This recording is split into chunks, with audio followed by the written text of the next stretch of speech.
December of this year was destined to be both lively and extraordinary. The highly anticipated first-ever domestic large-scale celebrity variety show, Hi, My Friend, was about to begin live streaming. Even before the show aired, it had already caused an uproar online due to its unique guest selection process. The closer it got to the live broadcast, the more attention the show garnered. The 12 celebrities participating in the show were all selected blindly by netizens through an online vote. During voting, only the backs of the cards were displayed online, and the designs on the backs were similar. As for which celebrity was on the front of each card, not even the production team knew, let alone the voters. It had to be said that the show's director was remarkably bold to the point of being unconventional. Before him, no director had ever selected variety show guests in this way. They lacked the creativity and the courage to attempt it. But the director of Hi, My Friend dared to take this leap. And his boldness paid off handsomely. The show became a sensation before it even aired. During the guest selection stage, it had already drawn a massive amount of attention. Once the 12 cards with the highest votes were chosen, the production team revealed the fronts of the cards, allowing the audience to see which celebrity each card represented.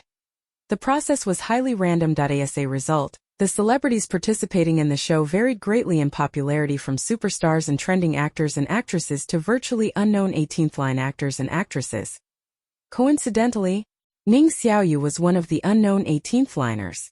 Before landing a spot on this show, she was practically a nobody in the entertainment industry. To this moment, Ning Xiaoyu leaned against the wall, checking the meager bank balance on her phone while patiently waiting for the program to start recording.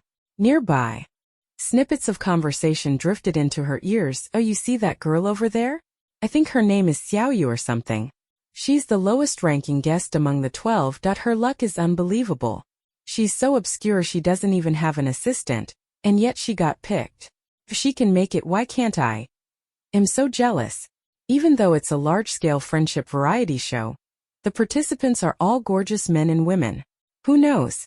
Maybe it'll turn into a dating show as it airs. Do you think the director is secretly trying to pair people up? Ning Xiaoyu pretended not to hear the snide remarks. The pay offered by the production team was substantial, which was the main reason she was there. She had just closed the banking app with its depressing balance when a trending notification popped up on her screen. She instinctively clicked on it. The lineup for Hi, My Friend is unprecedentedly luxurious. Does it include your favorite celebrity? Ning Xiaoyu skimmed through the list. Most of the names were so famous that even someone like her, who rarely followed entertainment news, recognized them. These people were all big names, some to an almost absurd degree. The least famous among them were third-line actors and actresses who had played lead roles in multiple minor hits. This show was truly a gathering of stars. So those whispers earlier weren't wrong. Among the 12, her rank was indeed the lowest. It was likely even the director had been surprised when the blind selection included her. Her eyes paused for a couple of seconds when they landed on a particular name before she quickly looked away. Their sibling bond had all but dissolved ever since that person followed their mother into a wealthy family, abandoning her and their father without a second thought. Ning Xiaoyu stood there in a daze for a moment before the production team notified her that the live broadcast was about to begin. The show would use real-time streaming to present the most authentic sides of the guests to the audience. However, there were designated rest areas in the friendship house where guests could enjoy absolute privacy and peace. Only these areas wouldn't be live-streamed constantly. Soon, Ning Xiaoyu followed the staff's instructions to the first-floor living room of the friendship house. By the time she arrived, most of the guests were already there. The living room had naturally split into 4 small groups, each distinctly separate. Everyone was socializing. A casual glance around revealed a top star, 2 trending actresses, and a well-known director. Unlike them, Ning Xiaoyu, as an unknown actress, only knew other small-time actors and actresses like herself. Apart from her nominal biological sister, she was unfamiliar with anyone else present, and she had no desire to get to know them. It was too exhausting. Ning Yue only glanced at Ning Xiaoyu briefly when she entered before quickly looking away. Acting as if she didn't know her own older sister, Ning Xiaoyu noticed that Ning Yue was enthusiastically chatting with a top star. Thus, with Ning Xiaoyu's arrival, the original 4 groups became 5. She stayed in her corner, playing the role of a loner without the pressure of socializing. She felt rather at ease. However, this demeanor, when seen by some viewers, came across as pitiful. It's a friendship variety show, Why isn't this 18th line actress trying to make some friends? Maybe she feels out of place. After all, her rank is just too low. Even 18th line actors and actresses have ranks. But she's so far down I don't even know what to say. I wonder if her being chosen is lucky or unfortunate. Poor thing. Really pitiful. After a few viewers expressed their fleeting pity for Ning Xiaoyu, their focus quickly returned to their idols. Their sympathy for her was brief, more of a passing thought than genuine concern. A few minutes later, the director of the show appeared. Welcome everyone to Hi My Friend. As the first large-scale celebrity friendship reality show in the country, I hope you all find precious friendships here. The director meant love, right? Haha. Yes, expected. It's called a friendship show, but it's actually a dating show. Got it. Where's my idol? I don't see him. It was only at this point that viewers noticed that there were only 11 guests in the living room. The highly anticipated movie king, Lu Jingdu, was absent. Perhaps noticing the comments, the director explained, your movie king has just gotten off the plane. He's currently resting in the lounge but will join us this evening. Afterward, the director introduced the rules of the show in detail. As we all know, pure, untainted emotions, ones without any ulterior motives, are rare anywhere, especially in the dazzling and competitive entertainment industry. Hi My Friend aims to help celebrities find their true friend. The rules are simple. Send a good morning and good night message to a fellow guest each day to foster closer bonds. Prepare your own meals or collaborate with others to divide the tasks. Participate in randomly assigned chemistry-building minigames. Look forward to even more exciting activities. Since today was the first day of filming, the director allowed the guests some time to adjust and relax after explaining the rules. From then on, the guests were free to explore and interact as they pleased. Ning Xiaoyu, however, had little interest in making friends. As soon as the director announced the start of free activities, she was the first to leave the hall. To some, her actions seemed like she was fleeing the scene. Top star Su Cheng, with his hands casually in his pockets, watched her leave with a puzzled expression. Was that person also a guest? Ning Yue retracted her gaze from Ning Xiaoyu and responded with a faint "and." Su Cheng chuckled. She doesn't look familiar. Ning Yue simply smiled without saying much. An unknown, obscure actress? It would be odd if she were recognizable. Roya. Once Ning Xiaoyu left the living room, she immediately relaxed. That highly social environment, where everyone seemed like a networking expert, was not a scene for a salted fish. Someone who has no intention of doing anything like her. She felt much more at ease in a quiet space where she didn't have to interact. Why waste time on small talk when lying down would be far more enjoyable? The thought of lounging around tempted her to head back to her room and sprawl on the bed. But as she walked, she passed by a partially open lounge. Curious, she wondered if this was one of the private lounges the production team had mentioned. She peeked inside to take a look at its setup, hoping it might cater to her laid-back lifestyle. To her surprise, what she saw inside wasn't just the room's decor, it was the movie king, Lu Jingdu, resting peacefully. The scene inside was serene and tranquil. The man leaned against the large floor-to-ceiling window, his long legs casually stretched out. The afternoon sunlight streamed through the glass, bathing him in a soft glow. His side profile, outlined by the light, was stunningly handsome. Almost unreal. Ning Xiaoyu hadn't expected the absent guest to be resting there in such comfort, and no wonder he hadn't shown up at the initial gathering. Being a top-tier celebrity clearly afforded him certain privileges. If Ning Xiaoyu had skipped the gathering, the internet would be tearing her apart by now. But since it was Lu Jingdu, the viewers didn't seem to mind. When they learned he had just gotten off a flight, they were filled with concern for his well-being. No one seemed to care that had skipped the initial gathering. Both the director and the audience appeared to hold a special fondness for the young movie king. Comparing herself to him would only leave her exasperated. There was simply no contest as those thoughts crossed her mind. Ning Xiaoyu prepared to quietly step away to avoid disturbing his rest. Just as she was about to turn, a row of floating texts suddenly appeared in front of her. Girl, do you want to be famous? Do you wish to bask in the spotlight? If you win the movie king's favor, all of it can be yours. Right now, the movie king is resting in the lounge. You can steal a kiss from the movie king. B. Take a secret photo of the movie king's handsome sleeping face. C. Spend 10 warm and quiet minutes accompanying the movie king. Ning Xiaoyu stared blankly at the text. What in the world was this nonsense? Chapter 20. Ning Xiaoyu had never thought she would one day encounter something so utterly beyond reason. This development felt almost magical. She rubbed her eyes vigorously. After doing so twice, she opened them again. Sure enough, the words before her had not disappeared. Beside them, a glaring red countdown timer stood out prominently, its numbers ticking down second by second, bringing with it a sense of urgency and foreboding. What would happen if she didn't choose? And if she did? As if reading her mind, the love system quickly provided an answer. Love system girl, if you don't choose, you will face a minor punishment. However, if you do choose, I can grant you a wish in the future once certain conditions are met. That moment, the love system felt to Ning Xiaoyu like some shady fortune teller making grand promises. A wish? Any wish? Did she look like someone so naive as to fall for such an obvious ploy? Love system, any wish. Absolutely anything. Hearing that, Ning Xiaoyu's hands clenched slightly. If she had any wish right now, it would be only one: to have her comatose father wake up again. It was almost laughable. Her father's condition couldn't be separated from her biological mother and her younger sister. She would never forget that day when her mother, beautiful and graceful like a swan, left without a backward glance, taking Ning Yue with her.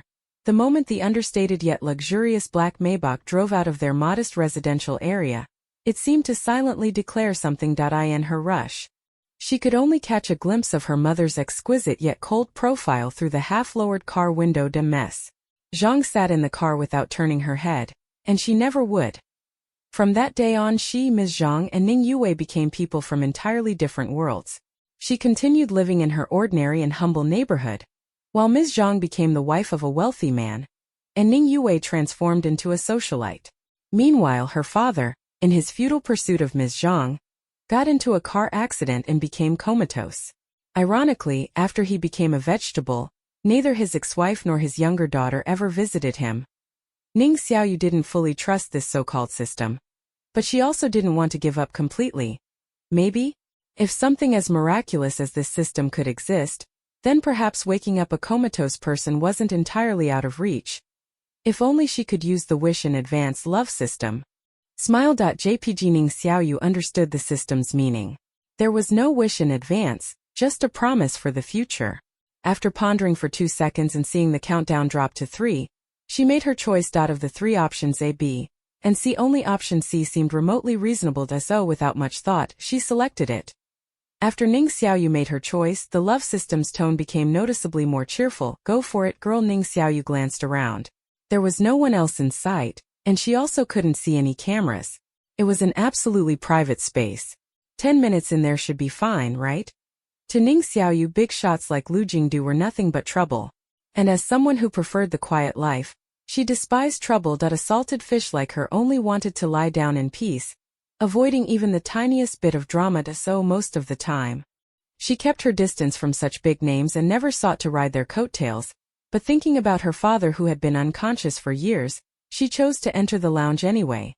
The lounge arranged by the production team was naturally quite comfortable, furnished with a sofa, a coffee table and soft, warm carpeting. On the coffee table stood a vase holding dewy yellow oleanders and roses. Yellow oleanders symbolized deep friendship, while roses represented love. This variety show was truly peculiar. But Ning Xiaoyu, being a salted fish, couldn't be bothered to decipher the director's hidden intentions. Whether it was about friendship or romance, who cared? Because of the thick carpet, Ning Xiaoyu's footsteps were almost silent. What she didn't know was that this lounge wasn't what she imagined. Due to a staff error, the live stream in this room had been running the entire time. The moment she entered, viewers in the livestream chat immediately noticed her. Here to leech off my idol's fame. I almost felt sorry for her being the only 18th line actress on the show, but look at her. Another green tea one, pretty and innocent in appearance but promiscuous, debauched, materialistic or cunning in nature. BTH, huh? She's already exposing her ambition. People these days will stop at nothing for fame. Stay away from my idol. Don't you dare tarnish him. Ning Xiaoyu was oblivious to these comments. She had planned to sit in the farthest corner of the sofa, away from the movie king. But faintly, she noticed a glowing circle. It looked just like the quest markers in online games. Most games would draw a circle to indicate the mission area, and missions completed outside the circle didn't count. Thus, Ning Xiaoyu had no choice but to sit somewhere within the circle. After all, if a system could appear, a mission marker in real life wouldn't be so far-fetched, of course. She sat at the very edge of the circle, staying as far away from the fans' idol as possible. Movie star lots of girlfriend fans, lots of wife fans trouble. And salted fish like her wanted to steer clear of trouble. The system, as a love system, had several nicknames: Candy Shipping System, CP Fan System, and so on. It restrained its excitement as Ning Xiaoyu sat near the movie king, rubbing its metaphorical hands in anticipation of a sweet moment. This scene ought to be heartwarming, right? Meanwhile, the live chat's discussions intensified, with words like scheming and green tea rolling across the screen repeatedly. At that moment, Ning Xiaoyu moved without so much as glancing at the movie king beside her. She reached into the wide pocket of her coat and pulled out a large handful of melon seeds. The viewers were momentarily stunned, unable to process this development. What was this 18th-line actress doing with melon seeds? No, more importantly, why did she have so many melon seeds on her? Most people couldn't fathom Ning Xiaoyu's mindset as a salted fish. For her, melon seeds were a must-have. Whenever there was downtime, cracking a handful of seeds was the perfect way to pass the time. Unlike ordinary people, however, her approach to eating melon seeds was different.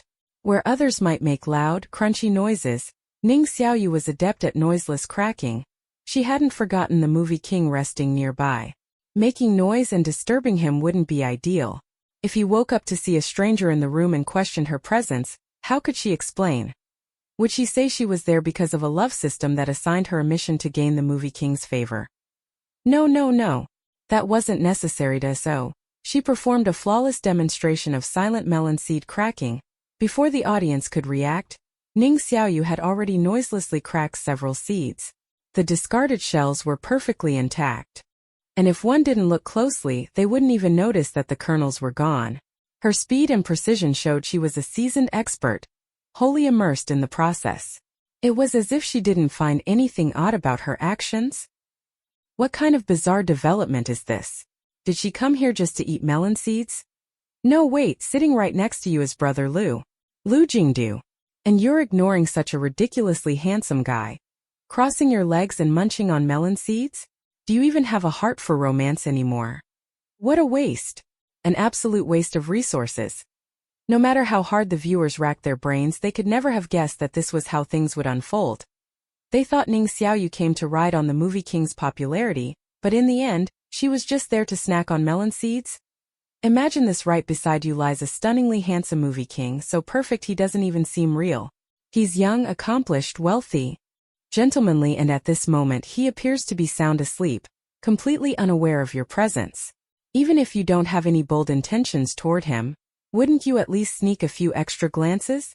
At the very least, snapping a few candid photos wouldn't seem out of line, right? After all, stealing a few more looks wouldn't hurt, would it? And honestly, feeling a bit of worldly desire in the face of someone like Lu Jingdu is perfectly normal, isn't it? But Ning Xiaoyu didn't. Not only did she refrain from sneaking extra glances, but she also acted as if her entire world revolved around her melon seeds.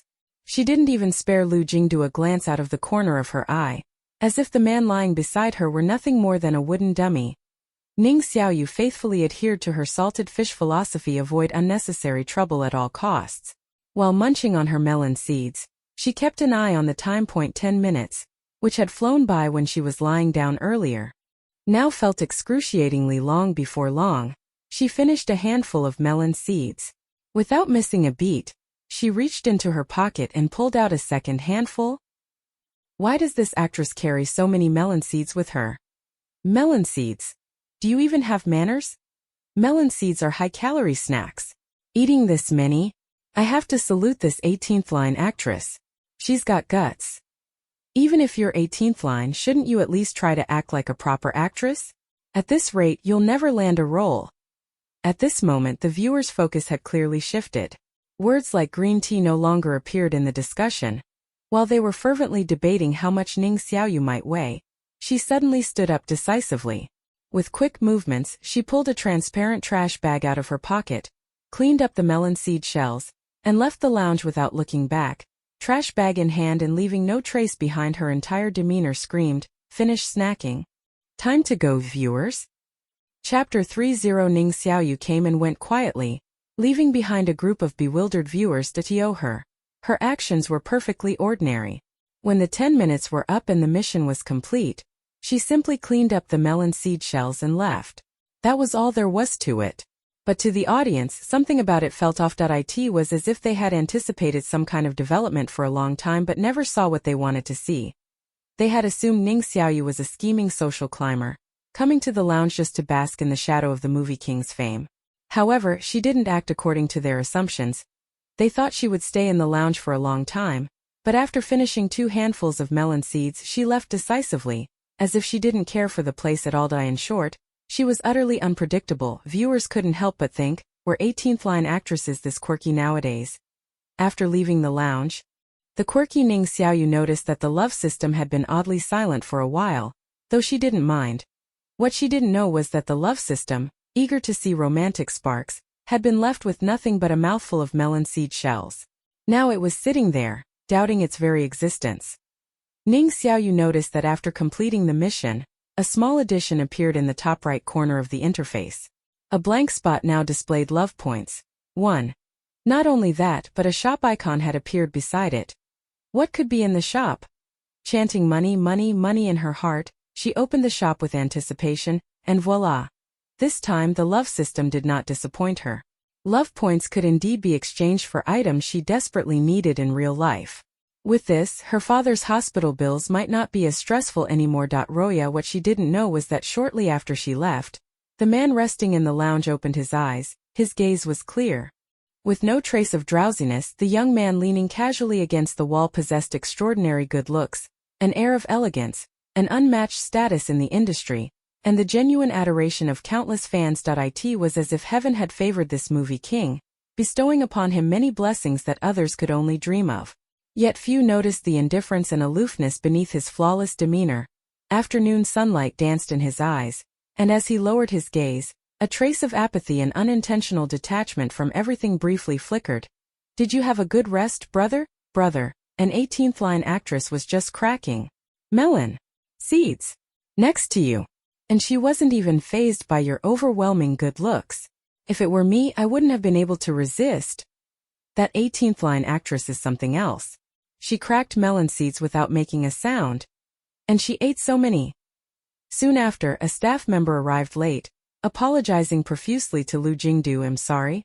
Due to an error, this room was being live-streamed earlier. Did it disturb you? Would you like to switch rooms to continue resting? Lu Jingdu rose from the window seat.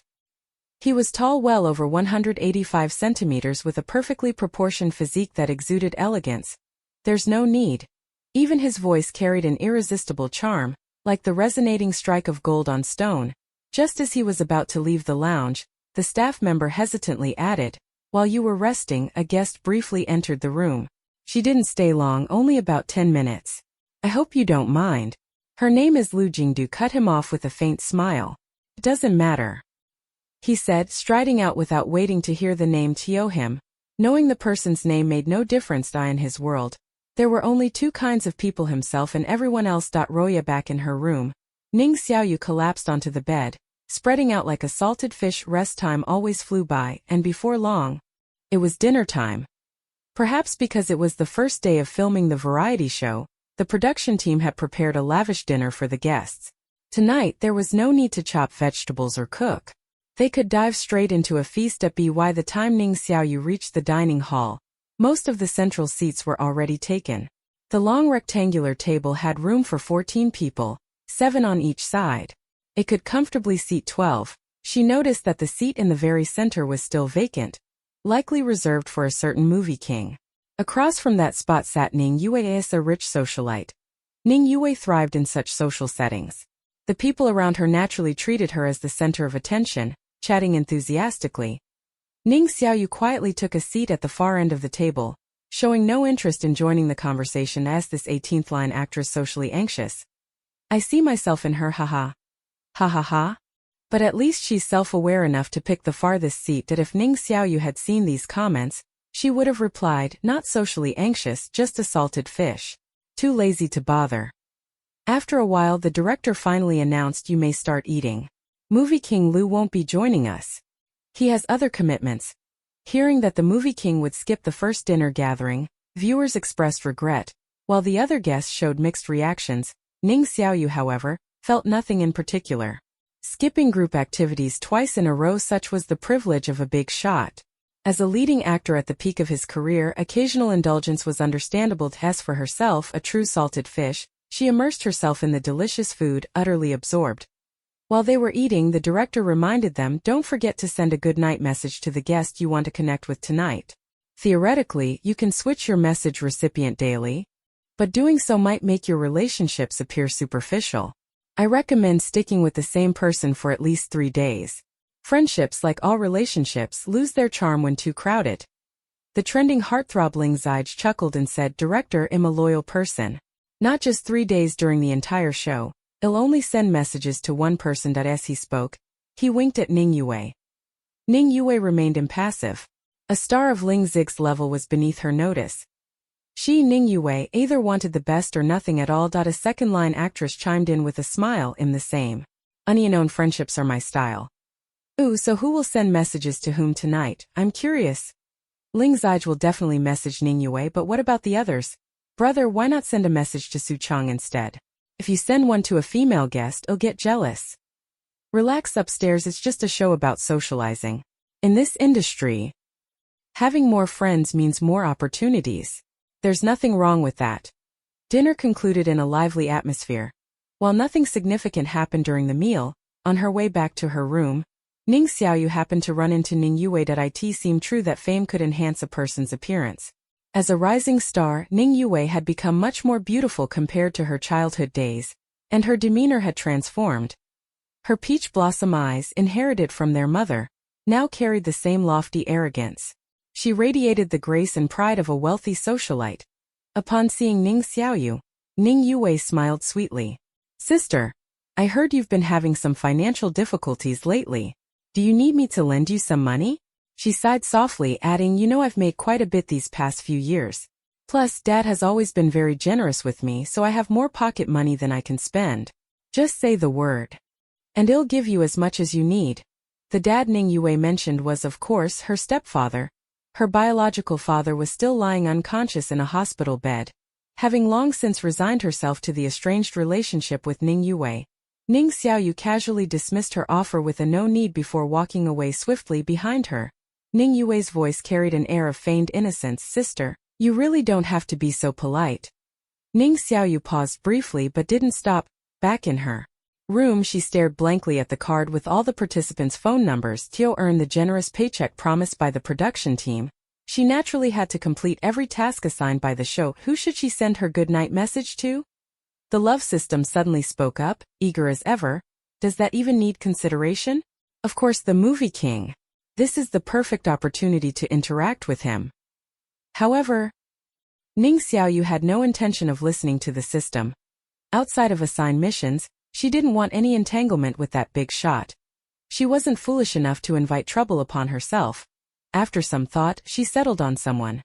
Her choice was Shen Yueyue, a reserved third-line actress known for being low-profile. Hi, my friend was a friendship-based reality show, so the idea of actually forming a real friendship seemed appealing, and her few years in the entertainment industry, Ning Xiaoyu had made a handful of acquaintances, but her busy schedule chasing after money left little room for deep connections.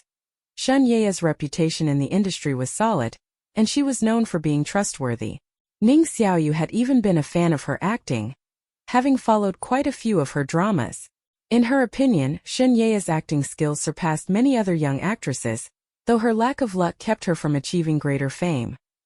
Still, as a third-line actress, Shen Yueyue was leagues above an 18th-line one like Ning Xiaoyu. With that thought, Ning Xiaoyu quickly sent a good-night message to Shen Yueyue. Once the message was sent, she didn't dwell on it further. Whether or not someone would message her tonight wasn't something she cared about. After all, in a show about socializing, there were bound to be people left unchosen. This time, one of them might be her. But as a laid-back salted fish, she didn't mind much. When the love system realized she hadn't sent a message to the movie king, it practically shut down in despair that if it had a physical form, Ning Xiaoyu could probably see just how full of resentment it was. The system, always eager for romance, had yet to witness any sparks. It was truly struggling. Athena new mission popped up within minutes. Girl, the stillness of night is the perfect time to bridge the distance between you and the movie king.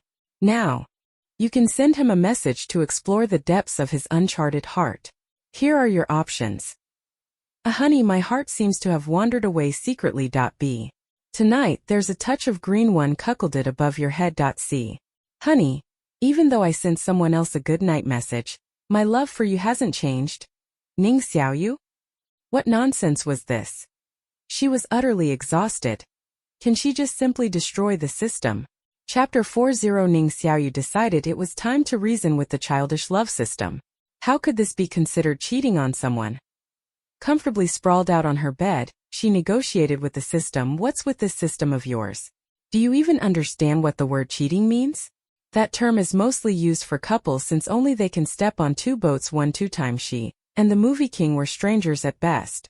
Using such a heavy-handed term here was obviously unreasonable. The love system, however, adopted an I'm not listening attitude, clearly intent on making her send a message to the movie king. So Ning Xiaoyu, a self-proclaimed salted fish, decided to stay put. Sending a message? Absolutely not. Picking any of the 3 options to send would be akin to blatantly telling the movie king, hey, have I successfully caught your attention yet? Not to mention it wouldn't just be the movie king seeing the message, viewers would see it too. A salted fish like her wouldn't voluntarily invite such trouble. Since Shed ruled out sending a message, the only option left was to accept the punishment. Ning Xiaoyu didn't mind at all. As an 18th-line actress who'd played countless bit roles in web dramas, she was well versed in the usual cliches. The punishments couldn't be anything too creative.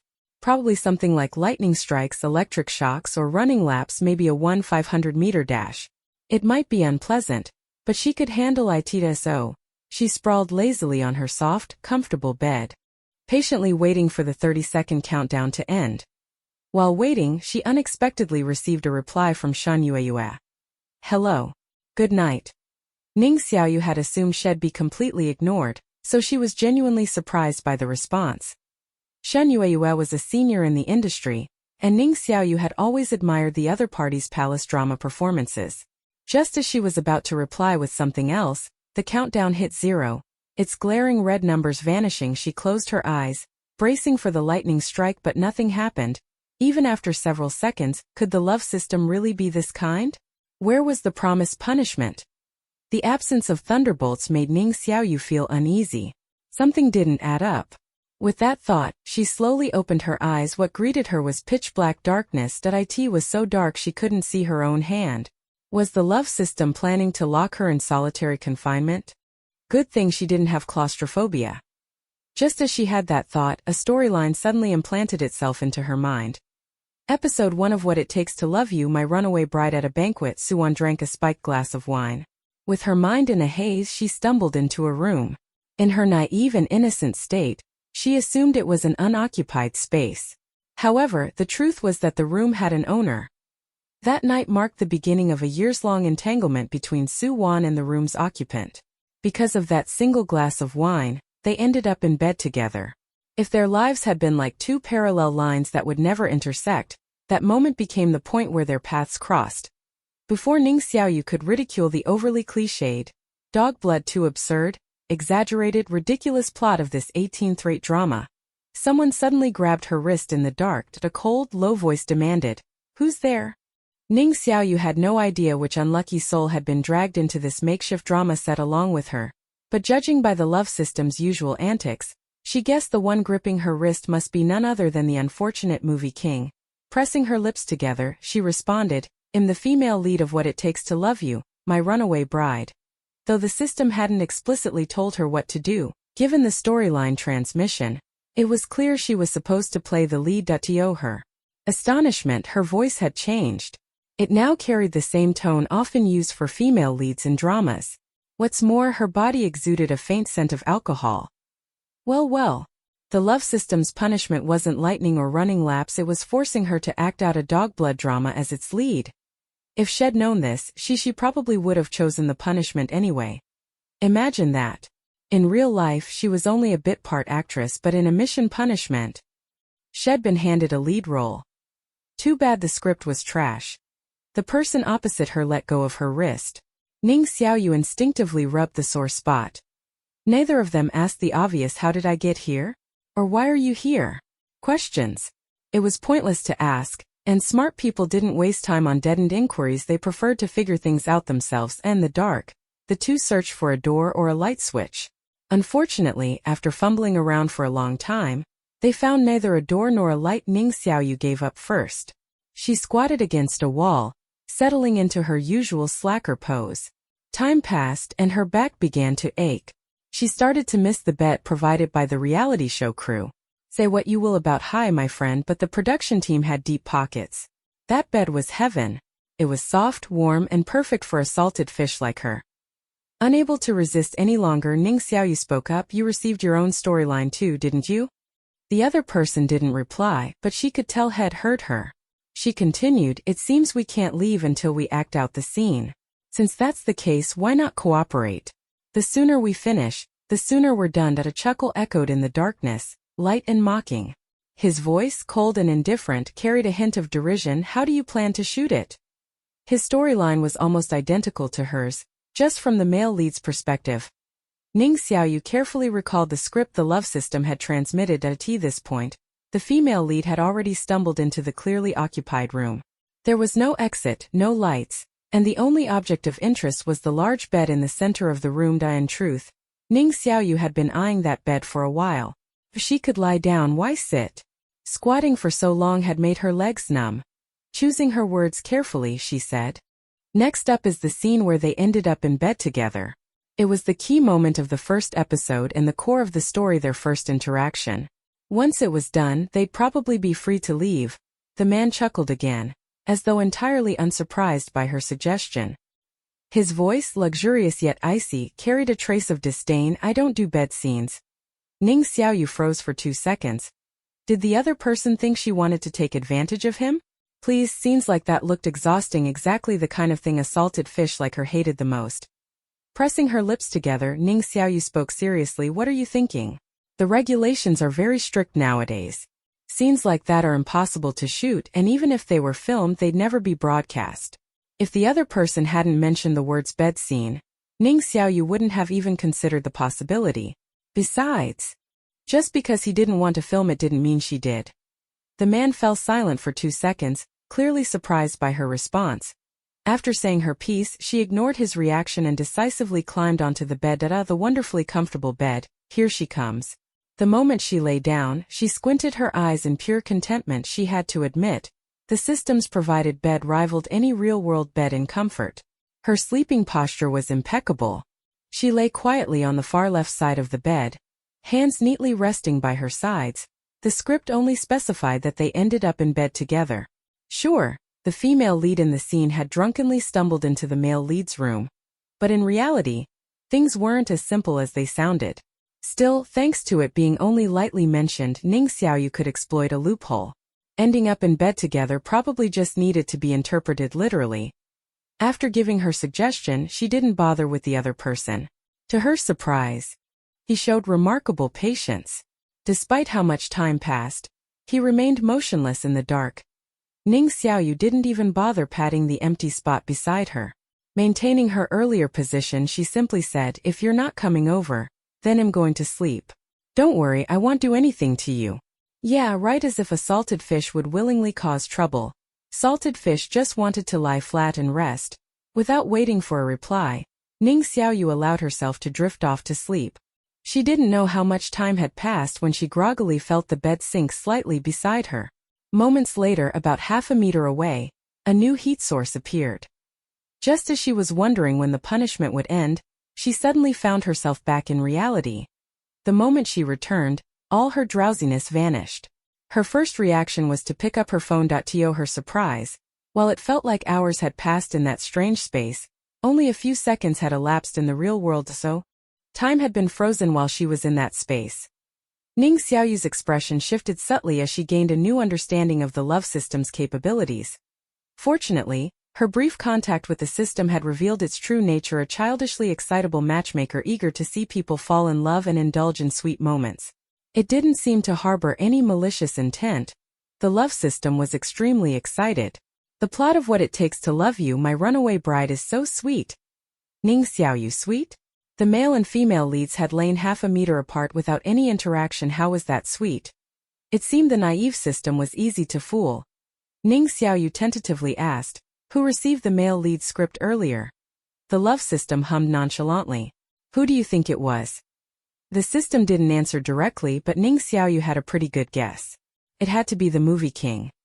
She continued probing, do you think he figured out who I am? The love system replied instantly. How could he not? Ning Xiaoyu's heart sank in a way.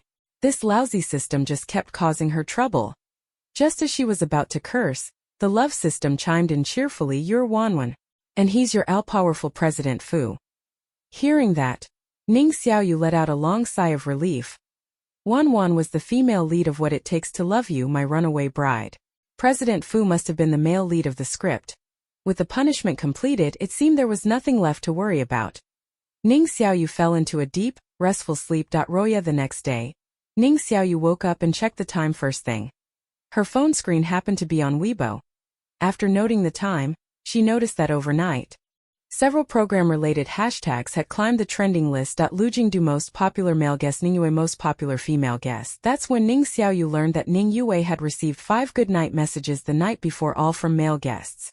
Assuming it had nothing to do with her, she scrolled down with a gossipy mindset. But as she did, she stumbled upon a headline that hit too close to home. Lu Jingda's first goodnight message, and so Lu Jingda's first goodnight message had been sent to her. What was going on? Chapter 50. After receiving the message, Ning Xiaoyu's first thought was whether her cover had been blown. But after some consideration, she decided it was impossible. Not only had it been pitch dark last night, making it hard to see anything, but even her voice wasn't her own, it was that of the professional voice actress who usually dubbed female leads on dramas. Given these circumstances, no matter how resourceful the other party was, it was simply impossible for him to know her identity. With that realization, Ning Xiaoyu relaxed completely. Who cared why he messaged her? Ning Xiaoyu never let herself get bogged down by such trivialities. Still, after receiving a message from the movie king, her life underwent some unexpected changes. Unfortunately for Ning Xiaoyu, these changes weren't benefits but annoyances. For one, the number of viewers in her livestream room skyrocketed. What was once a small, obscure room with only a few hundred viewers now regularly had several thousand people online. For another, when she went down to the kitchen that morning, the female guests all looked at her with cryptic expressions, as if trying to figure out what made her worthy of receiving a message from the movie king. One actress even smiled and greeted her proactively. Just yesterday, she had been an unnoticed, insignificant nobody. People probably wouldn't believe it, but Ning Xiaoyu preferred to stay under the radar. Quietly endure until the show ended, and then silently collect her payment from the production team. Anchor's popularity has risen quite a bit, but why don't you seem excited? Anchor, your popularity is finally no longer rock bottom. Applause for the anchor. Thanks but no thanks. Not wanting to mingle with the other guests, Ning Xiaoyu grabbed a box of instant wontons, opened it, poured in hot water, and waited for her meal to be ready. During this time, she noticed Ning Yue glancing at her several times. Ning Xiaoyu, however, couldn't be bothered to respond. Last night, Ning Yue sent Lu Jingdu a message first, but while Lu Jingdu didn't reply to Ning Yue, he did send a message to Ning Xiaoyu.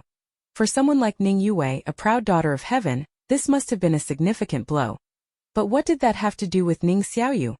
At breakfast, the movie king was once again absent. But no one seemed to mind. Rumor had it that the production team had gone to great lengths to secure Lu Jingda's participation.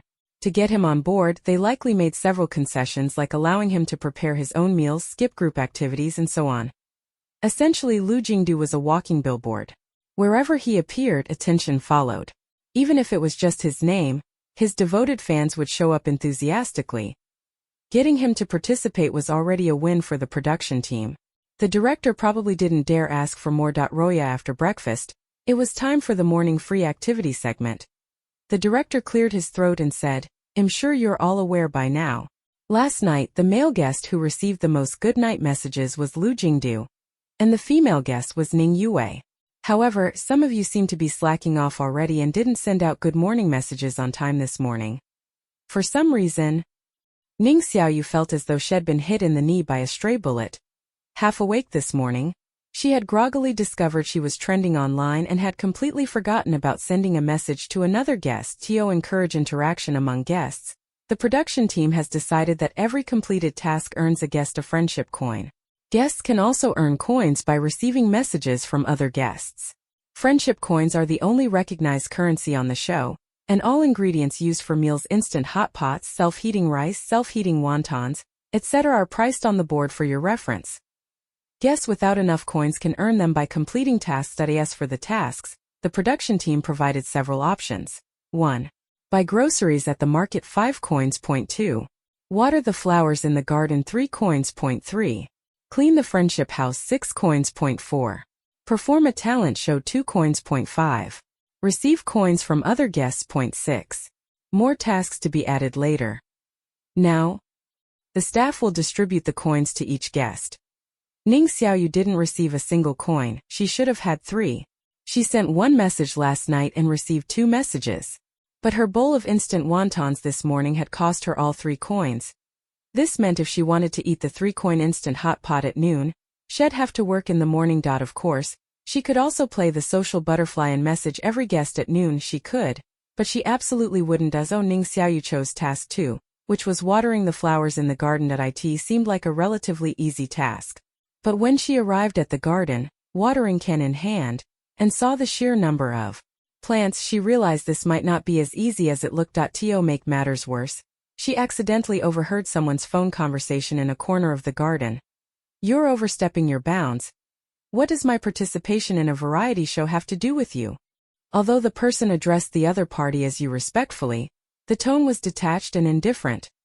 Ning Xiaoyu realized her timing was bad and that she'd stumbled into the middle of someone's call.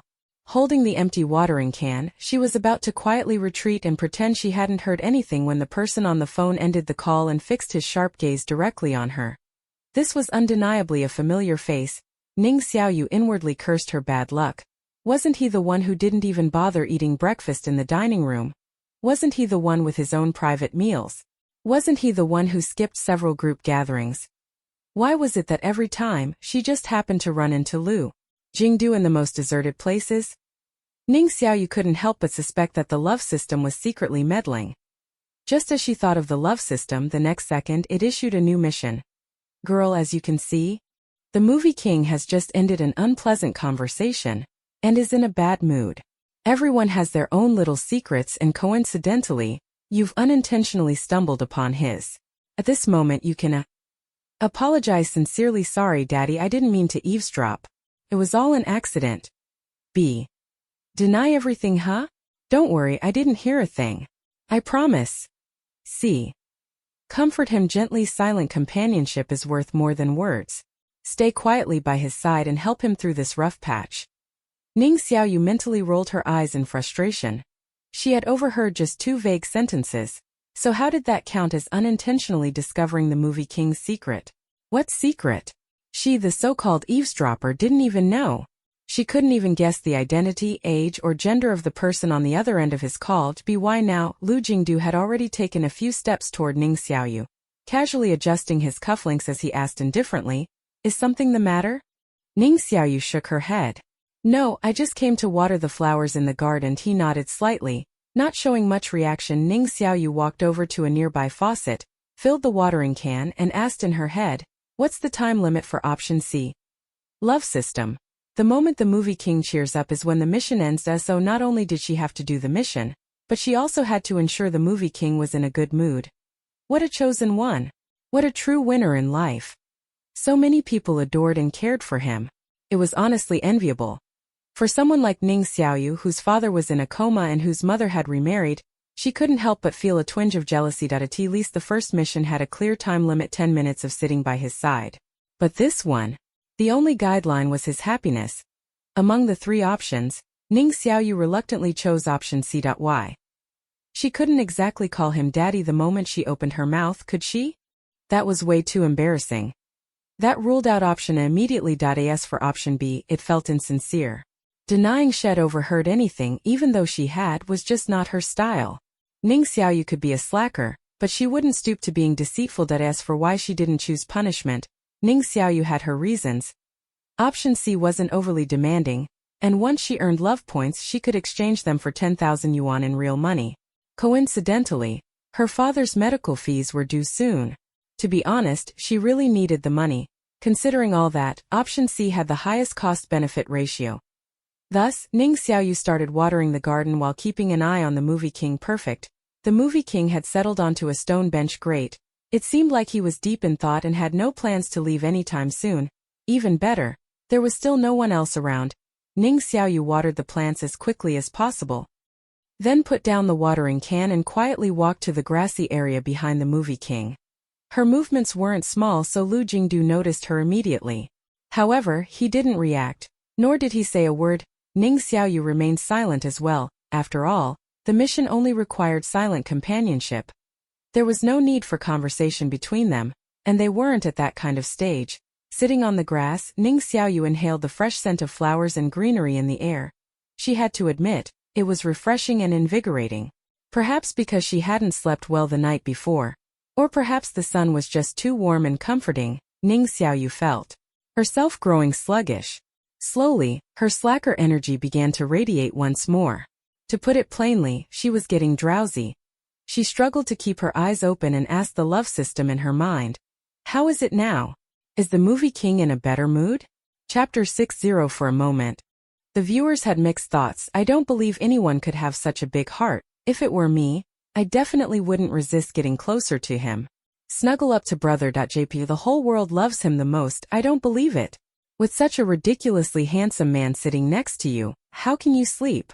Anchor, do you even have a heart? Though many viewers doubted that anyone could sleep soundly with such a prominent movie king nearby, reality proved them wrong. Someone like that did exist.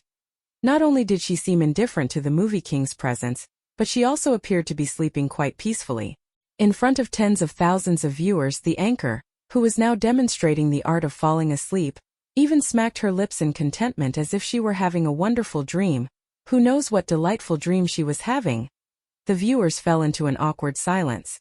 The reality was undeniable, leaving them no choice but to accept the truth. Anchor. I'm just free of worldly desires. Anchor. Men only slow down my ability to fall asleep. I want to shake the anchor awake. Wake up, anchor. The man sitting on that stone bench is Lu Jingdu. This man you're ignoring is someone countless women dream of but can't have their most distant yet beautiful dream. What you're indifferent to is someone others long for day and night. Anchor. You really don't know how lucky you are. No matter how much the viewers vented, Ning Xiaoyu, the person in question, remained blissfully unaware. Perhaps due to all the missions she had completed, she dreamed of them. In her dream, her sole mission was to make the movie king happy. Make him happy? Ning Xiaoyu thought to herself, how many things could possibly make Lu Jingdu unhappy? From an outsider's perspective, he was already a definite winner in life. If there was such a thing as a child of destiny, it would undoubtedly be Lu Jingdu. Ever since he became a triple award-winning actor, he had spent most of his year resting. But even though he rarely made public appearances, the entertainment industry was constantly buzzing about him. He was a genuine traffic magnet. If she were Lu Jingdu, with money, looks, and wealth that would last a lifetime, she'd probably laugh in her dreams. Then, she actually dreamed of that exact scenario. Her father woke up from his coma. She had money that she couldn't spend in a lifetime and could live as a carefree slacker forever. And so she laughed in her sleep. That laugh startled her awake. Blinking groggily, Ning Xiaoyu took a few seconds to recover. The dream had been so sweet that she didn't want to wake up so soon. After all, it had fulfilled her ultimate life goal to be a carefree slacker. But as soon as she woke, she remembered her mission. Not knowing how long she had been asleep, she noticed the sun wasn't as harsh as it had been earlier. Sitting up hurriedly from the grass, she turned to look at where Lu Jingdu had been sitting. What she saw left her stunned. The place where someone had been sitting was now empty. Scanning her surroundings, she realized she was alone in the small garden. She couldn't help but call out to the love system in her mind. Where is he? The system hesitated for a few seconds before responding in an exasperated tone. He left? When did he leave? If he was gone, what about her mission? Fortunately, the love system had an answer. He left a few minutes ago. The mission is already complete. During the past half hour, while its host had been fast asleep, the mission had somehow been completed. The movie king's mood had improved, but the system was left questioning reality. Did it happen because of what it imagined or something it hadn't seen? The system experiencing this for the first time was deeply puzzled. Ning Xiaoyu, however, didn't overthink it. If the mission was complete, the reason didn't matter.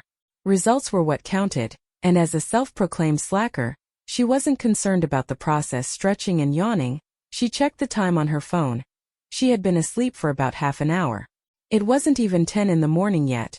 Not wanting to return so soon, she stayed in the garden a little longer, inspecting the flowers and plants to ensure they were well cared for. After confirming everything was in order, she picked up her now empty watering can and headed back to the friendship house. When she entered the living room, Ning Yue and her group were lounging on the sofa, playing cards and drinking milk tea, looking relaxed and content. Seeing her return, Ning Yue's lackey Mu Jejia, a second-line actress, sneered. Working hard must be so exhausting. After a deliberate pause, she added with fake praise. But our Weiwei is different. Weiwei's coins are endless. Ning Yue had amassed 12 friendship coins after exchanging morning and evening greetings. She spent 2 on breakfast and still had 10 left. The friendship house sold snacks cheaply. Instant milk tea, which cost 1 yuan per pack outside, was only 1 coin there. Generously, she treated 3 close friends to milk tea. The deck of cards they were using had also cost her 3 coins. Even with only 3 coins remaining, Ning Yue didn't have to worry. Su Chong would cover her meals if needed, so she didn't have to work hard to earn rewards. Feigning a sigh, Ning Yue said, Teacher, one commonly used in media and entertainment to respectfully address someone who is knowledgeable and has expertise in a certain field. Ning, done with your work? You're really something both inside and outside the show. Mu Jejia, catching the hint of gossip, chimed in eagerly. Weiwei, what do you mean by outside the show? Our Weiwei is so kind. Even noticing the irrelevant extras that if it were me I wouldn't bother. Protect our best Weiwei. Ning Yue smirked and was about to explain how pitiful Ning Xiaoyu's off-screen life was when Shen Yue, sipping chrysanthemum tea in a corner, suddenly spoke up. Xiaoyu, you're trending again. Ning Yue's smug expression vanished. Trending again? Ning Xiaoyu had already trended once that morning. How was she trending again?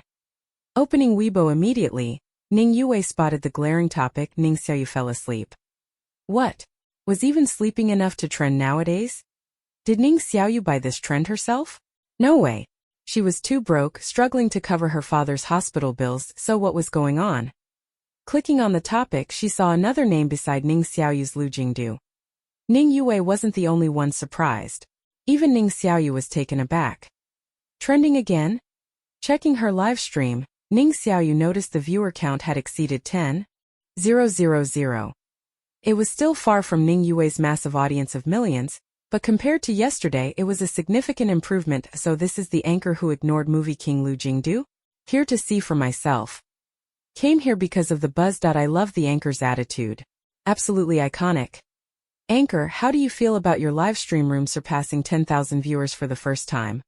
What could Ning Xiaoyu feel? She felt nothing. Salted fish didn't have the energy to overthink. If she had the time, she'd rather take another nap. Roya, by noon, Ning Xiaoyu had watered the flowers and plants in the garden, earning herself 3 friendship coins. She immediately exchanged the coins for a self-heating hot peota. As soon as the transaction was completed, her pockets were empty again. Utterly broke, if anyone fits that description, it was her.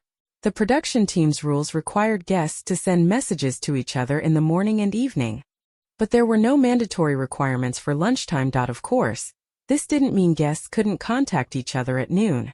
However, even if they did, there wouldn't be any friendship coins as a reward.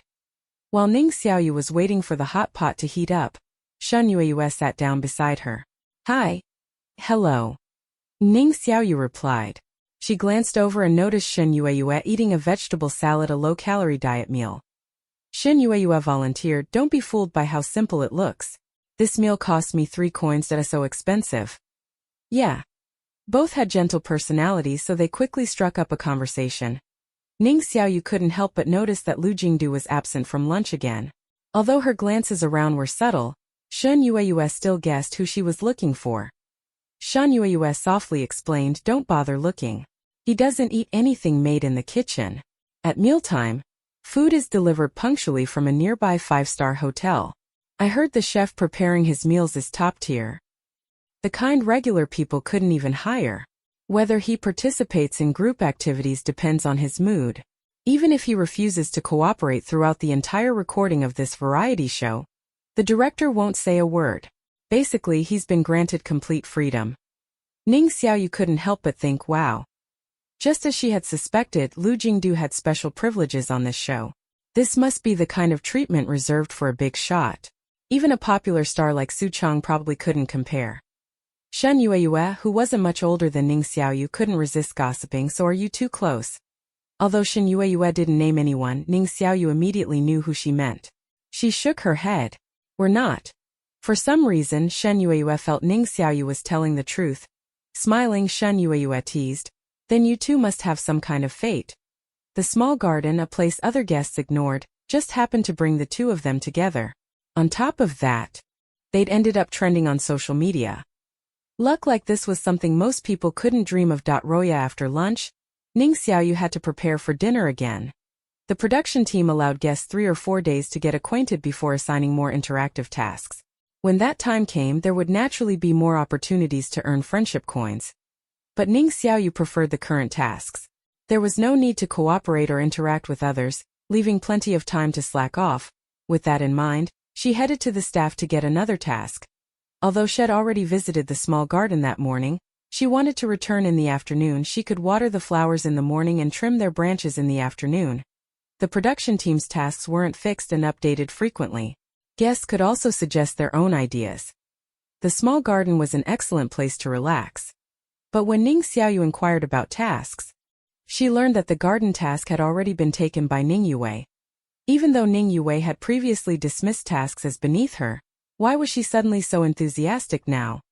Ning Xiaoyu couldn't be bothered to guess her motives. Unfortunately, all the other tasks had also been claimed, leaving only one option, which was cleaning duty. Ning Xiaoyu scratched her nose and asked, "Where am I cleaning?" A staff member glanced at the task list. The swimming pool on the top floor. But since it was deep cleaned before filming started, there's not much to do. Just check the lockers and make sure they're all closed. Ning Xiaoyu hadn't expected the task to be so easy. How could she pass up such a great opportunity? And it paid 6 friendship coins. She agreed immediately, cheerfully. She took the elevator to the top-floor swimming pool. Friendship House was a 7-story luxury villa. It wasn't built specifically for the variety show, and the property had an owner. However, the owners owned so many properties that they rarely stayed there. For this show, the director had specially borrowed the villa as the main filming location. Standing in the elevator, gazing at her reflection in the gleaming mirrors, Ning Xiaoyu couldn't help but marvel. It must be nice to be rich. Thinking that, she glanced at the top right corner of her vision. Her love points were at 3. Were they just love points? No, this was real-world currency. Ding! The elevator reached the 7th floor and Ning Xiaoyu strolled leisurely into the swimming pool area at this time of day. She assumed no one would be there. But as soon as she stepped in, she heard the sound of water rippling. Someone was swimming. She instinctively looked toward the standard pool and saw a figure moving through the water, arms slicing smoothly, with movements as graceful as a male mermaid. Before she could take a second look, the system's excited voice rang in her ears. "Girl, you're witnessing a rare sight of the heartthrob Lu Jingdu, showcasing his impeccable swimming skills. Lucky you. You're the first and only person to see this breathtaking scene so far. Aren't you thrilled? Surprised? Hey, race what you can do." Chapter 70. Ning Xiaoyu looked annoyed. "I saw something I shouldn't have. Now I'm going to get a sty." The love system countered, "How is this something you shouldn't have seen? This is clearly a massive benefit. And it's exclusive to you. Isn't that good enough? If it were anyone else, they'd already be so excited they'd be slapping their thighs in delight." From the very start, Ning Xiaoyu had felt this wasn't right, especially after catching a glimpse of the movie King's back and noticing a long scar. That unsettling feeling grew stronger. What kind of circumstances would leave such a long scar? Judging by its color, it seemed to have been there for years. This wasn't something a salted fish like her should be investigating. Ning Xiaoyu sighed. In historical dramas, anyone who learns too many secrets usually doesn't survive past the 3rd episode. The love system chuckled cheerfully. "That depends on your role. If you're the supporting character, sure, you wouldn't last 3 episodes. But if you're the main character, you could know all the secrets in the world and still live happily ever after." Ning Xiaoyu had never believed she was main character material. She didn't bother arguing and decided to make a choice before the countdown ended. She initially intended to pick option B, but her fingers slipped. Somehow, unbelievably, she missed option B and selected option C below it instead. Under normal circumstances, a slip like that wouldn't matter. Everyone makes mistakes, right? Even the best make typos or choose the wrong option sometimes. But why did it have to happen at such a critical moment? Panicking, Ning Xiaoyu asked, I chose the wrong option. Can I change it? The love system didn't hesitate. Of course not, girl. Since you chose this option, it can only mean one thing: it's the best arrangement fate has to offer. She hadn't expected a product of an advanced civilization to speak so confidently about fate. Fine. Since she chose option C, she might as well roll with it. She resolved to be more careful next time. Trying to find some humor in the situation, she thought, at least I didn't pick option A and have to shout, "Hey hubby" at Lu Jingdu. Instead of rushing to complete her tasks, Ning Xiaoyu decided to tackle the love system's assignment first. While wandering, she noticed a row of massage chairs nearby. She had to admit, the villa's owner really knew how to enjoy life. Even in a swimming pool area, there were massage chairs. She walked over and noticed there weren't any drinks nearby, which meant the movie king hadn't rested there. Since no one was using the chairs, she decided to sit down on one at the edge. Unlike public massage chairs that required scanning a QR code for payment, these villa massage chairs were completely free and no restrictions. Massage for as long as you like. Ning Xiaoyu was about to take a photo when a small robot rolled over. The robot was round and adorable, with blue lights flashing in its eyes, signaling it was active. She hadn't even noticed its presence earlier. Had it been there all along? Before she could figure it out, the robot opened its steel stomach with a click. A childlike electronic voice said, "Please take your snacks." Ning Xiaoyu peered inside. Inside the robot's stomach were a bottle of milk, a bag of chips, and a pack of dried fruit. Pointing at herself, she asked instinctively, "For me?" For guest number 7. Glancing at the chair's armrest, she noticed a number but no QR code. Her chair was numbered 7. So sitting there must have triggered the robot's hospitality program. She retrieved the items and said, "Thank you." After the robot left, Ning Xiaoyu examined the milk and snacks in her hands with curiosity. The dates were recent, and everything was fresh. She'd heard other actors mention how some rich people turned their homes into high-tech havens, completely different from ordinary houses. When she first moved into the villa, she hadn't felt anything special, but the robot's appearance made the difference crystal clear. She couldn't help but marvel. Being rich is amazing. As she admired the snacks, she snapped a quick photo of the movie king swimming vigorously in the pool. She ignored the love system's insistent demands to take a closer look at the photo and opened the chips. Taking a bite, her eyes lit up. Cucumber flavor? Delicious. The imported brand's packaging had foreign text, but it wasn't English, so it was incomprehensible to her. To Ning Xiaoyu, it might as well have been ancient script. Still, the chips were unexpectedly tasty. As she reached for another chip, the movie king suddenly emerged from the pool with a towel in one hand. He wiped the water from his hair while taking a few steps toward her. Droplets trailed along his defined silhouette, falling to the floor. "What's the matter?" His voice was cool, with a refined texture, like velvet brushing against a microphone, a strange sensation that made her ears itch. Ning Xiaoyu froze. Mid-motion. He must have assumed she had something to say since she was sitting there. "Nothing," she replied, fixing her gaze downward and avoiding anything she shouldn't see. Though she'd caught an unintentional glimpse of his back earlier, she was determined not to look again. Lu Jingdu nodded and, without further comment, turned back toward the pool. With a smooth motion, he dove back into the water. The love system protested, "You're heartless. You're unfair. How can you say nothing when you clearly just took a sneaky photo of him?" Ning Xiaoyu didn't deny it. She had, after all, taken a photo. But it was just the back of the movie king's head. Only his most devoted fans could recognize him from that angle. To be honest, even the back of his head was attractive. It was perfectly proportioned and utterly captivating. The love system had only tasked her with capturing this unique moment for future enjoyment. It hadn't specified what to photograph, so snapping just the back of his head technically fulfilled the task. This clever loophole made Ning Xiaoyu feel accomplished. Plus, it wasn't intrusive or rude, so she considered the task a success. As she reviewed the photo, she couldn't help but notice how thick and healthy his hair looked. Unlike her own thinning hair, his full head of hair was enviable. But she quickly set the thought aside. She had some pampering to do. Opening the bottle of milk. She took a sip and activated the massage chair. The chair's rollers began to move gently along her shoulders, back, waist, and legs. Every pressure point was perfectly attended to. Feeling her exhaustion melt away, Ning Xiaoyu decided to extend her session if the first 10 minutes felt good. The villa's massage chair was as luxurious as it looked, and every detail reinforced its premium quality. As she sipped her milk and enjoyed the massage, she couldn't help but feel that life, at least for now, was perfect. The love system, having witnessed everything, was utterly incredulous. Are you seriously enjoying this? Ning Xiaoyu blinked in confusion. What else would I be doing? The love system was so enraged it nearly short-circuited. What else? She had the audacity to ask what else. The most sought-after cold fair complexion of the past 2 years, a physique sculpted like a masterpiece, shoulders broad as the Pacific Ocean, and let's not even start on that narrow waist and long legs. That flawless adult male body was right there, not far from her. Yet instead of feasting her eyes on this visual marvel, she was preoccupied with enjoying a massage. The love system sighed dramatically. Girl, you have no heart.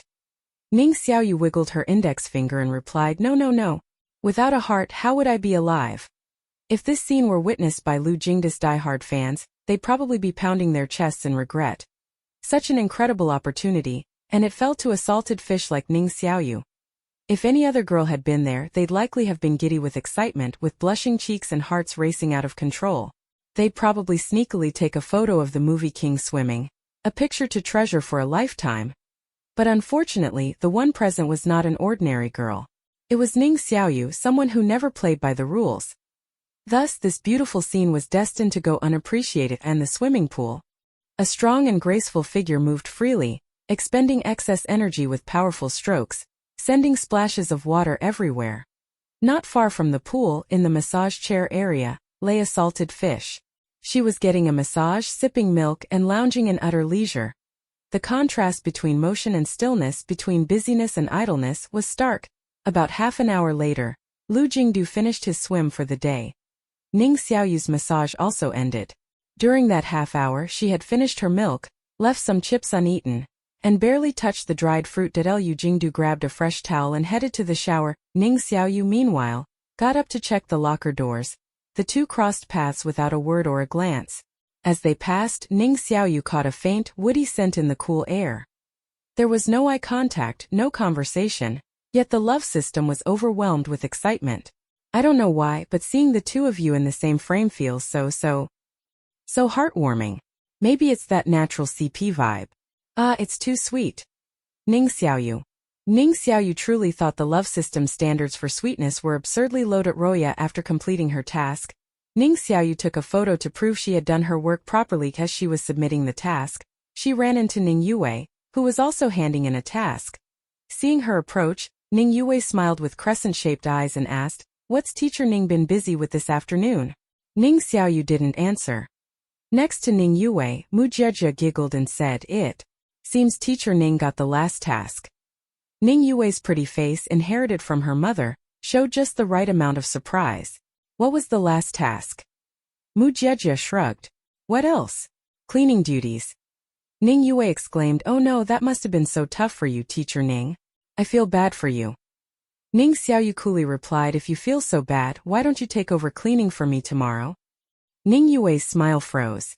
Mu Jiejie quickly chimed in, "Tomorrow you might not need to clean." Ning Xiaoyu rolled her eyes elegantly, accepted 6 friendship coins from the staff, and walked away. After she left, Ning Yue looked thoughtful. I wonder where he was this afternoon. Failing to find Lu Jingdu in the garden, Ning Yue even lingered outside his room for a while. After nearly half an hour, a staff member informed her that Lu Jingdu wasn't in his room. Disheartened, she returned to the garden. She spent the entire afternoon waiting there but never saw the person she wanted. Her mood soured as a result. Mu Jiejie tried to console Ning Yue. He's probably resting somewhere. Besides, if you didn't see him, no one else would have either.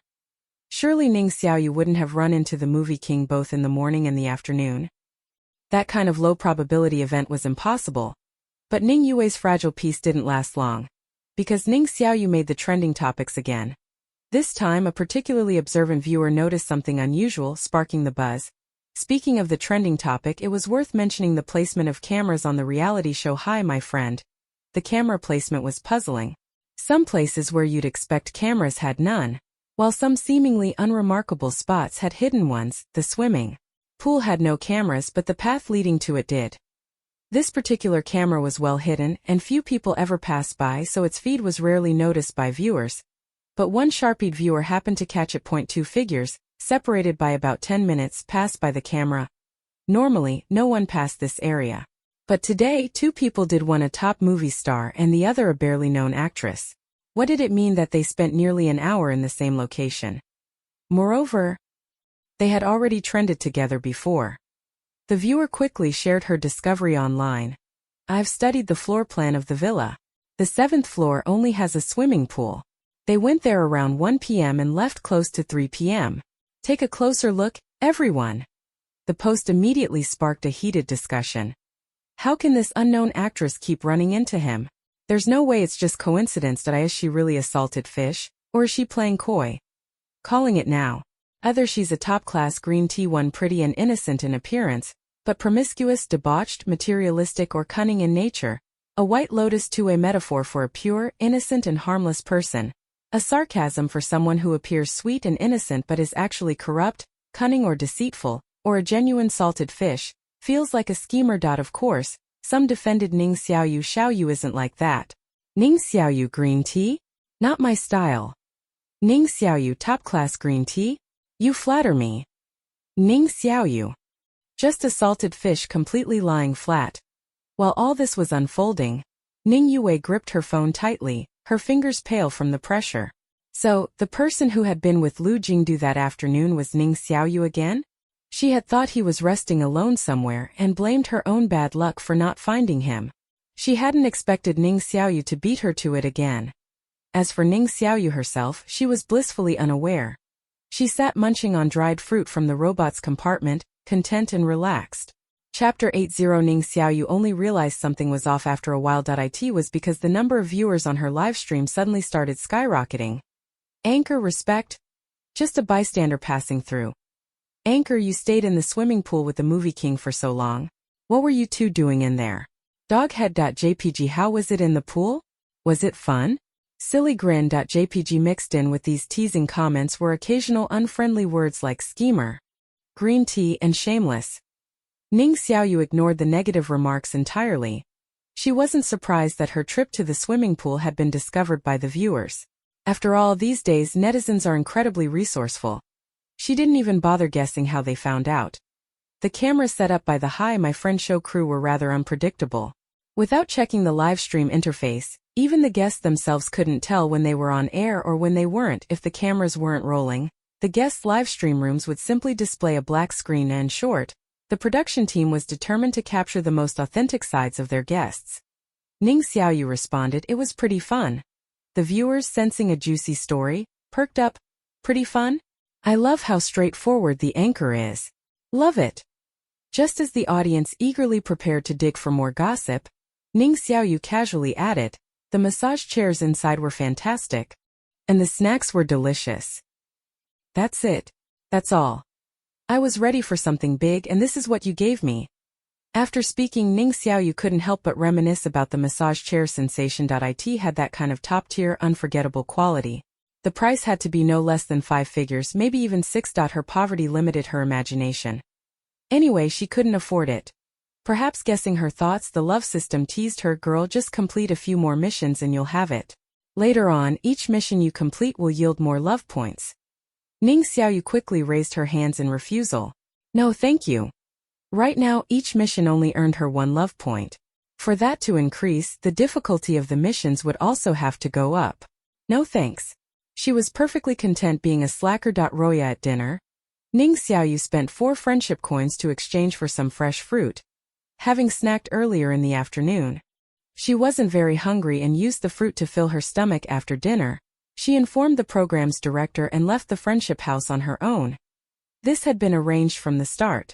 During the month-and-a-half-long filming period, she needed to leave once a week. An hour and a half later, she stood outside a hospital room. Through the transparent glass, she saw her father, still lying motionless. In just 1 week, He seemed to have aged even more, as if life had drained further from him. Looking at her sleeping father, Ning Xiaoyu stayed silent for a few seconds before stepping into the room and sitting in the empty chair beside the bed she always did.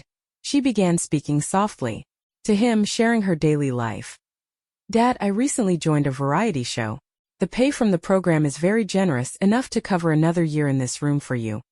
While on the show I saw that girl. It's clear she's doing well.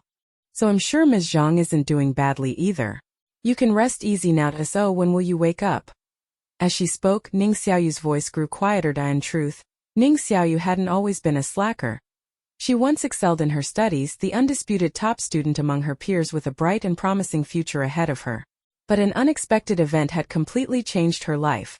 She always knew Ms. Zhang loved beauty, vanity, and dressing herself in elegant clothing, and the man lying silently in this hospital bed had worked tirelessly to provide a better life for his wife and children.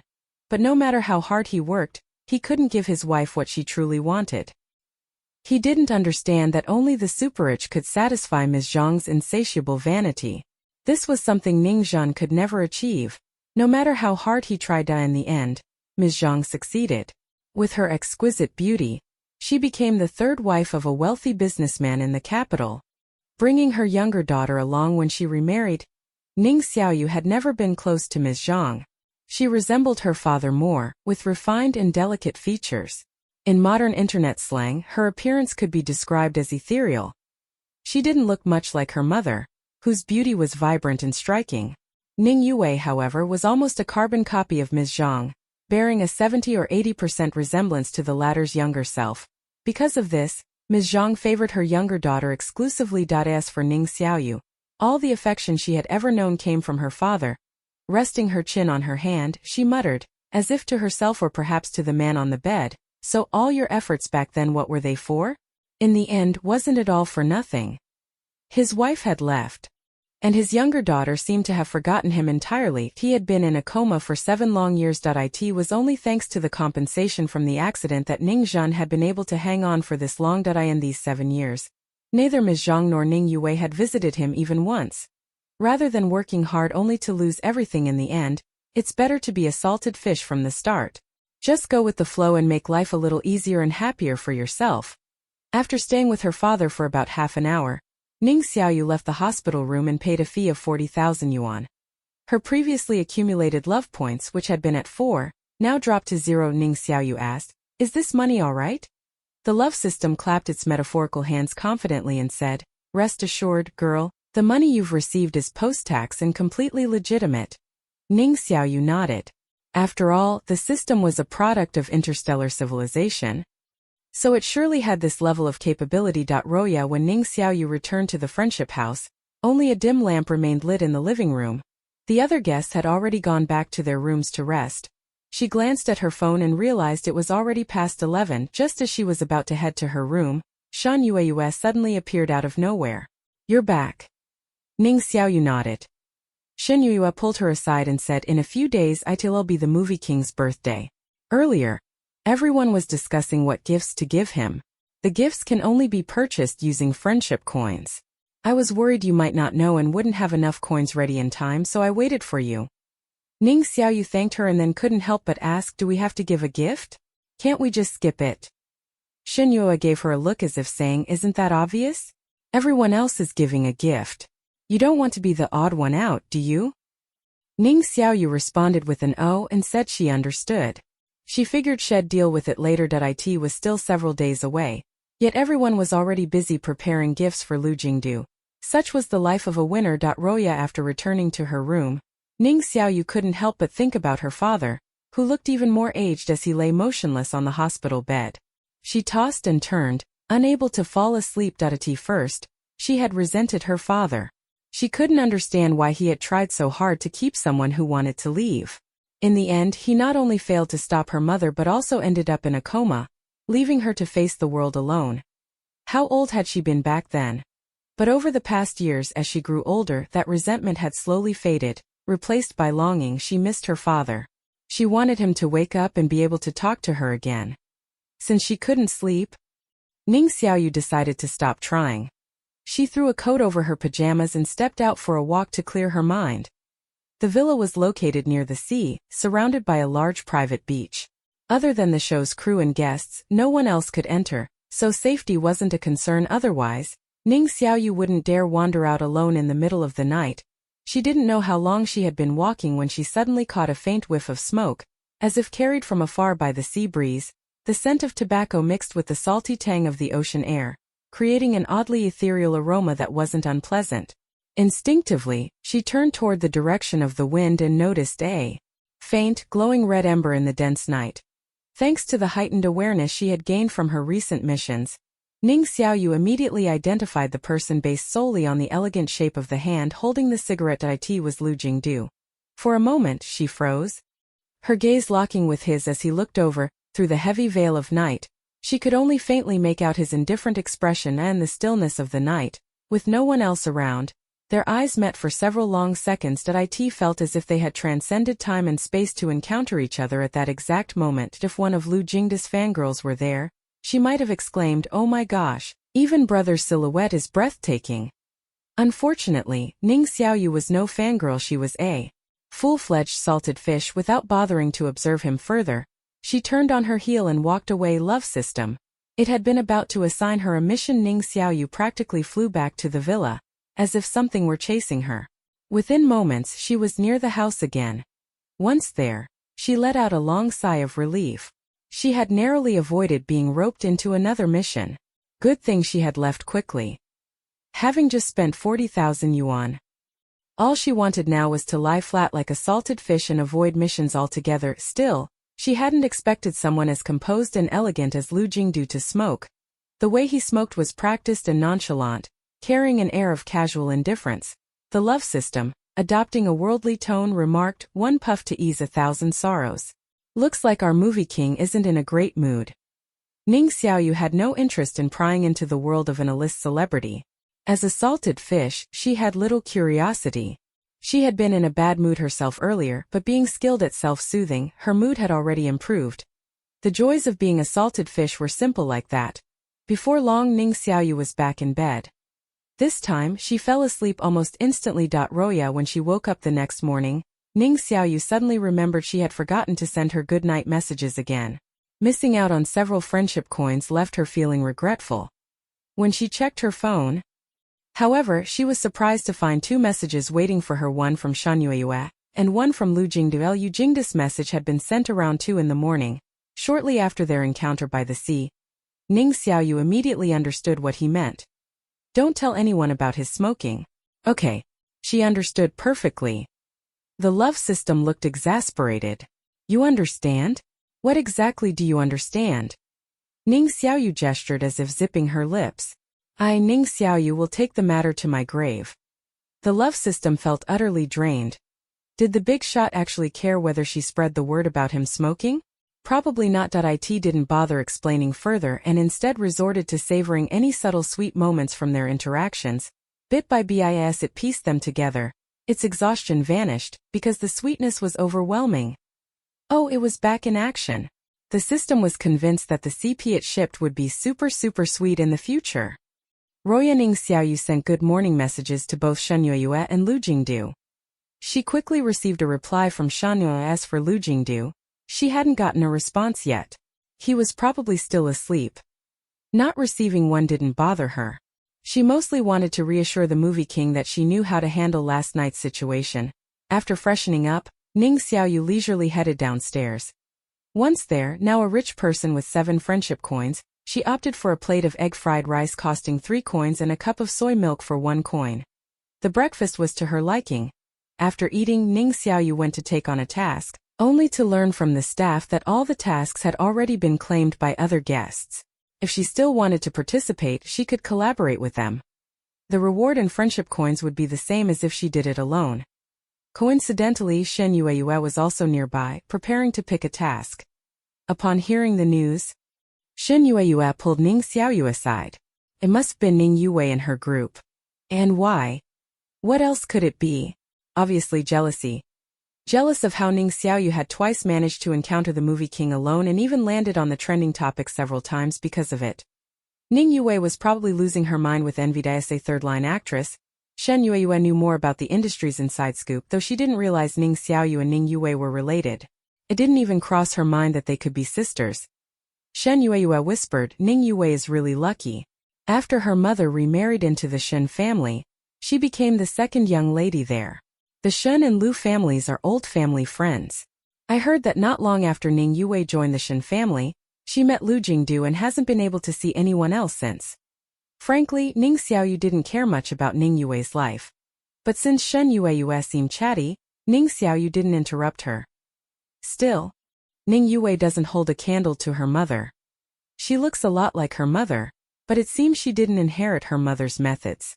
You know, CEO Shan's first two wives didn't stay married to him for long, but Ning Yue's mother has held on to the title of Mrs. Shan for 7 years. She's still got CEO Shan wrapped around her finger even now. Ning Yue, though? She hasn't even held the movie king's hand. The comparison is stark. Shen Yueyue sighed. She seemed ready to continue but stopped when she noticed Ning Xiaoyu's lack of interest. Instead, she asked, Xiaoyu, which task are you thinking about taking on? Before Ning Xiaoyu could answer, Ning Yue's voice interjected, Teacher Ning, Teacher Shen, how about we team up? Ning Xiaoyu looked at her impassively and replied, sure. Hearing that, Ning Yue visibly relaxed. She refused to believe that, with Ning Xiaoyu under her watchful eye today, she could manage to spend time alone with Lu Jingdu. Again. Roya Ning Yue had taken a task in the small garden. Tending to flowers wasn't a daily necessity. Today's task was relatively simple, just watering a few specific, rare plants. The production team wasn't interested in making things difficult for the guests. After all, their primary goal was to help participants form genuine friendships or even romantic connections. The tasks weren't the focus. They were merely a way to bring guests closer together. Ning Yue seemed to have a fixation on the small garden, having chosen tasks there twice in a row. Once there, Ning Yue kept her eyes fixed firmly on Ning Xiaoyu. Wherever Ning Xiaoyu went, she followed closely behind. Ning Xiaoyu knew she was being followed but didn't care. Even when she went to the restroom, Ning Yue followed her inside. Though Ning Yue didn't use the facilities, she squatted outside the restroom door, keeping guard. Ning Xiaoyu, a self-proclaimed salted fish, wasn't bothered at all.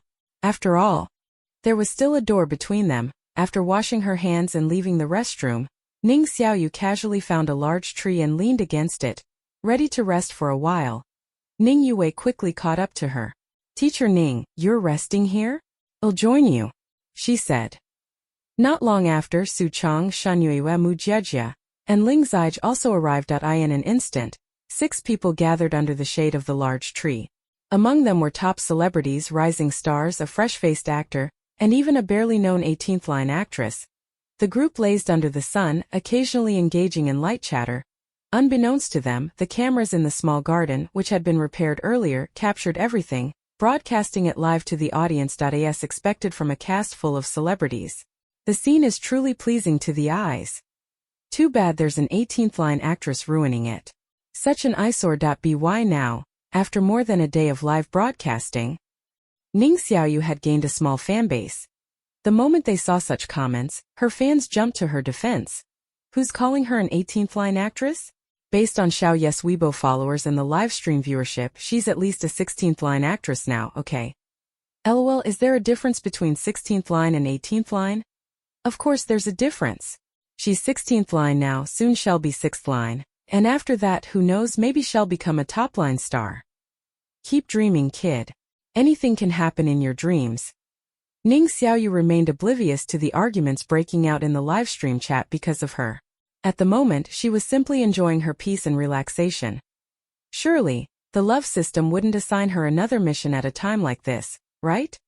Yet, just as the thought crossed her mind, a crisp ding sounded in her ears, followed by the excited voice of the love system girl. The movie king is approaching this way. He enjoys being alone and doesn't yet know there are many people here. Now's your chance to show him how special you are. Not only that, but you can also subtly let him know that there's a crowd here. You can loudly boast to Ning Yue about having a private photo of the movie king. B. Tell everyone that you ran into the movie king at the beach last night. C. Praise the movie king loudly in front of everyone. Ning Xiaoyu. Right now she wanted nothing more than to rewind time to a minute ago and slap the version of herself that thought the love system wouldn't assign her a mission. Frustrated, Ning Xiaoyu tried to reason with the love system. What private photo? How could I possibly have a private photo of Lu Jingdu? System, honesty is a virtue, you know. The love system fiddled with its metaphorical fingers. But it's an exclusive photo only you have. That makes it private, doesn't it? So that's how it was explaining it. In truth, the so-called private photo was just a picture of the back of someone's head that if shown to a random passerby, they wouldn't even recognize who it belonged to. Realizing there was no point in arguing with the romance-obsessed and childish love system, Ning Xiaoyu gave up entirely. The love system was practically giddy as it urged her on. Host, any of the options will do. They all seem so sweet. From the love system's perspective, if Ning Xiaoyu chose option A, she would instantly become the center of attention and the object of everyone's envy. At a private photo? Who else could possibly have it? No one, that's who. No matter how many tricks Ning Yue had up her sleeve, it wouldn't matter. Even if she followed Ning Xiaoyu all day, it wouldn't change the fact that Ning Xiaoyu was the most special one. If Ning Xiaoyu chose option B, then everyone would see just how fated she and Lu Jingdu were to meet. They crossed paths so often that it couldn't possibly be the love system's doing. It was destiny's arrangement, clear and simple. And if she chose option C, the love system considered that an equally brilliant option. Today, the movie king, dressed in an elegant British-style outfit, was slowly making his way over. The distance was perfect, close enough for him to hear Ning Xiaoyu's voice, but far enough that neither party had yet noticed the other. Because, after all, many stories began with a simple, "Oh, you've caught my attention." Chapter 90. After hesitating for several seconds between choosing one of the options or giving up and accepting punishment, Ning Xiaoyu ultimately decided to make a choice. Salted fish, like her, exuding the essence of laziness, was better suited for insignificant roles. As for being the female lead in an overly dramatic, cliché Mary Sue urban romance, she'd pass. The standard formula for such dramas was runaway pregnancy, misunderstandings, resolving misunderstandings, more misunderstandings, and resolving them again. Back when she watched these dramas, Ning Xiaoyu had always wondered, aren't you too tired of all this back and forth? With that thought, Ning Xiaoyu reluctantly chose option C. Among the three options, only C was somewhat acceptable. Option A? Impossible. She had crossed it out immediately. As for option B, earlier in the morning, she had declared herself, Ning Xiaoyu, as someone who kept her mouth shut. There was no way she would go back on her word about keeping yesterday's events a secret. With that resolved, option C was the only choice left. Clearing her throat, Ning Xiaoyu prepared to loudly praise the movie king. The love system was excited to the point of sparkling with joy. Here comes the sweet moment. Its existence relies on CP moments to barely function. As soon as Ning Xiaoyu coughed, the others instinctively turned their attention toward her. Ning Yue asked suspiciously, "What's wrong, Teacher Ning?" Did she think the crowd was too much of a hindrance for her to stumble upon Lu Jingdu? Hearing Ning Yue's voice, someone who had been casually walking closer immediately paused. Just as the person was about to turn around and leave, a crisp, slightly lazy female voice rang out from behind. Actually, I grew up watching the movie king's movies. His films have accompanied me for many years. Among them, the role of the pleasure-seeking heir of a wealthy family really helped me establish the correct worldview and had a significant impact on my life. From that perspective, the movie king is truly both a mentor and a friend. Compliment. The unexpected praise left everyone stunned for a few seconds. Shan Yueyue blinked and said blankly, "That's quite a unique compliment. Ha ha ha, I can't." Of all roles, the one that stuck with her is the pleasure-seeking heir. Found it. The true salted fish essence of our anchor. So that's the object of your envy, right? Side-eye smiled. JPG, out of all his iconic roles, you only mentioned the rich heir. The love system, struggling to hold its composure, muttered in confusion, "The movie king has only been in the industry for 3 years.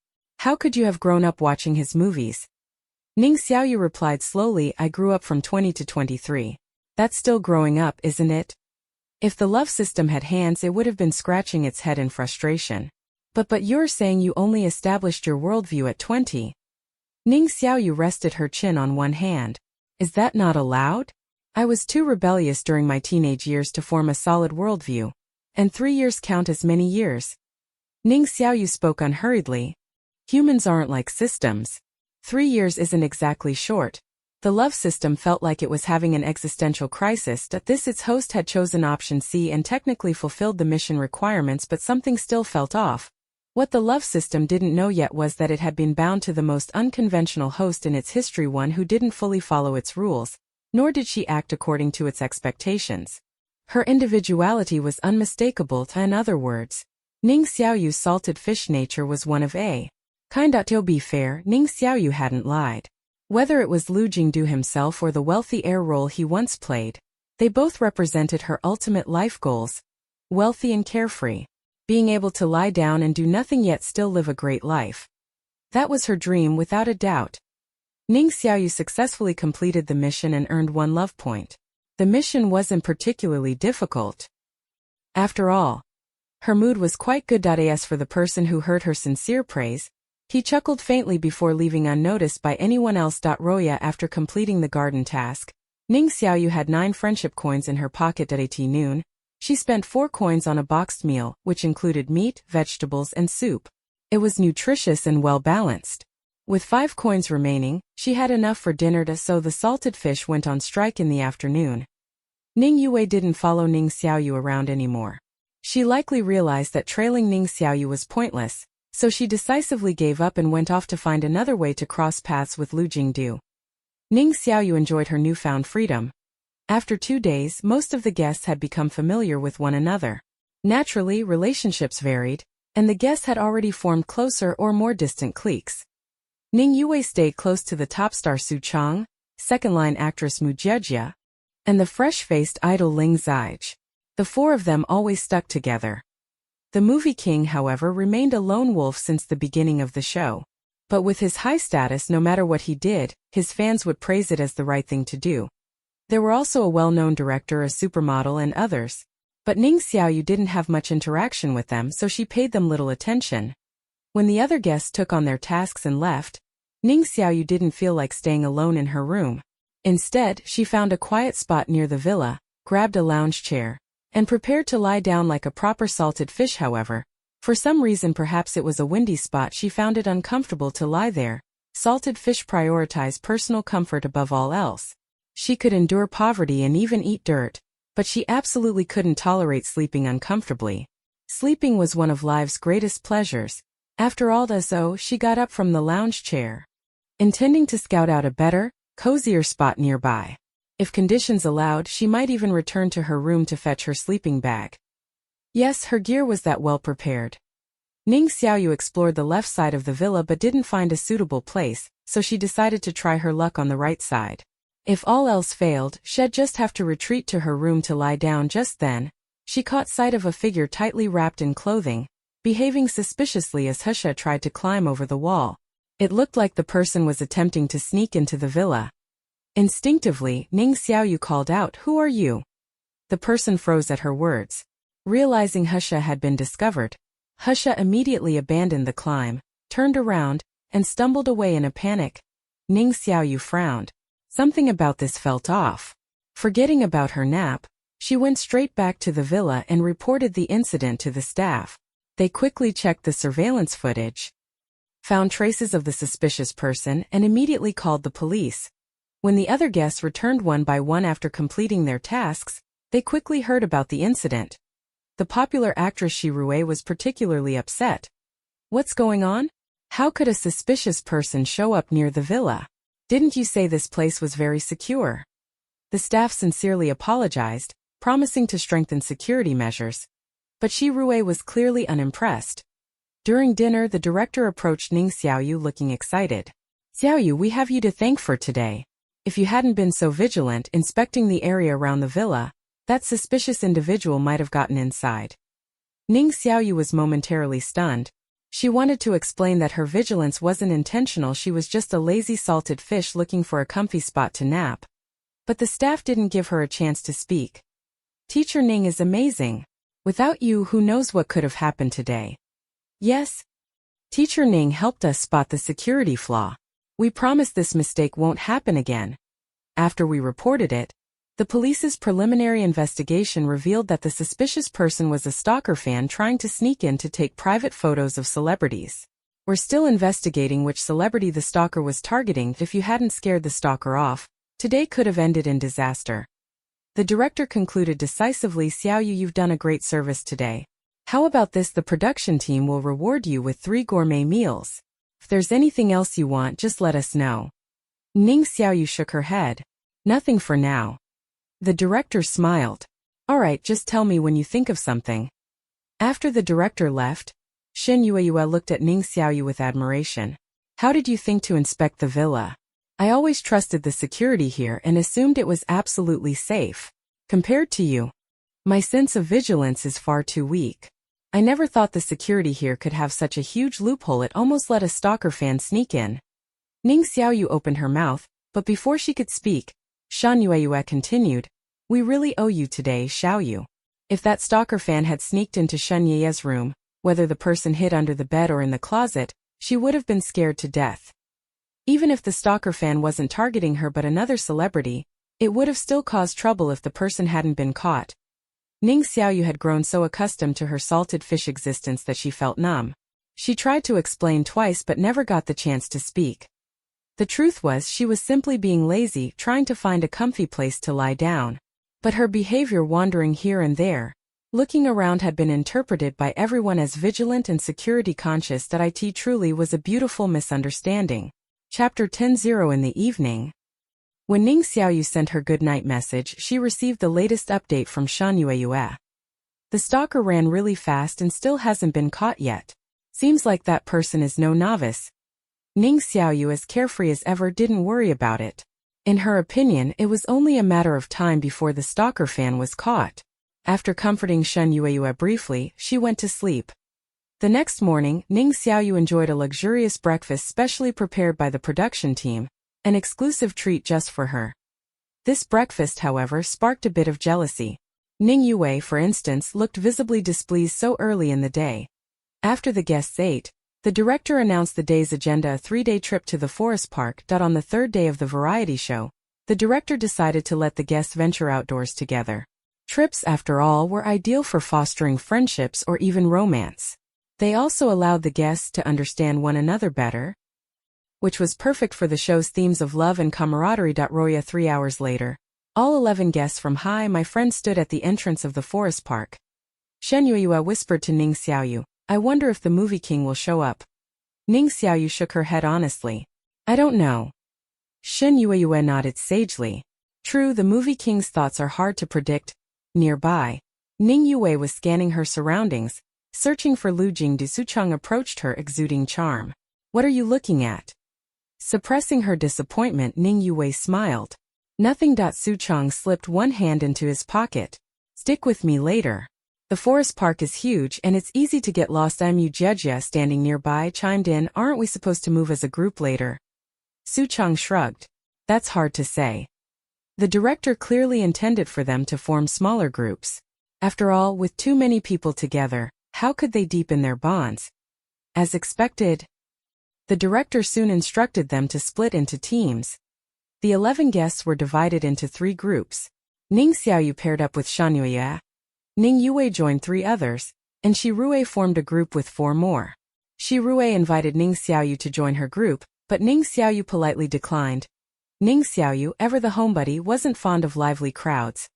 Cell service was available in the forest and each guest carried a GPS tracker and live streaming equipment, so safety wasn't much of a concern. Ning Xiaoyu and Shen Yueyue wandered slowly, soon separating from the other groups. Why don't you 2 join the others? It's more fun with a crowd. Ning Yue's group is already barbecuing. Wow, Su Cheng's wilderness survival skills are impressive. They're even planning to eat the spiders they caught. Aren't they scared? This stream is so boring. I'm out. The viewer count dropped significantly, but Ning Xiaoyu remained unbothered, even a little pleased. Her peace didn't last long, though. Suddenly, the love system's voice rang out, sharp with tension. The obsessive fan from yesterday, the one who tried climbing over the wall, has followed you here. She's the movie king's stalker, madly in love with him. So much so that she wants to die together with him to ensure they're never separated. She's gone insane and is highly dangerous. She knows Taekwondo. Right now she's about 3 meters to your right. The movie king came here alone to relax. He didn't bring an assistant or a bodyguard. The stalker is following him, waiting for the perfect chance to act. Girl, the danger is imminent. You can A. Deliver a stylish kick and send the stalker flying. B. Shout loudly to warn the movie king to dodge. C. Seek help from the production team immediately. Ning Xiaoyu. She had a million complaints but didn't know where to start. The stalker knew Taekwondo. She assaulted fish, didn't. How was she supposed to deliver a stylish kick? She wanted to pull off a heroic move like in the movies, but could she? Could she really? Instinctively, Ning Xiaoyu glanced to her right. She hadn't noticed before, perhaps distracted by her chat with Shan Yueyue. But there were two heavily dressed people nearby. The one lagging behind was clearly the obsessive fan she had scared off yesterday. Ahead of the fan was a man in sunglasses and a baseball cap, wearing a bomber jacket, black jeans, and white sneakers. Lu Jingdo. It was Ning Xiaoyu's first time seeing the movie king dressed like this. He looked like a dashing and youthful campus heartthrob, full of vitality. To be fair, the movie king wasn't much older than a university student. But that wasn't the point. The point was, out of the corner of her eye, Ning Xiaoyu caught a glint of light. If she wasn't mistaken, the stalker had a knife. This was a case of love turning into hate, leading to a twisted desire for eternal togetherness. Ning Xiaoyu found the stalker terrifying. Reality didn't give her time to think. The stalker was already moving quickly toward Lu Jingdu, clearly about to strike. Panicked, Ning Xiaoyu silently asked, "I won't get hurt, right? Surely the interstellar system could grant her a safety buff?" The love system replied eagerly, "Don't worry, girl. Charge ahead." Reassured, Ning Xiaoyu acted on instinct. She shouted loudly and ran toward Lu Jingdu. "Look out!" Hearing her voice, the movie king instinctively stopped in his tracks. But it wasn't enough. Realizing she'd been exposed, the stalker's expression twisted into a manic frenzy. "Brother, I love you. I love you so much. Let's be together forever. Okay?" she cried. Raising the knife, she lunged at Lu Jingdu. The critical moment, Ning Xiaoyu sprinted forward, throwing herself at Lu Jingdu. The two tumbled together, rolling down the slope and disappearing from Shanye's livestream. The audience was stunned. A few seconds later, they finally reacted. As this scripted or? No way. Xinyue, stop staring and call for help. I thought this stream was boring, but now this. Wait, did Ning Xiaoyu yell Lu Jingdu? Was the guy in the cap the movie king? Shaken, Shen Yueyue fumbled for her phone and called the director, her voice trembling with panic. By the time the director was notified, Ning Xiaoyu and Lu Jingdu had already landed at the bottom of the slope. Perhaps because Ning Xiaoyu had cushioned the fall, Lu Jingdu hadn't sustained any injuries. However, Ning Xiaoyu felt that one of her hands and one of her feet might have been sprained. For the moment she couldn't move at all. Since she couldn't move, she simply lay there like a salted fish. She couldn't help but ask the love system in her mind, "What's going on? Didn't you say I could charge ahead without worry?" The love system fiddled with its virtual fingers and replied, "It's unrealistic to take no injuries at all. I've already minimized the damage. Besides, the sprains aren't severe. You'll recover in 2 or 3 days." Hearing that, Ning Xiaoyu was completely reassured. After a bout of tumbling, the shaky livestream feed finally stabilized. Ning Xiaoyu's livestream equipment was the latest model, waterproof and shock-resistant. Surprisingly, it hadn't broken after all the chaos. At this moment, the number of viewers in her livestream room was skyrocketing at an astonishing pace, climbing from the initial 5,000 to 15,000, and it was still rapidly increasing. Some of her fans were expressing their concern. What happened to the anchor? Oh no, Xiaoyu isn't moving at all. Could she have injured her nerves and become paralyzed? Please no. Xiaoyu, say something. I'm scared. Although Ning Xiaoyu couldn't see their comments, thankfully, someone asked the question they all wanted answers to. Lu Jingdu's clothes were covered in dust and bits of grass. His sunglasses were gone, lost Waknoshir. He looked a bit disheveled, but even so, his appearance and demeanor remained unaffected. How are you doing? Ning Xiaoyu lay with her eyes closed, both hands resting on her stomach, her posture resembling a peacefully resigned salted fish. Seeing her like this, many viewers wished they could check her breathing themselves to make sure nothing terrible had happened. In reality, Ning Xiaoyu was just too lazy to move. Hearing Lu Jingdu's voice, she lazily opened one eye and replied casually, "No big deal. I just can't move for now." Can't move. Her words echoed in Lu Jingdu's mind. and his expression momentarily froze. Then his brows furrowed slightly as he fell into silence. The audience in her live stream room couldn't help but burst into tears. She can't move? The anchor isn't really paralyzed, is she? This seems serious. Earlier she only opened one eye. Does this mean she can't open the other? The price she paid to save Lu Jingdu is way too steep. If the anchor hadn't acted, the one lying there now would have been the movie king to one of the people involved. Lu Jingdu naturally understood that as well.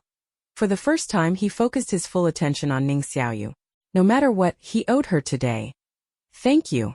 I can agree to any request you ask within my capabilities.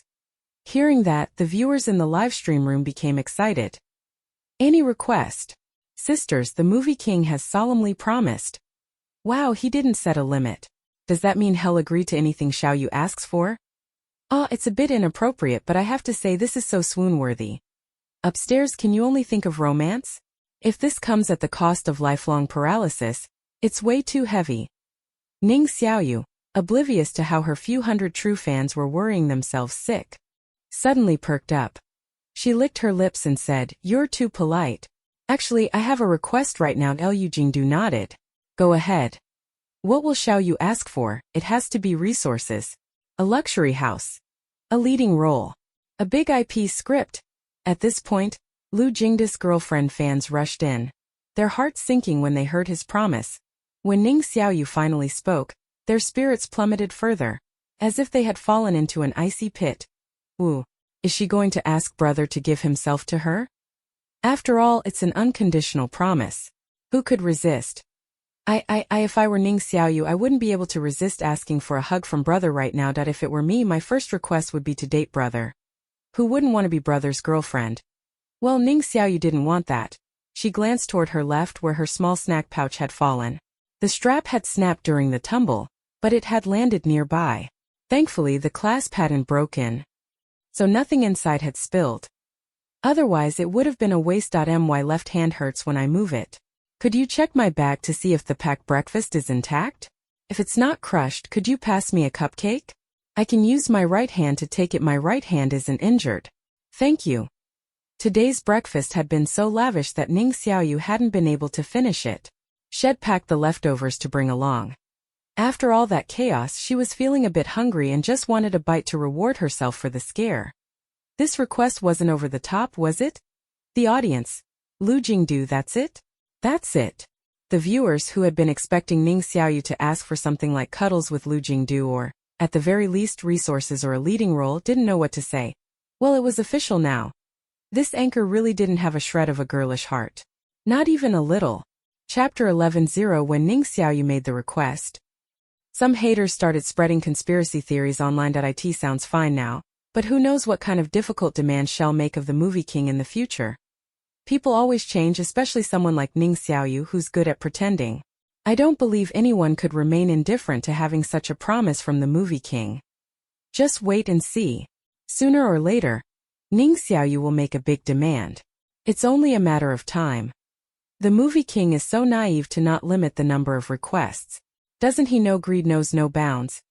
If Ning Xiaoyu had seen their comments, she would have said, "You're really overestimating a salted fish like me." The salted fish had no big ambitions, only the desire to lie down and relax.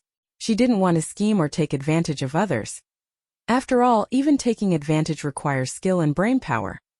Even if she had saved Lu Jingdu's life once, she didn't believe he would agree to all her requests unconditionally forever. How could someone who came to the top of the entertainment industry possibly be naive or gullible? Meanwhile, Ning Xiaoyu's genuine fans found themselves caught between feeling sorry for her and wanting to laugh. They felt sorry because Ning Xiaoyu couldn't move and was probably quite injured. Her earlier words that it was nothing serious were likely just to prevent others from worrying. They wanted to laugh because even in her current state, Ning Xiaoyu wasn't thinking of asking for comfort, a hug, or even calling for the production team and a doctor. Her sole focus was on food. Their emotions were complicated for a moment. For an average girl, even if she didn't break down crying, she definitely wouldn't stay as calm as Ning Xiaoyu. Acting like nothing had happened, Lu Jingdu didn't have much experience interacting with women. Most of the women he encountered were either actresses or heiresses with comparable family backgrounds. And every one of them would make a big fuss over even a minor injury. The most extreme case was the cousin of one of his childhood friends. She had cried about being injured, prompting his friend to rush over in a panic, only to find a nearly invisible scratch on her index finger. The injury? Just a small cut from the edge of a leaf. The commotion had made it seem like something far worse had happened. He thought all girls were like that. Until he met Ning Xiaoyu, who couldn't even move but hadn't uttered a single complaint. Liu Jingdu paused for 2 seconds before nodding and saying, "Okay." Handing over a cupcake was no big deal. He picked up the shoulder bag that had fallen on the side. Though the bag didn't look big, it was surprisingly heavy. When Liu Jingdu opened it, he fell silent again. Inside were several bottles of milk, some delicate cupcakes, assorted snacks, and a pack of sunflower seeds, which had frequently appeared on camera before. The bag was heavy because it was stuffed with food. After a brief observation, Liu Jingdu picked out the most intact-looking cupcake and handed it to Ning Xiaoyu. Still keeping one eye closed, Ning Xiaoyu took the cupcake from him with her uninjured right hand. "Thanks. I brought a lot, so help yourself if you want." "Movie King, thanks I guess." "Movie King, what am I supposed to say?" "Movie King, silence as long as you're happy eating." "Ha ha ha. So there's not a single cosmetic item in Xiao Yes' bag. I thought female stars at least carried sunscreen or foundation. Turns out, no, just food. That's why Xiao Yes' beauty is all natural." Ning Xiaoyu, a barely known actress from the bottom tier, didn't even have an assistant, let alone a styling team. In a world of glamorous female stars who tried every trick to stand out with makeup and outfits, she seemed utterly ordinary. No exclusive hairstylists crafted her looks and no top makeup artists enhanced her features. She faced the world barefaced every day. When standing beside someone like Ning Yue, whose refined makeup and custom outfits exuded the aura of a top star, Ning Xiaoyu's presence was often overlooked. The fans Ning Xiaoyu gained so far were all drawn to her personality, not her looks. It wasn't until one viewer brought it up that others realized Ning Xiaoyu's features were actually quite good. Her plain hairstyle and simple outfits masked her beauty, causing people to underestimate her appearance. Unconsciously, this is the first time I've become a fan of a female star for her personality, not her looks. Xiaoyu really has a great personality. I am not a fan of Ning Yue's looks. I just like Xiaoyu. She's so relatable. But what's wrong with Xiao Yes? Thankfully, the Movie King finally asked the question for them. After a moment of silence, Liu Jingdu carefully chose his words and asked, "Is your right eye uncomfortable?" Ning Xiaoyu gave him a puzzled look. Noted. Liu Jingdu frowned slightly. "Then why aren't you opening your right eye?" Taking a bite of the expertly crafted cupcake, Ning Xiaoyu responded with an expression of pure enjoyment. "Lazy audience. Liu Jingdu, that's the most down-to-earth reason I've ever heard." She didn't even bother to say because. Truly iconic. My first thought was, this is the most brutally honest answer ever. I am laughing so hard. Xiaoyu really treats us like family. She says whatever's on her mind. Xiaoyu tricked me. I thought her eye was injured. Glad it's a false alarm. Guys, one question: does keeping one eye closed actually save energy? Some viewers instinctively tried it out. They gave it a try and felt, hey, it actually seemed different. It really did save a bit of energy. So the audience started playing along with Ning Xiaoyu. After finishing her snack and soothing her frightened heart, Ning Xiaoyu once again closed her eyes, placing her hands at her sides in a serene, salted fish pose. Honestly, lying on the grass and basking in the sun was pretty comfortable. The environment in the forest park was excellent, with fresh air, occasional bird calls, and a beautiful atmosphere. It was a perfect place for relaxation. As she soaked in the sun and the pain from her sprain subsided, Ning Xiaoyu started to feel drowsy. Just as the salted fish was about to fall asleep, she suddenly noticed that the air she exhaled through her nose seemed to hit some sort of obstacle, causing slight discomfort. She instinctively opened one eye, and in the next second she found herself locking eyes with Liu Jingdu, who had been reaching out to check her breathing when she opened her eyes. Liu Jingdu calmly withdrew his hand. The atmosphere grew a little awkward. Ning Xiaoyu took the initiative to explain, "I'm just tired." After 2 seconds of silence, Liu Jingdu said, "I've already contacted the production team. The rescue team will be here in about 15 minutes. Ning Xiaoyu responded with an O to show she understood. Then she closed her eyes again, preparing to sleep. Liu Jingdu sat casually not far from her, his cap removed. Without the cover of sunglasses and the brim of his cap, his striking face was fully exposed under the blazing afternoon sun. Every eyelash was visible in detail. The fangirls in the live stream went wild, squealing over the beautiful image. Unfortunately, there was no one at the scene to appreciate it. He spoke, "Let's talk for a bit." Ning Xiaoyu opened her eyes and glanced at him. Then she signaled with her gaze that he could talk, and she would listen. Liu Jingdu, Movie King. This is a first for me, Movie King. I'm worried she'll fall asleep, more worried she won't wake up if she does. Movie King, talking doesn't use much energy though. Honestly, I get where he's coming from. Too bad she's not cooperating. Poor guy, haha. Normally, no one would care if Ning Xiaoyu napped during a live stream. It wouldn't be the first time she had done so. The last time in the small garden, not only did she sleep but she slept soundly. But earlier, she'd been injured. The slope they had rolled down was steep and high, easily dozens of meters from the ground. The tumble had lasted more than a full minute. For most people, rolling down such a height would either be fatal or leave them severely injured. Ning Xiaoyu had shielded Liu Jingdu during the fall, taking the brunt of the impact as a human cushion. Liu Jingdu had emerged unscathed, save for a few bits of dirt and grass on his clothes, but it was impossible for Ning Xiaoyu to come out of it completely unharmed. The audience was worried that she only seemed fine because of an adrenaline rush. Wu, please don't let anything happen to Xiaoyu. Xiaoyu, don't sleep. Stay awake. The audience didn't understand salted fish well enough. Ning Xiaoyu wanted to sleep simply because she felt lazy. All of a sudden, Liu Jingdu's gaze stayed on Ning Xiaoyu as he kept monitoring her condition. How are you feeling now? This time Ning Xiaoyu didn't even bother opening her eyes. She lazily replied, "Great." She had said earlier that it was no big deal, but Liu Jingdu hadn't believed her. This time she emphasized her words with great. Surely they believe her now. But the audience didn't buy it. Poor Xiaoyu, trying to ease our worries while enduring the pain herself. Let's hope her injuries aren't too severe. I just started following the anchor. Please, anchor.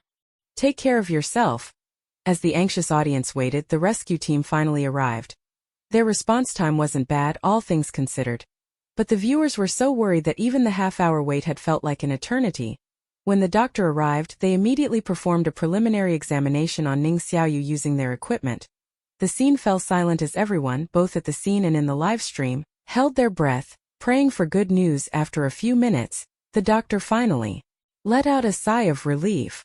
She'll need further tests at the hospital to be sure, but so far it seems there's no major issue.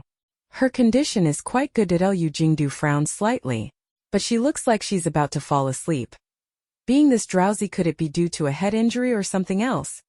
The genuine fans in the live stream perked up, listening intently. The doctor smiled. That's because she's tired from the scare earlier. High emotional intelligence. She's tired. Low emotional intelligence.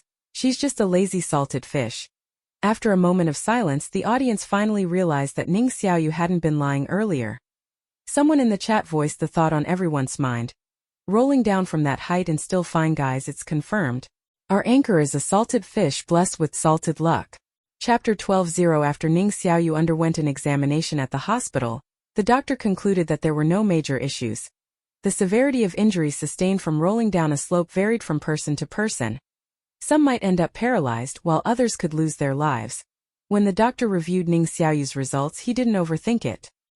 He assumed she was lucky, perhaps falling at just the right angle, and only ended up with a mild sprain. The audience had already anticipated this outcome, but when they heard the final diagnosis, they couldn't help but sigh in relief. Thinking back to Ning Xiaoyu's behavior at the bottom of the slope, her genuine fans teased in the livestream chat. LOL. For Xiaoyu, even the movie king can't compete with a cupcake. Xiaoyu, movie king? What's that?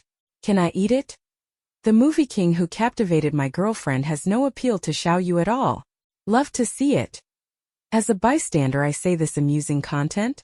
More please. To be cautious, the director still arranged for Ning Xiaoyu to stay in the hospital for a day. During her stay, the hospital room was lively. First, Shen Yueyue came to visit her.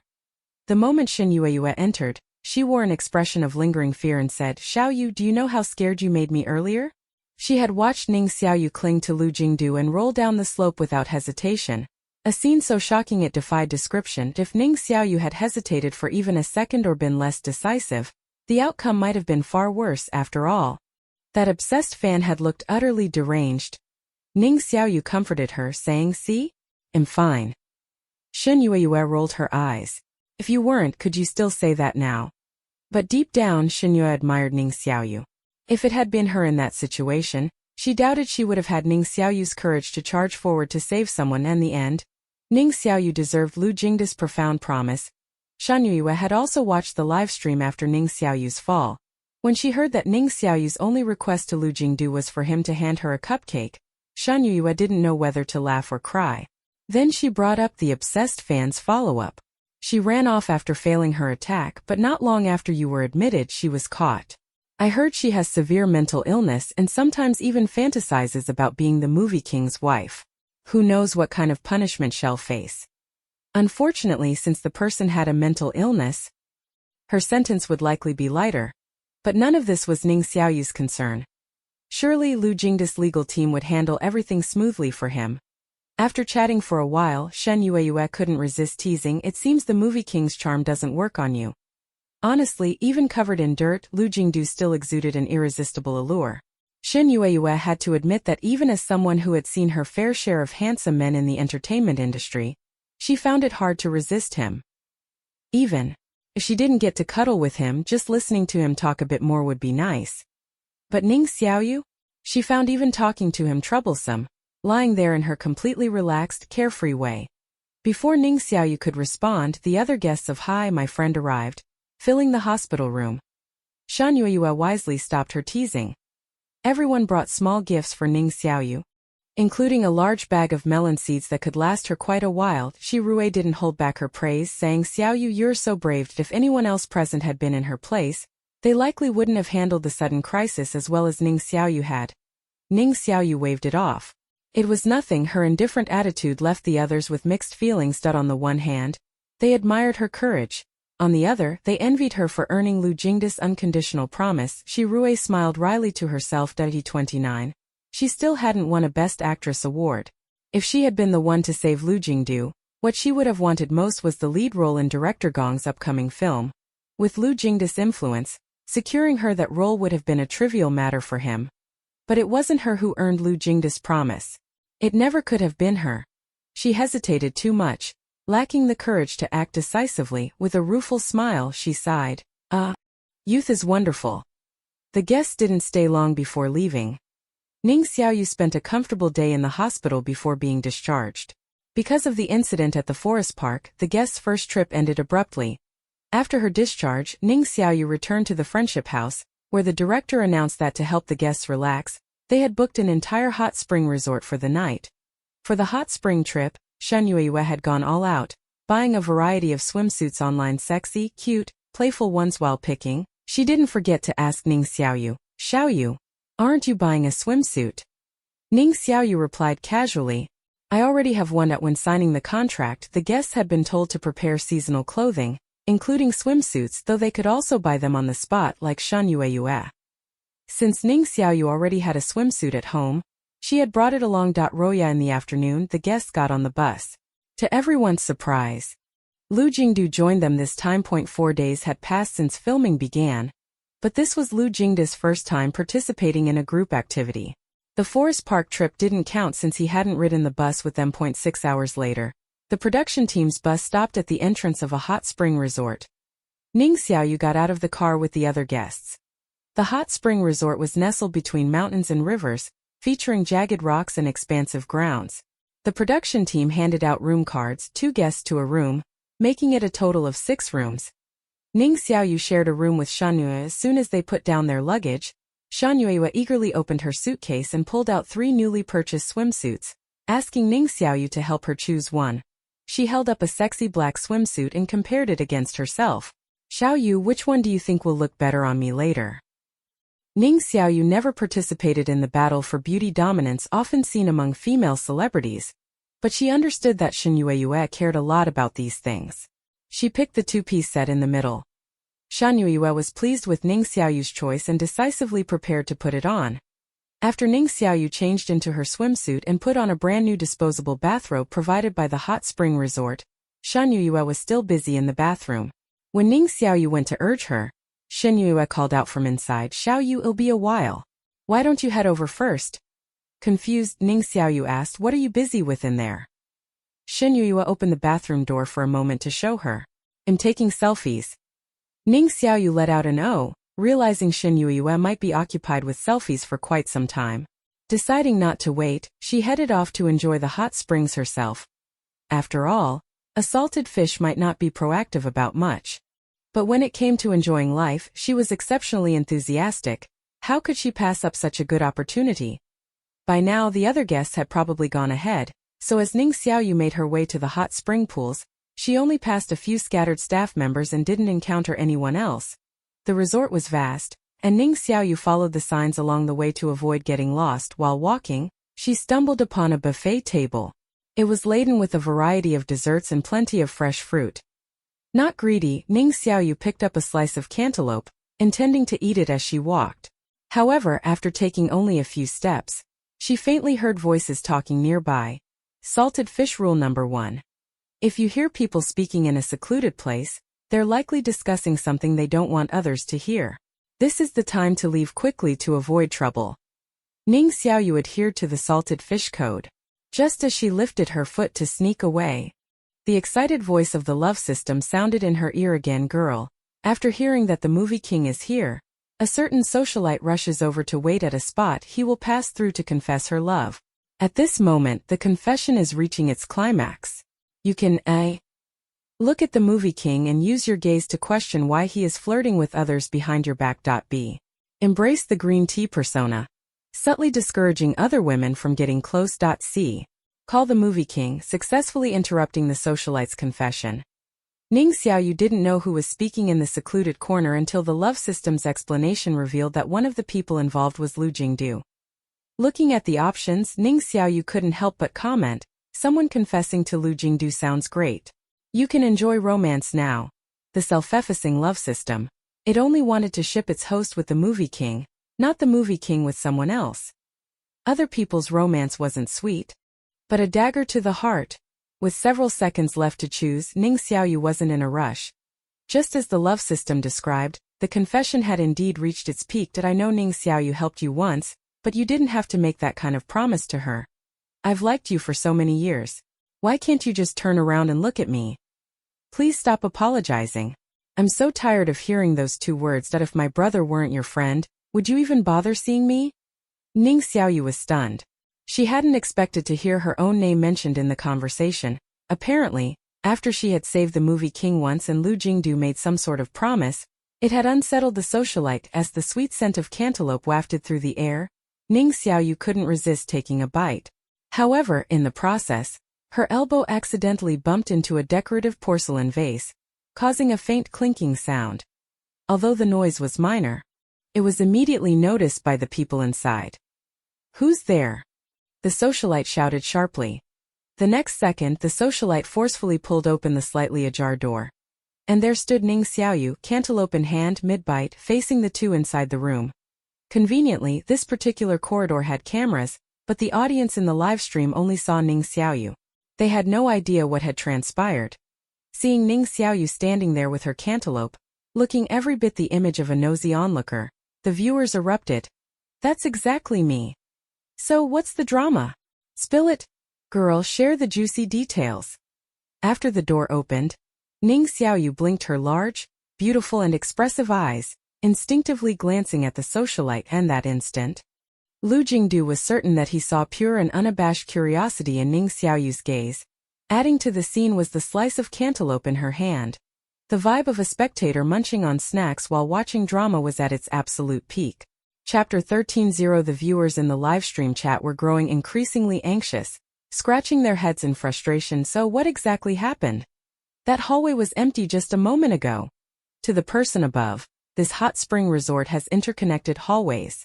People can come here from other directions too. Wah, seeing Xiao Ye's curious expression, I made the same sound of wanting gossip. Super loud. Sure enough, Ning Xiaoyu had decisively chosen option A just as the countdown was about to end. Option C wasn't bad either, but unfortunately, she was holding a sticky piece of cantaloupe, which made it inconvenient to handle her phone. As for option B, she had experienced green tea behaviors before and knew what pretentious innocence looked like. But why should she pick this option just to make things difficult for the socialite? There was no need for mutual harm. It was such a hassle. After glancing at the socialite, Ning Xiaoyu then looked at Lu Jingdu questioningly gossiply, and no wonder people always said that the essence of humanity was gossip. Even Ning Xiaoyu was no exception, however. She kept her curiosity in check, maintaining a level that wouldn't make others uncomfortable. The socialite, being someone accustomed to life's ups and downs, wasn't fazed by Ning Xiaoyu witnessing her confession. There was no embarrassment or panic on her face. After all, the only person who could stir her emotions was Lu Jingdu. But Lu Jingdu remained even calmer than her, his expression unchanged and devoid of any reaction if Ning Xiaoyu hadn't unexpectedly appeared. This confession would probably have ended uneventfully. Time seemed to freeze for a moment, and no one spoke. Then, Ning Xiaoyu took another bite of her cantaloupe. Once she confirmed that the love mission was complete, she walked away contentedly without looking back. The love system, which had been eagerly waiting for a sweet development. The imagined scene of asserting dominance didn't happen. The anticipated moment of driving away a rival and a CP sharing sweetness didn't occur either. Clearly, the host had followed the system's choices, so why didn't the results align with its expectations?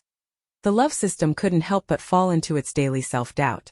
Its small memory bank nearly froze from frustration at this point. It would rather the host give up on making choices altogether and accept the punishment directly. Every script had been certified by interstellar netizens, each one guaranteed to deliver maximum sweetness, satisfying its yearning for romance. Unfortunately, the host refused to follow the usual tropes. Ever since she had endured one punishment, she had never accepted another. Roya, after finishing the piece of cantaloupe, Ning Xiaoyu was looking around for a trash bin when a familiar deep voice came from behind her. Here. A slender, well-defined hand pressed a spot on the wall, and moments later, a cleaning robot emerged from around the corner. The robot opened its rounded compartment, signaling Ning Xiaoyu to dispose of her trash inside. Ning Xiaoyu. It seemed she had been living under a rock. After tossing the trash, the two of them walked toward the hot spring pool in silence. Ning Xiaoyu didn't ask where the socialite had gone or what the outcome of the confession was. After all, even gossiping had its limits. And it wasn't like she had intentionally sought out gossip in the first place. Just as they approached the hot spring pool, Lu Jingdu spoke again. I don't go back on my words. He seemed to be telling her not to mind what had just happened. After all, others didn't seem to approve of his actions, fearing he would be taken advantage of by her. Ning Xiaoyu nodded. Understood. Then she added, actually, you've already granted me a favor before. Let's put this matter to rest. Ning Xiaoyu. Whether or not she had Lu Jingdu's promise didn't matter. For now, the best way to describe him was trouble, and his promise equaled double trouble. She might already be a thorn in others' sides just because of him. Besides, by completing missions with him, she had already earned a good amount of real-world currency from the love system. Saving him had been her choice, and she didn't believe it required repayment. Without waiting for Lu Jingdu to respond, Ning Xiaoyu strode forward. Roya, the production team had reserved 2 hot spring pools, one for male celebrities and one for female celebrities. The 2 pools were close enough to see each other. When Ning Xiaoyu arrived, there were already 3 people in the women's pool, one of whom was Ning Yue. Although Ning Yue disliked Ning Xiaoyu, she wouldn't openly show it in front of the livestream audience, lest she give them ammunition against her. Where there were female celebrities, there was always an undercurrent of silent rivalry. The same was true for male celebrities. After all, resources were limited. Without effort, how could one gain audience favor? Without effort, how could one attract the attention of brands? Therefore, celebrities always prioritize their appearances, striving to present themselves in their most perfect state to the audience. In the pool, Ning Yue wore a new blue and white one-piece swimsuit from a luxury brand. It was neither overly revealing nor excessively conservative, perfectly showcasing her fair skin and good figure. Jeja, trying to avoid clashing with Ning Yue, chose a simpler style. But even simplicity meant a high-end brand, never a generic one. Lastly, there was Shiru, the oldest female guest in the group. She opted for a resort-style swim dress with wide sleeves in shades of pink, blue and white.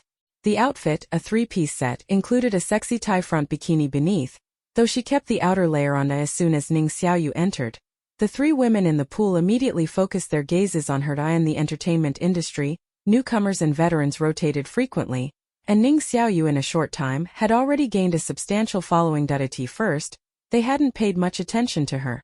But now they were all watching her movements to some extent, Amid the scrutiny, Ning Xiaoyu removed her white bathrobe. The swimsuit she wore underneath was finally revealed that it was black. Short-sleeved, a sporty swimwear that it was clearly different from the typical style of other female celebrities. Finally, Shi Rui was the first to react. Xiaoyu, whose swimwear are you wearing? Ning Xiaoyu replied casually, it's from Shida. Shida? What brand was that? They had never heard of it before. Eventually the mystery was solved by the resourceful fans in the livestream chat. Ha ha, I know. I wear that brand too. Cheap, comfortable and great value. This is the first time I've seen such a down-to-earth celebrity. Instant fan. Wearing the same brand as me? Does this make me a celebrity too? Shida should pay for this advertisement. Doghead.jpg. Although Ning Xiaoyu was wearing what the other celebrities considered a no-name brand, her stunning figure still stood out, even in such simple swimwear. The black color of her swimsuit accentuated her fair skin, making it seem even paler than Ning Yue's. It was only then that the audience realized something. Despite being an unknown actress who usually appeared lazy, standing only when absolutely necessary and exuding a lack of ambition, Ning Xiaoyu had the potential to be a true star. Her figure and skin tone alone were already enviable. Anyone could see that. Even her facial features, upon closer inspection, were just as good as anyone else's. The only drawback was her terrible hairstyle, which severely undermined her overall look. Let's crowdfund a stylist to fix Xiaoyu's hair. Honestly, even a 30 renminbi street barber could probably do better than whoever styled her hair. Ning Xiaoyu didn't have a stylist. She always went to random, inexpensive salons on the street for haircuts. Roya. Not long after, all 12 guests had gathered at the hot spring. However, not everyone was interested in soaking in the water. Only 7 guests entered the pool, while the other 5 stayed nearby, sipping tea and eating fruit. Naturally, this included Lu Jingdu, who had a slight obsession with cleanliness. After a while, the director announced the day's social interaction task. Since today marks the 4th day of filming, I believe most of you have formed initial impressions of each other. Now is the time to deepen those impressions.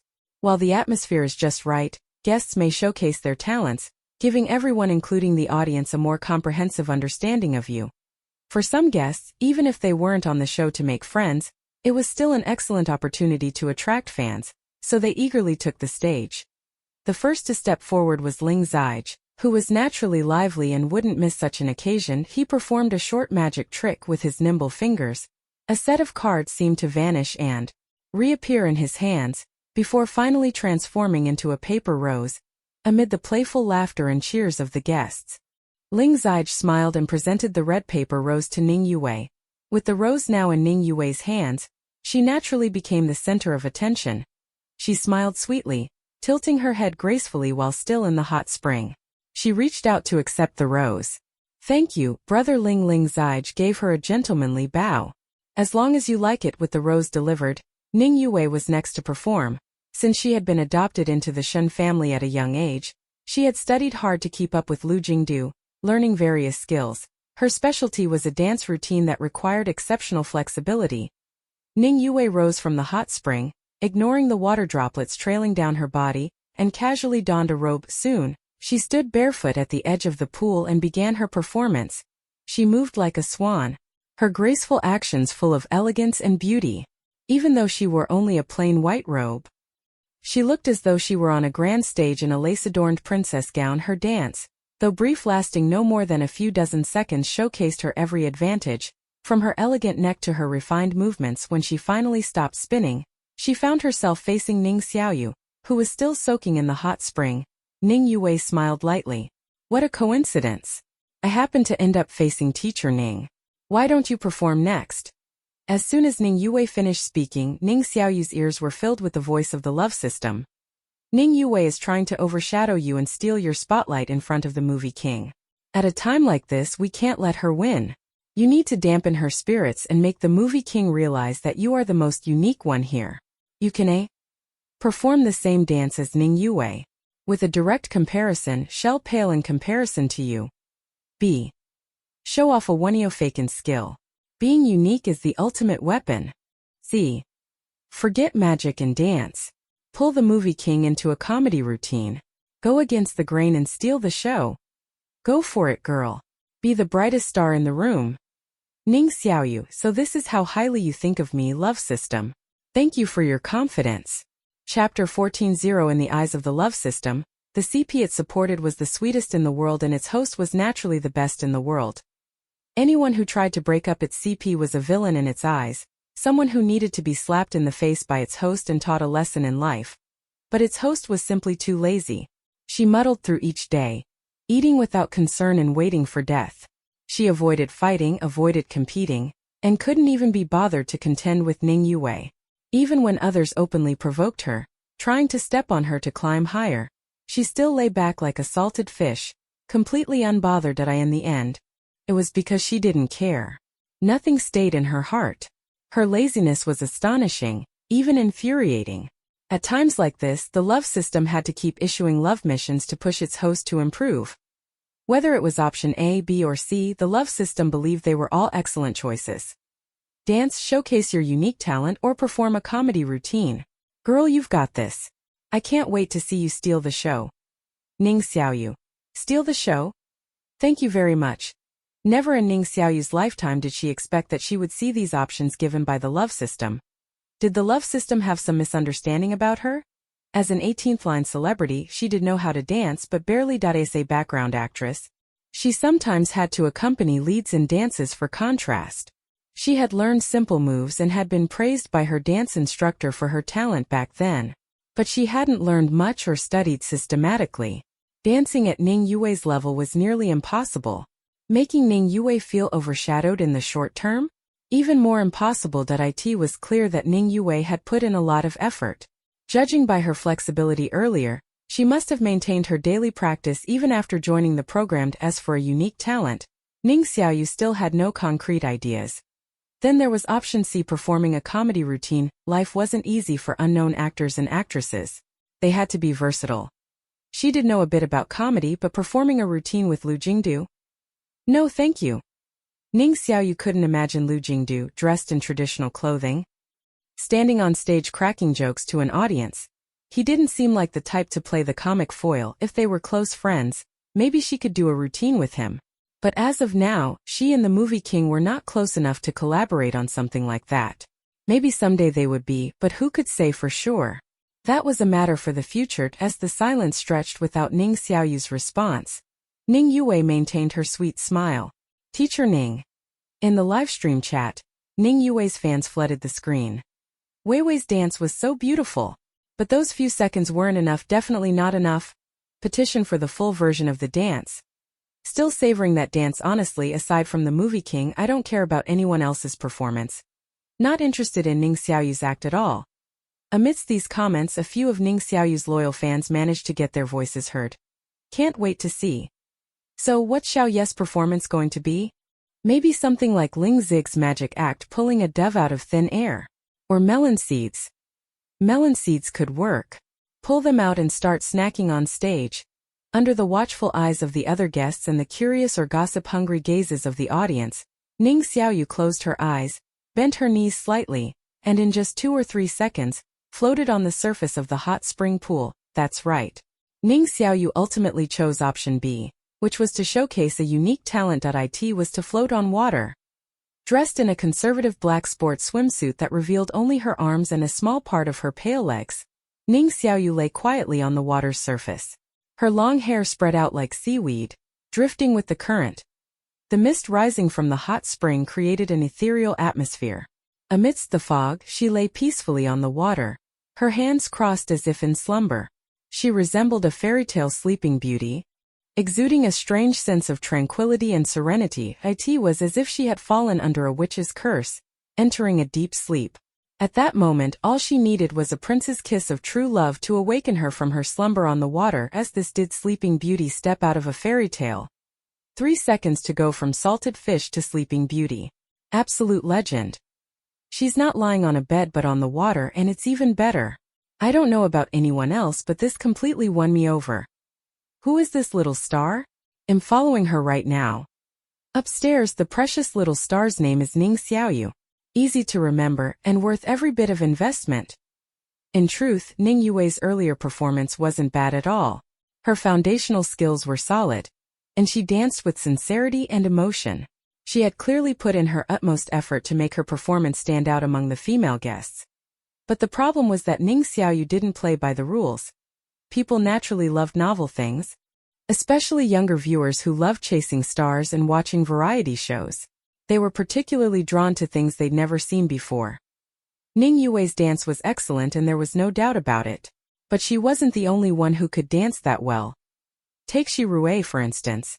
She was a graduate of the Beijing Dance Academy and had studied dance for over 20 years. If she hadn't entered the entertainment industry, she might already be a renowned dancer. Broadening the scope further, there were plenty of amateurs whose dance skills rivaled Ning Yue's. Many students from dance academies were beautiful, elegant, hard-working, and had been training since childhood. In short, Ning Yue's dance was stunning, but when compared to a fresh, unique performance, it might fall short. The hot spring resort, nestled in a lush forest surrounded by jagged rocks and vibrant greenery, provided an extraordinary setting and this natural paradise. Ning Xiaoyu's performance heightened the fairy tale atmosphere to perfection. Shan Yueyu snapped countless photos with her phone. The sound of the camera shutter broke the other guests' trance. Only then did they realize what had just happened and began clapping in appreciation. Ning Yue bit her lip hard and followed the others, clapping along. Shi Rui, standing nearby, remarked, "Xiaoyu's performance was certainly novel and beautiful." Then with a teasing smile she added, "But it seems like Sleeping Beauty really fell asleep. So which prince is willing to step forward and kiss her awake?" Of course, I mean kiss in quotes. Shi Rui about to stir up some drama. With so little time, has Sleeping Beauty really fallen asleep? This speed of dozing off is incredible. So which prince will it be? Doghead.jpg. It probably won't be our brother, right? Among all the guests, Shi Rui was the oldest. Although her celebrity status wasn't particularly high compared to the other guests, most of them were willing to show respect to her as a senior. Her gaze swept with interest over the faces of the male celebrities one by one. The 6 male guests participating in Hi, My Friend were all quite good-looking. Aside from Lu Jingdu, whose appearance was otherworldly, the others were at least above average in terms of looks, and no wonder the show became a breakout hit just 4 days after airing. With a cast this remarkable, it would have been strange if it didn't go viral. Smiling, Shi Rui began naming them one by one. Su Cheng Ling Zide Shuanjingham. Let me think. How about we let our movie king play the prince?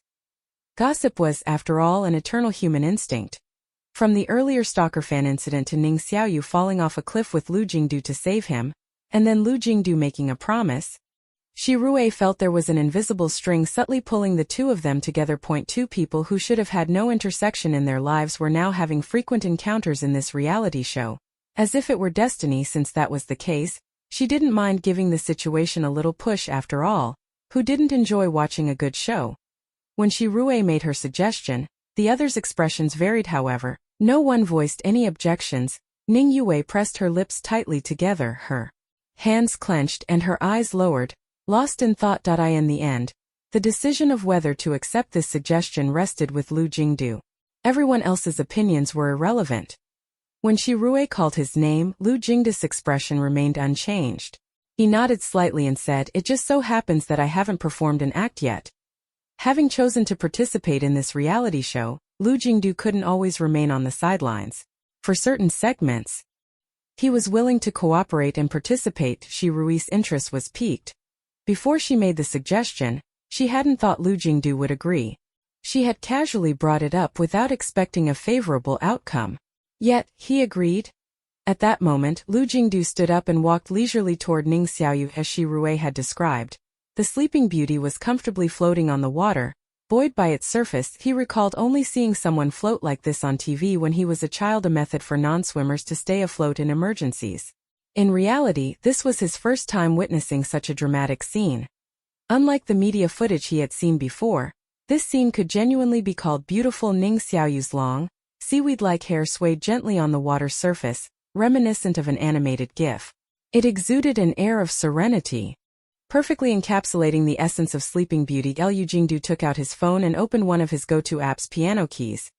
Whenever he didn't have access to a real piano but needed to clear his mind, he would occasionally play music on this app to regain his touch. He casually played the nursery rhyme titled Wake Up.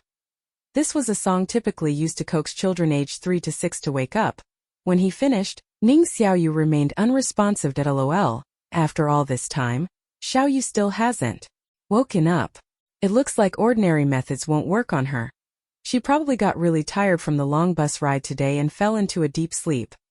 Unfazed, Lu Jingdu lowered his gaze. His movements, as elegant as a dance, glided over the piano keys as he played another tune. This time, he had barely finished the prelude when Ning Xiaoyu suddenly stirred and fully awakened. She opened her eyes, looking confused. Huh? What time is it? Haha. The movie king actually played the default phone alarm tune. Iconic. This ringtone haunted my entire student life. The moment I hear it, I feel compelled to wake up. Occasionally hearing it even now makes my heart skip a beat. After graduating high school, I completely abandoned this default alarm tune. It's too much to handle. Shen Yue chuckled as she noticed Ning Xiaoyu had woken up. Still early. Everyone is performing their acts. Still groggy, Ning Xiaoyu mumbled an "oh." So she hadn't been asleep for long. Shan Yue winked at her playfully. A prince kissed you awake with a melody. Ning Xiaoyu looked puzzled. What? What prince? What kiss? While she was still trying to make sense of the situation, 2 hashtags suddenly shot to the top of trending topics. Sleeping Beauty steps out of a fairytale line Torialitat the prince awakens Sleeping Beauty thakis. Along with this, Ning Xiaoyu's social media follower count began to skyrocket. Chapter 15:0 Ning Xiaoyu's fans affectionately called her Sleeping Beauty Xiaoyu. At the same time, the song Wake Up, which was meant to help children aged 3 to 6 get out of bed, suddenly became a hit. The composer never expected that the song he had casually created would gain widespread recognition from netizens in such an unexpected way that he felt both surprised and delighted. After all, having one's work acknowledged was always a gratifying experience. This time, he had also benefited from the spotlight of the 2 trending individuals. Without delay, he posted on Weibo, I wrote this song 4 years ago to coax my then 4-year-old son to get out of bed. Now my son is already 8 years old. Time flies. I'm thrilled that so many people enjoy this wake-up tune. P.S. Movie King Lu's rendition is incredible. Key point. A song written to coax a 4-year-old to wake up. So, the movie king played this song to wake the Sleeping Beauty? Why does this feel oddly endearing? I'm swooning. He's treating Sleeping Beauty like a little kid. This wake-up song alternates between lively and gentle melodies, with a rhythm full of affection. It's a must-download. Sob sob Sleeping Beauty looks so stunning when she's asleep. Loving her even more. Of course, amidst these friendly comments there were also some like, don't overthink it, lol, you guys are so imaginative. Why not write a script? Or are you mind readers for the movie king? However, most netizens didn't care. As for Ning Xiaoyu, she had no idea about any of this.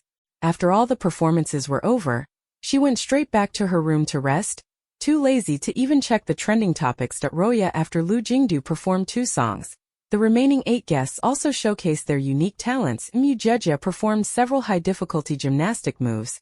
Shan Yue sang a gentle and delicate love song. Su Chang told a joke and Shi Rui performed a dance just like Ning Yue. However, Ning Yue's dance was ballet, while Shi Rui's was a traditional folk dance.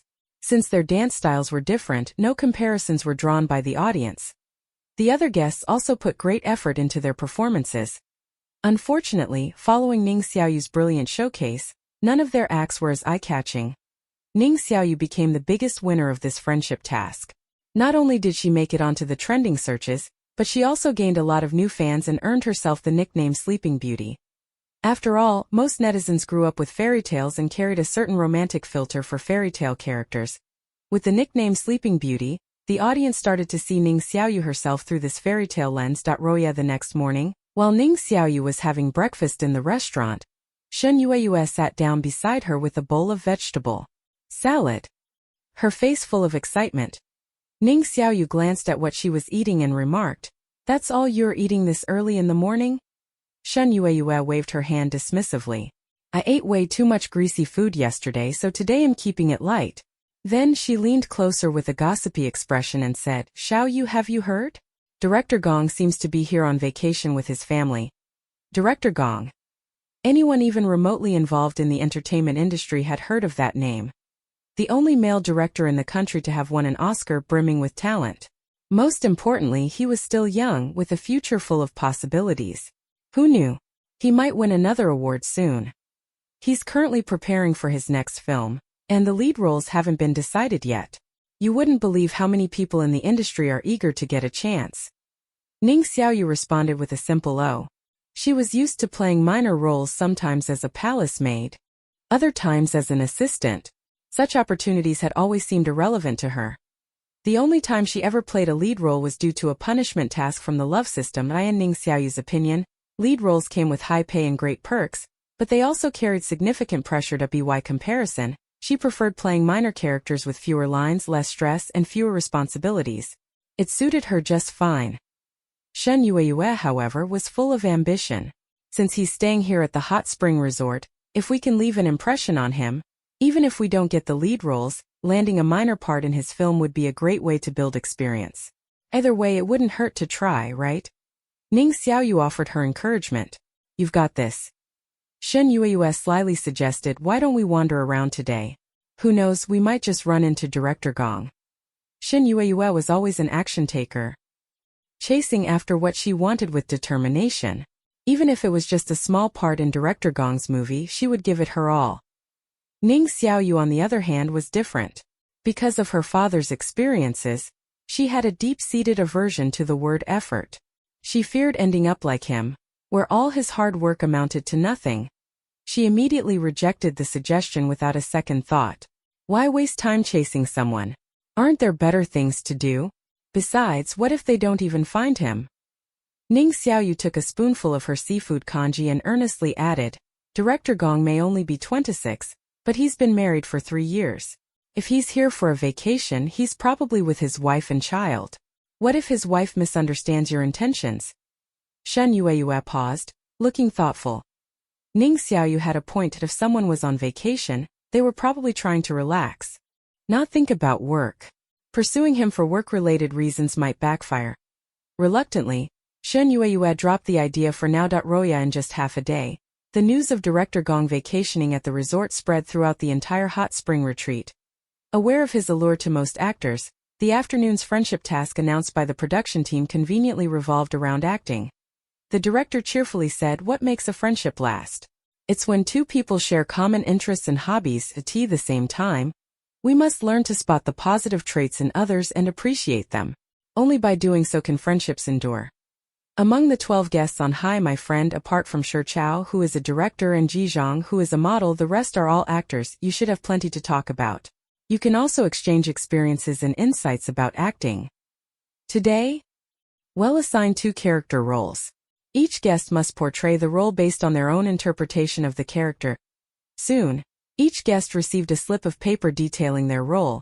The paper slips handed to the female guests had the same content, and the ones given to the male guests were identical as well. 15 minutes later, the director spoke. Who wants to go first? Ning Xiaoyu lowered her gaze to the slip of paper in her hand. You are a superhuman with the ability to develop your brain's potential. This means your intelligence far exceeds that of ordinary people. Please act out your daily life. No age, no occupation, no specific setting, just a broad prompt to perform daily life. To put it another way, it required the guests to flesh out their own character settings. It seemed simple at first glance, but on closer inspection, playing this role well was not easy if one wasn't careful. Creating an unlikable character could easily draw the audience's ire. The first to perform was Shi Rui, an experienced actress. She had her own interpretation of the role, wearing high heels that clicked sharply against the floor. Her beautiful face was taut with seriousness. She held her right hand as though gripping an invisible phone and spoke with a solemn tone. Deliver the Zenergy liquid to my lab immediately. I want to see the previous data analysis report before I return to the experiment. Got it. Shi Rui is portraying a high IQ research-focused female powerhouse. No surprise there. Rui is so skilled. Her performance radiates professionalism and efficiency, exuding an elite aura. With mentions of Zenergy liquid, she's even set up the world building. This has to be either a futuristic or interstellar society. After Shi Rui finished, the other guests applauded her enthusiastically. Her performance was undeniably compelling and impressive. Shen Yueyue immediately regretted her earlier decision. She should have gone first. The character she had in mind coincidentally overlapped with Shi Rui's. Since Shi Rui had already performed, she couldn't use a similar concept anymore. The second to perform was Mujejia. Sitting on a chair, she stared blankly into space, her fingers rapidly tapping in the air as though typing. After a while, she turned her head with a dazed expression and mumbled, "Dinner?" Oh, she mimicked the motion of adjusting her glasses, then carefully reached out her hands as if taking an invisible bowl. After finishing her imaginary meal, her demeanor shifted completely as she spoke about her work. The timidity vanished, replaced by pure confidence. I've already cracked their security lock and erased all traces of my activity. A socially anxious, self-neglecting hacker genius. Mujejia's acting is decent, but her character isn't as compelling as the high IQ researcher from earlier. Also, she set her character to wear glasses? Honestly, she doesn't suit that look. The third to take the stage was Ning Xiaoyu. She stood upright with her fingers clasped as though gripping a microphone. Her bright eyes shimmered with tears, and an excited yet radiant smile adorned her exquisite face. It's an honor to grow up on this land. This time, I was fortunate enough to receive this highly prestigious technological award. This isn't just my personal achievement but also the glory of our entire team in the days to come. I will stay true to my original aspirations, remember my mission, and dedicate myself fully to the pursuit of scientific advancement. I will pour every drop of my sweat into this land and remain steadfast until the very end of my life. I love this land deeply. Finally, thank you everyone. Got it. Weiwei is portraying a scientist accepting an award. Weiwei is so moving. I'm almost in tears. Who doesn't love this land? If my superpower were brain development, I'd dedicate myself to it too. That said, while Ning Xiaoyu's acting was average, her approach was clever. However, there was a flaw in her performance. The prompt required them to act out daily life and real life. A scientist couldn't possibly make accepting awards part of their daily routine no matter how accomplished a researcher. They couldn't be receiving awards every day, it wasn't realistic. Xiaoyu, resting her chin on her hand, whispered to Ning Xiaoyu, she's pandering to the audience, fishing for attention. At this point, only 3 female guests hadn't performed yet. Xiaoyu, whose original idea clashed with Shi Rui's, still hadn't come up with a better concept. Another actress, Yao Lian, didn't seem inclined to step forward either. Left with no choice, Ning Xiaoyu decided to go next. She reclined on the sofa with her eyes closed, her hands resting on the armrest. A few seconds later, she opened her mouth and mimed swallowing, as if drinking something delicious. After finishing, she sighed contentedly. That was amazing. Then she spoke again. Robot number 3, wash my hair. Number 4, clean the house. Number 5, I want durian pizza. Oh, and make me a millefeuille cake too. Number 6, come chat with me for a while. Whoa. Not gonna lie, I dreamed about a setup like this when I was a kid. The robots handled everything, leaving her free to just lie down and enjoy life. That's exactly how I imagine the perfect life to be. So the superpower of brain development is just used to create robots and improve quality of life. While the concept isn't exactly grand or lofty, it somehow aligns perfectly with my dreams. My goodness, I mean really, her house has that many robots, all serving her alone. I have a question. Is there a robot specifically for serving adults? That kind. Even a robot for washing hair exists, so how could that kind not exist? Doghead.jpg. Still, this invention does contribute to society, liberating the workforce and letting people enjoy life more. After Ning Xiaoyu finished her performance, Shen Yueyue looked at her with admiration. How did you come up with that idea? The concept was unique and resonated well with most of the audience, who hadn't fantasized about a highly advanced technological society where robots handled everything, allowing humans to enjoy a life of leisure. Even Shen Yueyue had dreamed about it before. If robots could do all the work, who would willingly toil away? Ning Xiaoyu shrugged. I think about it often. It just happened to fit today, so I went with it. Shen Yueyue's sister, you didn't need to be so honest. After Ning Xiaoyu's performance, Shen Yueyue and Yao Lian's acts were rather ordinary, failing to create much of a stir. When Shen Yueyue stepped off the stage, she regretted not being the first to perform. Ning Xiaoyu consoled her. There will be other opportunities. When it was the male guest's turn to perform, the director suddenly announced, it's dinner time now. The male guests will perform at the same time tomorrow. Ning Xiaoyu glanced at the clock and realized it was already time for dinner, which explained why her stomach was growling. The guests' dinner consisted of a seafood buffet. The hot spring resort offered an abundance of fresh seafood. Ning Xiaoyu walked past table after table, loaded with lobsters, scallops, and other seafood, as well as a variety of staple foods to satisfy any appetite. As Ning Xiaoyu was picking up a bit of everything, Shan Yueyue suddenly whispered in her ear, "Something feels off." "Off how?" Ning Xiaoyu asked, startled. On some shows, it's common for guests to record for 8 or 9 hours straight. But today the female guests only performed for a little over 3 hours, and now the director's letting us eat. Ning Xiaoyu didn't think too much about it. She didn't feel like overanalyzing the production team's intentions. After all, guessing wouldn't change anything. Whatever the production team had in mind would eventually come to light. She casually replied, "Every variety show director is different. Isn't it nice that this one lets us eat on time? Skipping meals is bad for your health." Shan Yueyue opened her mouth as if to argue but ultimately kept her thoughts to herself. Suppressing a certain suspicion, she smiled and said, "You're right. Letting us eat on time is a good thing." Ning Xiaoyu, holding 2 plates filled to the brim, was about to find a seat with Shan Yueyue when the urgent voice of the love system suddenly rang in her ears. Whenever the love system used this tone, it never meant anything good. And sure enough, Ning Xiaoyu's instincts were spot on. The next moment the system spoke rapidly. "Girl, the socialite whose love confession to the movie king failed has become increasingly obsessed and secretly snuck into the kitchen. While the staff were distracted, she spiked a bottle of wine with a certain enhancing substance. She's now carrying the wine bottle, blocking the movie king's path and inviting him to toast with her. The socialite has harbored a secret love for the movie king for years. This time she's determined either success or bust." She added a hefty dose to the drink and had already consumed a lot of alcohol herself beforehand to muster courage.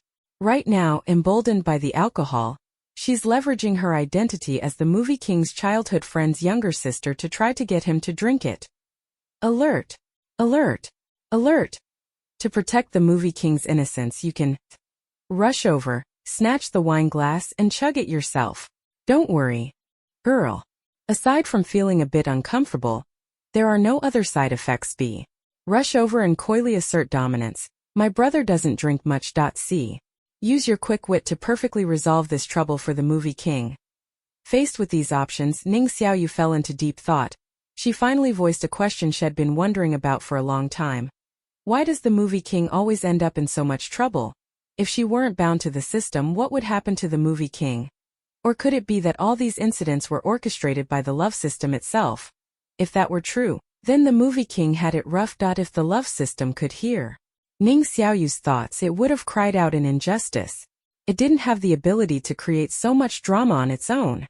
If it did, it wouldn't be stuck as a mere romance-obsessed love system, constantly stumbling upon bizarre love stories. Would it still need to be this desperate?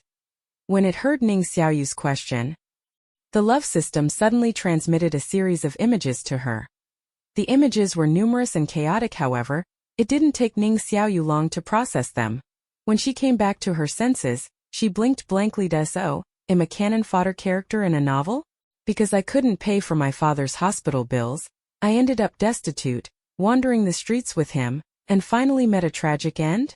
And the movie king should have been injured by that obsessive fan, suffered a lifelong disability, withdrawn early from my friend, and eventually faded out of the entertainment industry. Love system. Correct?" Ning Xiaoyu sat up abruptly, like a salted fish suddenly flipping over, and temporarily gathered her resolve. "Screw it. I may have never played a leading role, but I am the main character of my own life. Who's calling me a cannon fodder character? This is my life, and I refuse to be a supporting role in someone else's. Love system. Girl. This ambition to fight for the female lead role is fantastic. Go for it. Be filled with determination. Rescue the movie king, win his affection, and enjoy the thrill of overnight fame. You can do it." Ning Xiaoyu, wow, thank you so much. You're always nagging me about completing missions. Even Zhou the Exploiter, one an archetypal character from the Cockcrows at Midnight, wouldn't be as diligent as you. Chapter 16. Ning Xiaoyu didn't think Lu Jingdu needed her to step in. From a distance, she watched him and saw he didn't seem inclined to accept the glass of wine. Ning Xiaoyu reasoned with the childish love system, saying, "Have a little more confidence in your movie king. Someone who's made it this far wasn't the type to easily fall into other people's traps." The love system responded with a mournful tone. Girl, didn't the movie king play the song Wake Up for you yesterday? Now someone's plotting against him. And you're heartless enough not to help. Ning Xiaoyu didn't see the connection between the two events. The system pressed, don't you think playing Wake Up to coax you out of bed is incredibly doting? You should know the composer created that piece specifically to wake up his 4-year-old son. Ning Xiaoyu shook her head. Doesn't feel like it, she said, then quickly added, or is he trying to be my father? That, of course, was out of the question. There were so many songs to wake someone up. Why did Lu Jingdu choose that one? Unfortunately, the system couldn't answer that question. Only the man himself probably knew the answer. Love system. Love system. Girl, where's your sense of romance? Where's your heart? Ning Xiaoyu couldn't be bothered to respond. The system offered advice, saying, I feel like you'll pick option C, but I think you should go with option B. Ning Xiaoyu glanced at option B. My brother doesn't drink much. Is this supposed to be green tea? Love system. Girl, do you have a better idea? This system is still using an old database and might be a bit out of touch with modern trends. Ning Xiaoyu, having been in the entertainment industry for some time, had seen plenty of green tea tactics. Their essence lay in being ambiguous and leading others to misunderstand. She casually suggested last night, you weren't like this. A sentence like that was bound to create misunderstanding. In reality, all she and Lu Jingdu did last night was have dinner together with all 12 guests present. And last night the movie king hadn't drunk at all, appearing to avoid alcohol entirely. Yesterday you carried me. Actually, all he did yesterday was play 2 piano pieces, helping her trend on social media once. But the word carried was delightfully ambiguous. Did it mean carry as in support, or was it something else entirely? The beauty of language. A little misdirection and people could be easily misled. And a follow-up like, you're overthinking it. I just meant would be enough to smooth things over. The love system became a squealing rubber chicken. Girl, you're a pro. Say that later. Give me sugar until I explode. Only 6 seconds left. Choose option B. Ning Xiaoyu lingered over option B for a few seconds, then, as the system's excitement reached its peak, she chose an entirely unexpected option. The system's shrieks cut off abruptly. Recently, the love system's missions had been coming too frequently. Ning Xiaoyu didn't voice her thoughts but wasn't entirely without them. She'd figured out the perfect way to deal with the system: raise its hopes, then let them crash down. Let it know that even a salted fish had a temper. As for the system trying to predict her moves, that was utterly unnecessary, because she never played by the rules. Roya, when Ning Xiaoyu approached Lu Jingdu, the socialite was already teary-eyed, complaining, for my brother's sake, you won't even drink a glass of wine for me? Lu Jingdu remained expressionless, said nothing and turned to leave. The socialite, holding her wine glass, reached out to stop him. At that moment, Ning Xiaoyu stepped forward, took the glass from the socialite, and downed it in one go before either of them could react. The wine was good. It was sweet and flavorful and lingered pleasantly on her palate. Since it had no side effects and let her take a break, option A wasn't bad after all. The socialite, seeing her carefully prepared wine meant for Lu Jingdu consumed by someone else, immediately sobered up. She stammered, you that wine had. Ning Xiaoyu was unfazed. But Lu Jingdu, hearing that, paused slightly and furrowed his brow. What did you say? The socialite bit her lip, hesitant to speak. Lu Jingdu's tone turned icy. What did you put in the wine? The socialite's face filled with unease. Just a little something like that. But she quickly added, but I drank some myself. So even if nothing happens, it's fine. The effects wear off in an hour or so. This was her first time doing something shady, and she'd been too scared to lose control of the situation, so she'd chosen the safest option. She wouldn't have dared use it on herself or Lu Jingdu otherwise. Lu Jingdu said nothing more, grabbing Ning Xiaoyu's wrist. Let's go. Ning Xiaoyu, feeling only a bit warm, asked, go where? To the hospital. Lu Jingdu replied, his stride unbroken. Not trusting the socialite's words, he couldn't risk taking her at face value. She'd already stooped to such dirty tricks. This time, even if her brother personally intervened, he wouldn't let the matter slide. In the car, Ning Xiaoyu felt an itch in her chest along with the heat. She scratched at her shirt and shifted uncomfortably. Lu Jingdu, his expression dark, noticed her movements and asked, how are you feeling? After a few seconds of thought, she answered honestly, not bad. But I kind of want to. Lu Jingdu interrupted with a curt I know. Just hold on. Ning Xiaoyu, resting in the back seat with her eyes closed, Opened them instinctively at his words. He knows? Knows what? Lu Jingdu, uncharacteristically at a loss for words, felt the car ride dragging on for the first time. The faint scent of alcohol in the confined space only made things worse. He tugged at his tie and finally asked, "Why did you drink that wine?" There were several reasons. First, the love system had tried to predict she'd pick option C and wanted her to pick B. So she'd gone with a reverse play to throw off its assumptions, creating a mix of truth and fiction to disrupt its calculations. If future missions got too challenging, it would exceed her expectations and capacity. Second, curiosity. The unknown always piqued her interest. Of course. Reason 1 was the main factor. And she'd ensured there were no side effects. She wouldn't gamble with her own safety. But that was not the explanation she could give Lu Jingdu. She casually said, "Free crisis management, plus a chance to try good wine." Most people who emphasized free were either laying a long-term trap or fishing for greater rewards. But when Ning Xiaoyu said it, it sounded entirely straightforward, as if she genuinely meant it.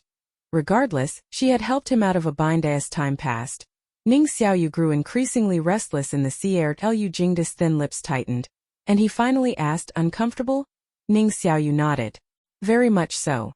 The driver in the front seat kept his head down, pretending not to hear, but his ears were pricked, eager for any developments from the back seat. A lone man and woman, with one of them drugged, things were bound to get interesting. Lu Jingdu massaged his temples and tried to say, "Just," but stopped himself. Ning Xiaoyu clearly couldn't endure it any longer. He turned to the driver. "How much longer to the hospital?" The driver, nearly breaking into a sweat, replied, "About 45 minutes. The hot spring resort was deep in the mountains, its remote location adding to the commute time." Ning Xiaoyu couldn't take it anymore. "Can we stop to buy some food first?" Lu Jingdu thought he'd misheard. "What?" Licking her lips, she said, "I'm starving." Lu Jingdu, driver? Roya, once Ning Xiaoyu had her milk tea and fried chicken. The itch in her chest finally subsided. Starving had been far worse. Now she was fully recharged and ready to go. Ning Xiaoyu had taken plenty of food from the buffet earlier, but before she could take a single bite, she had rushed to protect Lu Jingdu's innocence. Even though she doubted he needed her intervention, she had still sacrificed quite a bit by the time she finally had a chance to eat. She was starving. After finishing her meal and getting back into the car, the driver couldn't resist asking, "How are you feeling now?" Ning Xiaoyu patted her now full stomach and replied, "I feel great, completely satisfied with that." She placed her hands over her belly, closed her eyes, and entered what she called her salted fish time. The driver, curious but reluctant to pry, suppressed the urge to gossip. Somehow, her salted fish time reminded him of sage time, the period of relaxation after doing the deed. But all she had done was eat fried chicken and drink milk tea, nothing out of the ordinary. Ultimately, he decided to keep his thoughts to himself and focused on driving her to the hospital. Once they arrived at the hospital and she completed a series of checkups, the effects of the drug in her system had mostly worn off.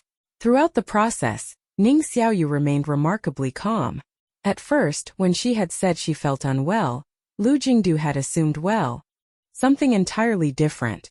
But in the end, it turned out she had just been hungry, so hungry her heart had been pounding.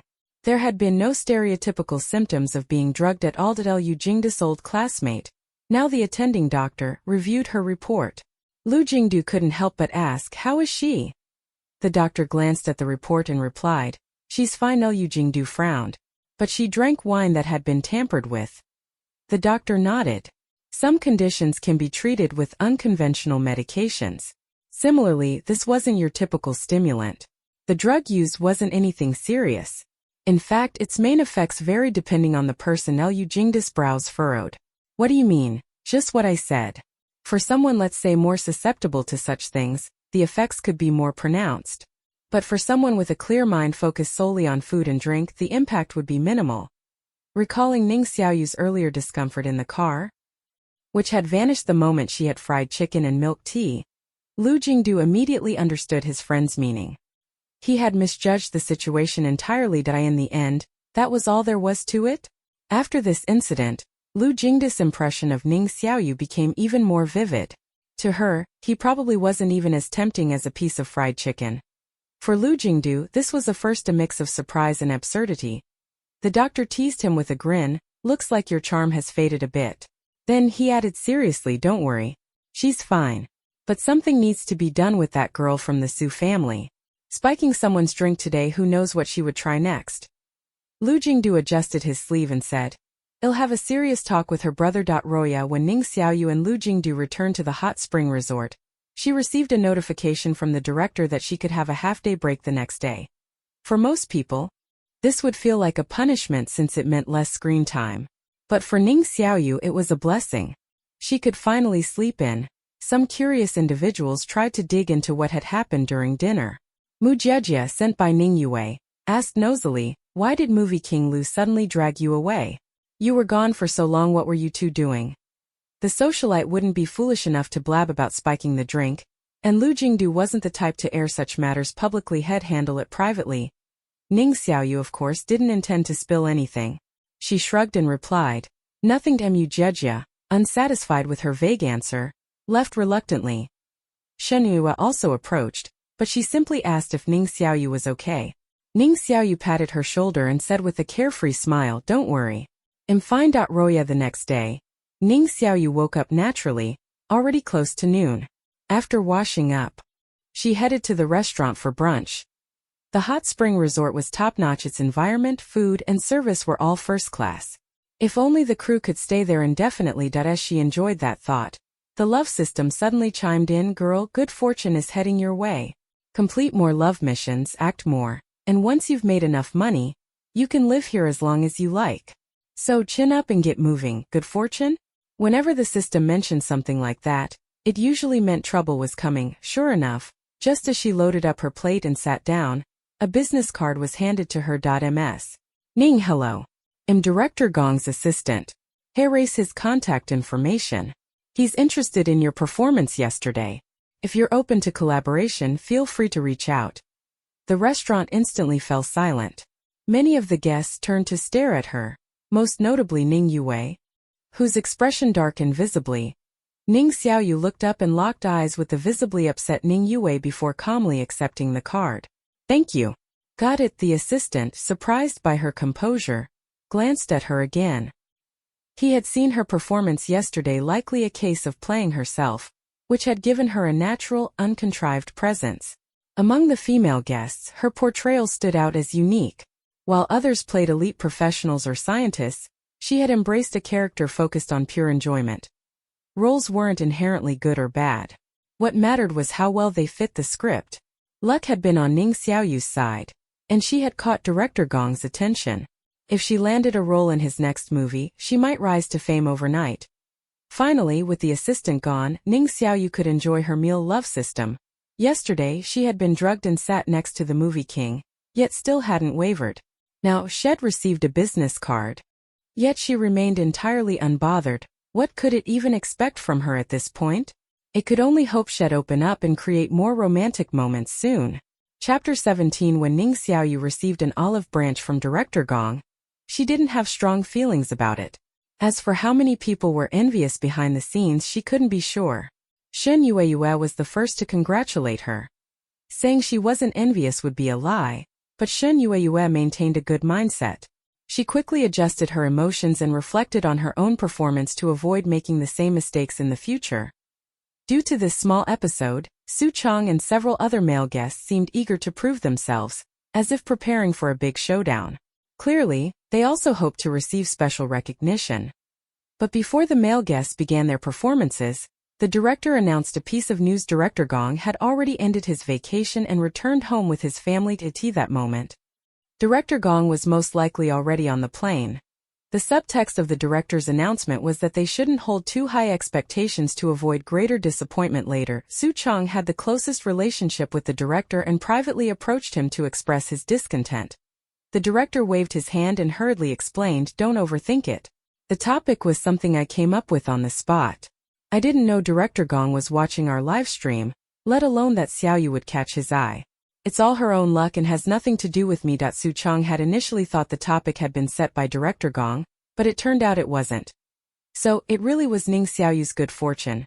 The prompt for the male guests was, "In a society where 80 of people have superpowers, you are one of the remaining 20, a completely ordinary person. Please portray your daily life." Among the 6 male guests, 3 were not professional actors. So whose performance would have the most tension was obvious. Those who hadn't worked with Lu Jingdu before gained a clearer understanding of his professional abilities through this performance. Watching the roles he played on screen couldn't compare to the impact of seeing him act live. Liu Jingdu's role was that of a university lecturer dedicated to improving the social status of ordinary people in a society where the ratio of superpowered individuals to ordinary people was severely imbalanced. Discrimination and prejudice were likely pervasive. The social status of ordinary people was also likely to be oppressed. Thus, the university lecturer played by Lu Jingdu carried deeper, thought-provoking elements that in every era, someone had to be a pioneer, doing what others didn't want to do or didn't dare to do. The cold yet handsome movie king was clearly well-suited to portray an elegant, noble lecturer with lofty ambitions, dedicating his life to improving the social status of ordinary people. Roya after the performance segment ended. While Lu Jingdu wasn't present, the director smiled and said, "Jingdu's birthday banquet is tomorrow. You can all start picking out gifts today." Not long ago, Shen Yueyue had mentioned this to Ning Xiaoyu. After all, she was one of the 12 guests. Not giving a gift would seem inappropriate, so she had deliberately saved some friendship coins for this occasion. The program team stipulated that the guests must use friendship coins to purchase their gifts rather than real money. The gift area was filled with a dazzling array of items, with the most expensive being a limited edition men's watch priced at 30 friendship coins. Naturally, it wouldn't do to give Lu Jingdu something too shabby. The gift area also featured a men's suit for 20 coins, a men's tie for 15 coins, a belt for 10 coins, and cufflinks for 5 coins in short. The prices were equivalent to the cost of a few meals, so the guests could afford them. In reality, however, the men's suit priced at 20 friendship coins would cost at least 5 figures outside. The program team had subsidized the gifts out of pocket. Ning Xiaoyu browsed the entire gift area and finally pointed at an item, asking how much for this. The staff member was momentarily stunned. That item didn't seem to be part of the gifts prepared specifically for the movie king's birthday. How had it ended up in the gift area? It was probably a mistake by some staff member. He hesitated and was about to say it wasn't for sale when Ning Xiaoyu handed him 5 friendship coins and said, "I'll take it." After speaking, Ning Xiaoyu left with a satisfied smile while hugging her chosen item, leaving the staff member stunned. Was Ning Xiaoyu planning to give that as a birthday gift? Could she really do that? Roya soon. The next day arrived. Not only was it the day the program team left the hot spring resort, but it was also the day they returned to the capital to attend Lu Jingdu's birthday banquet. Liu Jingdu's family had rented out the most luxurious hotel in the city for the occasion. As the sole son of the second branch of the Lu family, Lu Jingdu's birthday banquet would be attended by most of the prominent figures in the capital. The program team took the opportunity to tag along and bask in the grandeur of the event. When Ning Xiaoyu learned they were heading to a hotel in the city, her enthusiasm waned. She had thought they would just have some cake and light a candle, and that would be the end of Lu Jingdu's birthday. She hadn't expected the Lu family to go all out, making the event a grand spectacle known to everyone. Shan Yueyue, seated beside her, had grown more familiar with Ning Xiaoyu's personality recently. Smiling, Shan Yueyue said, "Being able to attend such a high-profile birthday banquet is a rare opportunity. Why do you think the program team went to such lengths to prepare gifts for the guests?" Ning Xiaoyu slouched in her seat, and her eyes. The Lu family's elaborate birthday banquet was more of a hassle than anything. The more people attending, the greater the chances of small conflicts and disputes. Although the guests were all prominent figures who wouldn't openly argue, their superficial harmony often hid deeper tensions. Still, Ning Xiaoyu couldn't shake the worry that some mishap might occur. After all, she was tied to a love system that loved stirring up trouble. Love system. Innocent.jpg. Roya. The group arrived at Junda Hotel at 5 in the afternoon. Near the entrance, staff members were in charge of collecting gifts. Ning Yue had prepared the most expensive item, a limited edition men's watch. Su Cheng had spent 20 friendship coins on the men's suit, and the other valuable items had been chosen by the remaining guests. So when Ning Xiaoyu took out a small transparent glass tank, all eyes instinctively turned to her gift. When they saw the slowly crawling creature inside the tank, everyone fell silent. Ning Xiaoyu, however, was quite pleased with her choice. If there had been another one in the gift area, she might have bought it for herself. She pointed at the turtle in the tank and said, "Turtles symbolize longevity, and they're slow in everything they do. Modern life moves too fast. Giving this gift is a way to wish the movie king a long life and the leisurely pace of a turtle. Who wouldn't want to live a long and carefree life like a turtle? Ning Xiaoyu certainly did. She had always liked turtles. As the saying goes, 1,000-year-old turtle. A 10,000-year-old tortoise at a 10,000-year-old tortoise, what a wonderful blessing. The program's cameraman would stop filming at the entrance so when the guests finished presenting their gifts, the cameras wouldn't capture anything further. The cameraman had assumed there wouldn't be any highlights today, but Ning Xiaoyu had proven him wrong in the most unexpected way. Live like a turtle? Haha, what a bizarre blessing. If it were someone else, I'd probably think they were up to no good. After all, there's even an insult involving turtles. But since the gift giver was Xiaoyu, it's fine. I'm sure she's sincere. She genuinely loved turtles. Such a simple and honest blessing. Compared to the other guests' gifts, Xiaoyu feels the most unique. Yeah, the value of a gift isn't determined by its price. After all, the movie king doesn't lack material things like Xiaoyu. I also wish the movie king a life as enduring and leisurely as a turtle's. May the movie king live a long, peaceful, and carefree life. The live stream chat was instantly flooded with this blessing. The love system felt deeply moved. Love system. In the original timeline, the movie king didn't even live to see his 29th birthday. Ning Xiaoyu let out a small oh.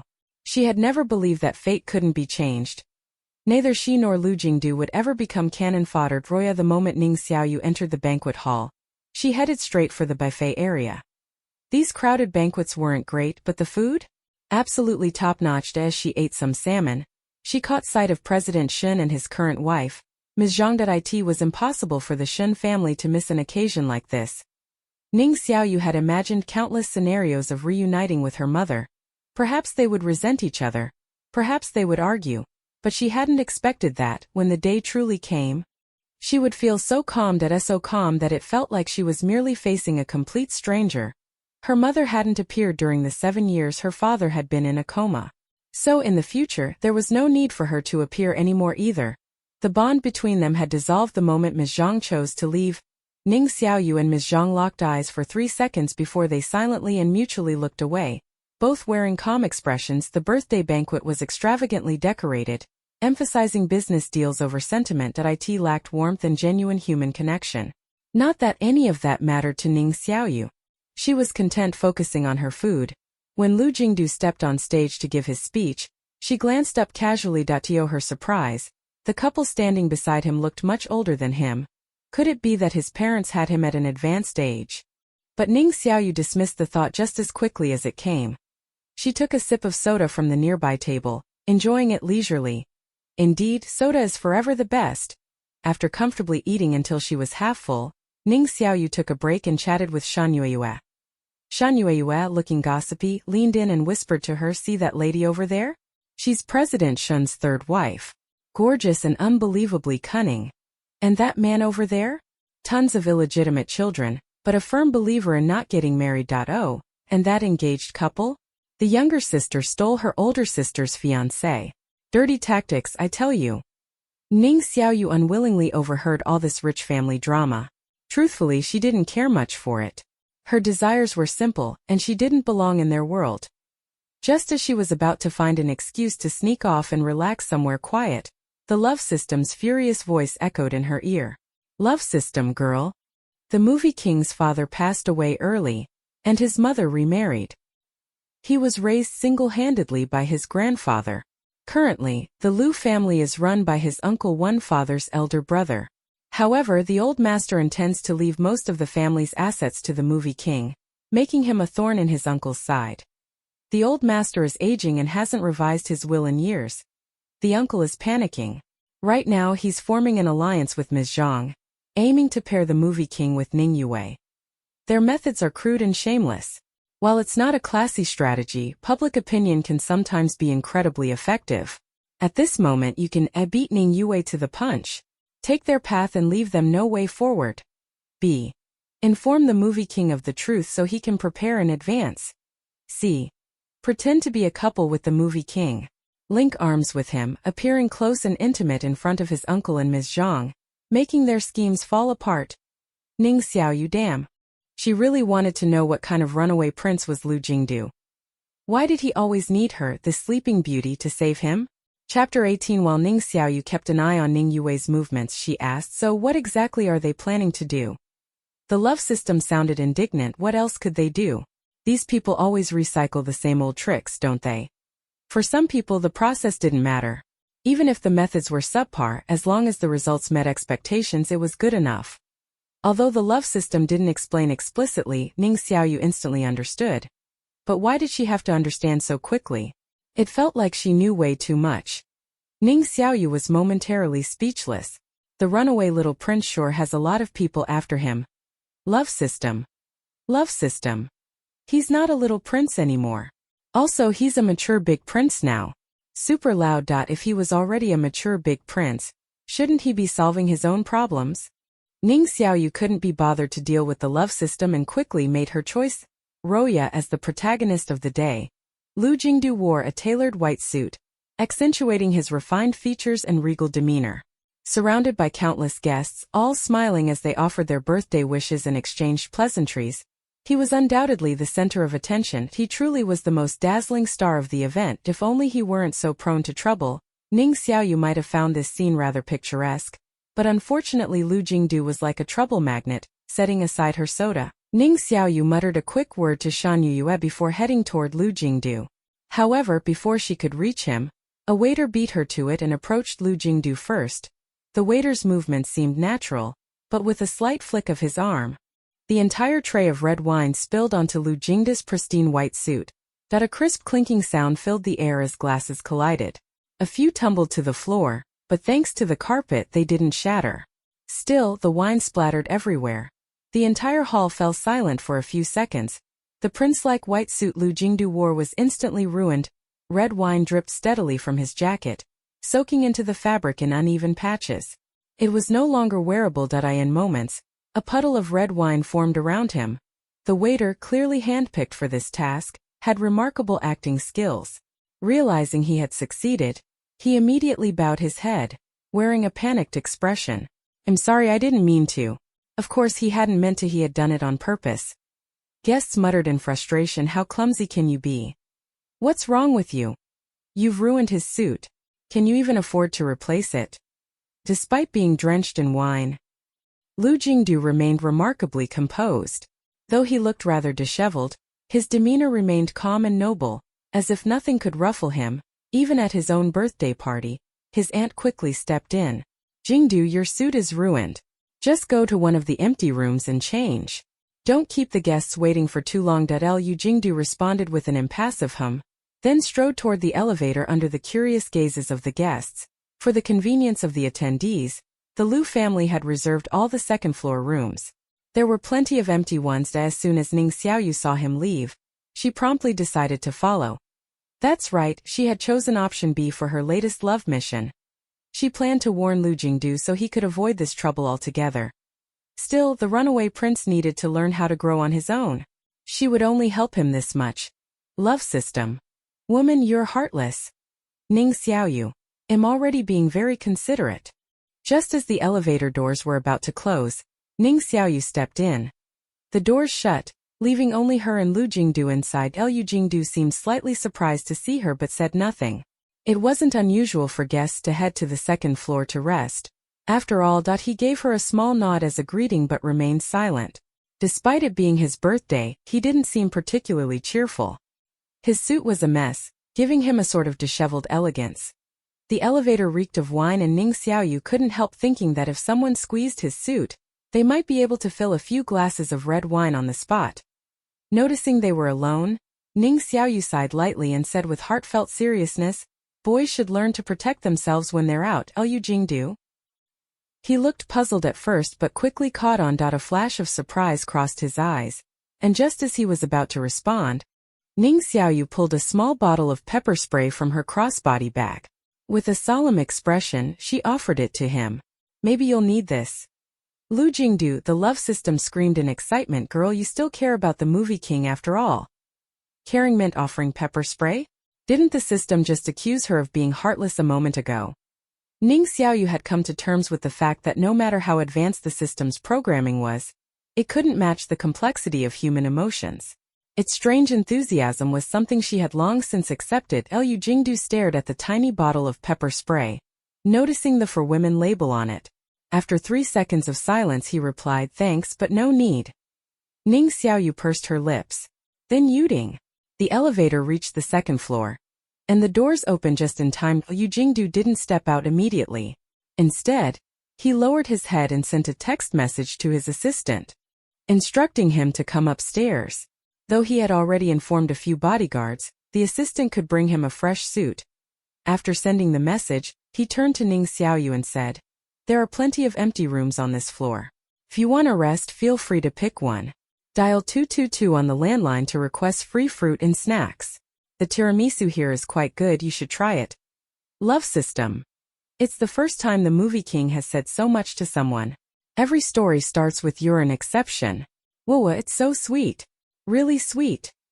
Ning Xiaoyu let the words of the love system go in one ear and out the other. She nodded and said, "Got it. Hurry up and change your clothes." The love system replied in a melancholic tone, "The movie king has a slight obsession with cleanliness. With his clothes this dirty, he won't just change, he'll definitely take a shower." Ning Xiaoyu shrugged. So, whether Lu Jingdu was taking a shower or just changing clothes, what did it have to do with her? After all, she had already completed the love mission by reminding the movie king to prepare early.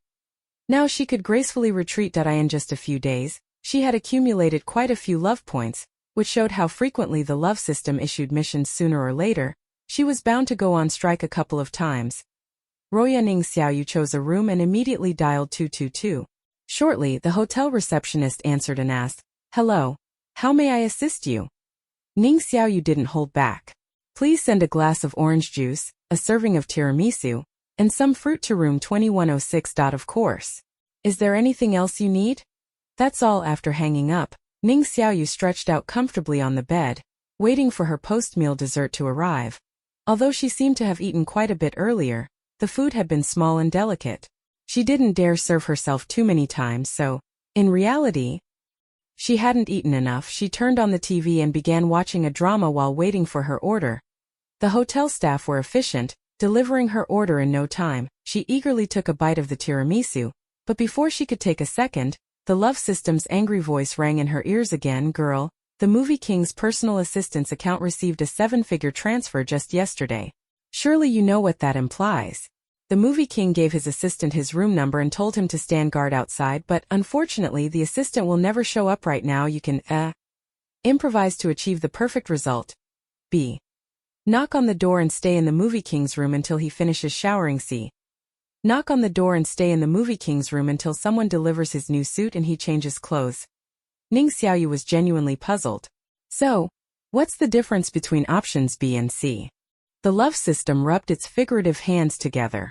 There's a big difference between the options. Girl, every stage of life presents countless choices.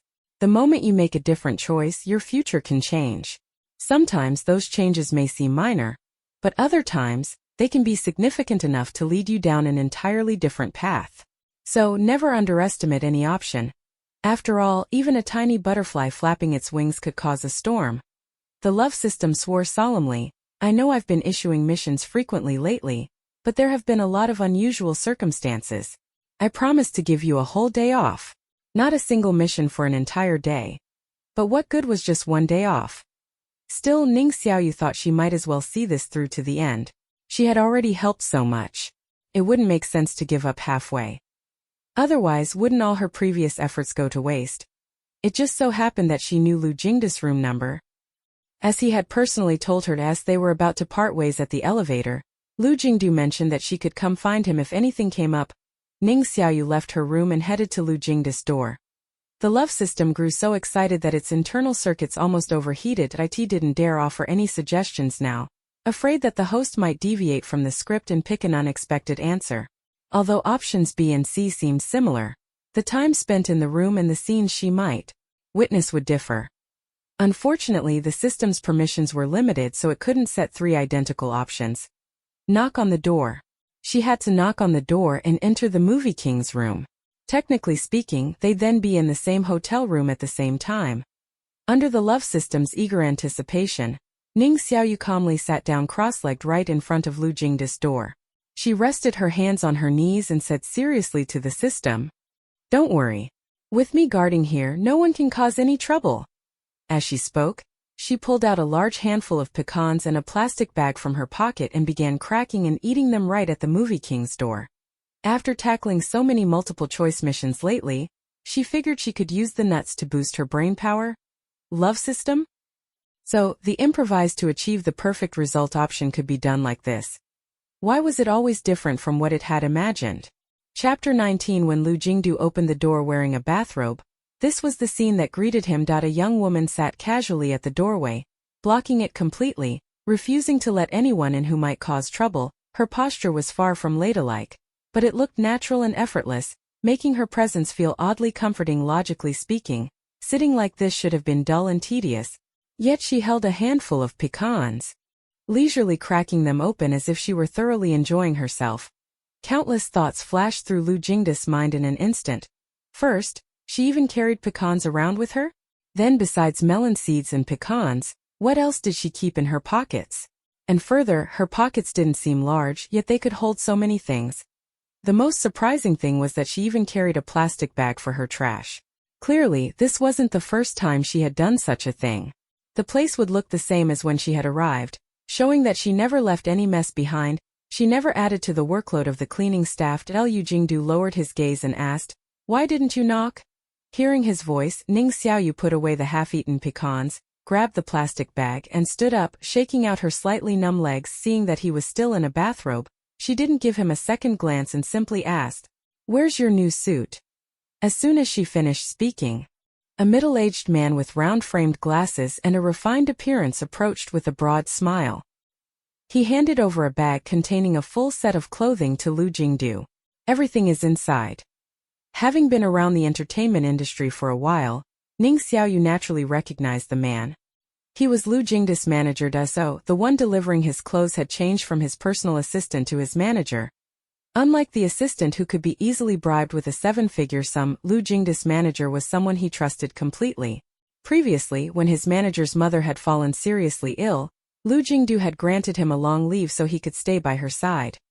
Now that even his manager had been called back from the hospital, Ning Xiaoyu figured she didn't need to worry about anything else. Since this was no longer her concern, she patted her clothes, turned around, waved casually, and walked away without hesitation. "I'm off? Bye-bye." She had barely taken a few steps when the annoying voice of the love system rang in her ears, chattering non-stop. The bag the manager just delivered it even contained disposable under. "Ah. Girl, I'm dead. I'm absolutely dead. That means just now." Just now. Ning Xiaoyu immediately understood. Why did she always manage to guess the correct answer? Expressionless, she said, "Shut up. Be normal." Love system. "I'm too excited. Ooh, my CPU is about to overheat from excitement." "Then hurry up and calm down." Love system. "I can't calm down. He must have known you were outside right after showering, which is why he didn't ask if you needed something. He only asked why you didn't knock. And girl, did you notice? His hair wasn't even dry when he opened the door. I'm shipping this moment so hard. See no evil."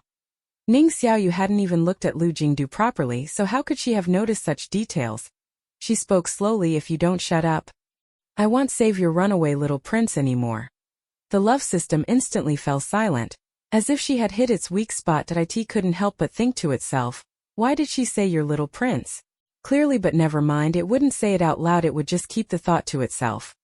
After returning to her room, Ning Xiaoyu lay down for another half-hour before receiving a call from Shan Yue. "Xiaoyu, where are you? The director was just asking about you and was going to call you himself. I volunteered to do it instead." Finishing the last bite of her tiramisu, Ning Xiaoyu replied with satisfaction, "I'm in my room eating."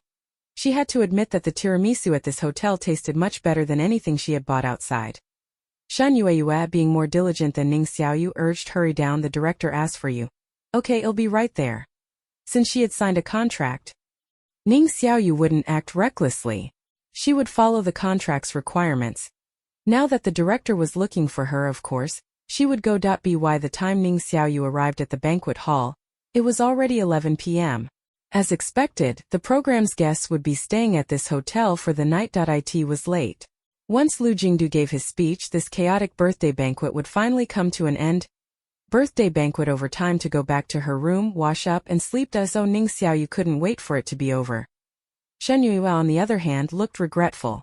How can a birthday banquet not have a dance? Ning Xiaoyu looked at her in surprise. Are birthday banquets supposed to have dances? Shen Yue widened her eyes. Aren't they supposed to? Ning Xiaoyu, this wasn't a fairy tale where the prince hosts a ball to dance with various ladies, and the ladies all fight to be his first dance partner. The love system was just as disappointed as Shen Yue.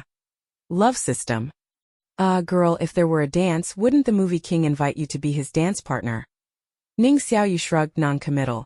She never bothered thinking about what-if scenarios, as it was meaningless that in this world. There were no ifs, so there was no point in dwelling on them.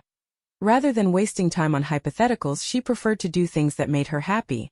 Besides, even if there were a dance, she wouldn't want to be a dance partner.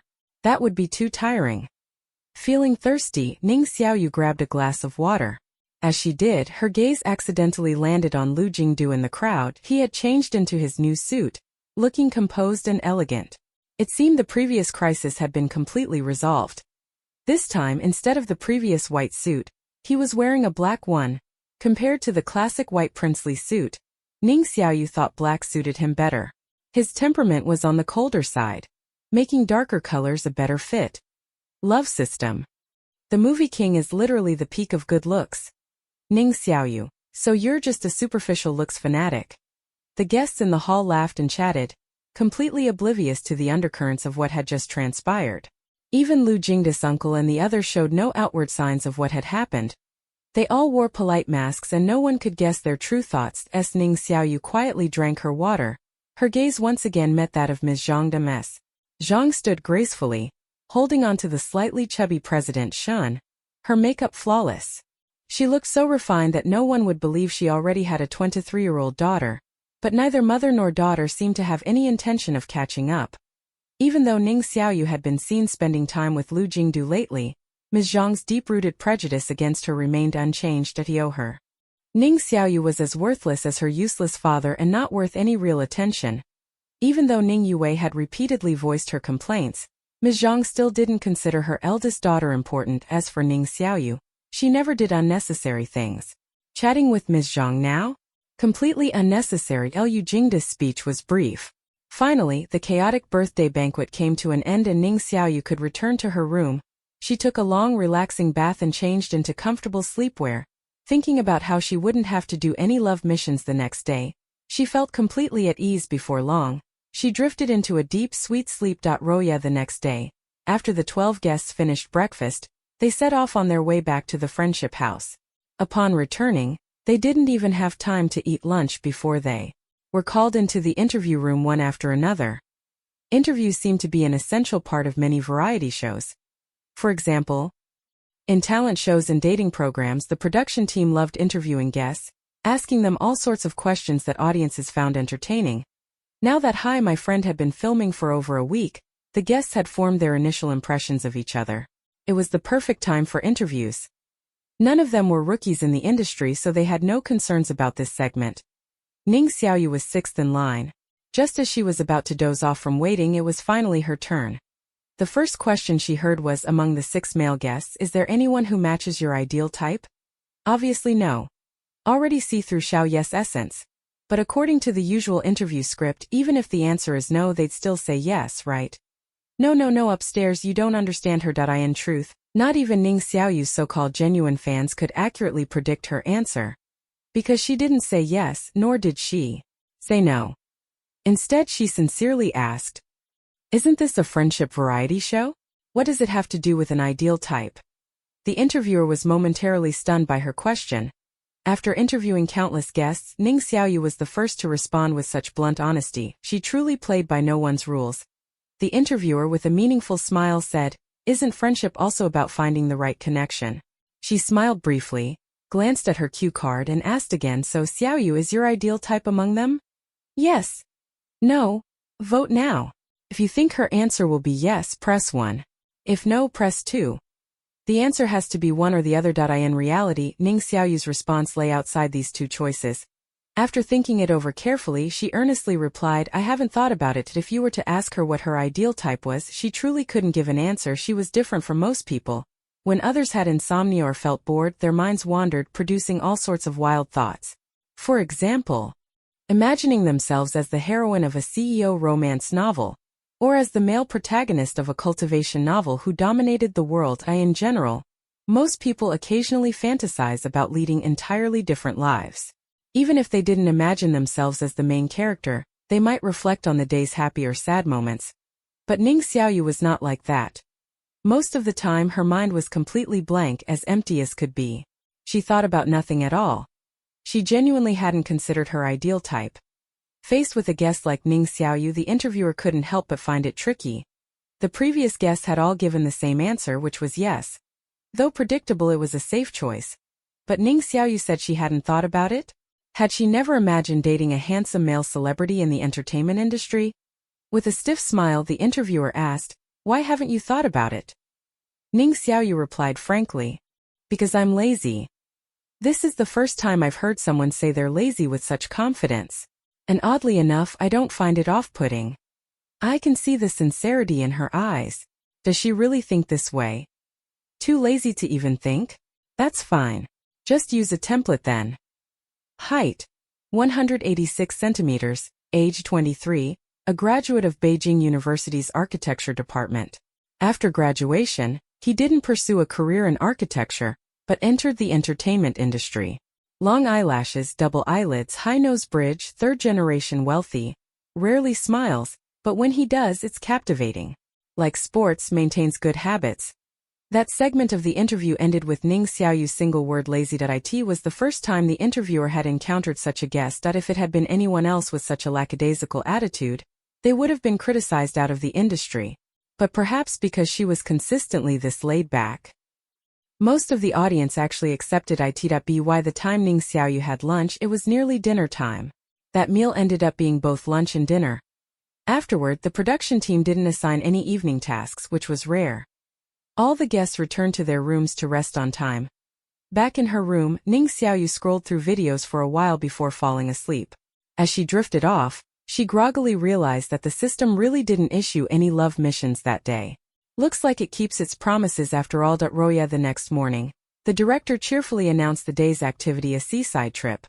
The villa was located near the beach and guests could see the vast blue sea from the windows when they relaxed.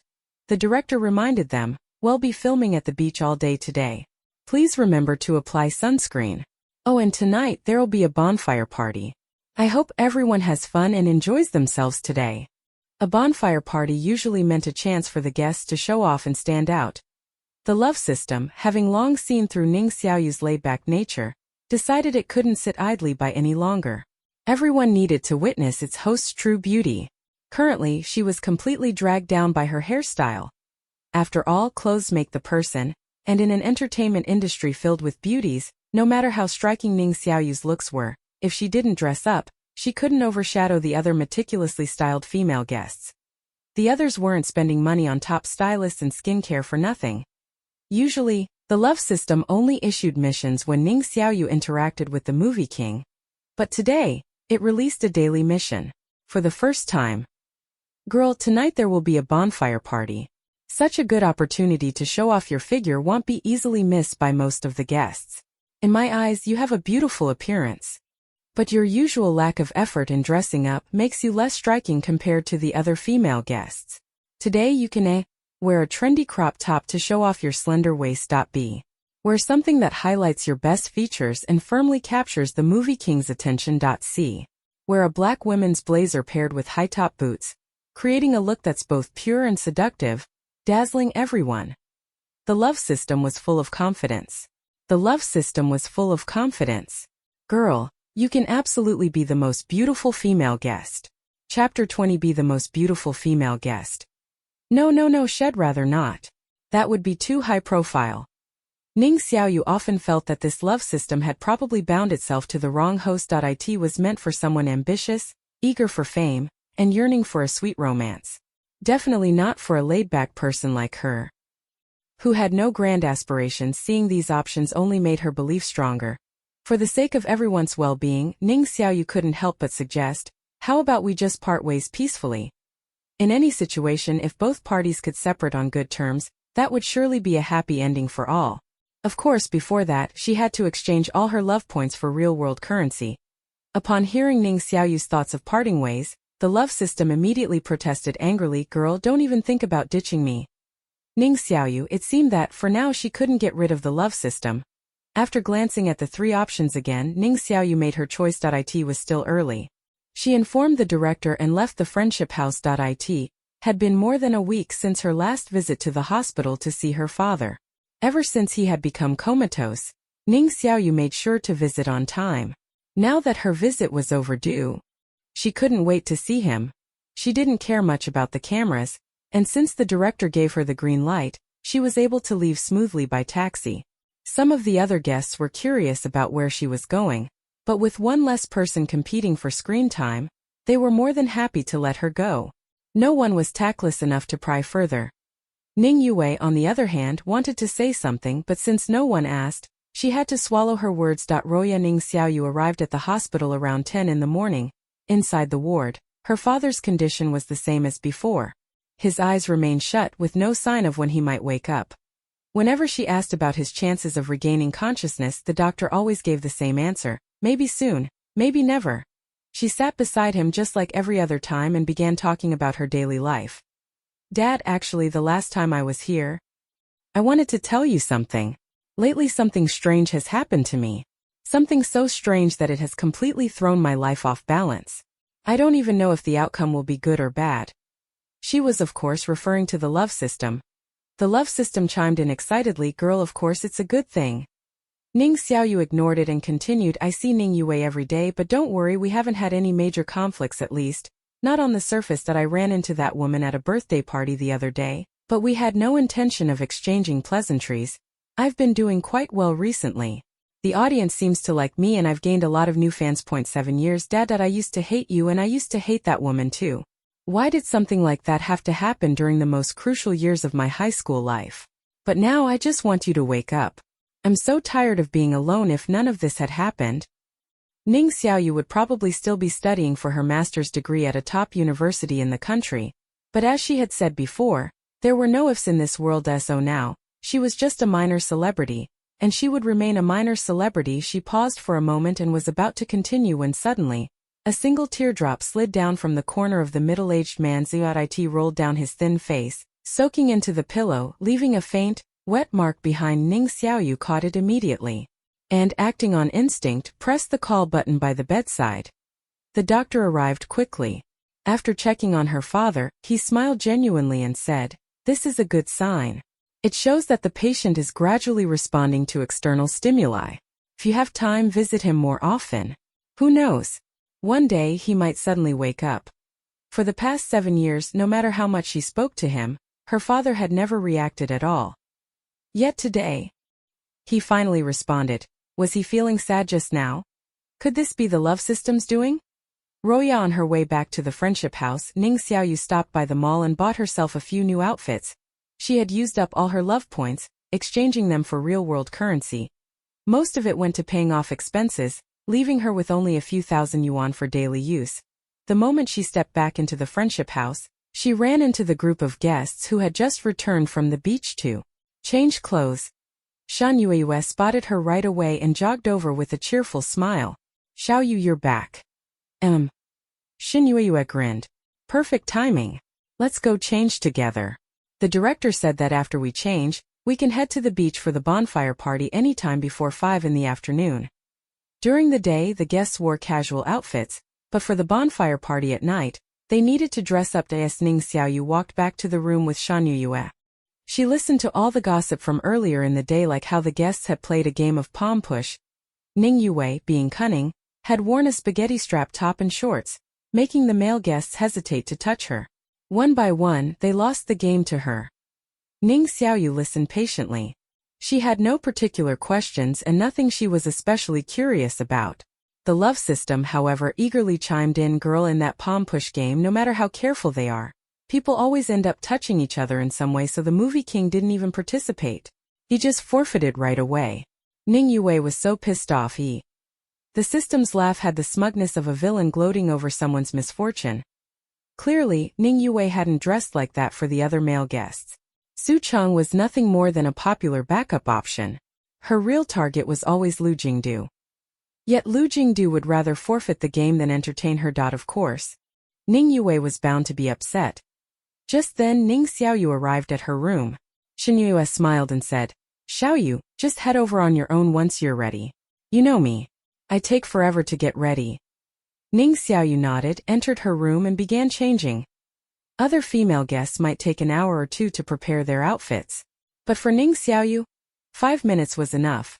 The love system had known since that morning that Ning Xiaoyu had chosen option B. So, what kind of outfit would she choose to highlight her best features? Honestly, the love system was getting a little excited. It eagerly watched as Ning Xiaoyu got ready, and then it fell silent. Once again it began doubting its entire existence. Who would have thought that highlighting her best features could be interpreted like this? Why did its host always think so differently? Why? Ning Xiaoyu had chosen to wear a full-body animal onesie.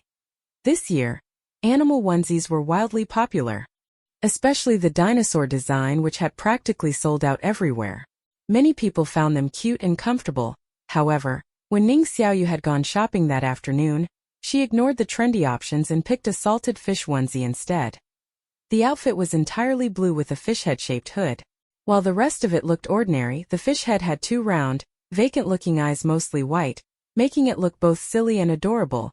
After putting it on, Ning Xiaoyu stuffed her hands into the pockets and said, "It'll be chilly by the beach tonight. This is just right." The cotton fabric really was cozy, far more comfortable than any tight-fitting evening dress. Love system. No wait, this option B was supposed to. Ning Xiaoyu asked in return, "Doesn't dressing like this highlight my strengths?"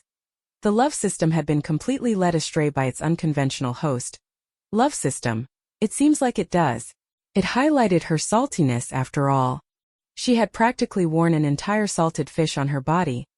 Ning Xiaoyu continued to question, "Can't it attract the movie king's attention?" Love system. Well, it probably can. She was so unique, so how could she not attract attention? Ning Xiaoyu shrugged. Then it means I strictly followed option B for my outfit. Love system. When you put it that way it does make sense. But something still felt off with her hands in her pockets and the fish head hood of her onesie pulled over her head. Ning Xiaoyu strolled along. Hardly any staff members recognized her, however. Their eyes were all subtly drawn to her outfit. The fish head hood was truly something. It was the soul of the entire onesie. Seeing it, people had only one thought, which was they wanted to buy one too. Ning Xiaoyu arrived at the beach neither too early nor too late. After her, only Shen Yue had yet to arrive. As soon as she showed up, she drew the attention of the other guests. Shi Rue immediately burst into laughter. "Xiaoyu, your outfit is amazing. Where did you buy it?" "The mall. I love it. I think I'll get one later too." "Ha ha, this outfit suits Xiaoyu so well. I have the same one. I'm proud. No need to buy another." Another unexpected move from Xiaoyu. Honestly, as a fan you can never guess what she'll do next. Shouting this fish head hood is killing me with laughter. Among all the celebrities, Xiaoyu's outfit truly stands out. A salted fish has become sentient and turned human. Doghead.jpg. Meanwhile, Ning Yue wore a black sequined mermaid dress, an expensive piece that initially attracted many female guests asking about the price, but with Ning Xiaoyu dressed so casually, she unwittingly turned Ning Yue's extravagant attire into a joke. It was as if all the things she cared about, the traffic, the fan count, her performance on the variety show, meant nothing to Ning Xiaoyu. She, Ning Yue, would remember this humiliation. Roya Ning Xiaoyu didn't care at all what Ning Yue thought. She only cared about wearing something comfortable. Coincidentally, this salted fish onesie was incredibly comfortable to wear. Not only that, but it was also affordable and high quality. Before long it was 5:30 p.m. All the guests had arrived and the bonfire had been lit. But before they could start dancing around the fire, they had to fill their stomachs. Tonight, the program team had prepared a full barbecue set for the guests to use. They could grill their own food. Aside from barbecue tools, there were also various baking supplies, allowing them to choose whatever they wanted to eat. Judge smiled. "I love barbecue the most." Su Cheng volunteered, "I'm not hungry yet, so why don't I grill for everyone? It would be my honor to serve you all." Ling Zij quickly followed, "I'll join too." My friends always say I have a talent for grilling. The director chuckled. Wanting to grill for the other guests? Easy. You're hired. Might as well make use of some free labor. Everyone laughed. Of course, the other guests were free to grill their own food as well. The barbecue rack was big enough for 4 or 5 people to use at the same time. Ning Xiaoyu was carefully selecting her ingredients for grilling. She definitely needed a sweet potato. 2 skewers of eggplant, 3 skewers of gluten meat, 1 skewer of enoki mushrooms. As she was still picking, the love system's voice rang in her ears right on cue. Sure enough, where there was excitement, the love system was never far behind. Girl, neither the guests nor the true fans know this, but the movie king absolutely hates barbecue. He would rather go hungry than eat even one bite. But habits aren't set in stone, and maybe tonight, he'll make an exception for someone? To prevent him from going hungry, you can A. Use the baking tools to make him a sweet chiffon cake. B. Personally grill something for him to eat. C. Prepare an unforgettable edible item for him. Girl, if you want to capture a man's heart, you must first capture his stomach. Get closer to him through food. I believe in you. Believe? Which eye of yours sees I can do it? Oh, right. Ning Xiaoyu suddenly remembered that the love system didn't have eyes. Never mind, then. After finishing her ingredient selection, she finally looked at the options. She would definitely complete the mission. Earlier today, that single tear from her father had given her hope that he would wake up. However, she didn't want the love system to get too cocky either. If it got too full of itself, it might just float away. Her gaze swept over the 3 options, and soon she knew exactly what she was going to make. Chapter 21. Ning Xiaoyu, as an actress, could be considered multi-talented. Her skills included dancing, singing, acting, and performing in stage plays, everything except cooking. The only dishes she could confidently make were instant noodles, egg fried rice, and scrambled eggs with tomatoes. All were simple dishes that even a complete novice in the kitchen could master in a short time. Perhaps guessing what she was thinking, the love system added a line: if your actions don't match the given options, girl, you will have to accept punishment. I've already chosen a new script for you. Look forward to it. JPG, had the script really changed? Ning Xiaoyu asked. Why the change? The love system sweetly replied, because it seemed like you didn't like the previous script. What it takes to love you, my runaway bride, so I picked a sweeter one for you. Ning Xiaoyu. Well, thank you so much for your consideration. Afraid of getting locked up in a small dark room with Lu Jingdu again, Ning Xiaoyu immediately selected an option. However, she wasn't in a hurry to complete the mission. Instead, she decided to roast a sweet potato for herself. If she had chosen option B, the love system might have mistakenly thought she was preparing the sweet potato specifically for the movie king. Roasting a sweet potato wasn't difficult, she just needed to flip it occasionally. Meanwhile, Ling Zige and Su Cheng were diligently grilling food for the other guests.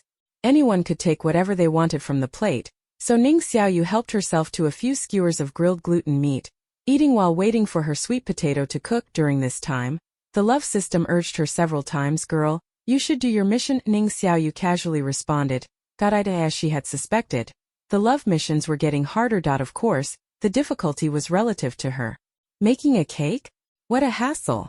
Not to mention that she didn't know how to bake, but even if she did, the number of steps required was just too many. More steps, more trouble. And she hated trouble the most. As for option B, if either of the 2 male guests had roasted a sweet potato, and she wasn't too lazy to ask them for help, she wouldn't have bothered roasting one herself. It was much easier to eat food that others had already grilled. Once the sweet potato was almost done, Ning Xiaoyu finally took action. She found 3 clean glass cups and began filling them. She didn't add many things, just some goji berries. That's right, the option she chose was C, which was to prepare an unforgettable edible item for the movie king. And she had prepared goji berry tea. Time-saving, effortless, and health-conscious, it was the perfect choice for completing the mission. The love system was in disbelief. This is what you're giving the movie king? Ning Xiaoyu nodded and explained seriously. Goji berry is good for the skin, can improve eyesight, is anti-aging, can nourish the liver and kidneys, and improve sleep quality. Don't underestimate it, it's good stuff. The love system stammered. Is it really that good? Ning Xiaoyu shrugged. If you don't believe me, why don't you look it up online? That should be easy for you, right? The love system fell silent for a few seconds, probably actually searching for information. After a while it murmured, goji berry tea does seem pretty beneficial however, based on system data. Among all the similar missions given, 51 of hosts had chosen option A, 48.9 had chosen option B, and only 0.1 had chosen option C. And coincidentally, its host was in that 0.1. According to big data, those in that 0.1 almost always failed their love missions. Most hosts were skilled in cooking and willing to put effort into it. As the system had mentioned before, winning over a man's stomach would be one step closer to winning his heart. But who could have predicted that its host would be so different from the others? Occasionally it would hear fellow systems gushing, "The CEO praised my host today. He said the cake she made was so sweet and delicious that he wanted to eat it for a lifetime. I'm drowning in sweetness." Or, "The emperor complimented my host today. He said her cooking was better than the imperial cook's and immediately promoted her rank. My host is now one step closer to the highest position in the harem." Indeed, each love system's host existed in different eras. The common factor? They were all busy spreading sugar daily. Unfortunately, the sugar Ning Xiaoyu provided was particularly hard. If the system wanted to enjoy it, it needed good teeth. Moreover, the way she delivered sugar always seemed off. But its memory storage was too small, so it could never quite figure out what was wrong.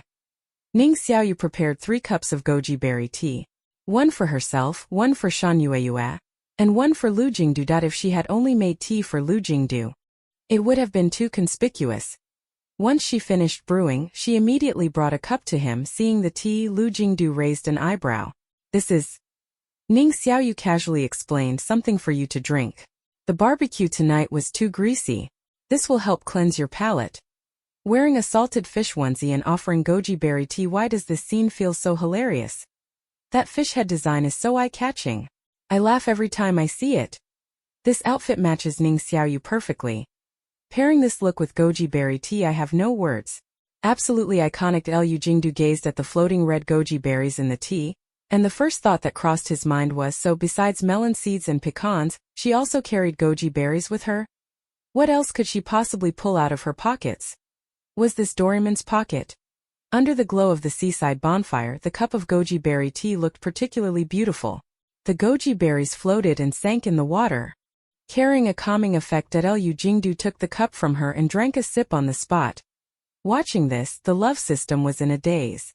It seems this edible item really will be unforgettable for the movie King. If only the process of making goji berry tea weren't so simple, but Ning Xiaoyu had deliberately chosen something simple. If it had been complicated, she wouldn't have made it at all.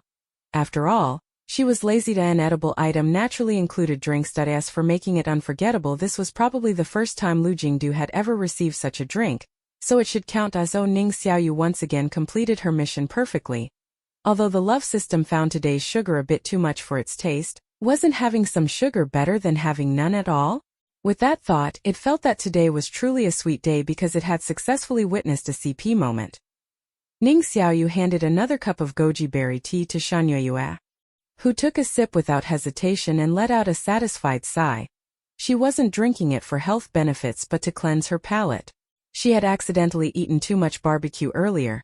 Seeing them drinking health tea, Shi Rui couldn't help but ask Xiaoyu, "Do you have any extra goji berries?" Without disappointing Shi Rui's expectant gaze, Ning Xiaoyu swiftly pulled out a handful of goji berries from her pocket. Shi Rui didn't hold back, grabbing 5 or 6 berries. "I'm already 29. I should start drinking goji berry tea to stay healthy." Seeing Shi Rui take some, other staff members couldn't resist coming over as well. In no time, the goji berries in Ning Xiaoyu's hands were completely wiped out. Mu Jejia watched the lively scene with a tinge of jealousy and muttered sourly, "As if she's the only one with goji berries. Weren't they dirt cheap? If people liked them so much, she could gift everyone a pound tomorrow." Ning Yue's expression wasn't too pleasant either. After a moment, she slowly spoke, "There's no rule saying that only Ning Xiaoyu can take this approach, right? What was so special about snacking on melon seeds and carrying goji berries? What was so special about wearing quirky outfits, even going as far as wearing salted fish onesie outside? If the audience liked it and the other guests played along, then why not create another Ning Xiaoyu? Roya. Ning Xiaoyu had no idea that Ning Yue saw her as a primary rival, and had even come up with ways to deal with her. But even if she knew, she wouldn't care. After all, Sister Ning had always roamed the Jianghu One in wuxia, the subculture of the martial arts community. In crime fiction, the subculture of the criminal underworld undefeated and unmatched. After dinner, it was time for the bonfire party. Ning Xiaoyu wore a black sequined mermaid dress, standing there gracefully with an air of charm. A beauty under the lights appeared even more stunning. Unfortunately, most casual viewers were already accustomed to the beauty of the entertainment industry and had developed a certain level of immunity. Compared to Ning Xiaoyu, they were clearly more interested in Ning Xiaoyu, eagerly anticipating more of her unexpected antics. The bonfire party naturally included some entertainment performances. However, participation was voluntary and any guest who wanted to perform could step up, while those who didn't could simply watch from their seats. Shi Rui went up first and performed a sizzling dance. Earning a wave of cheers, she was dressed in a champagne-colored short dress with fringes at the hem, which swayed with her every movement. The dress wasn't long, showing off her long, slender legs. Paired with sky-high heels, she embodied the very essence of hot and sexy. By the end of her dance, Shi Rui had gained a lot of popularity and new fans. After Shi Rui, it was Sure Chaos' turn. He was a rising young director with some fame. Previously, he hadn't had much screen time, so this time, he seized the opportunity and performed on 4 different musical instruments. Life was tough, so being multi-talented was a necessity. To be a good director, having some artistic skills was a must. Sure Chaos' performance was impressive, earning him plenty of new fans as well. Following Sure Chao, Ning Xiaoyu and Su Cheng took the stage. Their performance was a duet of a love song. Ning Xiaoyu had great talent in dance, but her singing skills were just average. However, she was beautiful and her voice had a pleasant tone, so quite a few viewers still enjoyed it. Originally, she should have been the center of attention for many casual viewers. But then, a few sharp-eyed audience members in the live chat suddenly noticed something. Look at Ning Xiaoyu. What is she eating this time? The outer skin is red, looks like jujube. Seems like it, but is it really? Noticing these comments, the cameraman thoughtfully zoomed in for a close-up. This time the viewers saw clearly that Ning Xiaoyu was indeed eating jujubes. And not just any jujubes, but the premium XX jujubes. The kind that looked incredibly sweet at first glance. So while Ning Xiaoyu and Su Cheng were singing a love song on stage, Ning Xiaoyu was leisurely munching on jujubes, replenishing her blood and nourishing herself. She truly knew how to enjoy life. Chapter 22. Everything Ning Xiaoyu pulled out of her pocket, from the melon seeds, pecans, and goji berries at the beginning, completely shocked the audience. They never expected to still see jujube, so the variety of things she carried with her kept increasing. To be honest, it was a great habit for a girl to carry jujube around. After all, every month women had those few days. Eating a few jujube daily helped replenish blood and nourish the complexion. It had plenty of benefits. Seeing Ning Xiaoyu silently eating jujube, the other guests had mixed thoughts. Shi Rui couldn't help but lean over and ask Xiaoyu, "Do you have any more jujube?"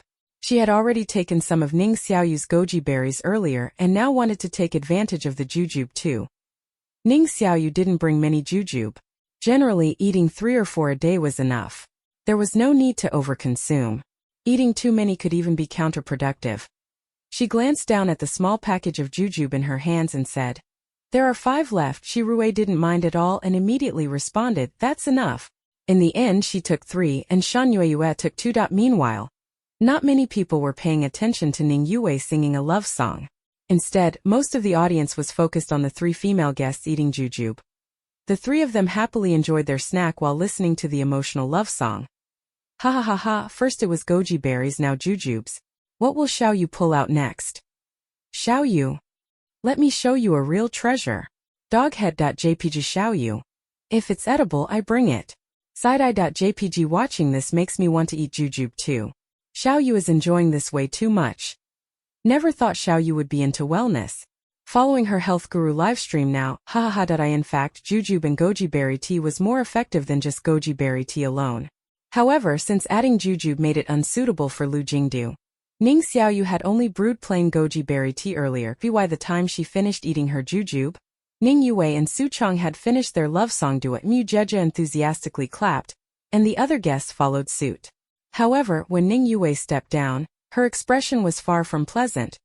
When the other guests performed, Ning Xiaoyu just sat there doing nothing. But the moment Ning Xiaoyu went in front to sing, she started eating jujube. Was she using her song as background music for a snack break? By the end, Barely anyone was paying attention to her singing anymore as they were all distracted by Ning Xiaoyu. So was watching Ning Xiaoyu eat jujube really that entertaining?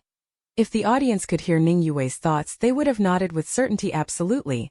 Who wouldn't love watching a hamster nibbling on pine nuts? In their eyes, Ning Xiaoyu munching on jujube was just like a hamster gnawing on a seed, utterly adorable. After the guests' performances, it was time for the highly anticipated bonfire party. During the event, participants would hold hands and dance around the blazing fire, singing and celebrating together in a lively and cheerful atmosphere. The staff added more wood to the bonfire and the flames instantly shot up. Night had completely fallen. Against the dark sky, the blazing fire stood out vividly. Its bright red glow illuminated the surrounding guests. The director cleared his throat and spoke into a megaphone. Find a spot where you want to stand. In a moment you'll need to hold hands. Many guests began circling the bonfire, looking for a spot they liked. Ning Xiaoyu also stood up from her seat. However, she didn't feel like changing positions or deliberately choosing a partner. That was too much trouble. She simply stood where she was, letting fate decide her dance partners. There was no need to ask questions. Just go with the flow. Before she even noticed who was standing beside her, the overly excited voice of the love system rang in her ears. The movie king is here. Ning Xiaoyu. HM? The director's amplified voice boomed again. Hold hands. Are you all getting shy? Take each other's hands. How else are you going to dance around the fire? Before Ning Xiaoyu could react, both her hands were already taken, one by Shen Yueyue and the other by Lu Jingdu. Everyone faced the bonfire without looking at or talking to each other. Lu Jingdu had her on his left and the assistant director on his right. Meanwhile, Ning Xiaoyu had Shen Yueyue on her left and Lu Jingdu on her right. Her ears were filled with noise, mainly from the love system being too loud. Love system. Ooh, girl. You're holding hands with the movie king. And he initiated it. This is the sweetest moment ever. Sugar overload. Expressionless, Ning Xiaoyu said, calm down. Love system. I can't. Ooh, let there be more romance. Ning Xiaoyu was now convinced that whoever designed this love system must have been a hopeless romantic. Not just any romantic, but someone addicted to romance. Otherwise, how else could they have created a system so obsessed with shipping couples and issuing ridiculous romance-related tasks? Too bad for the system. Though it was bound to a host completely indifferent to romance, aside from the director, most of the staff had also joined in. The director gave the command, all right. Start dancing. The firelight cast a warm glow on the youthful, beautiful faces surrounding it. Regardless of the guests' real-life relationships at this moment, the lively atmosphere of the bonfire party spread across every corner of the beach. The guests energetically lifted their legs, performing simple dance steps: right leg up, then left leg up, then right leg up again, repeating the movements over and over.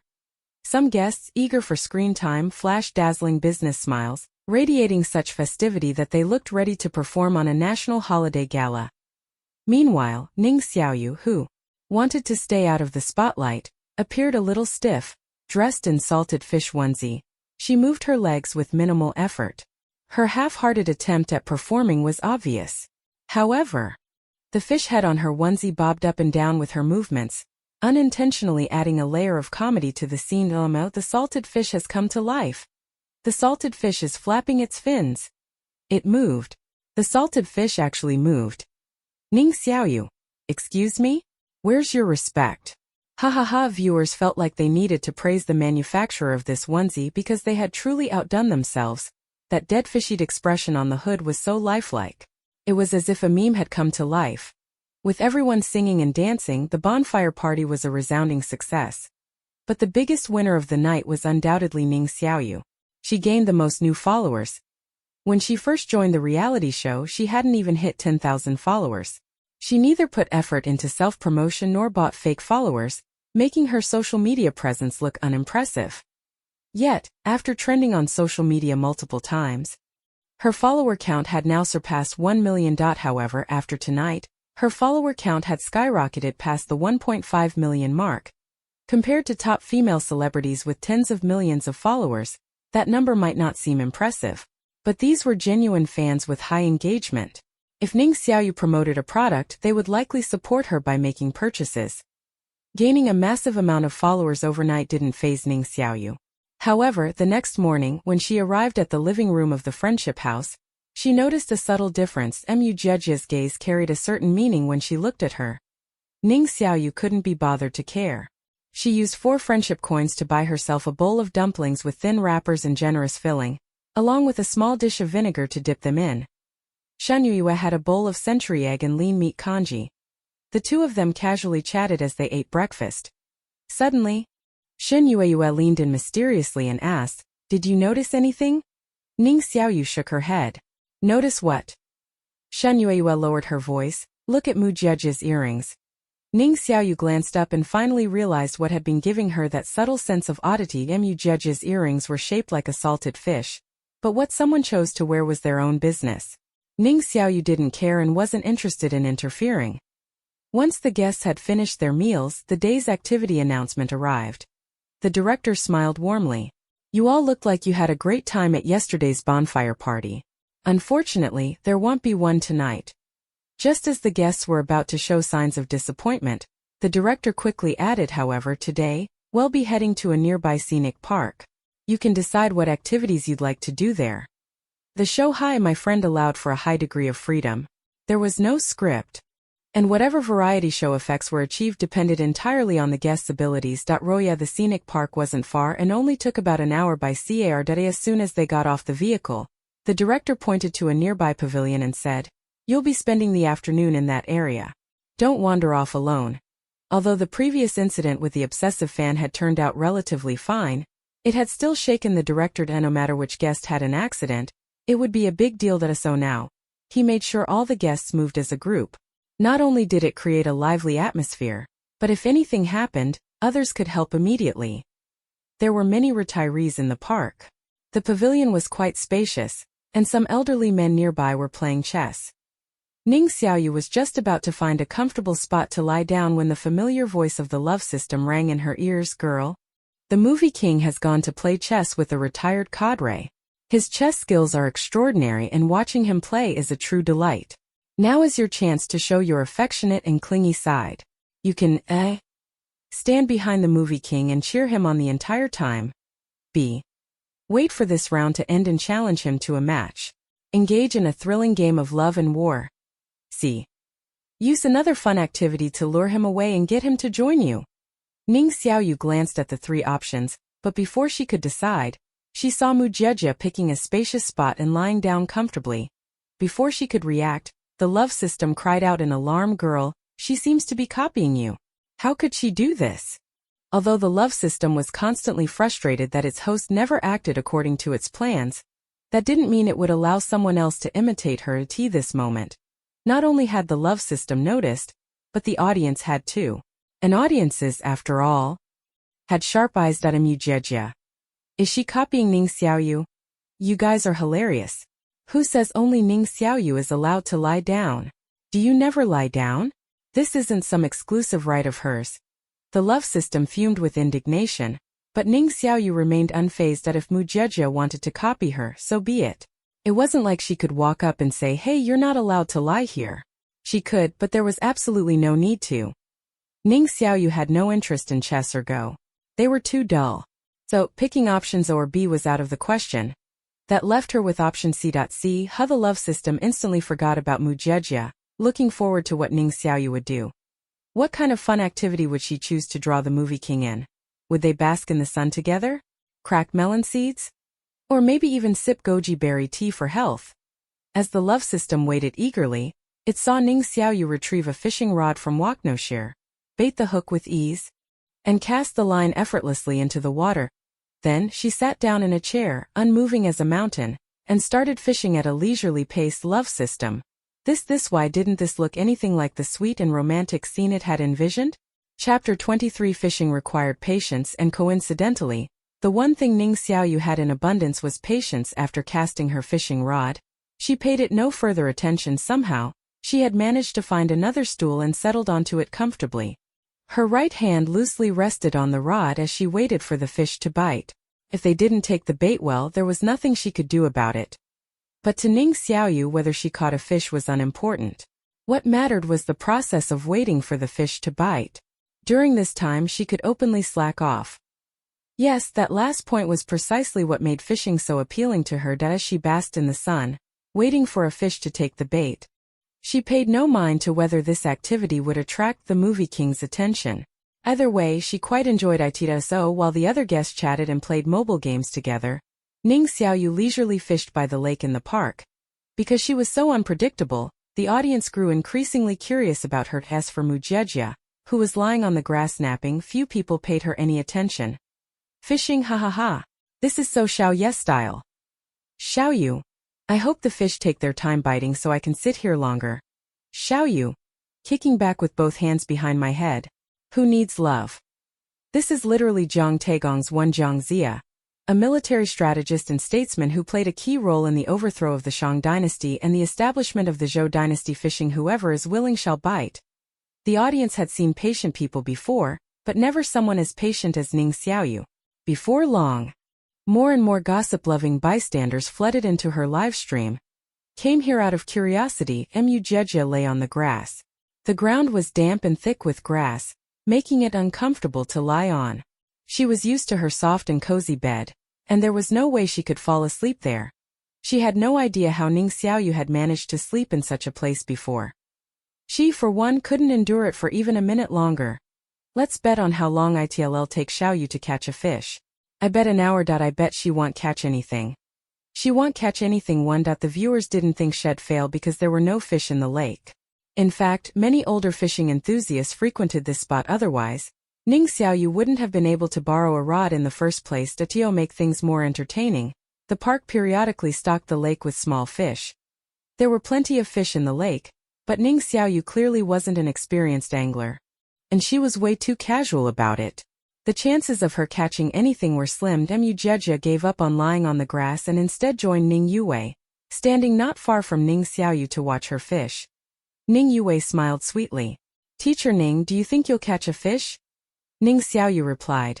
No. Her blunt honesty left Ning Yue at a loss for words. Mujejia, still annoyed from lying on the grass, deliberately said, Teacher Ning, you're being too modest.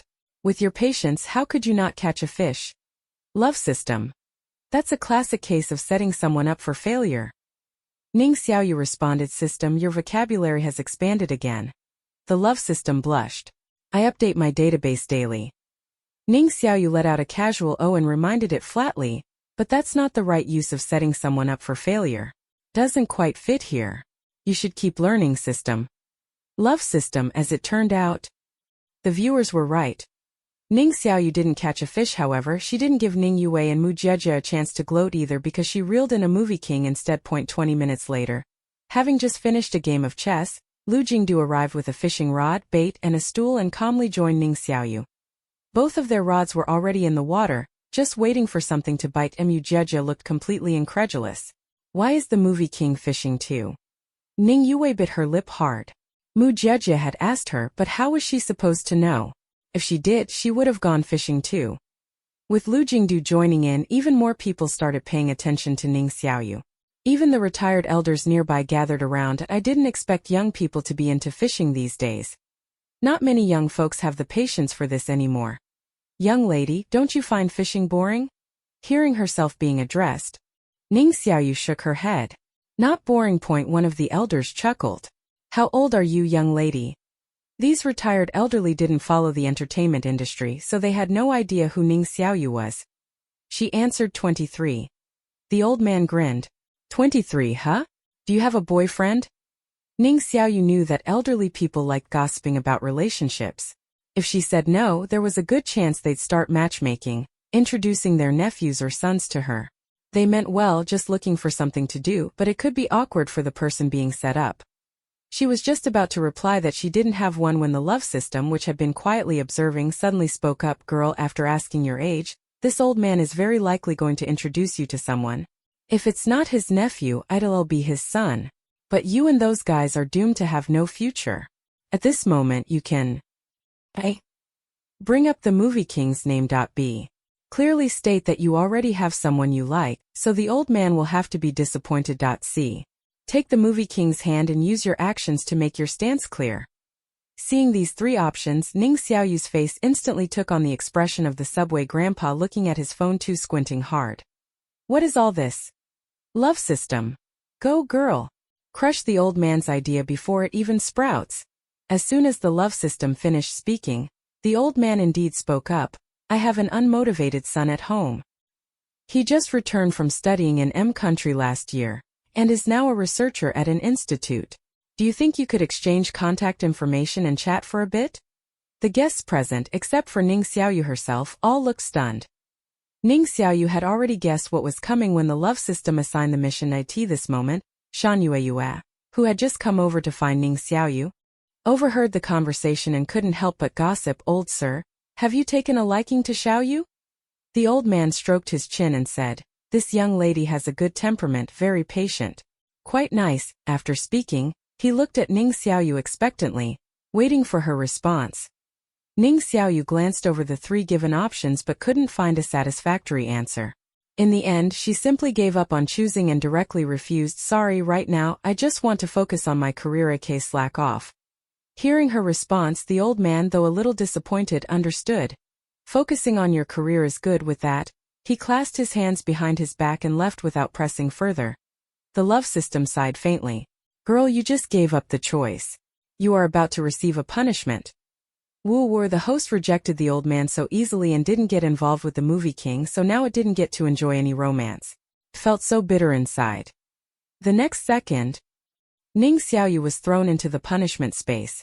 Fortunately, it seemed that only her consciousness had entered, so no one would witness a sudden disappearance. However, after being locked in, Ning Xiaoyu quickly realized something was wrong. Never mind the unfamiliar environment, why was her perspective so low? Did she turn into a child? But considering the love system's obsession with romance, how could it possibly let her play the role of a child? At first, Ning Xiaoyu was confused, but when she received the script, she immediately understood.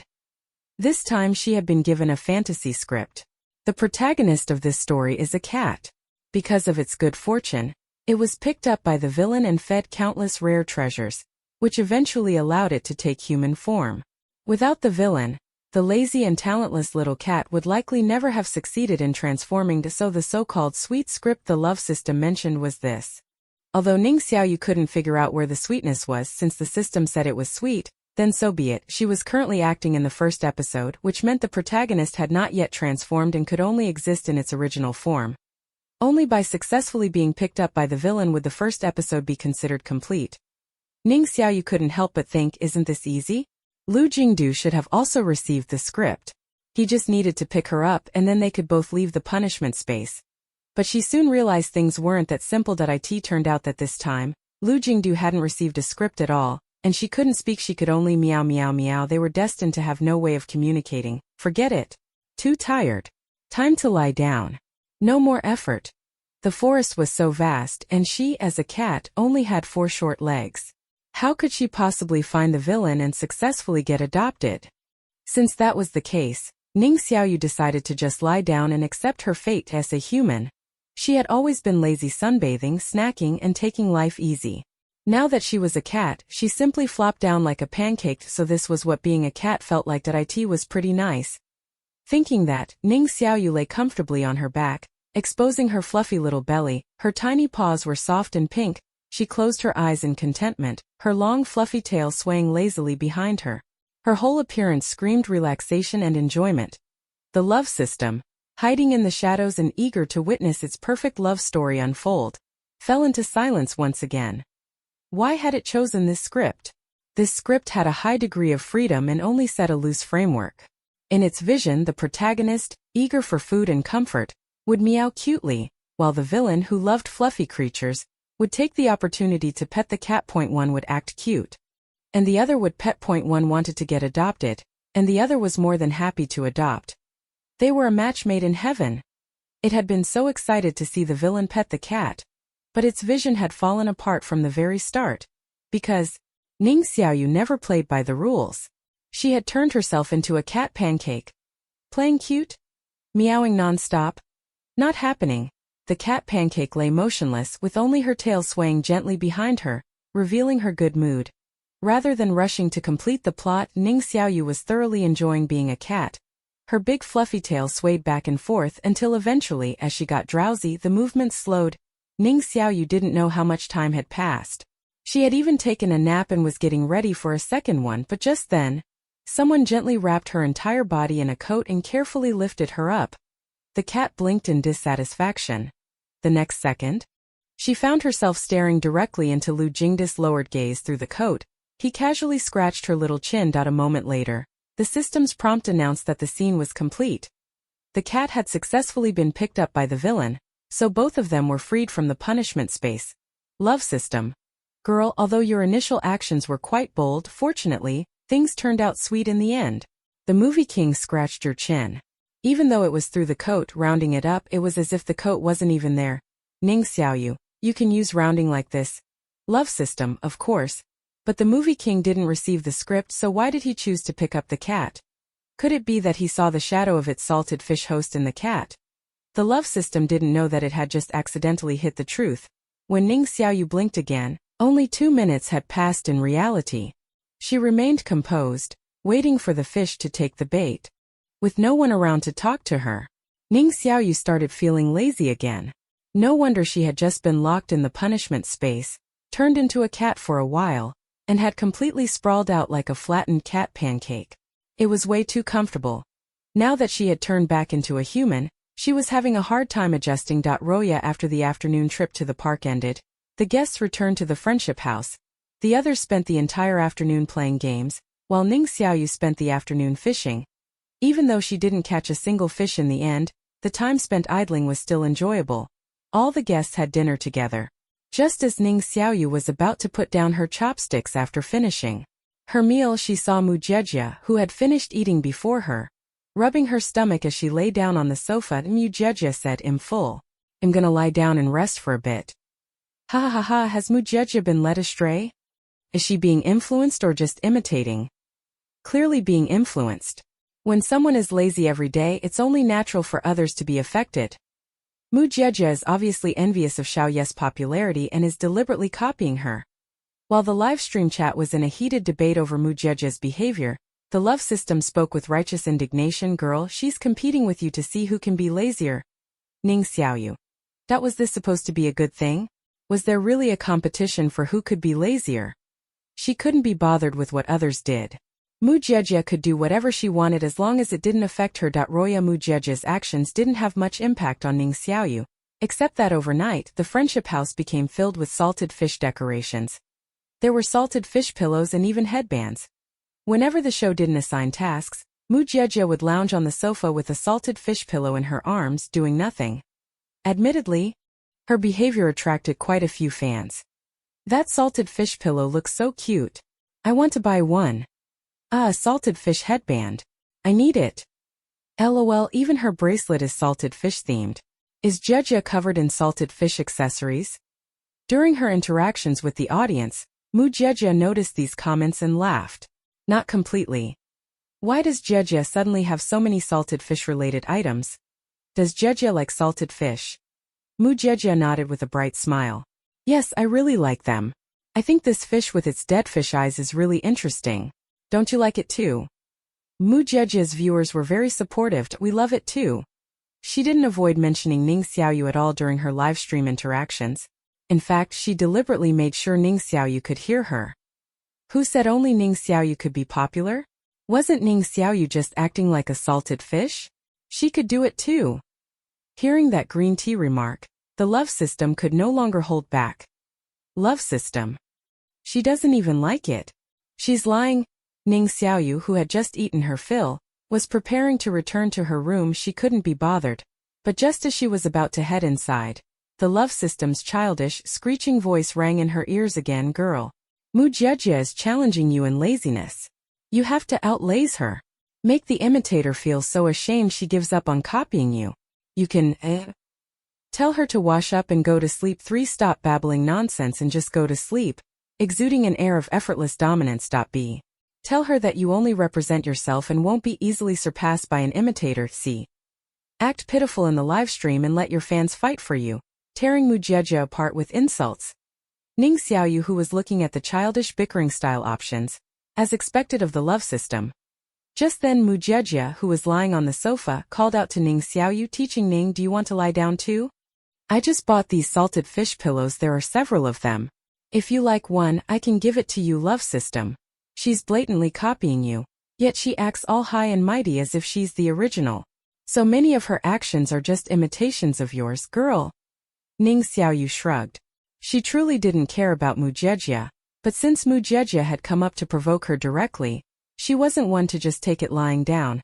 She walked up to Mujejia and said coldly, "Wash up and go to sleep." Love system. As expected, its host could still hold her ground. Ning Xiaoyu went to the first-floor bathroom, filled half a foot bath with a mix of hot and cold water, and then carried the heavy basin back to where Mujejia was lounging. With a loud thud, she set it down right in front of the other party. Finally, she sat down and, right in Mujejia's face, began to soak her feet in pure comfort. Mujejia, who almost got splashed by Ning Xiaoyu's feet. The childish love system, girl. Well done. The live stream audience after witnessing the scene. Indeed, Ning Xiaoyu is the one true salted fish queen. Chapter 24. The footbath basin was the most basic kind, the type that sold for 9.9 yuan. When Ning Xiaoyu put her feet into the basin, some of the hot water splashed out accidentally, and a few drops happened to land on Mujejia's salted fish pillow, and Mujejia stared at the pillow in her arms, momentarily at a loss. Holding onto it felt wrong, but tossing it away didn't seem right either. The discomfort in her heart was indescribable. She looked at Ning Xiaoyu in utter disbelief. She actually just like that started soaking her feet. Mujejia couldn't help but complain inwardly, "You're at least a celebrity. And not just any celebrity, you're one whose career is on the rise. How could you just disregard your image and soak your feet so casually?" Even though Ning Xiaoyu had fair skin and small delicate feet, Mujejia had absolutely no interest in watching her soak them, let alone getting splashed by her foot bathwater. This pillow was as good as ruined. Mujejia decided to throw it away as soon as she got back to her room. The smile on Mujejia's face suddenly became very strained. "Ha, I'm dying. Competing with Xiaoyu in saltiness? Mujejia is still too young. Terrifying. Even salted fish have started competing now. The involution has reached the salted fish community. You copy me? Fine, you lie there while I soak my feet." The salted fish queen lives up to her name. She'd rather let herself be salted to death than let her peers outdo her. Ning Xiaoyu, salted fish? Leave it to me. Winter was approaching, and once it arrived, the temperature would drop rapidly. So, soaking her feet in this season wasn't an issue at all. Mujejia forced a smile. Why are you soaking your feet? Because health preservation. Because salt. Ladies, the streamer has done the full routine jujubes, goji berries, and foot baths. What else could it be? What else? Foot baths have many benefits. Ning Xiaoyu stuffed both hands into her pockets and replied simply, "It's comfortable. Especially in winter when the weather is cold." Soaking her feet made her whole body warm up. The foot spa basin was a winter essential for Ning Xiaoyu. She could go without gloves or a hat, but she absolutely couldn't go without her foot spa basin. After dinner, some guests went back to their rooms while others took a walk in the garden. Ning Xiaoyu ate slowly and was usually the last guest to leave the living room at a tea this moment. Only she and Mujejia remained. Mujejia had stayed behind to leech off Ning Xiaoyu's popularity, but now she felt utterly uncomfortable. Had some of Ning Xiaoyu's foot bathwater splashed onto her just now? The thought made Mujejia uneasy. Not only did she have to throw away the salted fish pillow, but she also needed to take a shower immediately. She stood up and hurriedly said, "I'm going back to my room," before leaving without looking back. The love system rubbed its hands excitedly. "Girl, well done. That go wash up and sleep was truly boss level." After Mujejia left, Ning Xiaoyu slowly pulled a small tangerine out of her pocket. The show provided the guests with various fruits and milk every day, but since the audience couldn't watch the live stream 247, they never really knew what Ning Xiaoyu kept in her pockets. Shocking. I'm stunned, sisters, absolutely stunned. The anchor's pocket is basically Doraemon's pocket. She has everything. Ning Xiaoyu explained, "You need to stay hydrated when soaking your feet." After saying that, she slowly peeled the tangerine and leisurely took a bite. She had to admit, this tangerine was incredibly sweet. In just a few bites, she finished one and then took out a second. This is pure enjoyment. Absolutely pure enjoyment. Live like Ning Xiaoyu. I get it now. No wonder Xiaoyu always wears clothes with big pockets. She can pull out whatever she wants to eat. Lesson learned. After comfortably soaking her feet, Ning Xiaoyu finally took her time heading back to her room to rest. Meanwhile, her fans had already started spreading memes about her across various group chats. Footbath.jpg, eating tangerine.jpg, go wash up and sleep.jpg. At first, these images were only circulating in small groups. But somehow a well-known influencer stumbled upon them and posted them on Weibo.by the time Ning Xiaoyu woke up the next day. The go wash up and sleep.jpg meme had gone viral, ranking number 1 on the trending list. This expression with that caption is absolute gold. Go wash up and sleep, haha. Footbath.jpg is also hilarious. So this is how a celebrity soaks her feet. Ha ha ha, the tangerine eating expression is too cute. That morning, Ning Xiaoyu received a message from Shanyu. It was simple and direct. Morning Xiaoyu. You're on the trending list again. So much happened last night? If I had known, I would have stayed up longer. If I hadn't left so early, I could have soaked my feet and eaten tangerines with you. Ning Xiaoyu sent back a quick good morning. Did she seriously trend just for soaking her feet? The thought briefly crossed her mind before she dismissed it. When she arrived at the living room, most of the guests were already there. She ordered a bowl of braised noodles for breakfast. By the time she finished eating, it was about time for the director to announce the day's task. The director's face was filled with excitement. Guests, I have some good news for you. Today, our variety show will be collaborating with Hello Dad for a guest swap. A guest swap. What did that mean? The 12 guests exchanged puzzled looks. The director chuckled and explained, it's exactly as it sounds. Today, the dads will be responsible for socializing while you will be in charge of taking care of the kids. Ha ha ha, I remember that Wei loves kids. She even picked out names for her future children. Ages Agio. I am weirdly excited to see a salted fish taking care of kids. So what will happen when Xiaoyu takes care of a kid? I'm going to sleep now. As for you, go wash up and sleep.jpg. Ha ha ha, that's the perfect response. Little one, don't cry. Have a tangerine instead. Eating tangerine.jpg. Kiddo, want to soak your feet? I'm dying of laughter. Hurry up and let the guests start babysitting. Right now. Immediately. Before long, the staff brought in 6 children, all around 4 years old on average. There are 6 kids in total and 12 of you. The director said. So now? You'll draw lots to form pairs.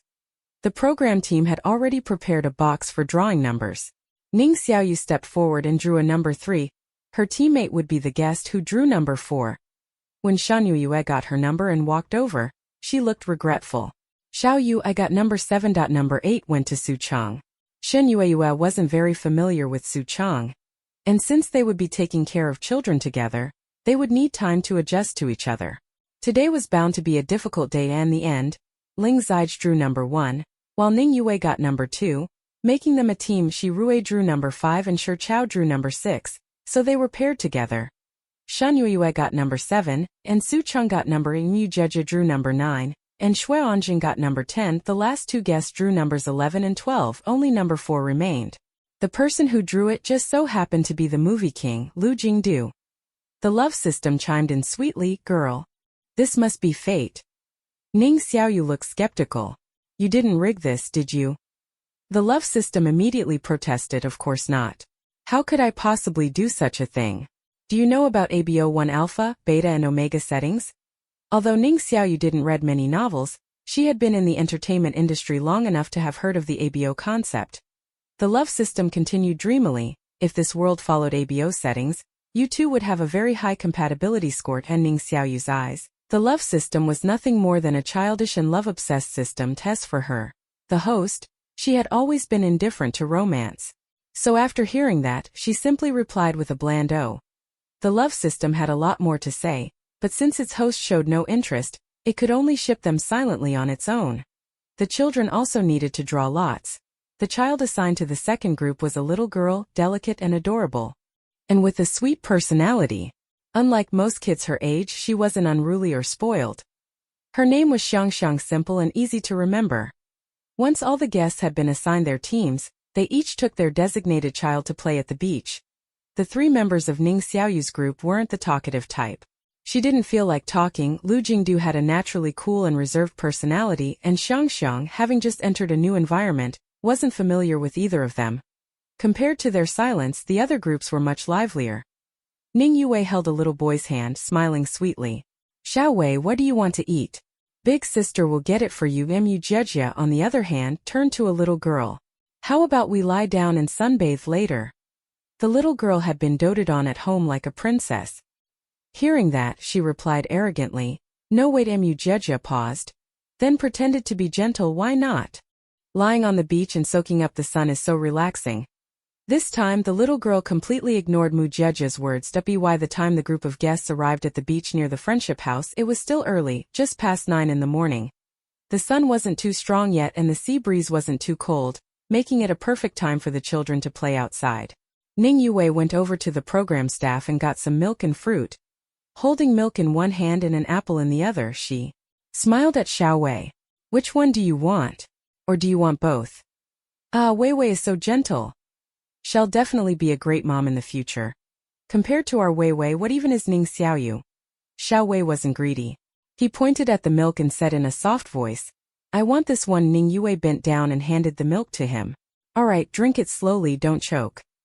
Xiaowei nodded. Got it. Big sister. This scene is just too heartwarming. What does Ning Xiaoyu do besides trying to grab attention? She's a joke.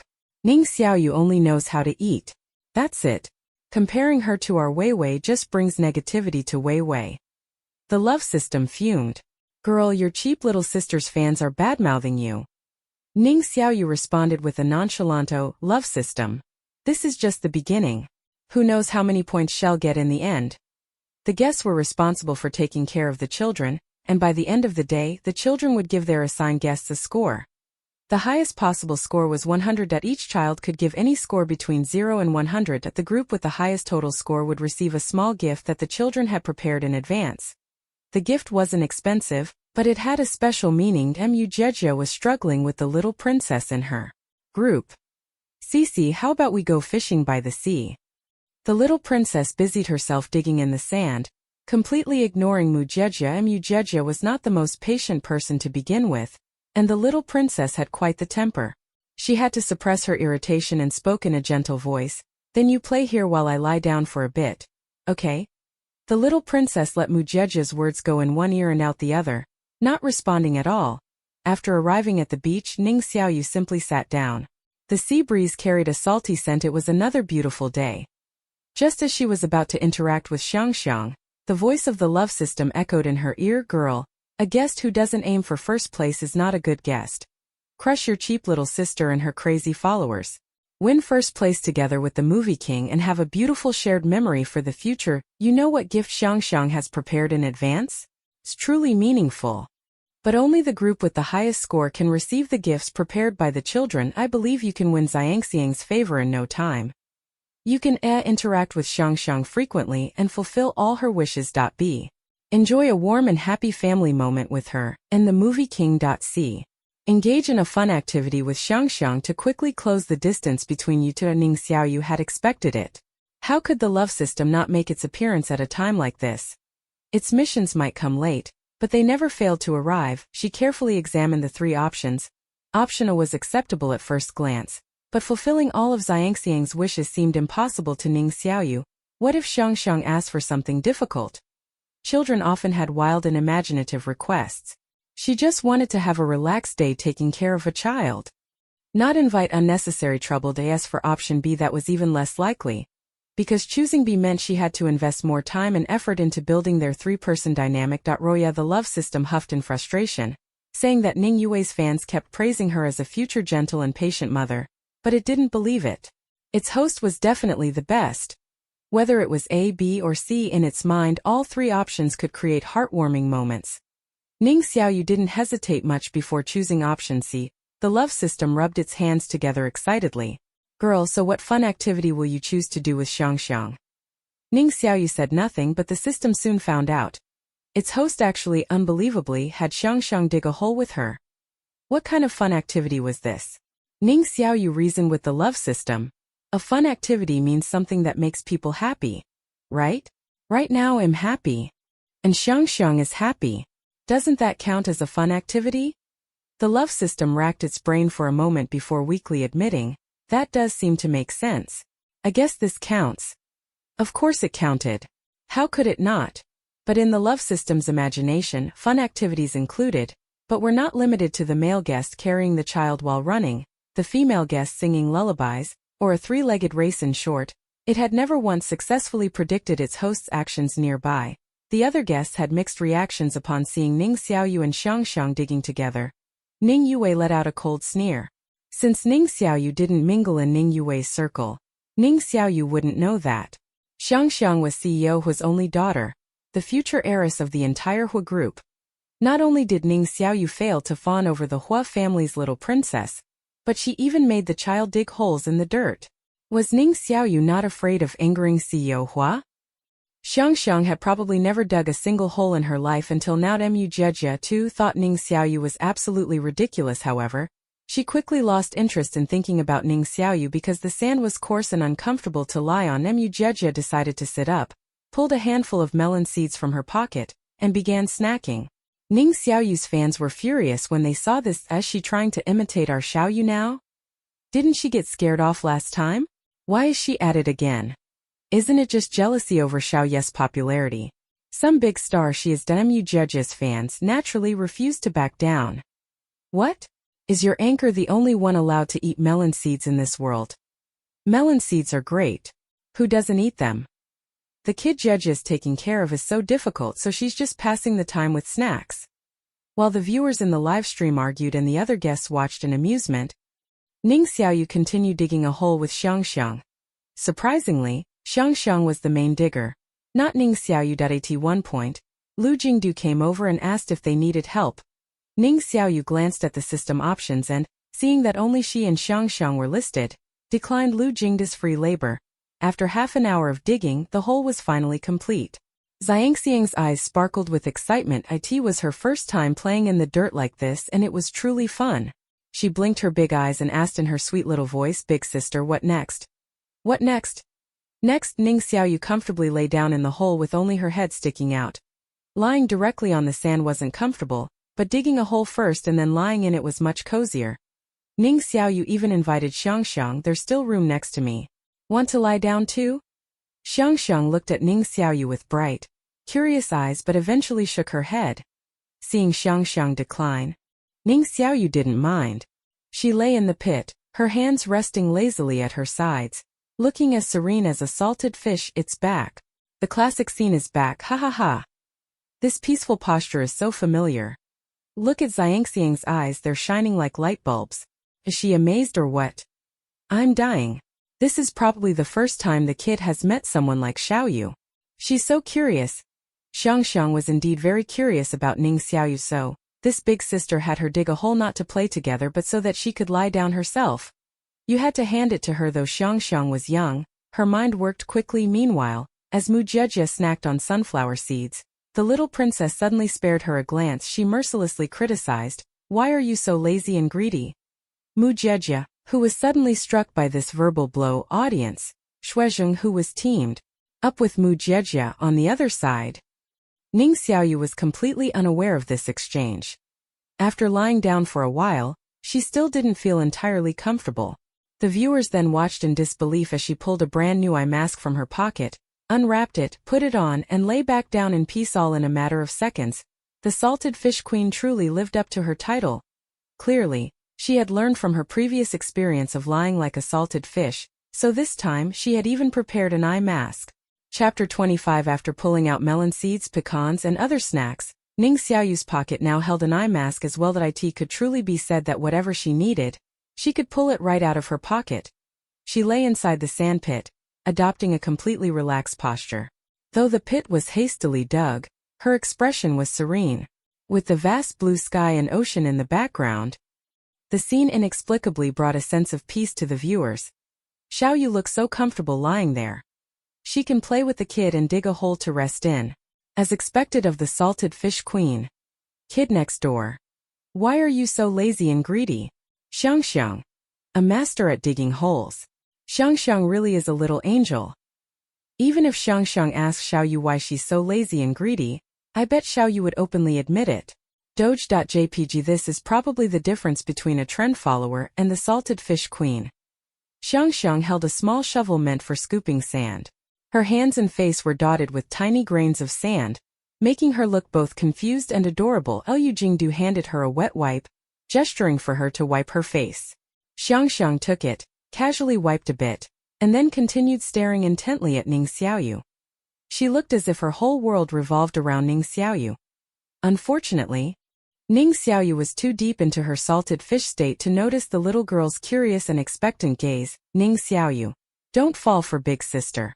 I'm just a salted fish. Meanwhile, a few other guests were utterly shocked at how Ning Xiaoyu was using the little girl as a helper. That was CEO Hua's only daughter, the future heiress of the entire Hua group. The show had collaborated with Hello Dad, and among the 6 children, Xiangxiang was by far the most popular. Was Ning Xiaoyu not afraid of being scolded by Xiangxiang's fans? Clearly, Ning Xiaoyu wasn't worried in the slightest. Nearby, the child beside Xinyue spoke in a soft, milk-sweet voice. Big sister, I want to be like her too. Xinyue chuckled and asked, you want to dig a hole and lie in it? The child nodded like a bobblehead. Xinyue was very straightforward. Alright, let's dig too. Xiao Wei, who always seemed polite and reserved like a little grown-up, also couldn't hide the desire in his eyes as he looked at the sand pit. It really did look comfortable to lie in. He turned to Ning Yue beside him. Though he didn't say anything, his expression completely gave away his thoughts. Ning Yue's smile faltered. You want to do it too?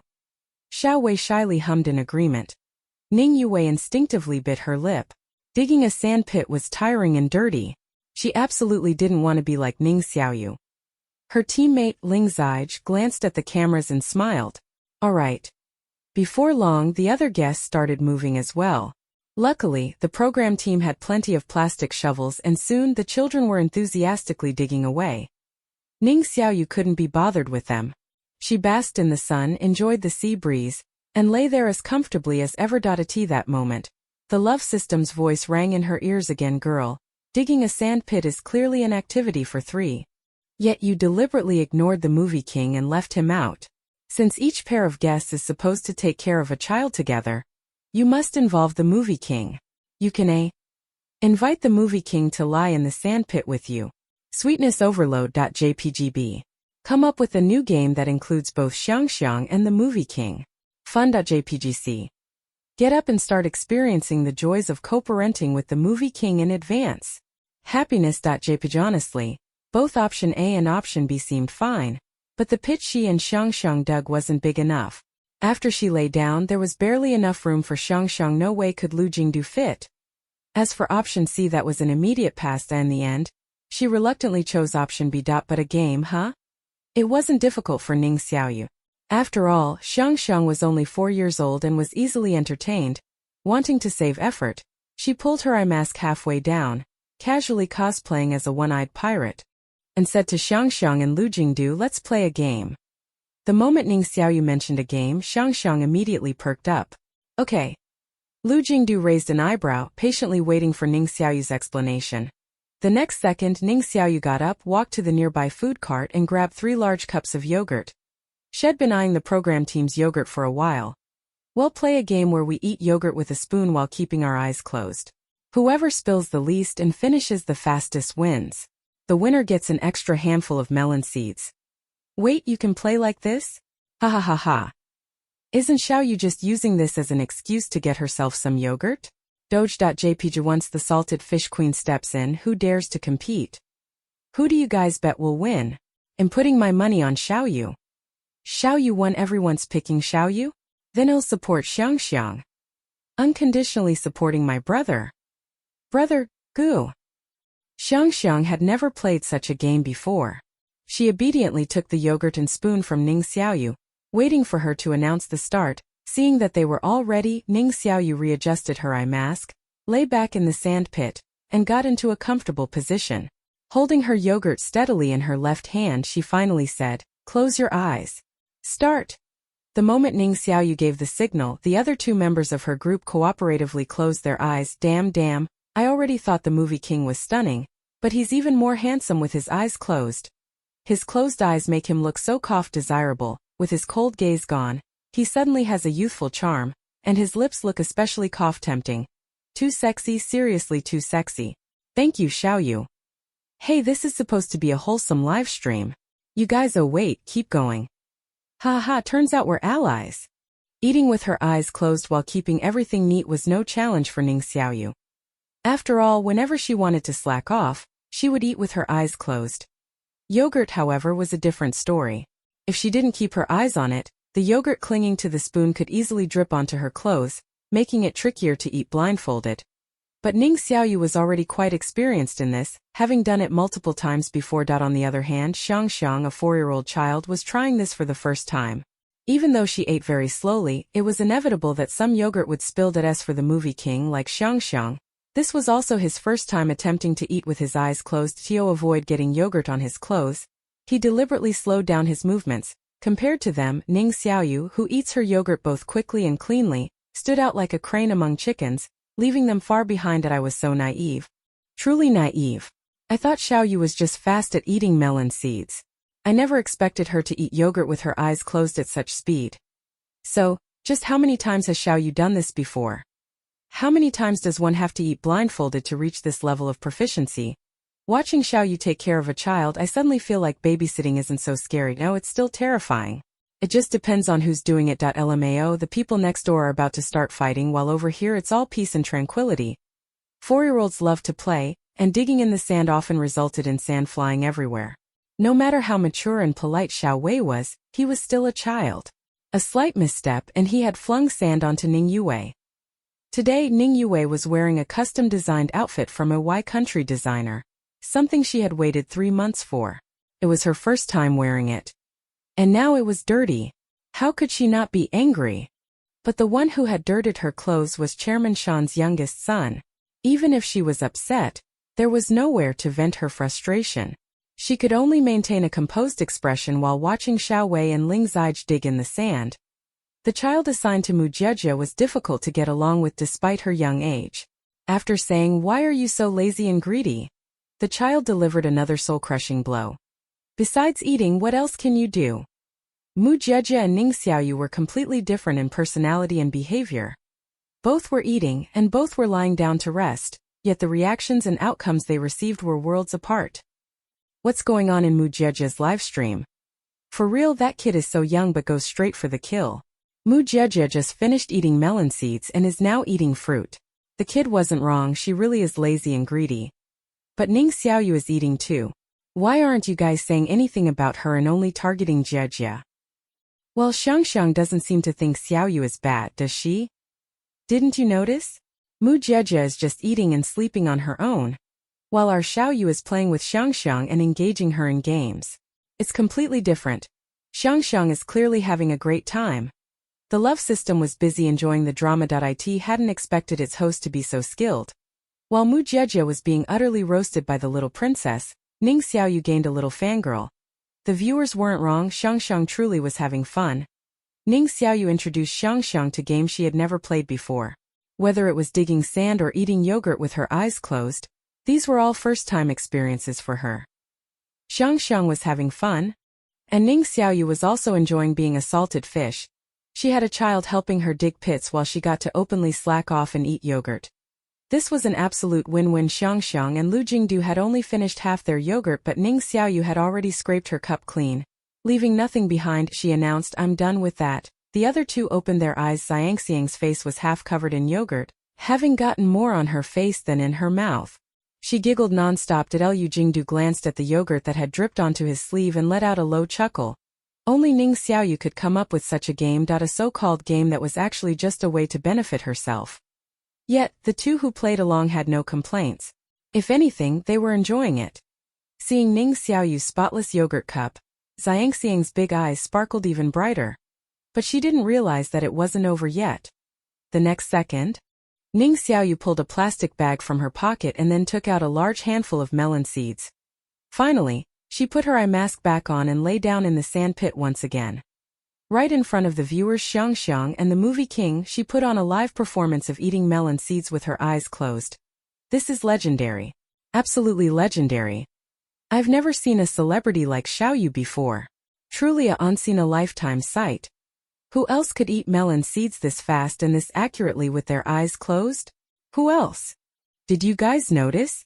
Every time she finishes a seed, she drops the shell straight into the bag without missing even once. So the real question is just how many times has she done this before? This question was something even Ning Xiaoyu herself couldn't answer. After all, it had happened too many times to count. Watching the live stream besides the audience were also the fathers of the children. Chairman Shen saw this scene and chuckled. CEO Hua. Your family's Xiangxiang is having a great time. CEO Hua responded with a simple This was the first time he had seen Xiangxiang smile so happily. Roya, after playing by the beach for a while, the guests and the 6 children returned to the friendship house for lunch. However, lunchtime brought a new challenge. Most of the children didn't like eating properly. At home, they were either little ancestors or little princesses, always being chased by their elders to eat. Even then, they often got distracted during meals. Now that they were at the friendship house, they were even less inclined to eat. But skipping meals wasn't an option. The guests couldn't let the children go hungry. Thus, a battle of wits began between the guests and the children to get them to eat properly. Ning Xiaoyu had sushi for lunch. As for Xiangxiang, her food had been prepared by Lu Jingdu at the beginning of the show's recording. Lu Jingdu's meals had all been delivered from a nearby 5-star hotel. But gradually, he started occasionally dining at the friendship house for himself. He took a bowl of plain noodles, while for Xiangxiang, he prepared a small bowl of wontons. A child's appetite wasn't large, so a small bowl of wontons was more than enough. Just as Ning Xiaoyu picked up a piece of sushi and was about to enjoy her meal, the love system's meddlesome voice rang in her ears again. Ning Xiaoyu system, when will you finally stop causing trouble? Not causing trouble. Impossible. Not in this lifetime. If it stopped interfering, how would she and the movie king have their story? How would they give it sweet moments to collect? Thinking this, the love system quickly issued a new mission. Girl, children at this age often dislike eating, don't understand the concept of sharing, and can easily develop selfish habits. But I believe that in the future, you will be a great mother who raises wonderful children. So for now, why don't you use Xiangxiang for practice? Please feel free to take the initiative. Show Xiangxiang that children must eat obediently and learn to share. This was the first time Ning Xiaoyu had received a mission without selectable options. A freeform mission was naturally easier than a multiple-choice one. After all, she could handle it however she wanted. Still, she couldn't help but ask in her head, is completion mandatory? The love system clenched its fists. Absolutely mandatory. Let Xiangxiang's obedience completely overshadow the other picky children. Ning Xiaoyu hesitated. And if I fail? The love system replied, if you fail, you'll face a punishment. But I believe in you, girl. As long as you try, you won't fail. Go for it. Ning Xiaoyu, the love system had given her quite the challenge. The problem was that she had no patience for teaching children, especially children Xiangxiang's age. She was so lazy herself, so how could she possibly be good at raising kids? But failure meant punishment. She had no choice but to bite the bullet and go for it. Xiangxiang. The little girl had just picked up her spoon to eat a wonton when she heard the call. She instinctively looked up at Ning Xiaoyu. Big sister? Ning Xiaoyu felt certain she was going to fail this mission. She was truly terrible at educating kids. She couldn't even be bothered to struggle, so she just stated in a flat tone, children need to eat properly and learn to share. Okay? After saying that, she didn't even check if Xiangxiang understood and just went back to eating her lunch. But Xiangxiang lowered her head and stared at her bowl of wontons as if suddenly realizing something. Then, with trembling little hands, she scooped up a wonton with her spoon and stretched it toward Ning Xiaoyu's mouth. Big sister, eat. Guests. Audience. Xiao Hua. If it were any other guest, they might have smiled warmly and said, good girl, but big sister won't eat. You should eat it yourself. But Ning Xiaoyu wasn't like that. Coincidentally, she loved wontons. So she accepted the offering without hesitation and ate the wonton in one bite. After chewing thoughtfully, she even commented, it tastes really good. Thanks, Xiangxiang. A bowl of wontons cost 3 friendship coins. The children's meals weren't free and Xiangxiang's lunch was paid for by Lu Jingdu. If the wontons weren't so expensive, Ning Xiaoyu wouldn't have minded having both sushi and wontons for lunch. Unfortunately, they were too pricey for her to afford. After eating, she took the used spoon away and replaced it with a clean one for Xiangxiang. Xiao Yes, attention to detail is top-notch. Ha ha ha. In the other live streams, the guests chase after the children to feed them. But here it's the child feeding Xiaoyu. Totally reversed. This is hilarious. Why is Xiang so well behaved? After successfully feeding Ning Xiaoyu a wonton, Xiang suddenly discovered the joy of feeding others, and no wonder adults loved feeding children so much. She reached for Ning Xiaoyu's chopsticks and said in her sweet little voice, "Big sister, let me do it." Ning Xiaoyu was surprised. Why? Xiang thought seriously for a moment before answering clearly, because big sister is lazy, so she would take over. This is too real. I'm dying of laughter. Even a 4-year-old can see how lazy Xiaoyu is. Just how much of a slacker is she?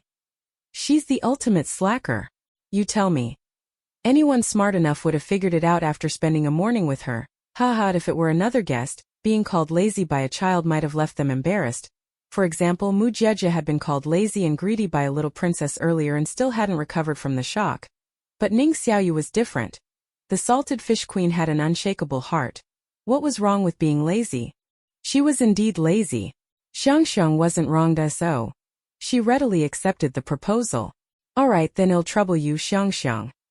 Thus, while the other guests struggled to get the children to eat, Ning Xiaoyu sat comfortably, being fed by a little girl. To make feeding easier, she even handed Xiang a big spoon.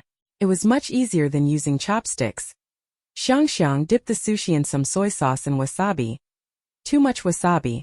Use a little less next time, Tam. I want to eat the one with fish roe next. You know which one that is, right? Yes, Xiang is so smart. Cheering for the salted fish queen. She truly lives up to her title.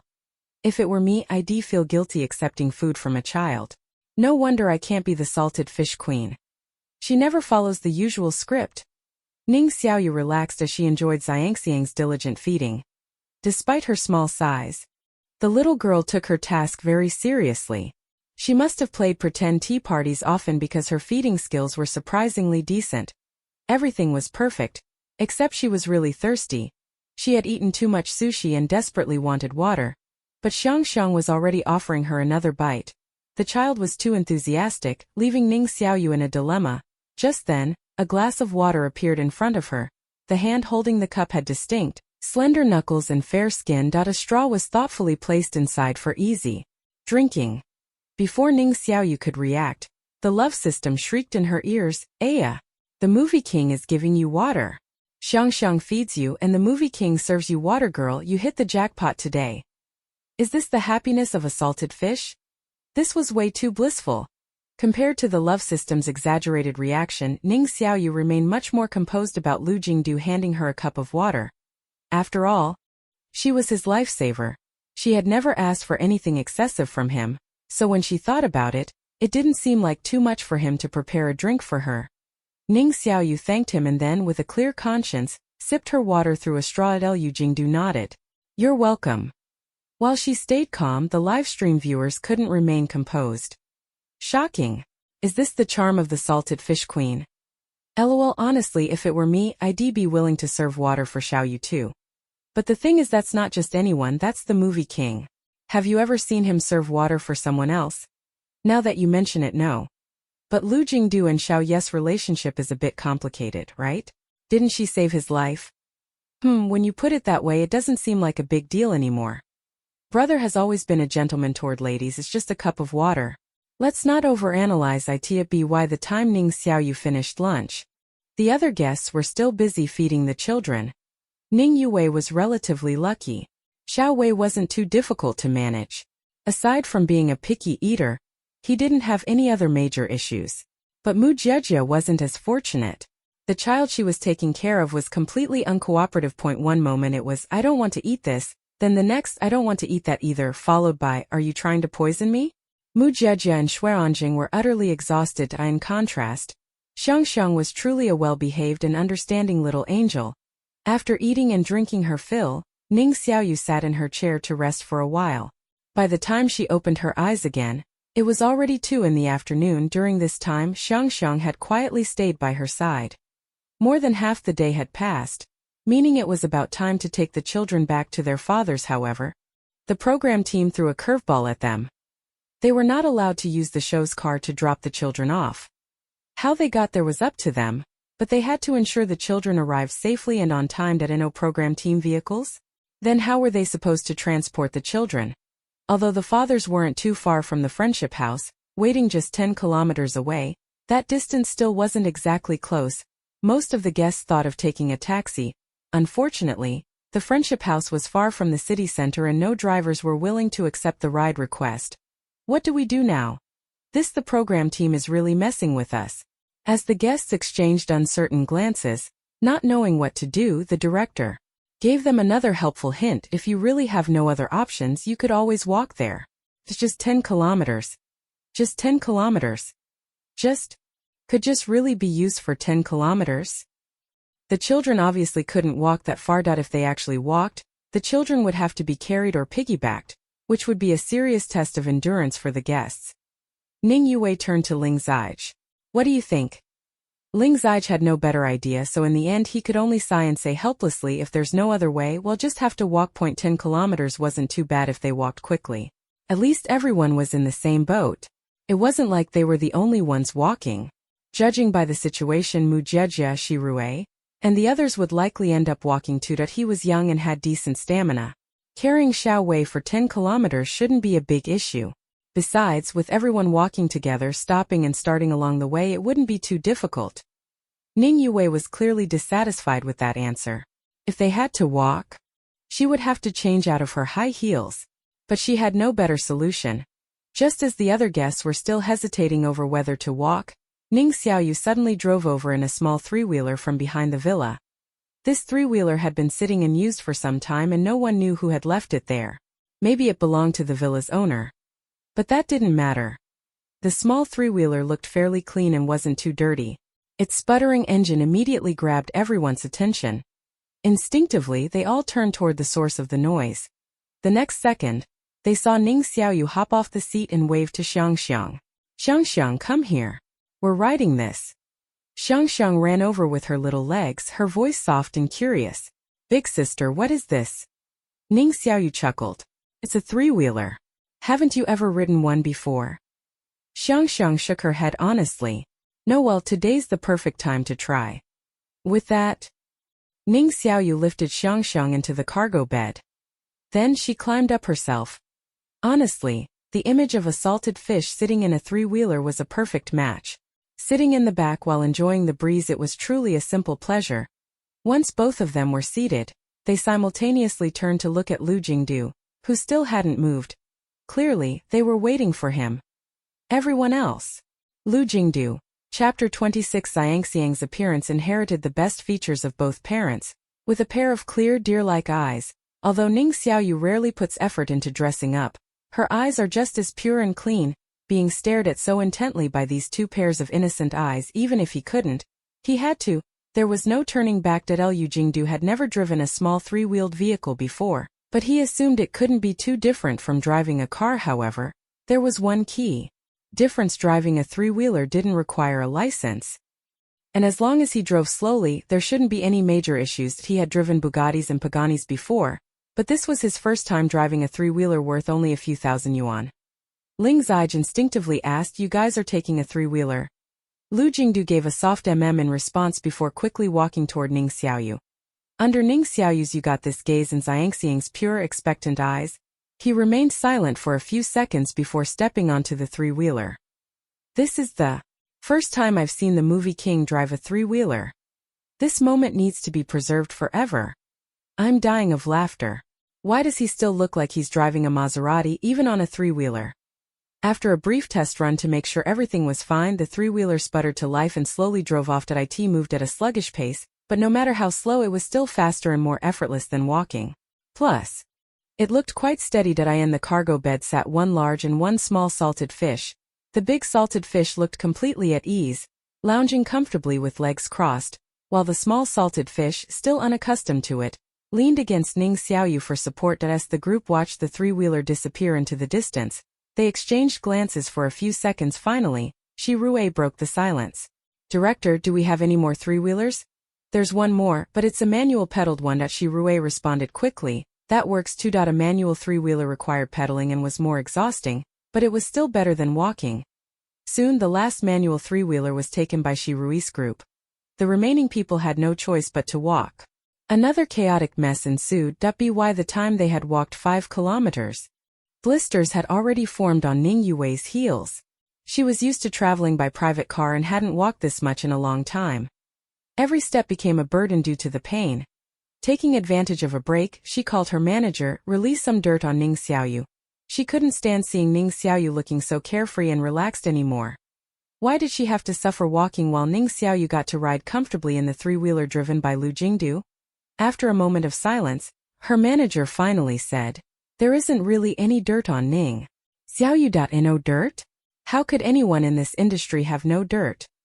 Even she had been accused of being a diva or unprofessional before, though those rumors had been suppressed. Ning Yue took a deep breath. "How is that possible? You just didn't look hard enough." Her manager sighed, her tone carrying a mix of admiration and resignation. "Ning Xiaoyu, she has no ambition. She doesn't have many friends in the industry and rarely attends gatherings. She doesn't dress up or try to cozy up to investors or famous directors. She's been in the industry for years, yet none of the big investors even know who she is. When she had barely any fans, she barely interacted with them. Now, even with over 1 million fans, she still doesn't engage much. There are no scandals, no sugar daddy rumors, no shady transactions, nothing." Basically, Ning Xiaoyu was so indifferent to everything that she didn't even have any dirt to dig up. She was a salted fish to the extreme. Ning Yue pursed her lips. "There has to be something. Maybe some ambiguous photos can imply a relationship with someone? She's acted in so many web dramas, even if she only played minor roles, there must be group dinner photos, right?" This time the manager fell silent for an even longer period. Finally, with a long sigh, she said, "There are some, but every time she was the last to leave. She never had the chance to be in the same frame as any male celebrities. The rare time she was, she had her hands stuffed in her pockets, looking like she had eaten her fill and was just enjoying herself. Do you think releasing those photos would convince anyone they were a couple? A woman utterly devoid of romance, there was simply no chemistry between her and any male star." Still unwilling to give up, Ning Yue asked, "What about diva behavior? Showing up late to set?" Diva behavior? She was a nobody back then. How could she act like a diva? As for being late, that never happened. She played minor roles with no lines. Her scenes were finished in no time. As was there really no dirt on Ning Xiaoyu at all? Ning Yue refused to let this go. As Ning Xiaoyu's biological sister, there were things she couldn't do herself. If Ning Xiaoyu was cornered and exposed their mother's past, how she abandoned her husband and daughter to marry a rich man, then things would get ugly for everyone. Her mother's decade-long marriage to Ning Zhan was well documented. If anyone really wanted to dig into the past, there was no way to hide it. Since she couldn't act directly, she would have to rely on her drama-loving best friend. Roya. Meanwhile, in the cargo bed of the three-wheeler, Ning Xiaoyu listened to the sputtering engine while fishing out a small pack of nuts from her pocket. She glanced at Xiangxiang and said, "These are too hard for you.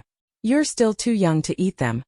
Then, under Xiangxiang's sparkling, expectant gaze, she happily ate them all by herself. By the time she finished her snack, the 10-kilometer road had come to an end. The end of the road stood 6 fathers, each with distinct features, along with dozens of staff members from the show. "Hello." As soon as Xiangxiang spotted Huachang, she eagerly leaned forward and called out in her sweet, childish voice, "Dad."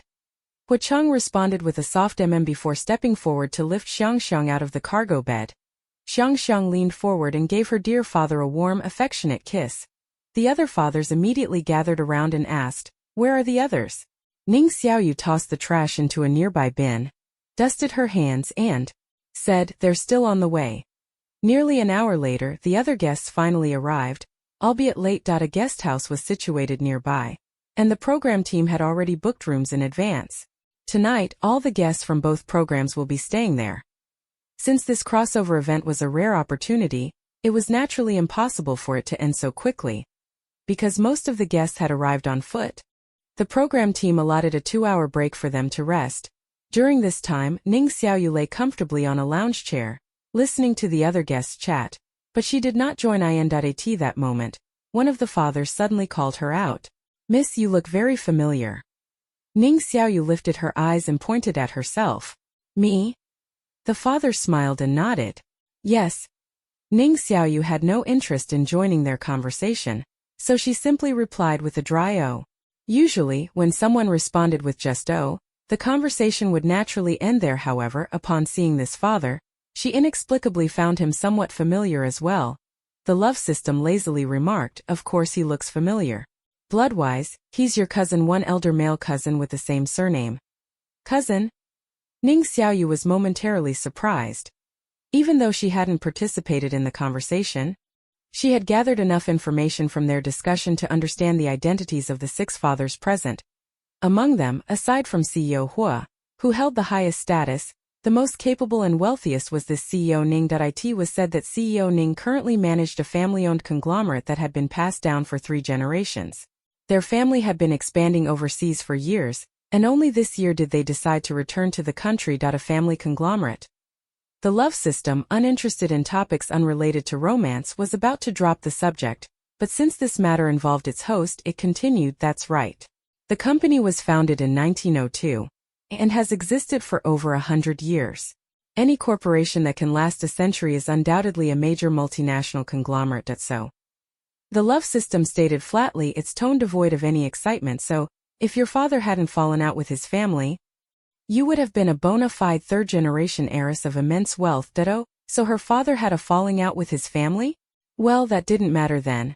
The slight curiosity that had just arisen in Ning Xiaoyu quickly dissipated since the ties had been severed. There was no point in considering them relatives anymore. Seeing its host looking even more indifferent than itself, the love system suddenly became a little more interested in the topic. Girl, aren't you curious why your father cut ties with his family? Ning Xiaoyu's father had been in a coma for 7 years. During those years, no one aside from her had ever visited him from a young age. She had known that she had no relatives from her paternal side.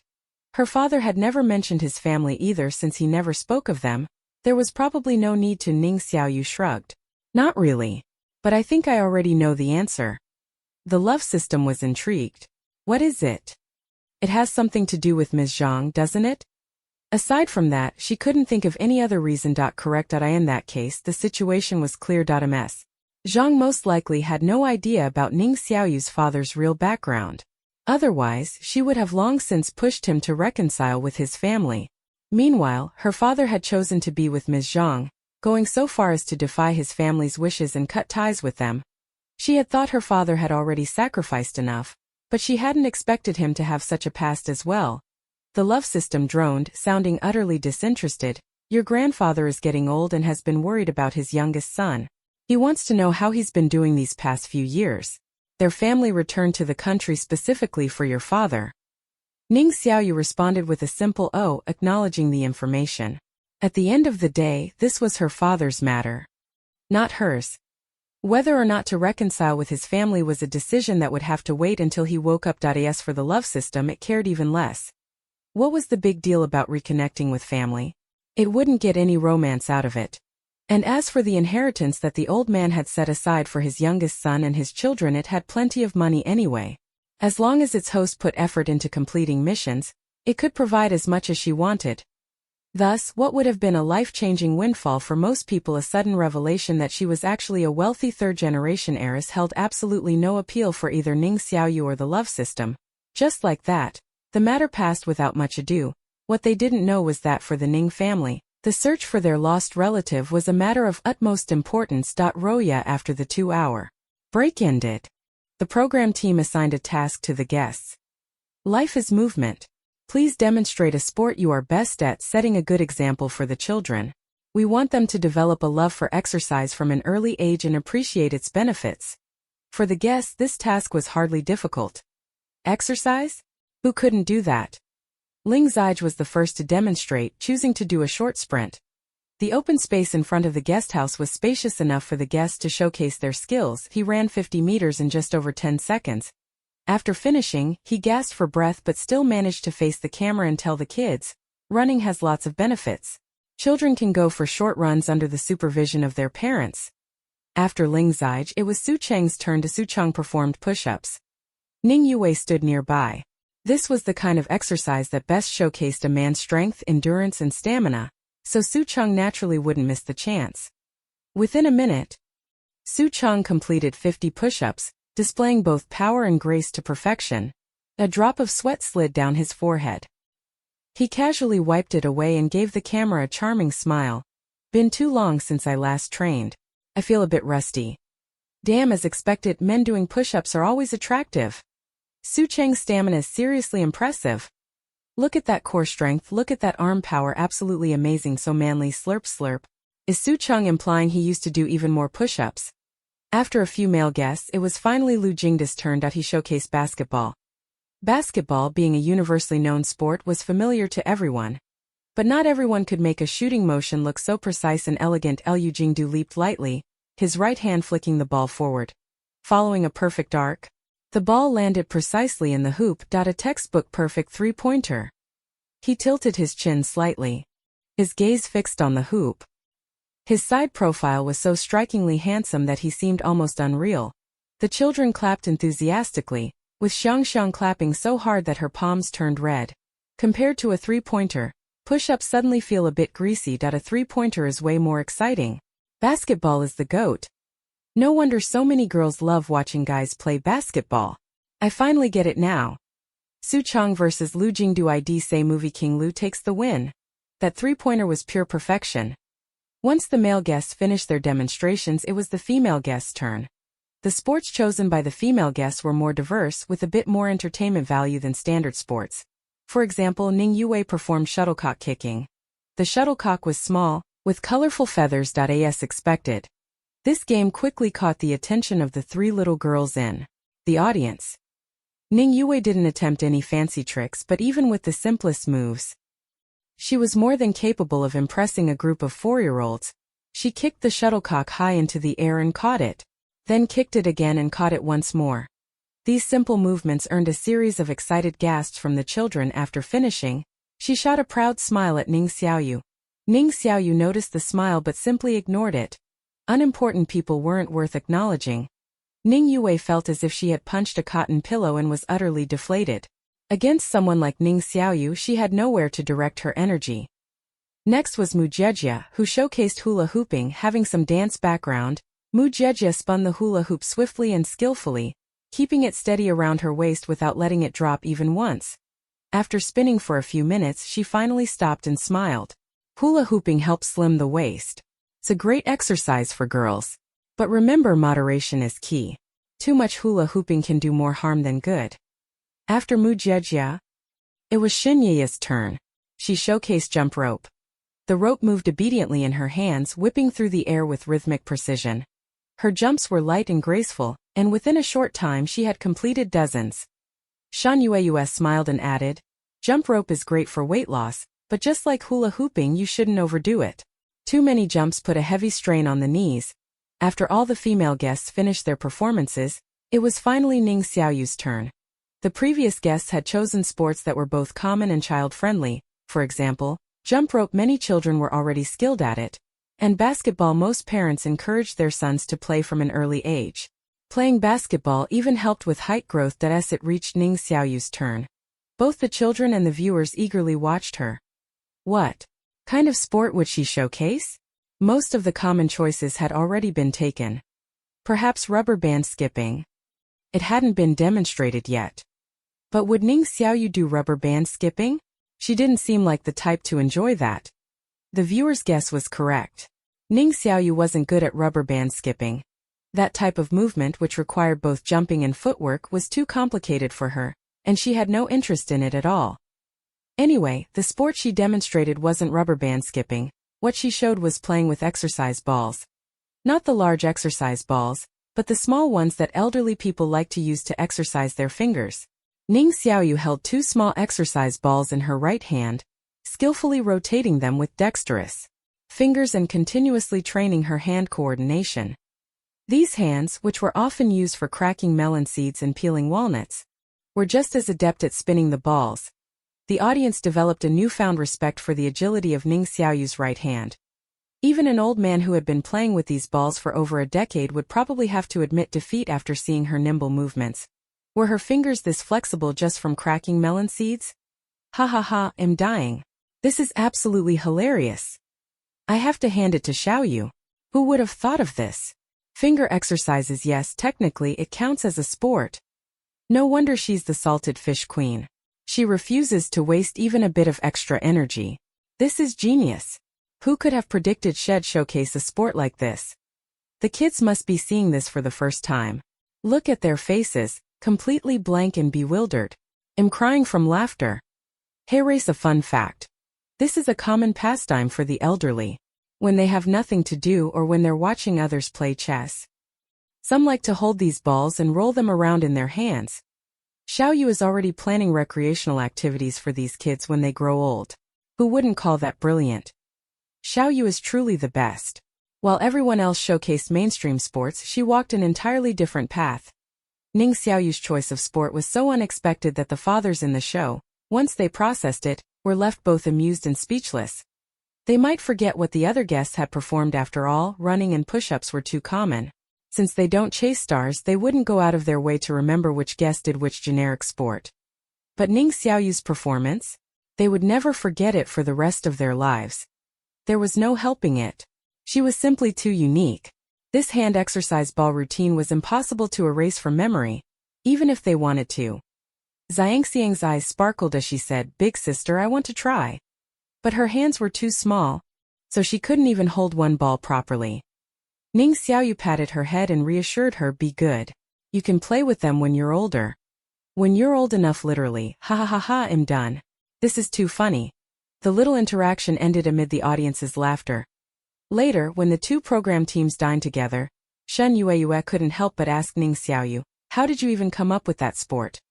Most people would immediately think of running, ball games, or jump rope when asked to demonstrate a sport. But Ning Xiaoyu always managed to think outside the box. For this, Shen Yueyue truly admired her.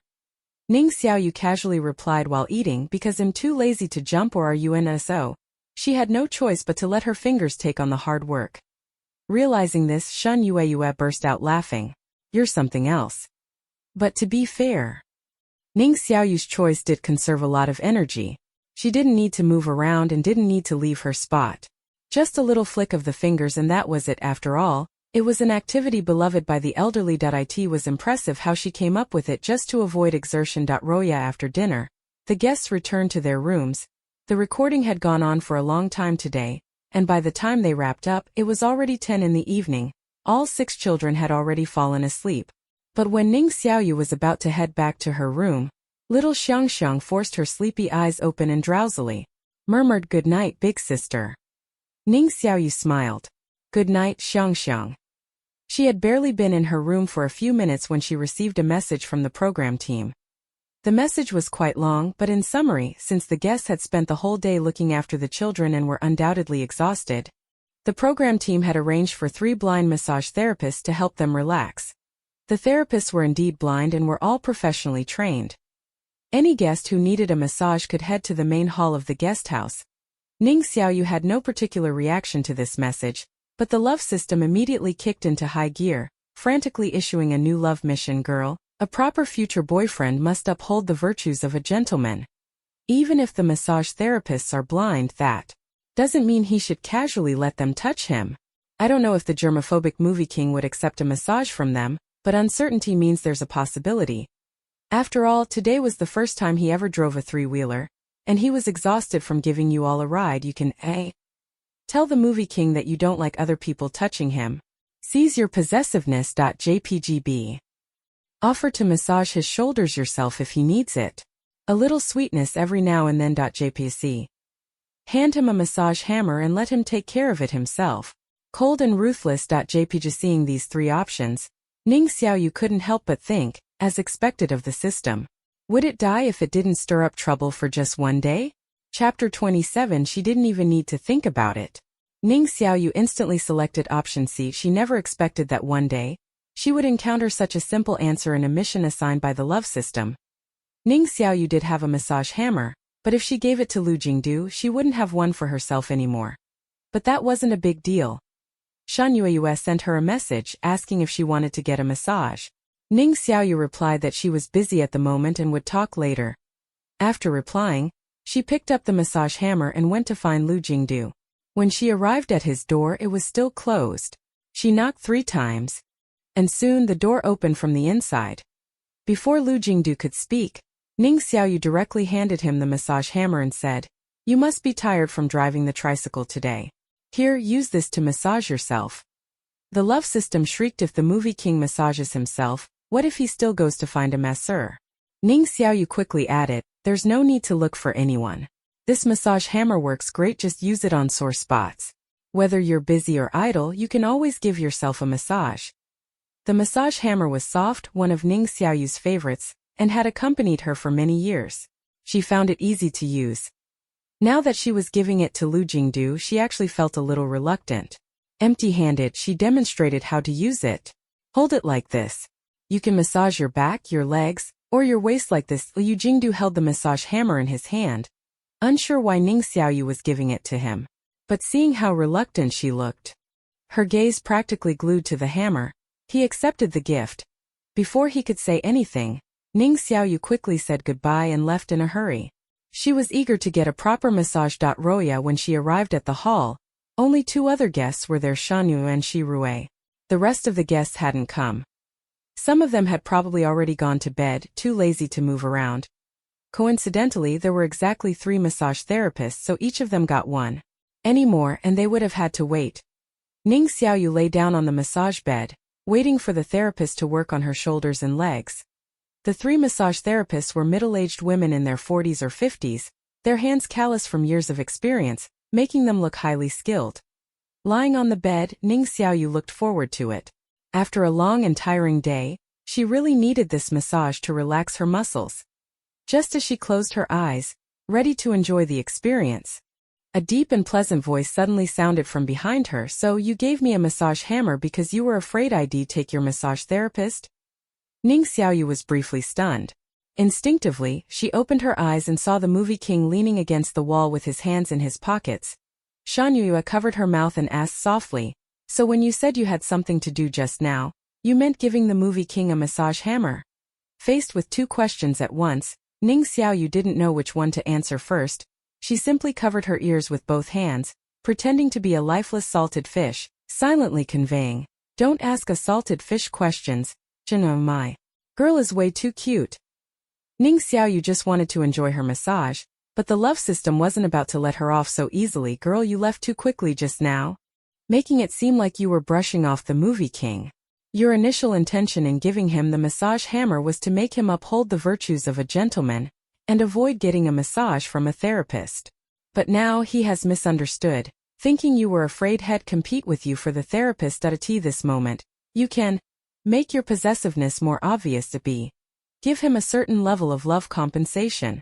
Pay attention, it must be love compensation. C. Get physically closer to the movie king to comfort his hurt feelings. Looking at these 3 options, Ning Xiaoyu had a lot to say but didn't know where to start. Ning Xiaoyu, there's one thing I really want to say right now. The love system eagerly asked, what is it? Was she going to praise it? Ning Xiaoyu, wash up and go to sleep. Love system? What kind of nonsense was option A? If the movie king really wanted a massage, she'd be more than happy to let him take her therapist after she was done. After all, life was about enjoying the moment. As for option B, what exactly was love compensation? And the last option, first of all, the movie king's heart was probably not hurt. Secondly, what did getting physically closer mean? Did it expect her to stick her face to his like what Xiangxiang did to Xiaohua? No way. That was way too cringe. The massage therapist hesitated, unsure if she should start. At that moment, Ning Xiaoyu suddenly pulled something out of her pocket with a heartbroken expression. After giving you this, I really have nothing left. Her pocket was about to be emptied. Hearing that, everyone turned to look at her hand. Shan Yue took one glance and burst into laughter. What is that? It looks like a hand. Ning Xiaoyu looked at the no need to trouble others back scratcher in her hand with deep emotion and said, this is something that brings joy at least. Every time she used it, she felt very happy. Luckily, she had a habit of disinfecting it after each use. So after giving it to the movie king, he could use it immediately without worries. Once again, she demonstrated from a distance. The movie king seemed detached from worldly matters, so he might not even know how to use such an old-fashioned item. You just slide this inside your clothes, scratch here, scratch there, it's very enjoyable. Yes, Ning Xiaoyu had chosen option B. Love system. This is love compensation? This counts as love compensation. Ning Xiaoyu countered, why not? This back scratcher is my absolute favorite. Even more beloved than the massage hammer. But now I'm giving it to Lu Jingdu. If this isn't love compensation, what is? Hearing her explanation, the love system fell silent. That actually made sense. Under the watchful eyes of Shen Yueyue and Shi Rui, filled with curiosity, Ning Xiaoyu reluctantly handed over the back scratcher that had accompanied her for years to Lu Jingdu. One must know that when an item is used to perfection, even buying a new one might not feel quite the same. You should try it, it's really good. Having finally completed the love mission, Ning Xiaoyu could at last enjoy her long-awaited massage. Just as she had expected, the massage therapist was incredibly skilled. The pressure was just right. She was so relaxed she almost fell asleep. By the time the massage ended, she felt much lighter. Sitting up slowly, she noticed that the movie king hadn't left. He was still holding the back scratcher. To be honest, something that cost just a few yuan looked rather high-end in his hands. As they walked back together, Ning Xiaoyu reminded him, "Give it a try, you won't regret it." Liu Jingdu looked at the smooth, well-worn handle in his palm, clearly a testament to frequent use. Alright. Roya. The next day, Ning Xiaoyu got up feeling refreshed. After she went downstairs, the other guests also came down one after another. During breakfast, the director announced the task for the day. Today, the fathers will continue their vacation, while the guests will take their place and earn money to support the babies. Whether you choose to perform on the street, use your face to sell products, or find another way, as long as you can earn money to buy milk powder for the babies, it's acceptable.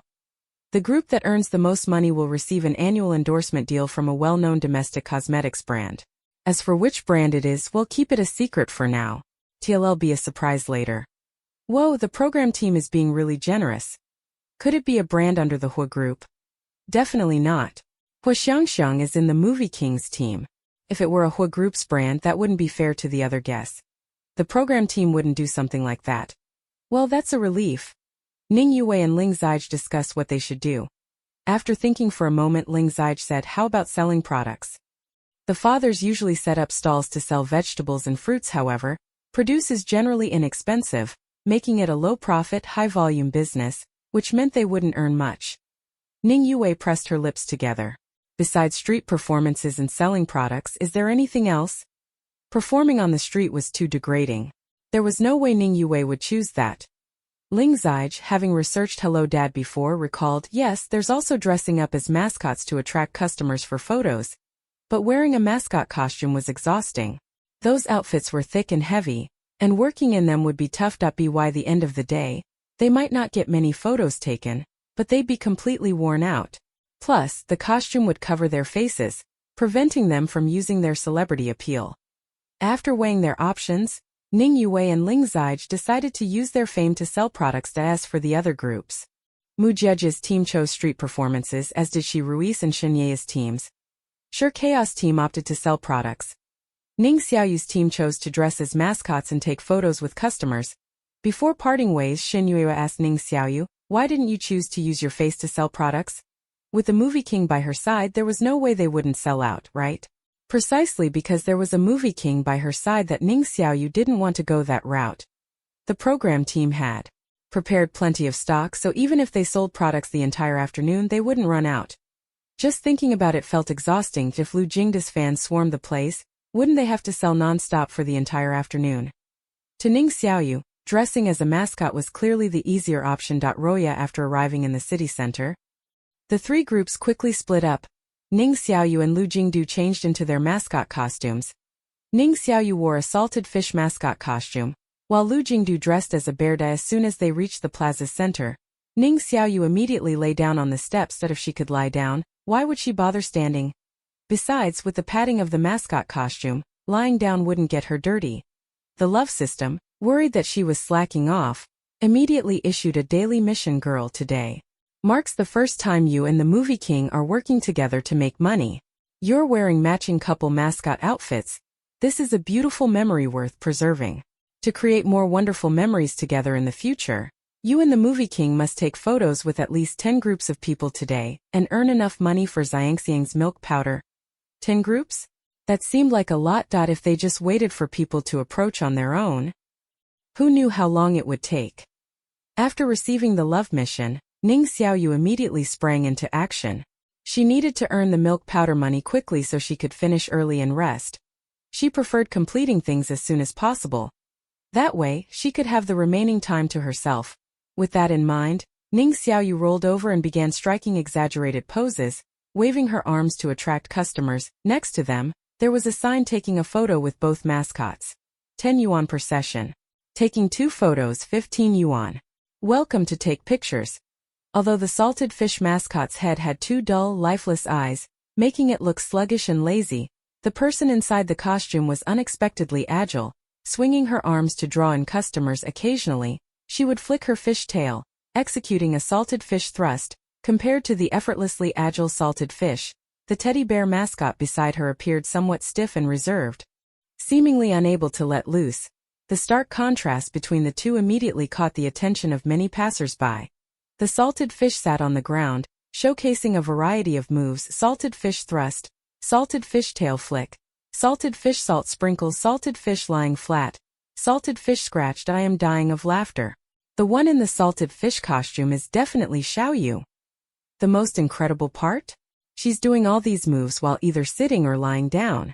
She just refuses to stand. Salted fish Ning Xiaoyu. Not standing is my final act of defiance.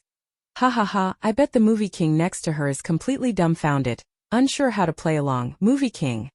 It'll just be the background. Confirmed. The movie king is officially a money-making tool. Before long, a large crowd of people eager to take photos surrounded Ning Xiaoyu. 2 photos for 15 yuan, right? I want to pose with salted fish salt sprinkle and salted fish lying flat. Can I take 3 photos? I like so many of these moves that I am different. I want them all. Is the teddy bear here just to fill space? Why isn't the bear doing any moves? It doesn't matter. Taking photos with the salted fish alone is enough. Plus, the contrast, one being lively and the other stiff, is actually really funny. Ning Xiaoyu, who saw such a large crowd all of a sudden. She was genuinely shocked. Why did so many people suddenly want to take pictures? The queue was already stretching all the way to the entrance of a nearby coffee shop. The love system, which had been observing everything, pondered for a moment before responding seriously. Probably because your performance as a salted fish is particularly enchanting, Ning Xiaoyu. Chapter 28. Ning Xiaoyu had originally only planned to complete the love mission. Taking 10 photos with passers-by would be enough. Unexpectedly, a long line had formed at the scene for group photos, and the line showed no signs of stopping. In fact, it was growing longer and longer. Ning Xiaoyu's waving hand suddenly froze mid-motion, as if she had abruptly stalled. For a moment she remained completely motionless. LOL. The salted fish is shocked. A JPG salted fish is at a loss. A JPG salted fish is dumbfounded. JPG, I can totally sense Xiaoyu's confusion and disbelief. Ha ha ha. Even that enchanting movement of hers came to a halt. Xiaoyu, aren't you surprised? Aren't you caught off guard? Can't believe this, can you? Xiaoyu, wait for me. I'm rushing over to take a photo. Upstairs, me too. Westwind Plaza, right? More and more viewers from the livestream were making their way to Westwind Plaza to this moment. Ning Xiaoyu had no idea that a large group of viewers was heading over to take photos with her. After she remained frozen for a while, a passerby suddenly chuckled and said, "What kind of pose is this? Salted fish glitch? Actually, it looks pretty good. Let's take a picture." After speaking, the passerby brought her son to stand beside Ning Xiaoyu. As for the bear, it truly became just a background prop. It wasn't entirely ignored, but it didn't have much presence either. The photos were taken by the program crew. Because of the massive crowd, the crew had to assign additional security personnel and staff to maintain order. Everyone, please line up properly, don't push. There were even 2 staff members specifically handling payments and bookkeeping. I want the salted fish salt sprinkle pose and the salted fish thrust pose. I want the salted fish scratch pose and the salted fish lying flat pose. Originally, Ning Xiaoyu just wanted to finish quickly, so she had especially thought of a few poses. However, the plan had backfired, and instead of wrapping up early, she had only added to her workload. Seeing the ever-growing crowd, she had no choice but to ask the staff to add a note to the sign. Salted fish salt sprinkle and other special poses are limited to 10 slots total. Once they're gone, they're gone. After that, only salted fish lying flat is available. Although some passers-by left regretfully after reading the sign, most people still stayed. Of course, salted fish lying flat didn't mean literally lying flat. Ning Xiaoyu propped her head up with one hand while crossing one leg over the other. The oversized salted fish head she wore, combined with the lifeless fish eyes on it, made her look both silly and adorable. The passers-by had, after all, paid for the photos. At 10 yuan per picture, it wasn't exactly cheap. Ning Xiaoyu felt bad about slacking off too much. But at least she could lie down while taking photos. This has got to be the easiest money ever. The other guests are putting in serious effort performing or selling products, and she's just lying there. Hater alert! What's the problem? In our Xiaoyu's world, money is this easy to earn. If you're jealous, too bad. Deal with it. This is what you call making money while lying down, ladies. Our Xiaoyu has secured an effortless win, no doubt about it. Lying down, Ning Xiaoyu casually supported her face with one hand, occasionally waving the other hand lazily. At least she had learned some dance moves before, so even her relaxed hand gestures had a certain grace to them. Combined with the big salted fish head, the queue of people waiting for a photo never seemed to shrink. Some kids happily grabbed onto her elegantly waving hand. Sticking close to her point, one little child even stared at her in amazement and exclaimed, "The salted fish has come to life?" Ning Xiaoyu. What could she say? The costume she was wearing had been infused with so much of her personality that it no longer looked stiff or lifeless. It had become vivid and lively. It had truly come to life. By the end of the afternoon, Ning Xiaoyu had lost count of how many photos she had taken. Roya, on the other hand, the other guests weren't having such an easy time. Ning Yue's team was selling fruits and vegetables, which couldn't be priced too high, meaning they had to rely on volume sales to make money.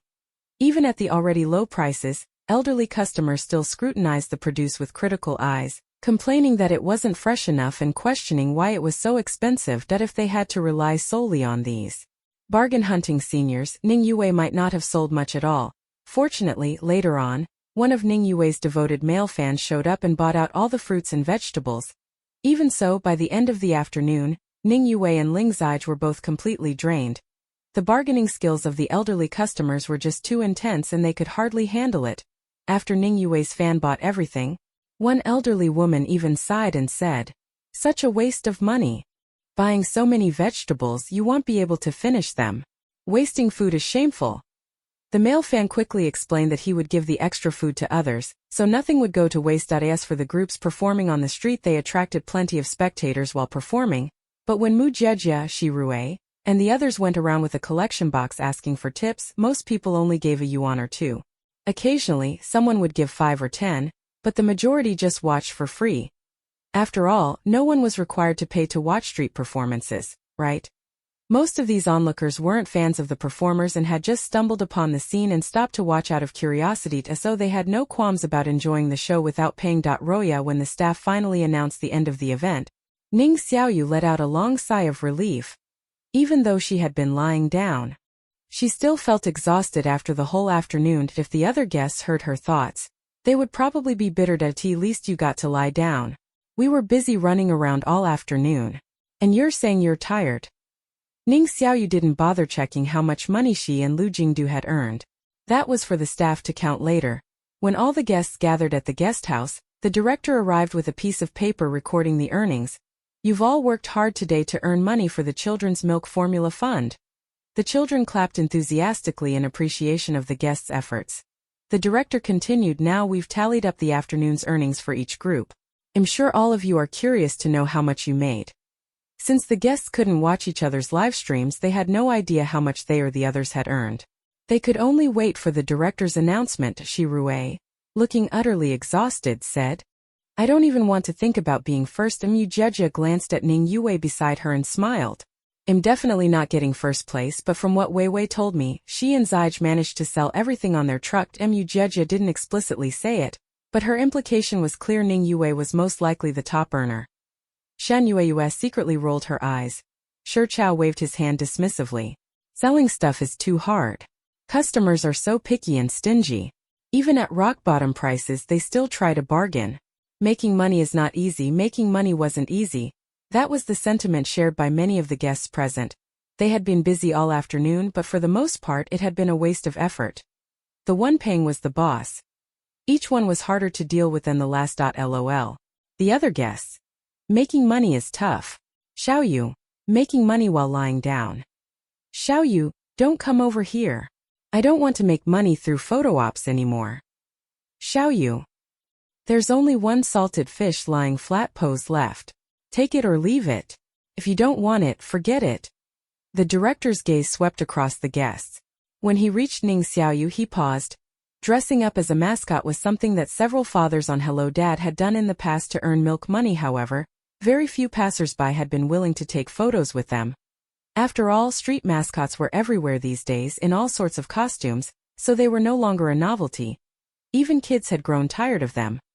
Yet, who could have expected that Ning Xiaoyu would take an unconventional approach and attract a crowd with her enchanting salted fish act? These days, only those with a unique style can draw an audience and passers-by. Roya, after building up some suspense, the director quickly announced the results. 6th place is Sure Chaos team, earning a total of 221 yuan. Sure Chao waved his hand dismissively. We did our best, really. 5th place is Mu Jejia's team, earning 351 yuan. Mu Jejia pursed her lips in displeasure.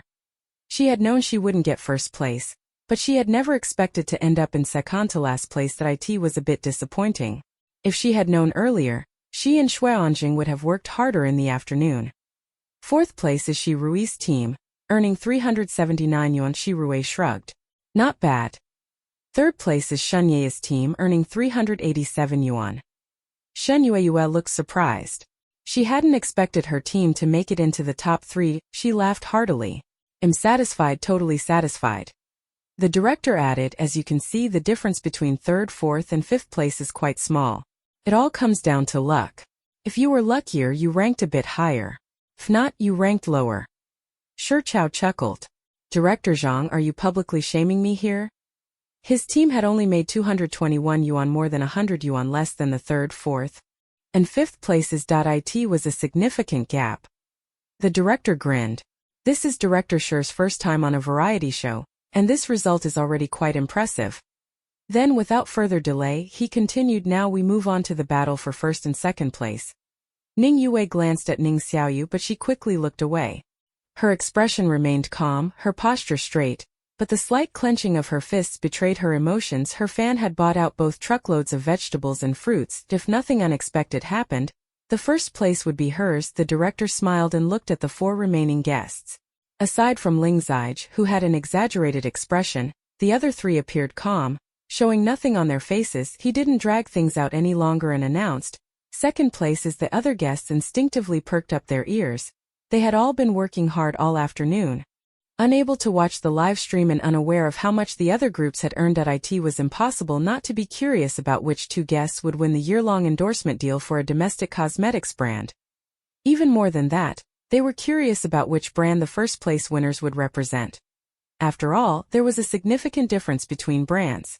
Since the director hadn't revealed the specific company beforehand, it was probably a small brand. If that were the case, missing out on 1st place didn't seem like a big deal. Participating was what mattered. 2nd place is Ning Yue instinctively looked at Ning Xiaoyu. Ning Yue and Ling Zig's team, earning a total of 2,025 yuan. No surprises here. No surprises here. One for the audience. This result was entirely expected. After all, the long line of people queuing up for photos with Ning Xiaoyu had been obvious for all to see. Just imagining the length of the queue, it was clear she had made quite a bit of money. But for the other guests on set, this news was a bombshell. What?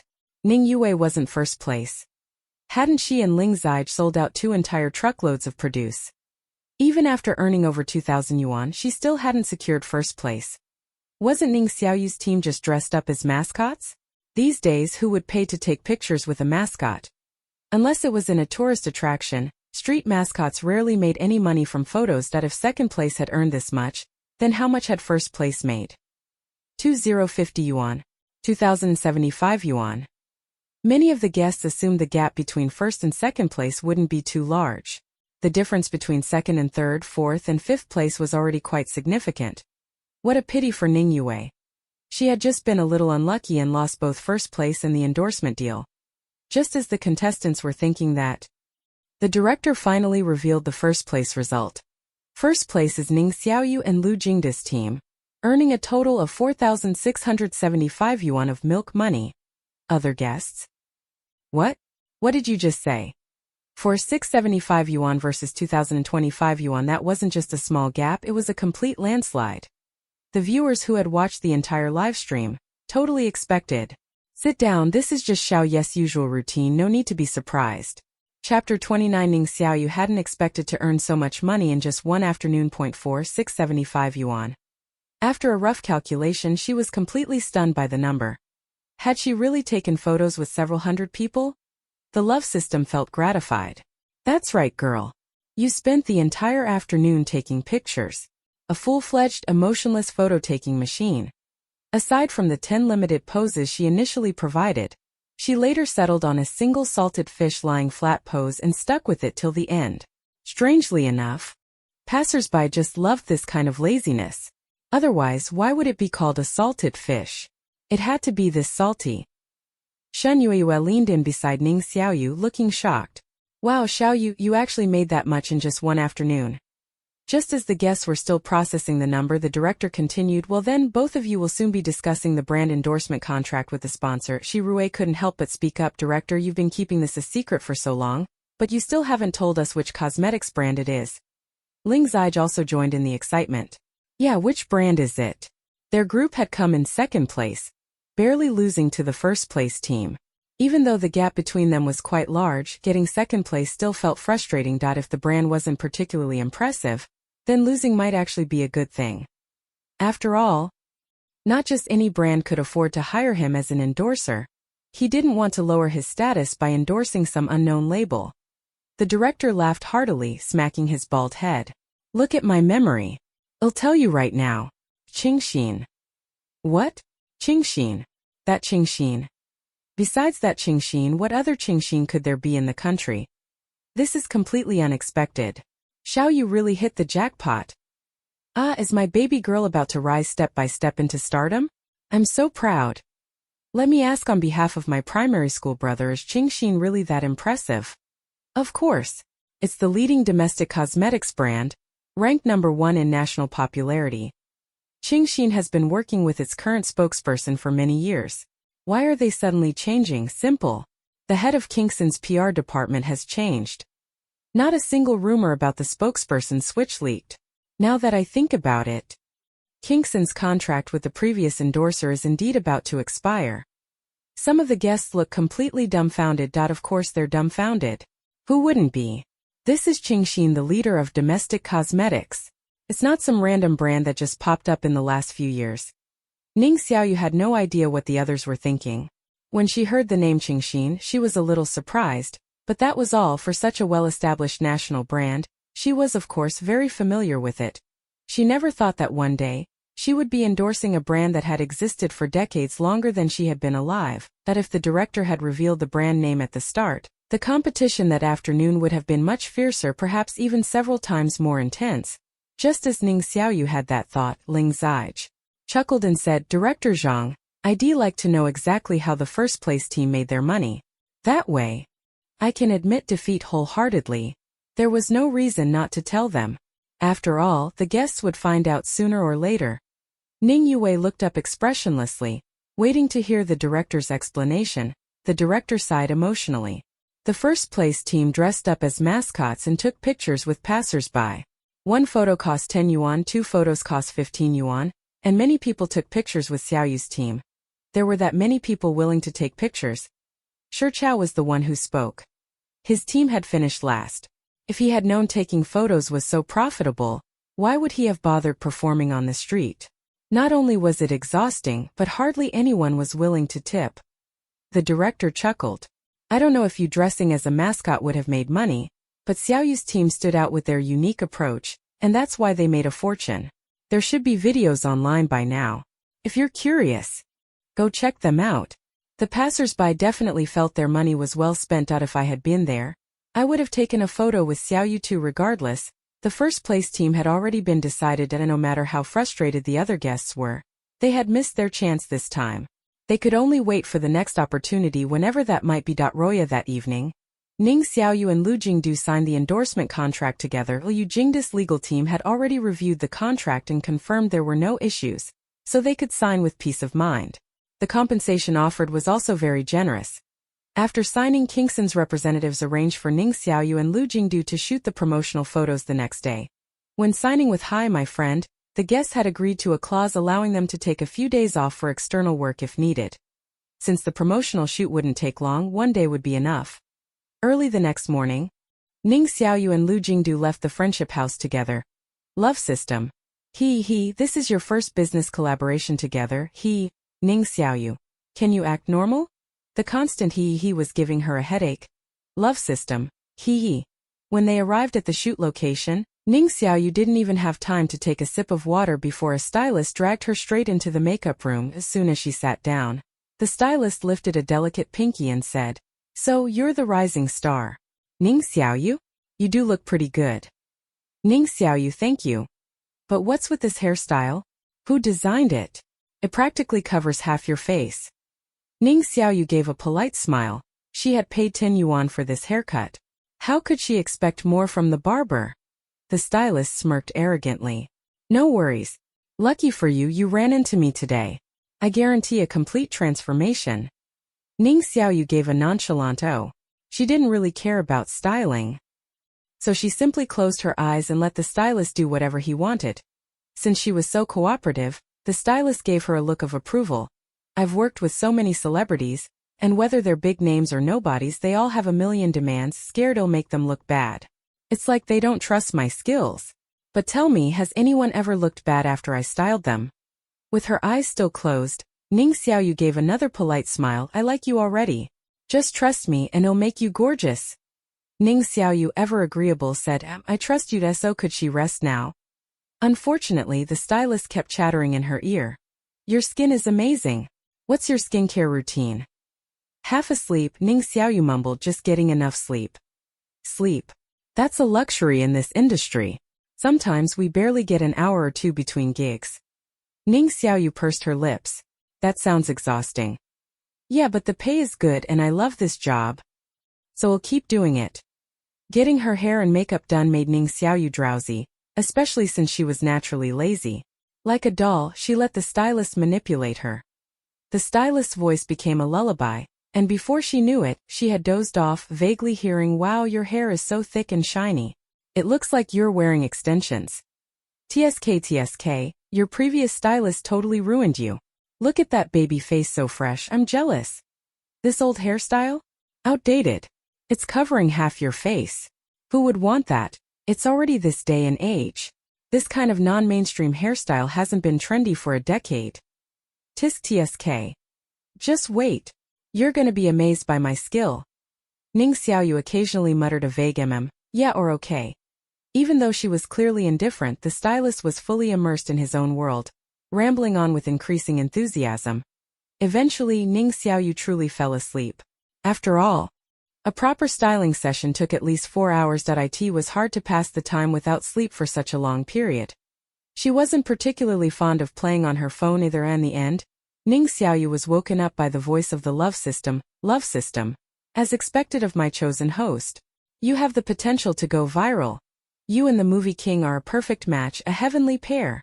When Ning Xiaoyu woke up, she rubbed her temples before opening her eyes to look at the mirror. That one glance left her stunned. Was this her? The person in the mirror was already fully made up. The stylist had done her hair in a princess updo, pulling all her hair back and exposing her entire face. It was completely different from her previous hairstyle. Before, her hair had covered half of her face and, as the stylist had pointed out, it resembled an outdated non-mainstream style. Now, her neatly pinned up hair was adorned with large blooming flowers, making her face appear a size smaller. Not to mention, the stylist had also given her clip-in earrings, adding an extra touch of brilliance to the overall look. She didn't have pierced ears and had never worn earrings before, so this was a new experience for her. Since she was endorsing cosmetics, the makeup couldn't be too heavy. The stylist had given her a Namacup makeup look, appearing natural, yet meticulously detailed in every aspect. Who was this person? It had been so long since she had properly dressed up that Ning Xiaoyu barely recognized herself. The stylist kept talking. The dress has been prepared long ago.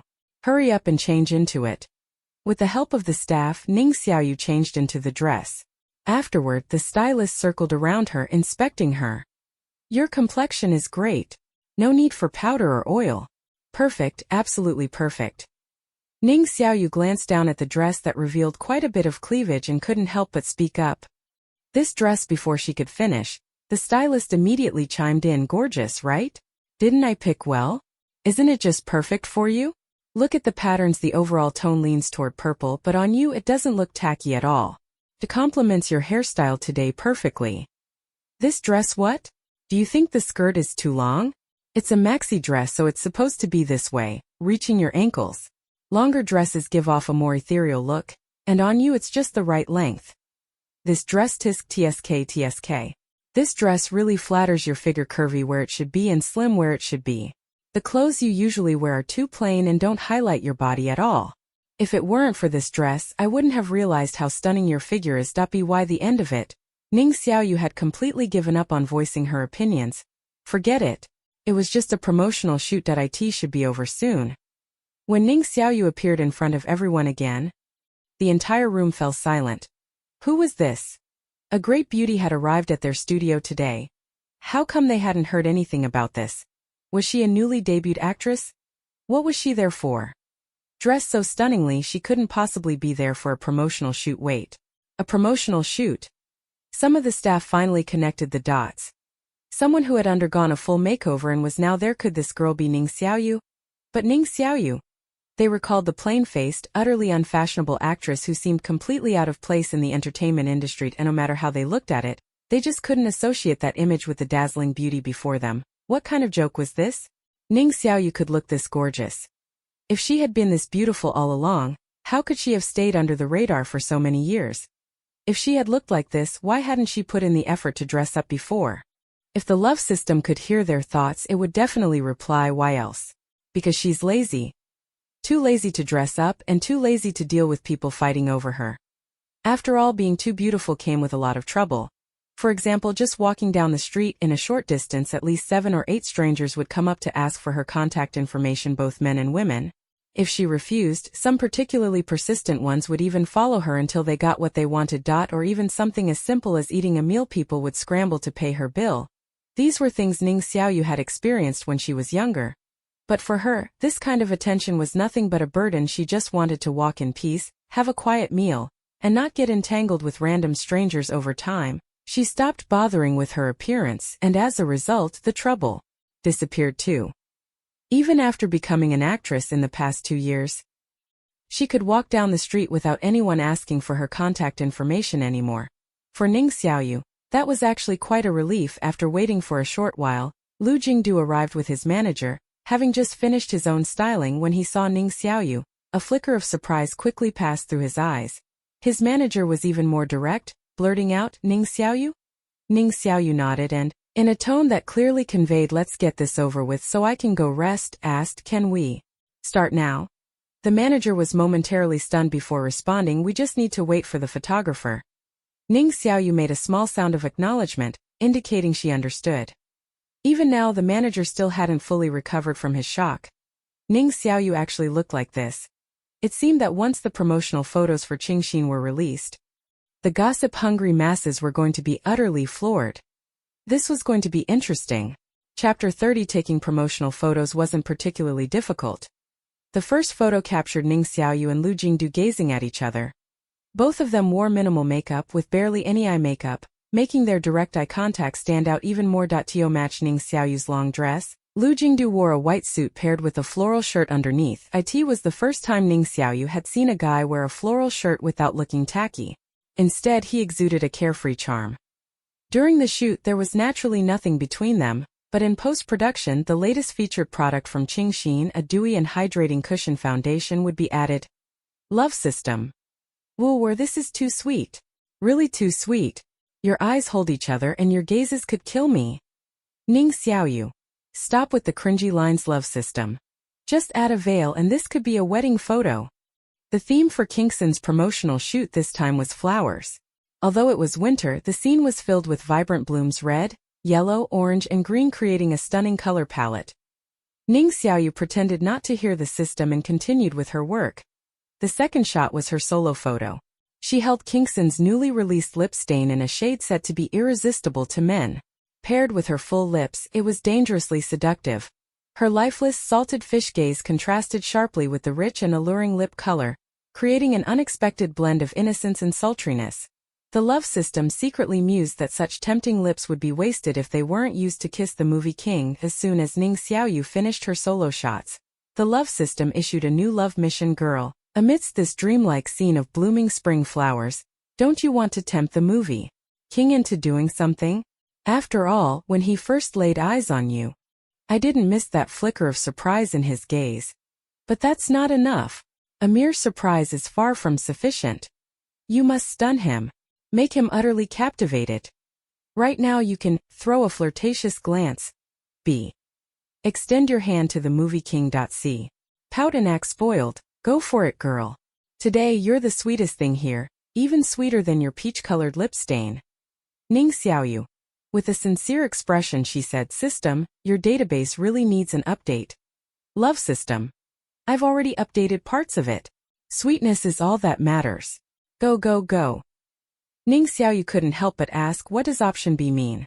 The love system sweetly explained, didn't those videos trend before? The ones where people extend their hands to their pet dogs to see how they react. Most dogs either stared blankly, too slow to react, or they'd extend their paws to hold their owner's hand. Some would even rest their chin in the offered palm. Resting the chin that was just too sweet. Little puppy boys are forever the best. Not someone who browsed short videos or social media much, Ning Xiaoyu asked, what's a puppy in this context? Love system. Just a term of endearment. Ning Xiaoyu made a sound of acknowledgement. Without a word, she walked up to Lu Jingdu and extended her hand toward him. Her bare nails made her hands appear particularly beautiful. Love system. Girl, you know, a manicure would make them look even better. A manicure would take at least 1 or 2 hours. Ning Xiaoyu had better things to do with her time than sit idly for a nail appointment. Not happening, love system. Then before Lu Jingdu could react, Ning Xiaoyu swiftly withdrew her hand. Love system. Huh? Wait, what? That's how she was using option B. Extend a hand toward the movie king then retract it just as fast? Hateful. She had slipped through the system's mission again. Just as Ning Xiaoyu was about to walk away, Lu Jingdu suddenly spoke, were you asking for melon seeds? She instinctively halted at his words. The next second, he reached into his pocket and pulled out a small handful of melon seeds, the exact kind she often ate. Ning Xiaoyu? Love system. Today, she was wearing a dress and didn't have any pockets for snacks. She accepted the melon seeds. Thanks. The love system hurriedly searched online. What does it mean when you extend a hand to a puppy and he gives you melon seeds instead? Soon the latest answers from netizens popped up. What else could it mean? Either you like melon seeds, or the other person does. It depends on who the melon seeds were prepared for.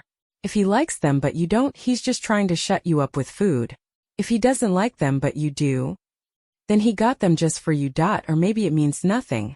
Don't overthink it. People these days are too quick to catch feelings. Don't fall too easily. Overthinking is dangerous. Though the last two replies were a bit of a buzzkill, the love system still felt like it had caught a bit of sugar from the interaction. Even though the puppy didn't rest his chin on Ning Xiaoyu's hand, he did give her melon seeds, which wasn't bad either. At least it gave its host something to snack on. Ning Xiaoyu munched on the melon seeds while watching Lu Jingdu shoot his solo promotional photo. By then, he had taken off his outer jacket, leaving only the floral shirt. And truth be told, Lu Jingdu had the perfect face for playing a heartbreaker. His deep, flirtatious eyes were mesmerizing. He was holding a unisex sunscreen. Sun protection was necessary year-round, and this new release from Qingxin also had skin-repairing benefits. Once Lu Jingdu finished his solo shots, the day's work was more or less done. As soon as the job wrapped up, the first thing Ning Xiaoyu did was remove her makeup. Qingxin had no shortage of makeup removers, cleansing water, oil and wipes. She grabbed a bottle of cleansing water and face wash and headed straight to the dressing room. The love system sounded regretful. Girl, why are you removing your makeup so fast? You didn't even take a cute selfie. Ning Xiaoyu thought it was a shame the love system didn't have a physical form. If it did, it would probably be making a scene itself, leaving her out of the equation entirely. After removing her makeup and changing into her own clothes, she finally felt much more comfortable. The dress was gorgeous, sure, but it was tight. She was used to wearing loose clothing, so being wrapped up like that had been quite the adjustment. In order to style her hair, the stylist had specially trimmed it for her just now. Her originally unkempt hairstyle had become particularly voluminous and beautiful. being too good-looking seemed to be a kind of trouble back in high school. Ning Xiaoyu would get asked for her contact information just by casually walking down the street.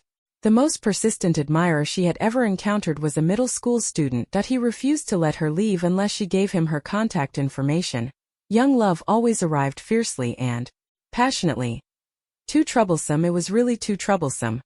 There were quite a few underage people in the entertainment industry. To avoid further trouble, Ning Xiaoyu casually grabbed a pair of glasses and put them on. The glasses had no prescription, but they suited her well.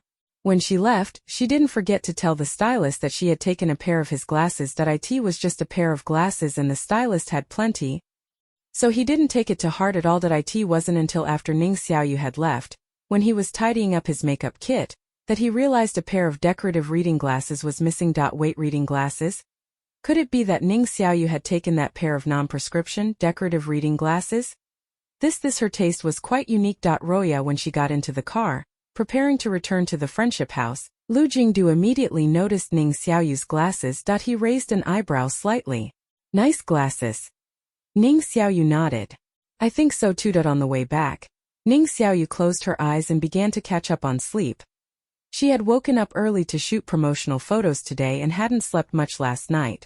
This was the perfect time to squeeze in some rest during the ride. As she was about to fall asleep, she vaguely heard Lu Jingdu's manager speaking to him. The official announcement photo will probably be posted on Weibo in a week. After the promo photos, there's still a promotional video to shoot. But soon the voices faded away. The car was quiet, with only the steady hum of the heater filling the air. Ning Xiaoyu quickly drifted off into a sweet slumber. By the time she woke up, they were almost at the guest house. It was then that she remembered that the collaboration between Hi, my friend and Hello Dad wasn't over. By the time they arrived, the others had already finished dinner. The two of them casually ate a little before heading over to join the other guests. Once everyone had gathered, the director quickly announced the task for the evening. This afternoon, while watching TV, the children suddenly became curious about walking the red carpet. Unfortunately, there's no fashion week happening right now, but that's okay. When it comes to red carpets, the show can arrange one for them. Tonight, the guests will walk the red carpet while holding the children's hands to make this experience more fun. You should bring a little something with you, nothing too plain. Do your best to create a memorable moment for the children. For celebrities, walking the red carpet was routine. In fact, if given the opportunity, they could take the children to walk on a real red carpet someday. But for now, with limited resources, this would be a good first taste of the experience. Since there were only 6 children but 12 guests, the arrangement remained the same. Each child would be accompanied by 2 guests. The pairing also stayed unchanged. After all, the children had already grown familiar with their assigned guests. If they were switched now, they would have to spend time getting to know new people all over again. To make things more interesting, the director added another rule: guests were not allowed to discuss what they would bring in advance. This way, the audience could see how well they matched without prior coordination. After all, after more than 10 days of filming, surely the guests had developed some level of chemistry, right? Before long, the first group of guests and their assigned child stepped onto the red carpet. Meanwhile, the children's fathers were responsible for recording the entire event, capturing these unique moments of growth. The first to go was Su Cheng's group. Su Cheng held a vibrant red rose between his lips, with dew still clinging to its petals. He looked like a peacock flaunting its feathers, fully displaying his charm. He and Shan Yue each held one of the child's hands.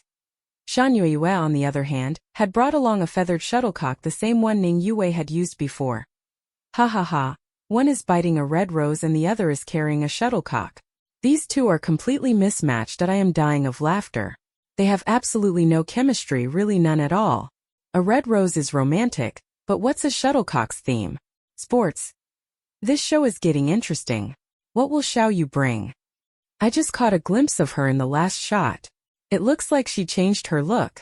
I'm looking forward to seeing what she'll bring to the red carpet. Chapter 31. After the first group of guests finished their walk, Shen Yue couldn't help but laugh at herself. She truly had no idea what to pick, so she casually grabbed a shuttlecock. Unexpectedly, it turned out to have a great comedic effect. The audience was quite entertained as well. The comments ranged from, "This pairing is interesting" to "This is kind of funny," and one wants to go for romance while the other is being very practical, ha ha ha. After the first group, whose compatibility was basically zero, it was quickly time for the second group. The second group consisted of Ning Yue, Ling Xige, and Xiao Wei. Ning Yue brought her limited edition handbag, the kind that money couldn't buy. Ling Xige also carried a limited edition briefcase. The ladies' handbag and the men's briefcase match well. Full marks for compatibility.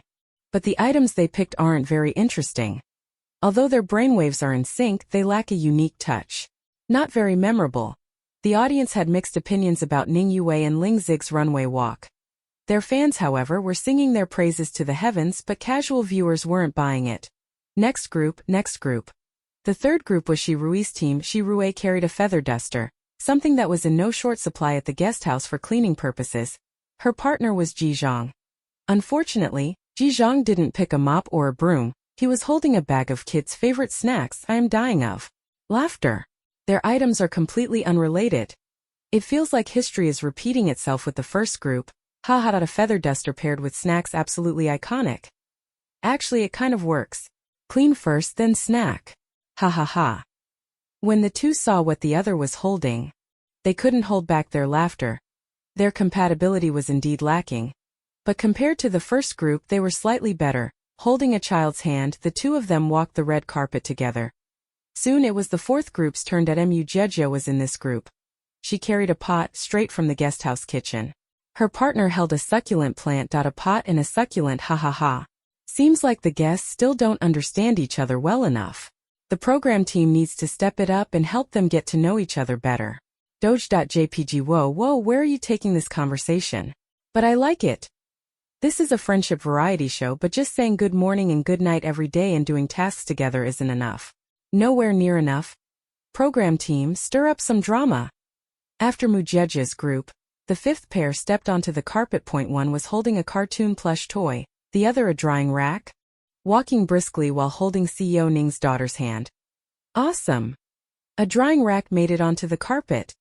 So the most compatible group is still the second one, huh? A perfect score, just lacking a bit of novelty. Guests, come on, step up your game. LOL, looking forward to the next group's surprise. After all 5 groups had finished their walks, it was finally time for Ning Xiaoyu and Lu Jingdu, the Xiangxiang group. When Ning Xiaoyu stepped onto the red carpet with a birdcage, she was momentarily stunned by what Lu Jingdu was holding. Love system. Who said the second group is the most compatible? I refuse to accept that. You two are obviously just as in sync. Girl, I can already picture your retirement life with the movie king. Your future retired life will definitely be super sweet. Ning Xiaoyu's birdcage held a myna bird that the guesthouse owner had raised for many years. Meanwhile, Lu Jingdu was holding a wooden bucket and a fishing rod. The two exchanged glances. Then each took Xiangxiang's hand and walked down the red carpet together. I am dying. Look at CEO Hua's expression on the side. TSK, is CEO Hua regretting joining this show? Who would have thought that a parenting variety show would suddenly cross over with a friendship variety show? When a variety show gets too popular, anything is possible. Not regret, more like he's missing Mrs. Hua. Xiaoyu and the movie king plus Xiangxiang, if someone called them a family, it wouldn't feel out of place at all. CEO Hua is probably jealous. CEO Hua is jealous. 1.1 is taking a bird for a walk and the other is going fishing. A solid pairing. So Xiaoyu's personality is officially confirmed, laid back and chill. The movie king is about to be influenced by her. Love to see it. As expected, the most interesting ones always come last. After the entire round of red carpet walks, the compatibility assessments between the guests were more or less determined. Aside from Ning Yue's group, the sixth group had the highest compatibility. However, in terms of entertainment value, the sixth group was far ahead of the second. Overall, the most outstanding performance of this runway walk was undoubtedly the sixth group. Shen Yue clicked her tongue twice, walked up to Ning Xiaoyu and said, Xiaoyu, if we were paired together, our compatibility score would definitely be high. Even so, Ning Xiaoyu taking a birdcage for a stroll still completely exceeded her expectations.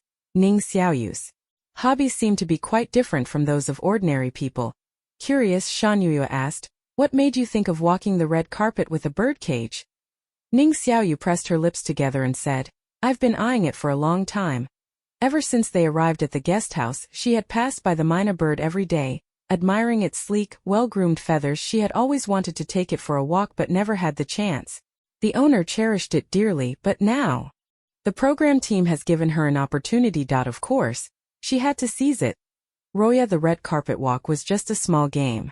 After that came the next interaction segment. The dads continued their break while the guests paired up to do crafts with the kids, getting a taste of childcare responsibilities. The program team had prepared various materials for the guests to choose from. Ning Xiaoyu selected some yarn and pearl decorations. Handmade bags are trendy right now. Let's make some. They're quite easy. Xiaoyu scratched his head. Big sister, I'm a boy. Ning Xiaoyu smiled sweetly. Boys can give them to their sisters. Don't you have a little sister? I do. Then let's make a bag. Similar conversations happened in other groups as well. Some were making bags, others were DIYing phone cases. Some were even building Lego sets. When it was Ning Xiaoyu's turn, she simply picked up a bundle of ski rope, some needle and thread, and a piece of elastic fabric with pre-stitched edges. Every other group's craft project is clear at a glance, but what exactly are Xiaoyu and the Movie King making? It isn't about what Xiaoyu and the Movie King are going to do, but rather what Xiaoyu is going to do that I can't guess. So far, out of the 12 guests, the only one whose pattern I can't figure out is Xiaoyu. Yes, Xiaoyu's thoughts can be summed up in 3 words: don't even guess. Don't guess. Even if you try, you won't get it right. What Ning Xiaoyu was about to make wasn't particularly difficult. Xiang was only 4 years old this year, so she wasn't suited for overly complicated crafts. Holding the materials in her hands, Ning Xiaoyu looked at her teammates. So, do you know what we're making? Xiang shook her head honestly. I don't know. Liu Jingdu examined the materials and had a rough idea in his mind. However, to maintain the mystery, he didn't say anything. Ning Xiaoyu led her 2 teammates to a spot between 2 trees. While other guests were making handcrafted bags or phone cases, Ning Xiaoyu took the lead and got to work. Here, thread the rope through. This part needs it too. The head part is a bit complicated. I'll handle it. Before long, the audience figured out what Ning Xiaoyu was making. I said, a hammock? It has to be a hammock, right? Seems like it. The other guests, let's make a beautiful bag phone case Lego set. Xiaoyu, let's make a hammock. Why? To lie down, of course. No wonder she picked a spot between 2 trees. Now it makes sense. Not long after, a simple hammock was complete. It was securely fastened to the tree trunks and ready for use at any time. At that moment, the love system's mission arrived. Girl, this is the first time you've completed a craft together with the Movie King and Xiang. This holds a special meaning for you. Feelings between people deepen through repeated interactions. Without these interactions, where would the stories and memories come from?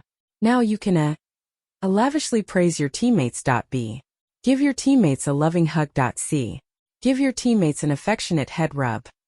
After the announcement, the love system eagerly awaited Ning Xiaoyu's choice. Xiang was so adorable. How could the host possibly resist giving her an affectionate head rub? And if she gave Xiang a head rub, then naturally, she would give the other teammate one too. So pick head rubs. Lots of head rubs. Let the sweetness rain down. Of course, Ning Xiaoyu had no idea what the love system was thinking. Unlike the love-obsessed system, she couldn't be bothered with all the flowery sentimental nonsense.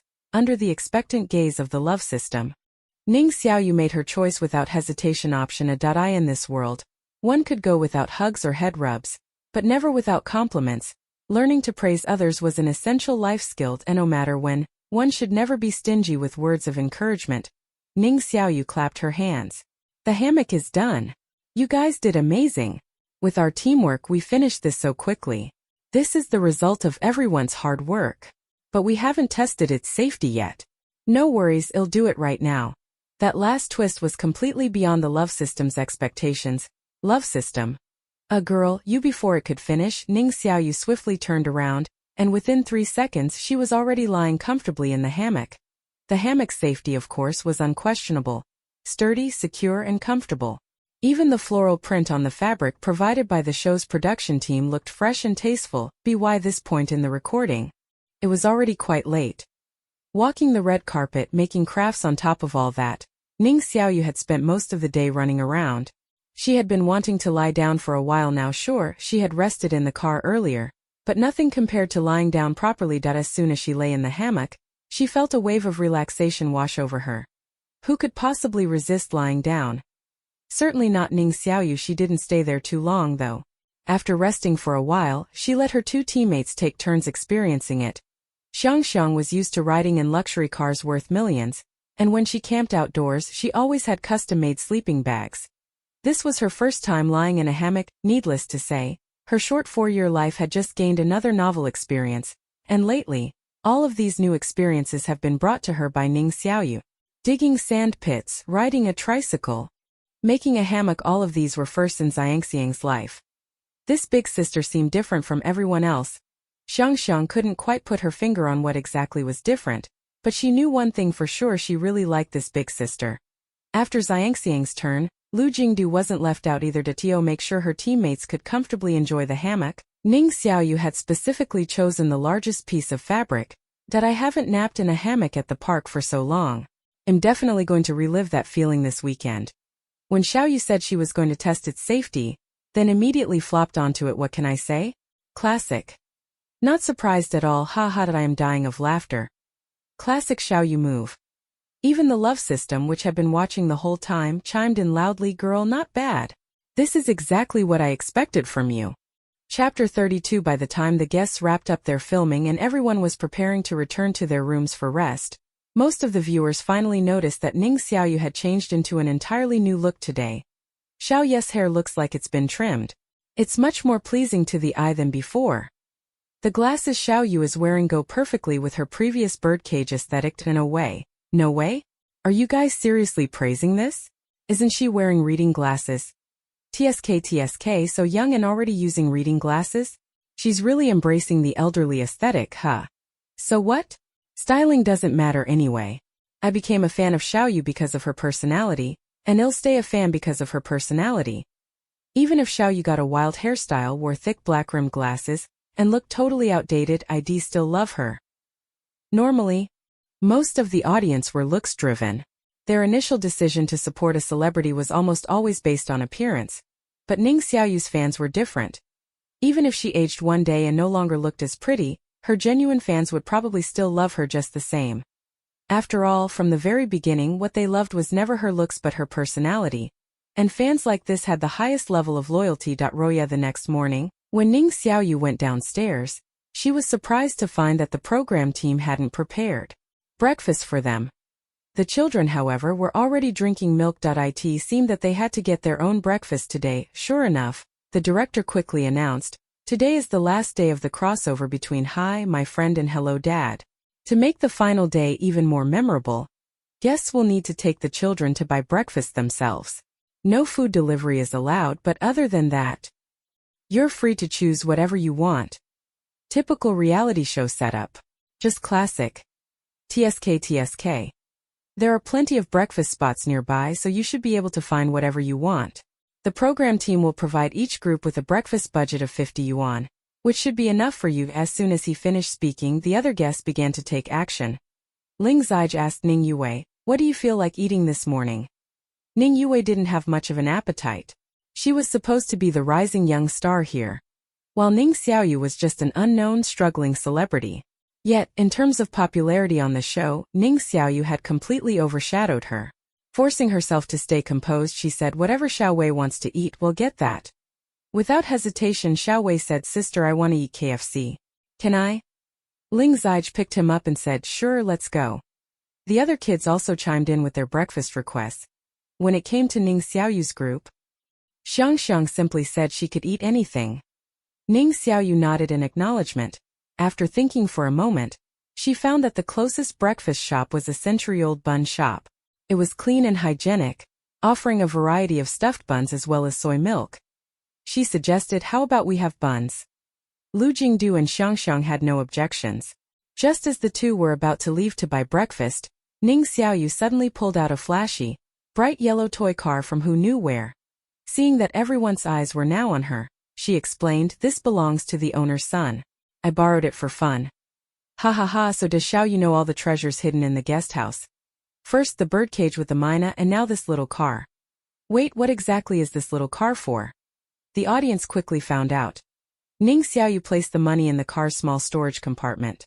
Then, she operated the remote control, steering the little car out the door. It was equipped with a camera and speaker, and was connected to her phone. Through her phone, Ning Xiaoyu could see exactly where the car was going. I am dying. So Xiaoyu is sending the car to buy buns. I should have expected this. I can never predict what Xiaoyu will do next. For real, Xiaoyu keeps redefining my understanding of her every day, ha ha ha. While lazily controlling the toy car, Ning Xiaoyu noticed that Xiangxiang was staring at her with big sparkling eyes. She explained seriously, you need to eat well so you have the energy to walk. Exactly. Xiaoyu is absolutely right. How can you walk on an empty stomach? It's like dieting. How can I have the energy to lose weight if I don't eat enough first? Doge.jpg blamed the bun shop for being so far away. Walking takes effort too. As she continued controlling the little car, Ning Xiaoyu asked her two teammates, what kind of buns do you want? Xiangxiang said, I want meat buns. Okay. Then Ning Xiaoyu turned to Lu Jingdu. What about you? Meat buns. As the little car made its way through the streets, it attracted quite a few curious onlookers. Without hesitation, the little car rolled forward, steadily heading toward the bun shop. Once it arrived at the storefront, Ning Xiaoyu used the speaker to speak to the shop owner. Do you have meat buns left? There were 3 or 4 people in line. The shop owner looked at the tiny car in surprise and replied, yes, we do. Great. Ning Xiaoyu maneuvered the car to the end of the line and patiently waited. While the car was queuing, she took the opportunity to make herself a cup of lemon water. Holding her cup, she took a small sip and casually shared with the audience. Drinking lemon water in moderation helps with skin hydration. Of course, she drank it simply because she liked the taste. Since there was still time before it was their turn, Ning Xiaoyu asked the others how many buns they wanted. Xiangxiang, being small, only needed 1. Lu Jingdu wanted 3. As for the fathers, they would take care of their own breakfast before long. It was finally their turn. Ning Xiaoyu spoke into her phone. For meat buns, 2 vegetable buns, and 3 cups of sweet soy milk, please. The voice rang out clearly through the loudspeaker on the small vehicle, reaching the ears of everyone near the bun shop. The shop owner lowered his head to look at the little car while his hands kept busy. At the same time he called out, got it.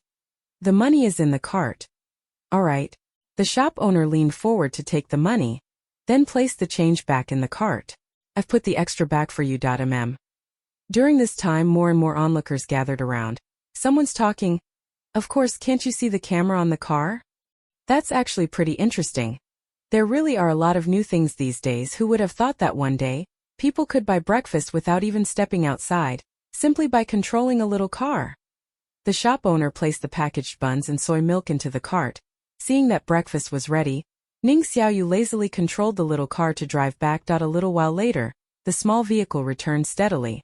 Inside the cart were the buns, soy milk, and the change. Ning Xiaoyu got up, handed the meat buns to her 2 companions, and started eating a vegetable bun herself. I can't believe this is possible. Noted. I've learned something new. Even if Xiaoyu wants to eat KFC, she can use this to buy it. Ning Xiaoyu, I can, but there's no need. KFC is too far away, unlike the bun shop. It's not convenient. While the other guests spent half the morning walking to the breakfast shop, Ning Xiaoyu never even left the guest house and was already enjoying steaming hot buns and fresh soy milk. By the time the other guests spent another half a day walking back, Ning Xiaoyu had long since finished eating and had been resting for quite some time. When Ning Yue and the others returned, they immediately noticed the little car parked in front of the guest house. What's this for? It's a bit small. Seems like a kid couldn't even fit inside. The guest house owner overheard their conversation and explained, Xiaoyu just used it to buy breakfast. Originally, the guest house owner had modified this little car for his son to play with. He hadn't expected it to actually be put to such practical use. It made him feel that his time spent modifying it wasn't wasted after all. Roya after breakfast, it was free activity time. The guests could take the children to explore the nearby area or stay at the guest house. Since staying at the guest house was an option, Ning Xiaoyu, of course, had no intention of going out. The weather had been getting colder quickly. Just a few days ago, she could wear a single layer without feeling cold, but this morning, the temperature had suddenly dropped significantly. Ning Xiaoyu had already changed into a thick coat. Usually on days like this, she liked to curl up under the blankets, do nothing, and just lie in bed to rest. Unfortunately, since she was still filming the show, she couldn't just burrow into bed. Just as she was feeling a little regretful, Ning Yue spoke up. On our way to KFC, we found a small amusement park nearby. The rides look pretty new. Any kids want to go? As soon as they heard that, the children eagerly raised their hands. I want to go. Me too. After counting, 4 children wanted to go to the amusement park, while 2 decided to stay behind. Among the 2 who stayed behind was Xiang. Taking care of Xiang is really effortless. I actually feel like Xiang wanted to go to the amusement park, but she gave it up for Xiaoyu. She probably knew Xiaoyu wanted to stay at the guest house. Wait, do 4-year-olds really think like that? Of course, especially a smart and adorable child like Xiang. Why do I suddenly feel like Xiang is spoiling Xiaoyu? Upstairs, you're not imagining things. Xiaoyu really is being pampered by a 4-year-old. The salted fish queen deserves to be spoiled. Xiang is such a thoughtful little sweetheart. Who wouldn't want to spoil Xiaoyu? And so, while the other guests braved the winter chill to head out, Ning Xiaoyu stayed behind at the guest house with a few others. Ning Xiaoyu hated both the cold and the heat. After informing Lu Jingdu, she took Xiang to the back kitchen. The guest house kitchen was different from a typical modern kitchen. It had a stove that required lighting a fire with matches. Following the traditional method of cooking, Ning Xiaoyu sat with Xiang in front of the stove. The fire burned brightly, warmth steadily radiated outward, dispelling the winter chill. Just as Ning Xiaoyu was considering whether to grab some snacks, the slightly melancholic voice from the love system suddenly sounded in her ears. Girl, how can you leave the movie king all alone in such a warm and cozy moment? In winter, everyone should huddle together for warmth. Even though the movie king appears aloof and invincible, everyone has moments of loneliness. So, go warm him up with your care. Winter exclusive mission. Invite the movie king to warm up by the fire together. After doing so many romance-related multiple-choice missions, Ning Xiaoyu's first thought upon seeing one that required no choices was that today's mission was surprisingly simple. That it was just inviting Lu Jingdu to warm up by the fire. It was hardly a task at all. With that in mind, she told Xiang to wait for a moment, then got up and left the kitchen. Soon, she found Lu Jingdu sitting alone in the main hall. She walked over and called out, "Come warm up by the fire. The kitchen is much cozier than here." Being invited to sit by the fire, Lu Jingdu seemed slightly surprised. After 2 seconds he asked, would it be inconvenient? He had been in the back kitchen before. It was small, with limited seating. If he joined, it would probably be quite cramped. Ning Xiaoyu grabbed his arm without hesitation. It's fine, very convenient. Lu Jingdu glanced at the hand holding his arm. After 2 seconds of silence he nodded and said, okay. Seeing Lu Jingdu agree, Ning Xiaoyu asked the guesthouse owner for a few sweet potatoes before leading him back to the kitchen. During this time the love system kept screaming in her ear. Ah girl, this is exactly how it should be. Someone has to take the initiative, or how else will your story proceed? You grabbed the movie king's arm and he didn't refuse. If it were anyone else, they would have been rejected immediately. Today's dose of sweetness had hit the system hard. Ning Xiaoyu ignored the system's chatter. When they returned to the kitchen, she showed Xiang the sweet potatoes in her hands. We're going to have roasted sweet potatoes later. What do you think? Xiang's beautiful big eyes sparkled like black pearls. Okay. While waiting for the sweet potatoes to cook, Ning Xiaoyu rubbed her hands together for warmth.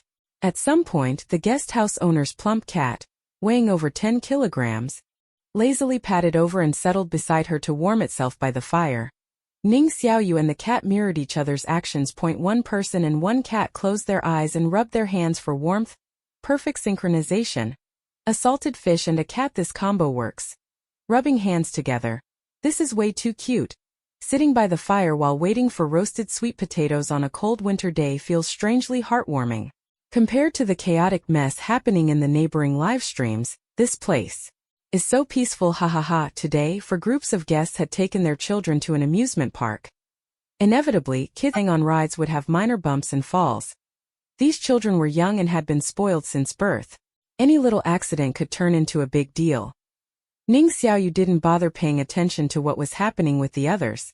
She simply kept warming her hands by the fire, waiting to eat sweet potatoes.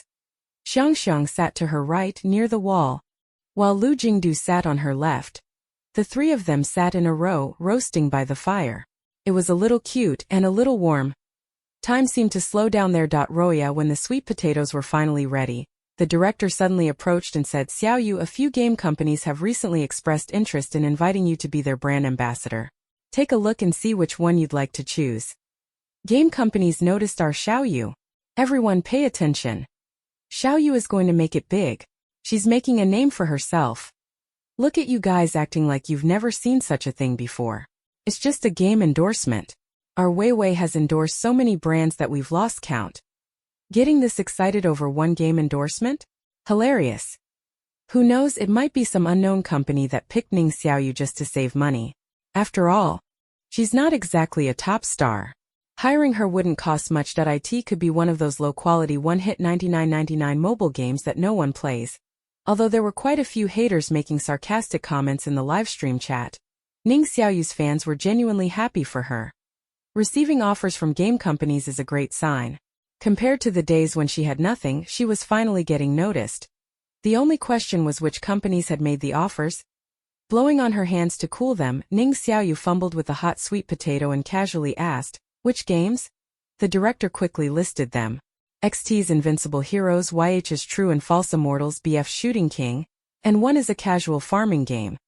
Since you don't have an assistant or manager, the game companies reached out to me directly.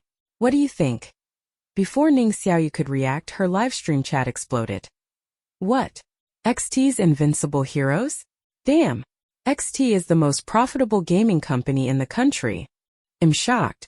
I originally thought getting an offer from a small game company would already be amazing. I was so wrong. I should never have underestimated our salted fish queen. Who can resist her charm? This is insane. Absolutely crazy. Wait a second, what about the farming game? The director named all the companies except for that one. There are so many farming games. It's probably from some no-name company. Xiaoyu, listen to me. Pick XT. No way. Go with True and False Immortals. It's the most profitable AAA game this year. So many celebrities would kill to endorse it. Xiaoyu, pick the shooting game. Imagine her in shooting gear. It would be amazing. LSP1 Laosapi, old pervert. Usually used in a teasing or mocking tone but can also be insulting depending on the context. Alert. We all know what kind of shooting gear you're thinking about. Wait, can she only pick one? Can't she take all of them? As responsible adults, we obviously want everything, even though we know that's impossible. Xiaoyu, just pick the best one. While her fans racked their brains trying to strategize for her, Ning Xiaoyu's calm voice suddenly rang out in the stream. Oh, I'll go with the farming game. Everyone, even the director, was caught off guard. He didn't believe Ning Xiaoyu was unaware of XT's influence in the industry. She should also know what endorsing a major gaming company meant. Yet, despite knowing all this, she still chose the farming game. So she was really just being willful. The director had watched Ning Xiaoyu rise to fame. She was indeed becoming popular, but she wasn't at the peak yet. He wanted her to make the best choice. Since they were live, he couldn't be too direct, so he gently reminded her, "Are you sure you don't want to consider the others?" Ning Xiaoyu shook her head. No need. The director was confused. Why pick the farming game? Ning Xiaoyu answered without hesitation. Because I love playing these casual games. They're relaxing, require no teamwork, and don't need any brain power. Everyone, that was such a classic Ning Xiaoyu response. She might be the only person who could turn down major game companies like this. But somehow, after hearing her choice, they suddenly wanted to play the farming game too. Maybe Ning Xiaoyu endorsing it wouldn't be so bad after all? Chapter 33. Ning Xiaoyu loved playing single-player farming games. As soon as a game involved online features, it inevitably required relentless grinding. If she didn't grind, she would fall behind, and not only would she struggle to defeat monsters, but she wouldn't even be able to complete the most basic tasks. But single-player farming games were different. She could play anytime, anywhere. There was no need to worry about others stealing her crops. Nor did she have to stress about missing a day and falling behind. Relaxing, entertaining, and stress-free, it was simply the perfect choice for a laid-back player. Hearing Ning Xiaoyu's explanation, the audience became increasingly interested in such a farming game, feeling it was worth checking out.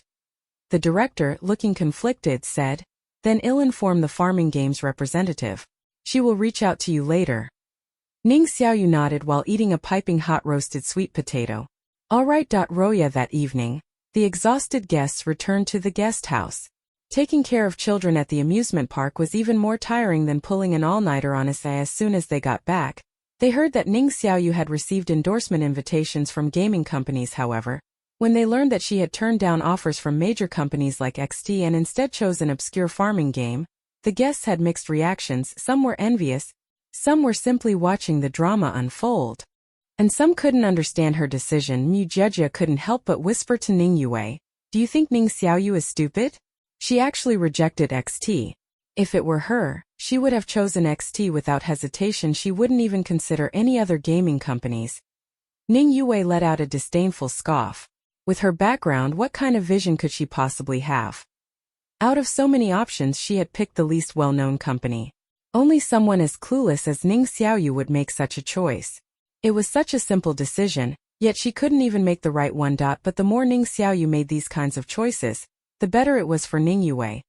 She had no desire to watch Ning Xiaoyu rise to fame. Roya before dinner, the director announced the final task of the day. Once the task was completed, it would be time for the children to rate the guests. The task? Interacting with fans through voice chat. After all, variety shows needed an audience and engagement. And how did they gain popularity? Naturally, through audience support. Fan interaction was essential. As long as it was within reason, the guests could fulfill small requests from the viewers. Most of the celebrities present were not newcomers. They had been in the industry for a while and were well versed in these segments. Soon each guest had a phone in front of them, started a live stream, and entered the interaction session. Unlike the other guests, this was Ning Xiaoyu's first time interacting with the audience. Following the prompts, she randomly selected a lucky viewer for a voice chat. The first lucky fan was a male with a deep, resonant voice. "Hello, is this Xiaoyu?" As soon as the voice rang out, the comment section in Ning Xiaoyu's live stream exploded at a deep voice. "Absolutely incredible. Is he speaking right into the mic? It feels like he's whispering in my ear. Unbelievable. He called her Xiaoyu so casually. Way too intimate. I'm jealous. Seriously, I'm jealous of this guy for being able to talk to Xiaoyu." Ning Xiaoyu responded with a simple mm. She wasn't very used to chatting with fans, and not everyone in the livestream room was necessarily her fan. If she ran into a hater, she would have to kick them out. The male fan lowered his voice and continued, "Xiaoyu, winter is coming soon and the temperature is dropping. Make sure to keep warm." Hearing such caring words in a deep voice is just perfect. I am following this guy. My ears are melting. Seriously, is he a voice actor? A streamer? His voice is incredible. The fans in the live stream room were enjoying the show while the love system was fuming, its mainframe practically overheating. Anyone trying to break up its CP was the enemy. What was this guy up to? Flirting with its host like this? Was the movie king dead? As the love system muttered and complained to itself, Ning Xiaoyu simply responded with an MHM, indicating that she got the message. She didn't need him to remind her to keep warm. She wasn't a 3-year-old who didn't know how to dress properly. With the recent drop in temperature, she had already switched to a thick coat at the first opportunity. Since she had only responded with a brief twice in a row, the male fan chuckled and said in his deep voice, "Xiaoyu, don't you have anything to say to me? Anything at all?" TSK, this fan is really bold. Getting major playboy vibes from him. Of course, we fans need to be proactive when interacting with Xiaoyu, the salted fish queen. If the fan weren't taking the initiative, this interaction would have ended ages ago. Ha ha ha. Eating melon.jpg. Ning Xiaoyu rubbed her ear and slowly asked, "Are you straining your voice to talk?" Male fan? Audience. Thinking of herself as a considerate idol, Ning Xiaoyu kindly suggested, "If you're feeling tired, you don't have to force it. Just speak in your normal voice." She really didn't care whether a fan's voice sounded good or not. Forcing himself to talk like this must be exhausting, right? And if he did it often, it probably wasn't good for his throat either. Male fan. For a moment, the male fan was at a loss for words. The fans in the live stream room, however, quickly caught on and burst into laughter. This is classic Xiaoyu.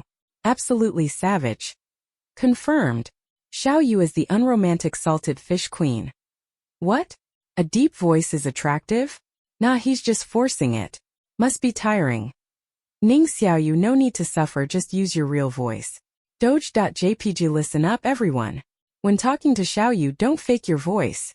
You might think it sounds amazing, but to her it's just one thing. Exhausting. I'm dying. In the entire entertainment industry, only Xiaoyu would react like this. The male fan wanted to say he wasn't tired, but wouldn't that just prove he was forcing his voice? If he admitted he was tired, that would be even worse. His deep and irresistible voice, which had always been a winning card, had just met its match with Ning Xiaoyu. Left with no other choice, he hastily said goodnight and ended the call. Ning Xiaoyu didn't think much of the male fan's abrupt departure. She quickly moved on to the second lucky viewer. Meanwhile, the love system let out a long sigh of relief. Having an emotionally oblivious host wasn't all bad. At least she had no idea that the previous male fan had been using his voice to flirt with her. But speaking of voices, how could that guy possibly compare to the movie king's deep and magnetic tone? The second fan's voice sounded much more natural. Coincidentally, it was another male fan. Xiaoyu, I'm so happy to be chosen as the lucky fan. Ning Xiaoyu responded with a simple The fan's voice sounded young, probably someone who had just recently become an adult. Being randomly selected. He wasn't sure what to talk about, so he asked awkwardly, Xiaoyu, what are you thinking about right now? Ning Xiaoyu answered honestly, thinking about eating. After this interaction, there was still the segment where the children would rate the guests. Dinner would probably be delayed. But Ning Xiaoyu had always been strict about eating on time.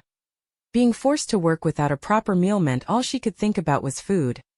Ha ha ha, classic Xiaoyu answer. Damn, why is the production team starving our Xiaoyu? It's exactly the time for the salted fish queen to eat. The male fan awkwardly continued the conversation, then what do you want to eat? Ning Xiaoyu wasn't picky. I'll eat whatever the production team provides. The salted fish queen is really honest, ha ha ha. But honestly, during these days when the two variety shows were collaborating, the production team's meals have been pretty good. LOL, since our Xiaoyu is so easygoing. Shouldn't the production team at least give our salted fish queen a drumstick? Perhaps after seeing the audience's bullet comments, the production team didn't immediately move on to the next activity after the interaction session. Instead, they first let the guests have dinner, postponing the scoring segment until after they had eaten. The children weren't hungry though, so the production team just gave them steamed egg custard, which was both nutritious and healthy. After dinner, it was finally time for the last segment. Once the scoring session ended, everyone could return to their respective rooms and rest. The director smiled and said, 3 days have flown by so quickly, and now it's time for everyone to say goodbye. 3 days wasn't long, nor was it short, just enough time for the children to grow familiar with the guests. However, children have short memories. They might feel sad about parting today, but in a few days or months, they might not even remember these people at all. After spending this time together, do you children like the brothers and sisters who played with you? If you do, give them a score. The score ranges from 0 to 100. I believe you all have learned arithmetic by now, so you know the higher the score, the better. Now, please give the guests their scores. It's time for the scoring segment. Let's see if there are any surprising scores. There probably will be, considering the child Mu Jieje was paired with is really difficult to handle. She's a little princess, so she's spoiled from birth. Speaking of little princesses, can she even compare to Xiangxiang? Xiangxiang is so well behaved and sensible. It's different, completely different. Xiangxiang is CEO Hua's only heiress. There's no way she would be anything less than exceptional. Under the audience's eager anticipation, the children gave their scores one by one. The results were completely unexpected. Xiangxiang is such a sweetheart. She actually gave 2 perfect scores. Xiangxiang is definitely going to be an outstanding CEO in the future. She really knows what she's doing. LOL, compared to Xiangxiang, what even are the others? The little princess actually gave Mu Jieje a 0. Brutal. She really holds grudges. Mu Jieje looks like she's about to cry. Even Ning Yue's score wasn't high.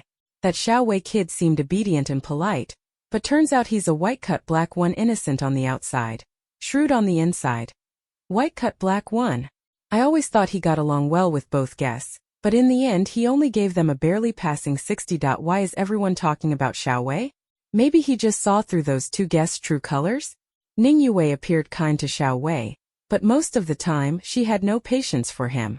Children were the most perceptive, and they knew very well who truly cared for them and who was just pretending. To be honest, Xiaowei's score didn't surprise me at all. So our Xiaoyu genuinely cares about Xiangxiang. And Xiangxiang genuinely adores Xiaoyu? Perfect. Seeing these scores, the director was visibly shocked at us. Among the guest scores, there were both perfect scores and complete zeros. That gap seemed a little extreme. Given how vast the score differences were, the director refrained from saying too much. He simply wrapped things up with some polite words, officially bringing the dreamlike collaboration between the 2 variety shows to a close. Roya, when it was time to head back and rest, Shan Yueyue whispered gossip into Ning Xiaoyu's ear. Did you see Ning Yue and Mu Jeje's expressions just now? They looked like they had swallowed raw garlic completely awful. Ning Xiaoyu simply shrugged, unconcerned. They didn't like those two children, and those two children didn't like them either. On the surface, Ning Yue and Mu Jeje seemed to treat their assigned children well. But if one paid closer attention, it was clear that their kindness was superficial, something performed in front of the live stream cameras rather than genuine care. Hearing that, Shan Yueyue glanced at Ning Xiaoyu in surprise. She knew Ning Xiaoyu was a salted fish, but she didn't expect her to be such a perceptive one, seeing through everything at a glance. Shan Yueyue teased, "So you had Xiang dig a sandpit, make a hammock, and ride a tricycle because you like her?" Ning Xiaoyu answered, "Honestly, half and half. Half because I wanted to be lazy, and half because I figured she hadn't experienced those things before and would probably enjoy them." Experiencing different aspects of life was never a bad thing. By considering both her own comfort and the child's enjoyment, Ning Xiaoyu managed to create an engaging show. The other guests barely made an impression, and in the end, Ning Xiaoyu's group's overall score was the highest in the entire event. Shan Yueyue couldn't help but think that the salted fish queen truly was a salted fish who lived with clarity. Roya. The next day, the guests and children parted ways. Most of the guests from Hi My Friend returned to Friendship House, while Ning Xiaoyu went to the gaming company to negotiate the endorsement deal. Both parties were highly satisfied. Ning Xiaoyu was happy because it was one of her favorite games, while the company's representatives were pleased with her image and personality. Without hesitation, they signed the contract on the spot and scheduled the endorsement photoshoot for the following day. Unlike her previous endorsement for the makeup brand Qingxin, this time, as soon as the game's endorsement shoot was completed, the official Weibo account immediately released the promotional photo. And the photo, Ning Xiaoyu wore a salted fish headband, held a large cabbage in her arms, and stood amidst a pile of carrots, cucumbers, papayas, and other vegetables. As soon as the picture was posted, it was shared widely, and before long it seemed poised to go viral. Chapter 34. Rewinding to daytime. For her second promotional photoshoot, Ning Xiaoyu had already grown quite familiar with the process. Upon arriving at the shooting location, she went straight to the makeup room and once again let the stylist have full control. This time the stylist was not as talkative as the last one, but her skill was just as good. The styling process was completed much faster than before. Although the previous look appeared barefaced, it had actually been meticulously crafted, with careful effort put into every detail. Just fixing her hairstyle had taken the stylist 1 to 2 hours. However, this time the styling was truly simple. For the promotional shoot of a casual single-player game, there was no need for anything flashy or over-the-top, as it was all about returning to simplicity. The goal was to create a relaxed vibe, letting viewers know at a glance that this game was completely stress-free. A genuine game that every laid-back player deserves. During the shoot, Ning Xiaoyu's long hair was left tousled, as if she had just woken up. She wore a pair of glasses, her eyes still carrying a hint of drowsiness, making her appear both lazy and carefree. She was dressed in a fluffy pink cartoon pajama set with a salted fish headband on her head. In her arms, she hugged a trendy oversized green cabbage pillow while casually sitting on the bed, exuding an air of leisure and comfort. Outside the window, the golden morning sunlight streamed in, bathing the entire room in warmth. The bed looked incredibly cozy, piled with an assortment of vegetables and fruits that could be harvested in the game, along with adorable little animals like cats, raccoons, and puppies. These small animals were also NPCs in the game, helping players collect their crops on a schedule. The room was scattered with plush toys, and the entire setting radiated a cozy winter warmth. The photoshoot was completed quickly. For photos like these, Ning Xiaoyu didn't need to adjust her state of mind or deliberately pose, she simply played herself. The photographer snapped a few shots, quickly capturing images that satisfied him. Once the post-production team received the photos, they made some minor edits, adding the game's title and a slogan, "Truly relaxing and casual, no grinding, no pay-to-win." Don't believe it? Try it yourself. The game company was a small one, but its owner was a true second-generation rich kid who wasn't short on money. Currently, the company is in its growth phase. They chose Ning Xiaoyu as their brand ambassador not because she was cheap to hire, but because they saw her potential to become a future sensation. It was an early investment in her rising fame. The company had anticipated possible reactions from netizens once the promotional photo was released. Perhaps there would be little response. Maybe it would gain a small but dedicated following, attracting casual players. Or, more likely, it could be completely ignored. In any case, their expectations weren't high. Each new player was a win. But what they never expected was that this promotional photo would go viral, completely breaking out of its intended audience. This became the company's biggest surprise of the year. This is too chill. Seriously, too chill. A game this laid back? I'm in.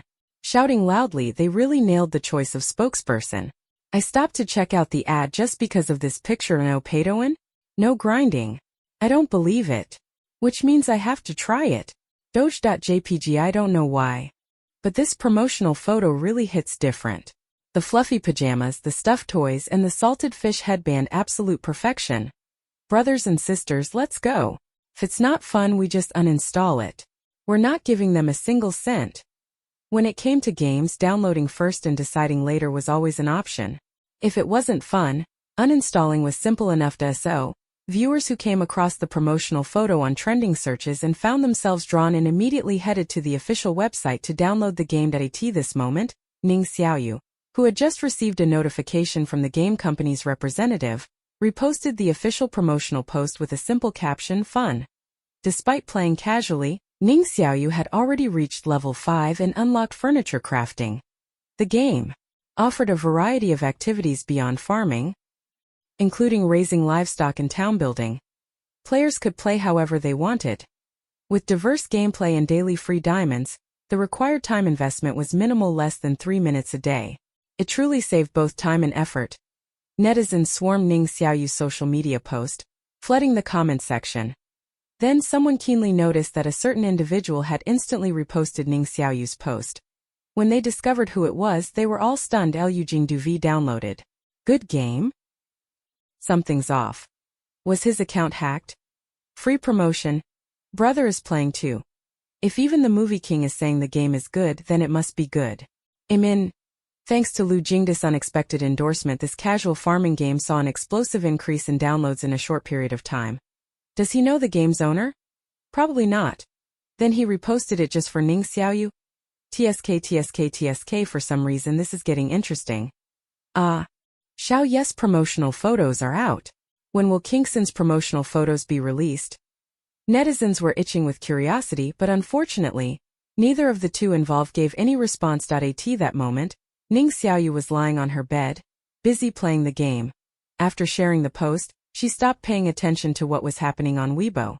However, even if she didn't check, she would still find out everything right away. Love system. Woo woo girl, today's sugar content is off the charts. The movie king actually shared your Weibo post to promote the game as a friendly gesture. What kind of divine luck does this game company have? They shamelessly basked in your glory. Ning Xiaoyu was engrossed in farming in her game and responded absent-mindedly with 2 hums. The love system's voice was dreamy. This is the first time I've tasted pure, genuine sweetness. I'm dead. My life as a system is complete. Roya the next morning. When Ning Xiaoyu went downstairs for breakfast, the other guests looked at her with increasingly strange expressions. She knew exactly what they were thinking. Nothing more than the fact that Liu Jingdu had shared her Weibo post last night and gave the game free publicity, making them suspect there was something going on between the two of them. But in reality, aside from that one time when she saved his life, she and Liu Jingdu truly had no special connection. The love system counted on its fingers. The first time was the life-saving incident, the second time was when she helped block the spiked drink. Its beloved CP was growing deeper ties. After breakfast, the director announced the next itinerary. This time we'll be heading to Jiangnan to experience the local culture and immerse ourselves in the soft Wu dialect. The trip is planned for 3 days. Please prepare your essentials. The flight is at 3 p.m., and everyone must gather in the lounge by 1:00 p.m. When heading back to her room to pack, Ning Xiaoyu ran into Ning Yue, who was deliberately waiting for her at the door. Since there were no cameras there and she didn't have to worry about maintaining her image in front of fans, Ning Yue dropped her polite smile and sneered sarcastically. Making him forward your post right away, sis. You act all indifferent on the surface, but who knew you were this skilled behind the scenes? She made it sound as if Ning Xiaoyu had used some underhanded trick. Ning Xiaoyu couldn't be bothered with Ning Yue. In her eyes, Ning Yue was just throwing a fit because she was powerless. To put it simply, Ning Yue was jealous but couldn't do anything about it, so she was venting through words. But while Ning Xiaoyu could endure it, the love system couldn't. Girl, you and the movie king are a perfect match. Who needs tricks? And what does she mean by saying you act indifferent? You truly are indifferent. You're such a lazy salted fish that it drives me crazy. She's being passive-aggressive towards you and you can tolerate it? Of course not. Right now you can, serve her some tea. Girl, weren't you good at this before? Go on, little green tea. B. Play innocent with a white lotus to someone who is pure in appearance but opposite inside. C. Tell her outright that the movie king acted on his own, and it had nothing to do with you. To Ning Xiaoyu, all three options seem pretty tea-like. As an emotionally dense salted fish queen, she sincerely asked, so what's the difference between a green tea and a white lotus? The love system pondered for a moment before answering. Both are universally despised by women. But green tea leans more towards passive-aggressiveness, while a white lotus pretends to be weak and innocent. It depends on which one you prefer. Of course, if you want, I can turn all future love tasks into multiple-choice selections. Multiple choice. Like being able to pick options A, B, and C together or any combination of the two. No. A single choice was already troublesome enough. Multiple choices? She might as well just lie down and rot. Ning Xiaoyu instantly rejected the multiple choice suggestion and immediately picked option C. Both green tea and white lotus required effort. No thanks. So with a blank face and a flat tone she said, Lu Jingdu did it on his own. It has nothing to do with me. Even though Ning Xiaoyu spoke with the most lifeless, salted fish-like tone possible, her words still made Ning Yue's face change instantly. Ning Yue turned pale with anger. Are you showing off to me? Ning Xiaoyu remained expressionless, too lazy to show any emotion. Instead, she pulled out the ultimate playboy phrase, think whatever you want. She just wanted this conversation to end as soon as possible. Wouldn't it be much better to just go back and lie down? Why waste time standing in the freezing cold? Chatting with Ning Yue? She had zero interest in this. Just as she was about to swipe her keycard and enter her room, she accidentally caught sight of a familiar figure standing near the hallway. Perhaps because he saw the two of them talking, the person didn't come any closer and instead seemed ready to avoid them, but given the distance, he had probably heard everything she just said. Ning Xiaoyu didn't feel the slightest bit awkward though. After all, she had only spoken the truth. The love system, on the other hand, was extremely excited. Ah, girl, the movie king heard everything you just said. How will he react? Seeing that he had been noticed, Lu Jingdu didn't turn to walk away. Instead, he nodded in agreement and said, that's right. I shared the post on my own. It had nothing to do with Xiaoyu. If Lu Jingdu hadn't said anything, it would have been fine.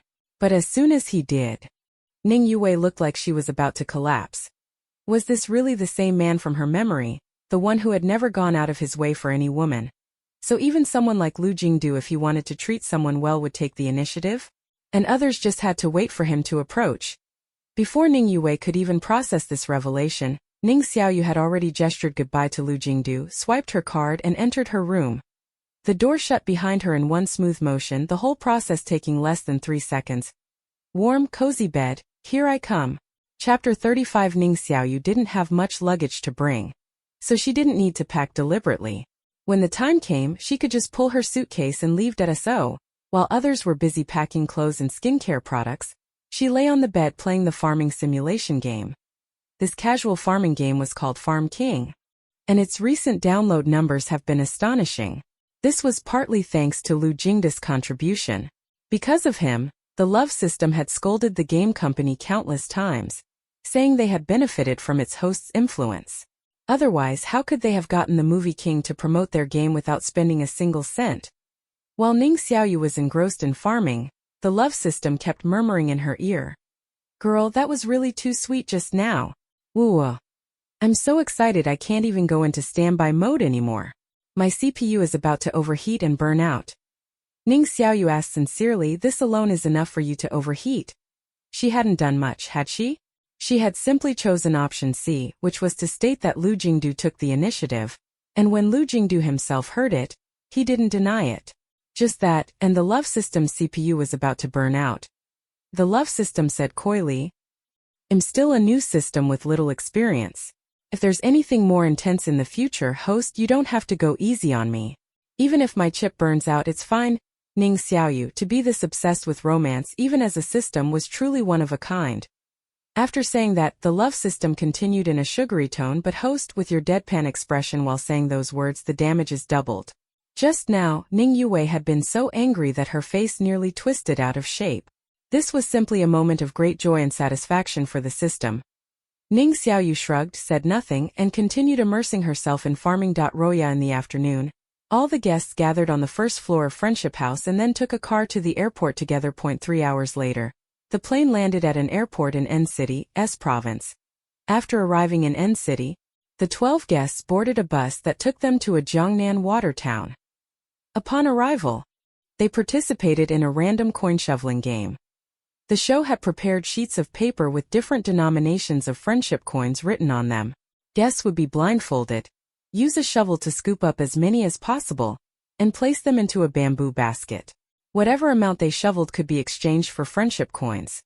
This was a currently popular game, and the production team had adopted this method to distribute pocket money for the show. Each guest had 3 chances to shovel. If they had bad luck and didn't collect enough coins for food, drinks, and accommodations, they would have to work to pay off their debts or try to mooch off other guests. However, even if they wanted to mooch, it depended on whether the other guests were willing to share. If no one was willing, then tough luck. The first to go was Xiaoyu. As she put on the blindfold, she kept muttering, more. Give me more. The amount of friendship coins she got would directly determine her quality of life for the next 3 days. If she collected a lot, she could stay in the best guest house, eat well, and dress nicely. If she didn't get enough, she'd have to endure 3 tough days. Since she had come to Jiangnan for a trip, she naturally wanted to enjoy herself. Shi Rui took her first scoop, but it came up completely empty. LMAO, she didn't scoop up a single sheet. That's way too unlucky. The shovel is too flat, so it's actually not that easy to scoop. A moment of silence for Shiru. Shirui didn't know how much she had shoveled. She tried again and got 50 friendship coins. On her third attempt, she got 70. So, Shirui's total for the next 3 days was 120 friendship coins, meaning her daily budget was 40. After removing her blindfold and learning the amount, her face collapsed in despair. What could she do with only 40 a day? The accommodation costs alone would far exceed that. But since she had used up all 3 chances, she could only wait and see how much the others collected. If someone got a lot, she could shamelessly try to mooch off them. Next up was Mujejia. With the blindfold on, her first scoop got her 30, the second got 60, and the third got 90, totaling 180. These 2 guests' luck is really something else. Honestly, if they had just gotten 100 denomination sheet, it wouldn't be this bad. The key isn't the number of sheets but their value. But the denominations are based on luck. The more you scoop, the higher the chance of grabbing a high-value one. Good luck to the remaining guests. After the 2 female guests, the third to go was Sucheng. It seemed he had observed the previous 2 and devised a strategy. As soon as he started, he gathered all the sheets into one pile before scooping from the thickest part in the middle. Unfortunately, theory was one thing, but execution was another. His first scoop, like Shi Ruiz, was completely empty. LOL bro, theory alone isn't enough. Exactly, practical skills and theory are different. Take note. This game looks so fun. I'm going to grab a shovel and try it myself after watching this. Su Cheng's second scoop got him 10, and his third did slightly better, netting him 50. His total was 60, the worst luck so far. Next. Take him away. Is Su Cheng heading to the rooftop now? LOL. Don't panic, Su Cheng. If you save and mooch, 60 might still be enough. After him, the remaining guests took their turns. The best performance came from Ning Yue, who managed to scoop 450. The show had set the denominations at 10, 20, 30, 50, and 100 with 5 sheets of each value. As one viewer had pointed out, just grabbing a few 100s was enough to secure a decent amount of friendship coins. Unfortunately, the earlier guests weren't lucky enough to get any 100s. But when Ning Yue took her turn, she got 2 100s. 120, 130, and 450s. She instantly became the richest guest, and Shi Rui and the others swarmed around her. Ning Yue smiled sweetly. We can eat together later. If we share a room, the cost will be much lower. Shi Rui. Okay, Wei Wei. Mujeja Wei Wei, I'll room with you. After Ning Yue, it was Lu Jingda's turn. His fans were eager, expecting him to dominate the game. Unfortunately, his performance was even worse than Su Cheng's. His first scoop was empty. The second, also empty. The third barely salvaged the situation. Getting him a single sheet worth 10. At least he didn't end up with 0. I feel so bad for brother. His luck is just unbelievable. Brother only has 10 friendship coins to live on. What's he going to do? What do you mean? Mooch, of course. The richest one now is Ning Xiaoyu. If he mooches off her, he should be fine. But somehow I feel like he won't.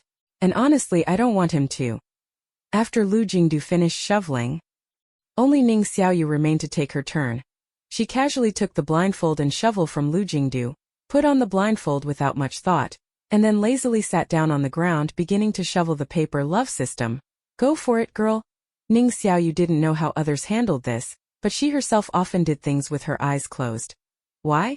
Because sometimes when she was half asleep, something would suddenly come up that needed her attention, and she just didn't want to open her eyes. She preferred to finish the task with her eyes shut and then go straight back to bed. Typing messages with her eyes closed was a regular occurrence. She had even cooked porridge with her eyes closed before. To be honest, the porridge she made blindfolded was no different from when she cooked with her eyes open. Compared to cooking porridge with her eyes closed, responding to messages like that was nothing at all. After putting on the blindfold, Ning Xiaoyu, like Su Chang before her, first gathered all the paper together before decisively scooping up a large shovel full. The pile of paper landed steadily in the designated basket. Why is the salted fish queen so impressive? This is beyond amazing. Can I just say truly worthy of the title of salted fish queen? Count it. How much is in that one scoop? The staff immediately stepped forward to count the friendship coins. After verifying the total, one of them couldn't help but gasp. For 50. Compared to the other guests, Ning Xiaoyu's performance stood out dramatically. 450 on the first scoop. This is insane. One of her scoops equals 3 of Ning Yue's. LMAO, even the movie king didn't get a fraction of her amount. Poor movie king. Poor Su Chang. Xiaoyu, keep going. Keep showing off. Unlike the others, Ning Xiaoyu didn't put the shoveled paper back into the pile. The total value of the paper on the field was 2,750, and after her first scoop, only 300 remained. She didn't keep the audience in suspense and quickly took her second scoop. Just like the first time, her hand remained steady as she deposited the paper into the basket. Under the eager urging of the audience, the staff counted again. After tallying the total, the staff member's expression turned even more complicated. Second scoop 560. LOL, the second scoop is even more than the first. Xiaoyu is probably getting the hang of it now. These kinds of games require a good feel for it. Keep going, Xiaoyu. She might outdo all the other guests combined. On this trip, Xiaoyu is definitely going to be the richest one. Soon it was time for the third scoop. Friendship coins were something no one would turn down. After all, it was equivalent to real money. If guests needed to cover real expenses like accommodation, they could exchange friendship coins at a 1-to-1 ratio for real money. Ning Xiaoyu's third scoop did not disappoint the audience in just 10 minutes. The staff went from surprise to shock to complete numbness. Without any emotion in his voice, one of the staff members announced, third scoop, 570.450 560 571,580. Xiaoyu actually got more than half the total. Unbelievable. Xiaoyu is completely dominating this. How is Xiaoyu this good? This is insane. Even the director was curious. Why was Ning Xiaoyu so good at this game? If he knew that Ning Xiaoyu often did things with her eyes closed, including cooking porridge, he probably wouldn't be wondering. After removing the blindfold, Ning Xiaoyu took the counted papers from the staff. 580 friendship coins meant she could spend over 500 a day. Compared to the other guests, she was essentially sitting on a fortune. But before she could even enjoy the thought, the love system's voice rang in her ears again. Girl, there's something most people don't know. Actually, the movie king is afraid of the dark. If you look closely, you'll notice that when he was blindfolded earlier, his right hand was trembling slightly. The tremor was subtle, but if you paid attention you'd see it. Poor movie king. He only managed to get 10 friendship coins. Can you bear to see him with no money for lodging? Can you bear to watch him rely on others' friendship coins? Right now you can. For the next 3 days, whatever you eat, the movie king eats too. Let him mooch off your meals, yappy. For the next 3 days, share a room with the movie king and cover his lodging, hayatsi. For the next 3 days, cover all his expenses. Go all out and be the boss, hee hee. The three he at the end of each option were strangely enthusiastic. With a blank expression, Ning Xiaoyu asked, "Can you act normal for once?" The love system didn't respond directly. Instead it simply said, "Hee girl, go for it. Choose whichever you like." Ning Xiaoyu actually leaned toward option A, whatever she ate. Lu Jingdu would eat. Adding one more pair of chopsticks wouldn't cost much. But if she picked option A, it meant she'd have to eat every meal with Lu Jingdu for the next 3 days. That was too much trouble, so she ruled out option A. For option B. Ning Xiaoyu let out a dry laugh. Only the love system could come up with such a troublesome option. A person like her, who hated trouble, would never bring it upon herself. No need to think twice, she eliminated that one to I in the end. She chose option C. With 1,580 friendship coins in her hands, she generously took out 700 and handed it to Lu Jingdu. "Here, this is for you, if spent wisely." 700 was enough to cover Lu Jingdu's expenses for the next 3 days.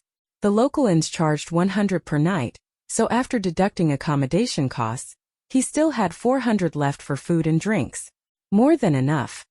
Everyone? Love system. Shi Rui looked utterly regretful.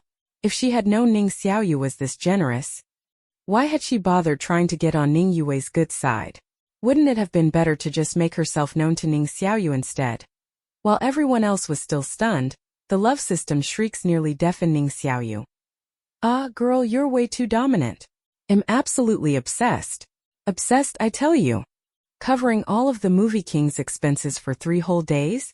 Wasn't that just too sweet? So sweet that its CPU temperature was rising like crazy." Ning Xiaoyu kept her usual deadpan expression. Encountering a runaway prince, what else could she do?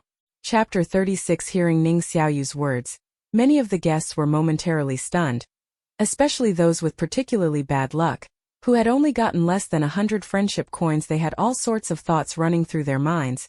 There was confusion, envy, and most of all, jealousy. What exactly was the relationship between the two for her to give him so much? Ning Xiaoyu casually gave away 700 friendship coins, while the recipient, Lu Jingdu, effortlessly secured an easy victory. While the guests secretly envied him, they instinctively turned to look at the other party involved. Upon seeing Lu Jingdu's expression, the guests exchanged glances, surprised. Was there really something going on between the two? Lu Jingdu appeared slightly dazed, his long, curled eyelashes drooping slightly. His handsome face remained blank, as if he hadn't processed what had just happened. "Brother, did you just get straight up sugar babed?" LOL, she just threw 700 friendship coins at him. Is the movie king surprised? Is he delighted? This must be a first in the movie king's life. TSK. He's probably never received such a generous gift before. It's beyond his expectations, so he's struggling to react. Lu Jingdu hesitated for a few seconds before accepting the friendship coins from Ning Xiaoyu. Once he processed what had happened, the corners of his lips lifted slightly and he teasingly used an internet phrase. "Honestly, I didn't want to accept it, but you just gave too much." She had given so much that it was impossible to refuse. Ha ha ha, did the movie king just admit he got sugar babed? TSK. He only scooped up 10 friendship coins on his own, then got handed 700. This win was as effortless as it gets. Looks like the movie king has a weak stomach, so he needs to eat soft rice. One slang for relying on someone else's support. Damn, this soft rice sure is delicious. That's right, soft rice is the best. Without it, head go hungry. To end this round, the movie king is the biggest winner.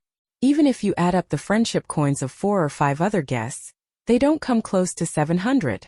Absolutely insane lesson of the day. The importance of clinging to the right thigh to cling to somebody influential or famous. Sis, look at me, I want to be taken care of too. While the audience couldn't stop discussing this, the love system was just as excited. Love system. Whoa, girl, you gave way too much. Even the movie king couldn't resist. To use today's trending phrases, how could you possibly resist me? Man? Ning Xiaoyu was speechless after hearing the love system's words. Don't randomly use lines you learned from TV dramas. Sounds really weird. What was with this man? It wasn't something she would ever say. Was this some kind of gender-reverse cringy CEO trope? The love system chuckled. But this line is really flirty. Girl, you should learn it. Ning Xiaoyu gave a deadpan look. Thanks, but no thanks. With 700 friendship coins given to Lu Jingdu, Ning Xiaoyu instantly became the center of attention. Many guests were itching to act, but unfortunately they didn't have a close relationship with Ning Xiaoyu and didn't dare approach her rashly. Shan Yueyue couldn't help but joke as she walked over. Sis, don't be so rigid about gender roles. My stomach isn't great either. I need some soft rice too. LOL, today Xiaoyu is the golden thigh for sure. Turns out there are so many people with weak stomachs in need of soft rice. But Shan Yueyue is definitely not getting the same treatment as the movie king. Honestly, it's surprising how generous the salted fish queen is with the movie king. But thinking about it, he reposted her Weibo for free and helped boost the game's popularity. With that in mind, if you say nothing is going on between them, even a dog wouldn't believe it. Shan Yueyue had only managed to scoop 180 friendship coins. Even if she shared a room with someone, she'd still need at least 150 for 3 days accommodation. That meant she had only 30 left for food and entertainment, which was not nearly enough. Ning Xiaoyu generously handed Shan Yueyue 100 friendship coins. With this, Ning Xiaoyu had 780 friendship coins left, not a huge amount, but still enough. Shan Yueyue's face lit up with joy as she took the 100 friendship coins from Ning Xiaoyu. Then, she immediately hugged her and shouted, "Thank you, Xiaoyu. Love you." The benefits of having a good friend. Woo, the salted fish queen spoils her friend so much. Honestly, it feels like mutual spoiling. She's totally worth it. Anyone joining her fan club won't regret it. Seeing Ning Xiaoyu give Shan Yueyue 100 friendship coins, Ning Yue's expression turned sour. After all, she was Ning Xiaoyu's biological younger sister, yet Ning Xiaoyu had never taken the initiative to give her any friendship coins. Had Ning Xiaoyu gotten a little fame recently and lost her sense of place? Didn't Ning Xiaoyu know she should be currying favor with her? But no matter what Ning Yue thought, the reality was that Ning Xiaoyu had never once considered giving her anything. Give away friendship coins? Impossible. The ones she had left were barely enough for herself, so there was no way she'd give out more. Ning Xiaoyu went to the director and exchanged part of her friendship coins for real currency. Then, with the money in hand, she started her food tour. The stinky tofu in the scenic area smelled delicious and tasted even better by. The little quail skewers looked tasty by. Candied hawthorn also looked delicious by. Too many snacks could get overwhelming, so she also got a fruit cup to balance things out. In no time, Ning Xiaoyu's hands were full of delicious food. Within minutes, she had already spent 50 yuan. At this rate of spending, even with 1,580, Xiaoyu wouldn't find it excessive at all. Given this situation, giving 700 was truly indulgent of the salted fish queen. I'm shipping them. Same here.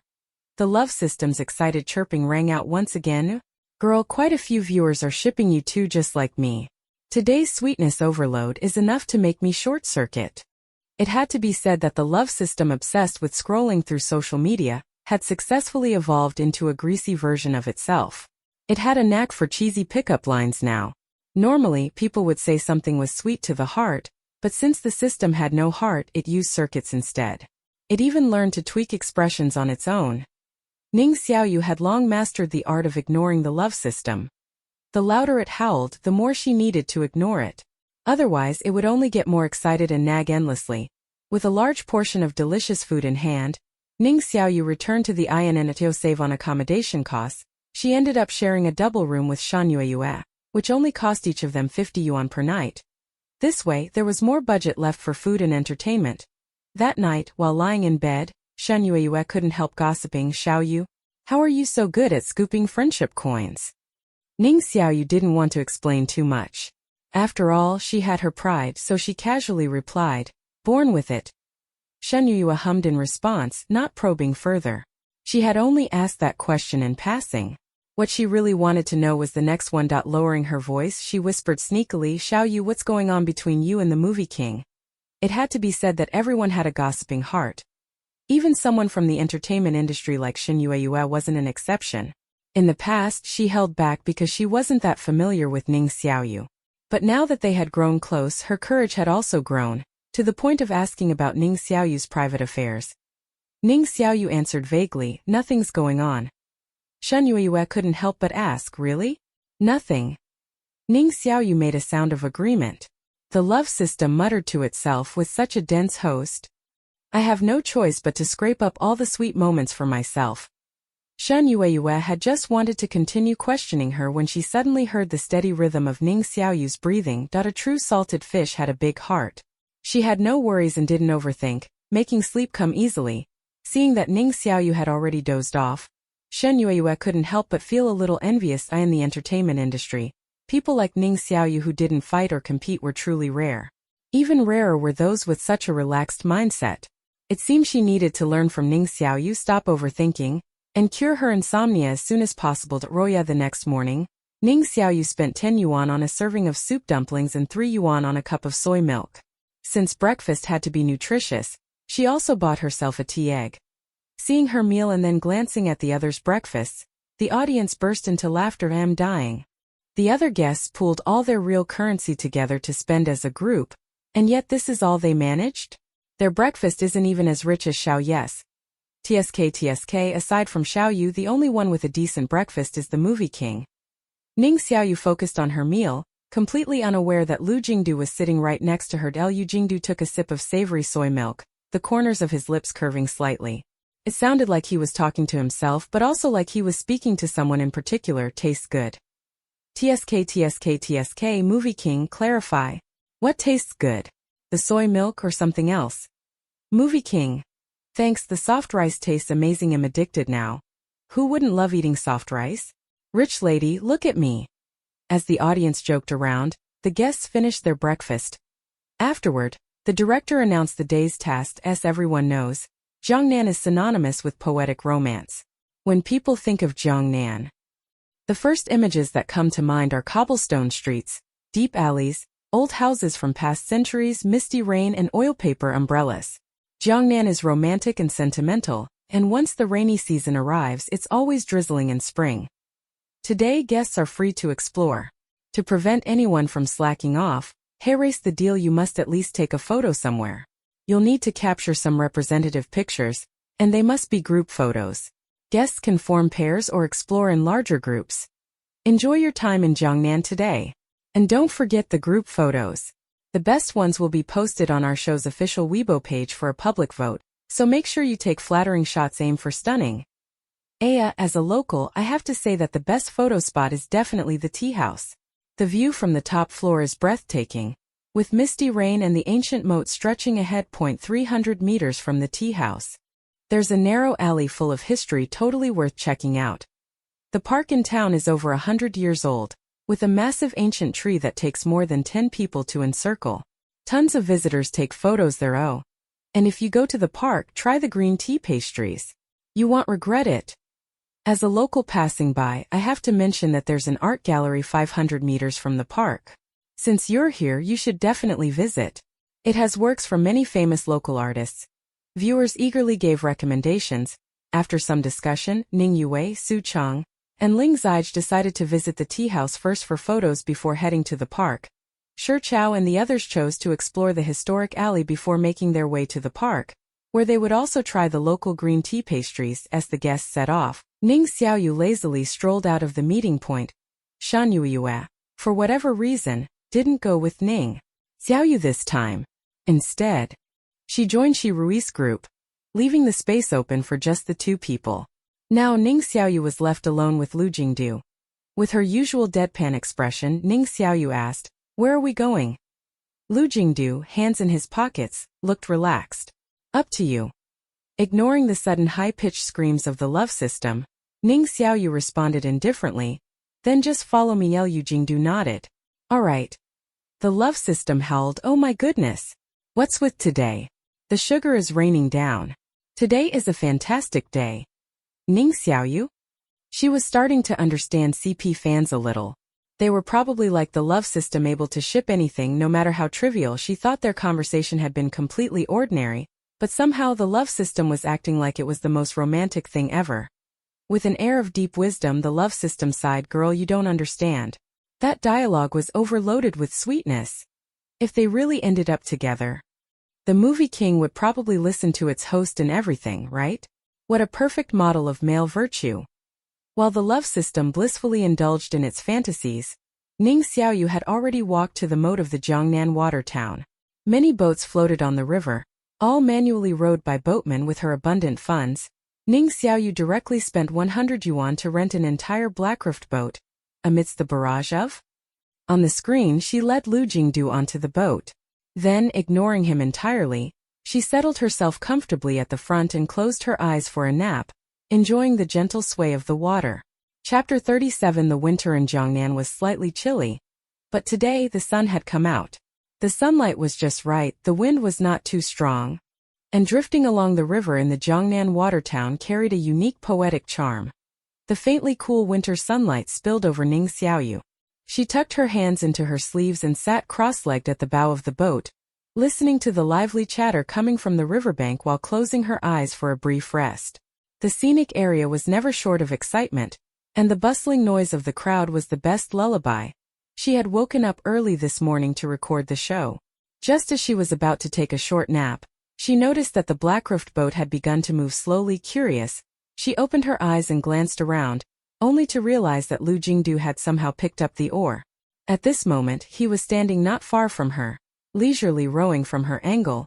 She could only see Lu Jingdu's broad back and the back of his head. Even his hair looked good. Ning Xiaoyu? The love system instantly transformed into a screaming chicken. Ah, girl. The movie king is rowing for you. What kind of treatment is this? What kind of treatment is this? Let mere mortals be envious, jealous, and resentful. Ning Xiaoyu rubbed her slightly itchy ear and sincerely suggested, you should really see some sweet movies, romance novels, or idol dramas. The official couples in those are super sweet. The love system rejected her outright. No way. I only want to watch your daily interactions with the movie king. I don't care about anyone else. Giving up on persuasion, Ning Xiaoyu simply began to enjoy the slow movement of the boat. Not only was the love system shocked, but even the viewers in the live stream were left momentarily speechless. The only ones who remained calm were the two people involved, Ning Xiaoyu and Lu Jingdu. Movie king as a boatman? This wooer, am I the only one with dirty thoughts? The movie king looks so handsome even while rowing. And his waist and abdomen seem really strong. And those arms full of power. If he lifted someone up, he'd definitely be very steady. His legs are also strong. He's been standing at the bow the whole time without moving. You guys upstairs, well done. Is the focus his waist and arms? The focus is that the movie king voluntarily became a boatman. Your ability to grasp the key point is lacking. Lu Jingdu was probably doing this for the first time. His rowing movements were not very practiced, and he moved rather slowly. Even so, the boat gradually began to drift forward as the black-roofed boat glided along. Ning Xiaoyu was able to take in more of the riverside scenery. When she first arrived, the most eye-catching sight by the river was a tea house, but in reality, the scenic area was vast. Once one left the vicinity of the tea house, a broader landscape unfolded. The streets were lined with shops selling specialty foods and unique local products. The crowd was dense. The atmosphere lively and bustling. Viewing the world from a boat and from the street were two completely different experiences. Sitting on a slowly drifting boat required one to tilt their head up, making time itself seem to slow down. Moreover, looking up at the people on the shore from the boat was a novel perspective. Along the river, there were several docking spots. At one point, Lu Jingdu stopped and asked a passerby to take a photo of them.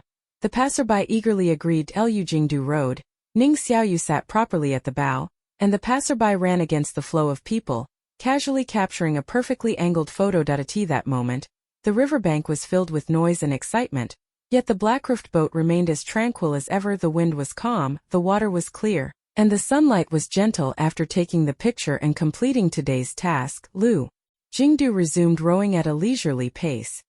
The oar sliced through the water, sending ripples outward. Half an hour later, they had toured most of the scenic area. Roya news of Lu Jingdu acting as Ning Xiaoyu's boatman quickly spread to the other guests. Shanua wore an expression of relief. Thankfully, she had left in time. Otherwise, wouldn't she have ruined the atmosphere? The other guests had mixed expressions. Saving Lu Jingdu once came with this kind of reward. If they had known earlier, they would have saved him too. But unfortunately, there was no such thing as knowing earlier in this world. Mu Jejia pursed her lips and asked Ning Yue beside her. So Ning Xiaoyu and Lu Jingdu, Ning Yue remained expressionless. Impossible. The elders would never agree. Mu Jejia was puzzled. But Lu Jingdu's father has already passed away. Ning Yue sneered. His father may be gone, but his mother is still here. And his mother values social status the most. She won't even spare a glance at someone without a prestigious background. Coincidentally, Ning Xiaoyu belongs to the kind of people she wouldn't even look at. After speaking, Ning Yue took a deep breath and continued, unless Lu Jingdu completely falls out with his mother. But no matter how unreasonable she may be, she still raised him for over 10 years. He wouldn't dare completely disregard her. Mu Jejia nodded. I see. As they walked, Ning Yue and her group took plenty of photos. Among the 4 of them, 2 were actresses, and actresses were usually particular about their photos. The angles had to be perfect, and everyone's facial expressions had to be well managed. After taking the pictures, they also had to edit them. There was no way they would post unedited photos. They ended up taking over 100 photos, but none were to Ning Yue's complete satisfaction. Ling Zijie and Su Chong had been smiling for so long that their faces were starting to cramp. Eventually, Ning Yue reluctantly picked one acceptable photo. Let's head to the park and try the green tea pastries. The others quickly agreed. Great, let's go. While the others went to the park, Ning Xiaoyu and Lu Jingdu had also disembarked. One could only say that the 100 yuan was well spent. After coming ashore, they rested for a while. Having just stepped off the boat, both of them felt a bit unsteady on land. After resting for over 10 minutes, Ning Xiaoyu was just about to call Lu Jingdu to continue their journey when out of nowhere, a girl appeared, leading a short-legged horse. With an enthusiastic expression, she called out, Xiaoyu, I'm your fan. Are you tired from walking? I brought you a pony. You can ride it around the scenic area. It'll be much easier. A true die-hard fan. So, our Xiaoyu has become such a salted fish that fans are bringing her a horse just for convenience. Even Ning Xiaoyu herself was a little surprised. Are horses allowed in the scenic area? The fan beamed and nodded. Yes, this horse has a permit. It's legal to ride. Then she added enthusiastically, come on Xiaoyu, it's really gentle. Ning Xiaoyu nodded. Then thank you. The fan had a cheerful round face. Hearing that, she quickly waved her hand and smiled radiantly. It's nothing, Xiaoyu. I'll lead you along. Before Ning Xiaoyu could reply, Lu Jingdu spoke up first. Won't that be too much trouble for you? The fan shook her head and was just about to say it wasn't a bother when Lu Jingdu took the reins from her hand and said calmly, I'll do it. Love system. How is this man so good at this? Sitting on the pony, Ning Xiaoyu moved slowly through the crowd. As the fan had said, the horse was indeed very gentle, walking at a leisurely pace and staying close to the ground, which made it feel very safe. During this time, the fan kept showering Ning Xiaoyu with praise. Xiaoyu, I've liked you for so long. I hope you keep getting better and better. Ning Xiaoyu smiled. Thank you for your support. The fan was quite talkative.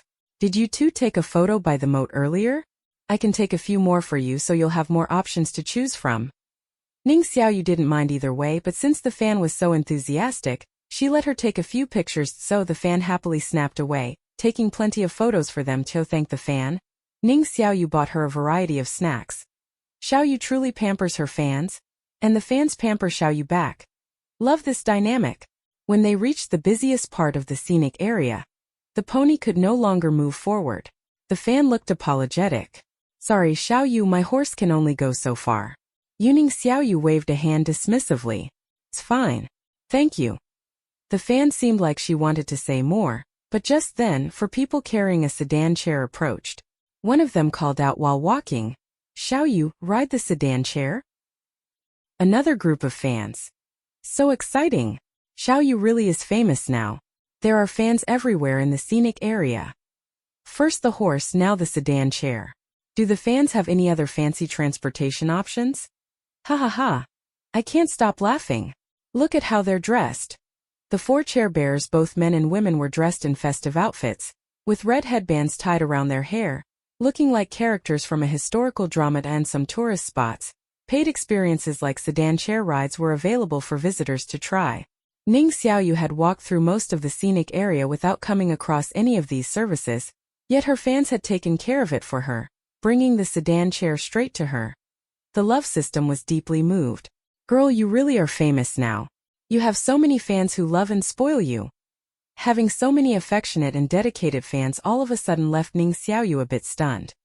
Sure, she was lazy, but not to the point of refusing to walk altogether. However, the fans were so enthusiastic that she couldn't bear to refuse them, especially since they looked genuinely eager to carry her.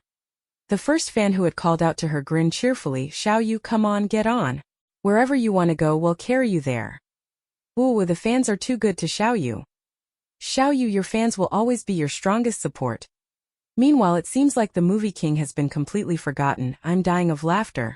It's like he doesn't even exist. TSK, the fans are so powerful that the movie king doesn't even get a chance to shine. Just then, a female fan turned to Lu Jingdu and invited him. The sedan chair is quite spacious. Why don't you get on too? Lu Jingdu raised an eyebrow slightly. Adding me, would that be okay? The others laughed. Of course. Don't worry, the chair is designed for 2 people. Lu Jingdu nodded. Then thank you.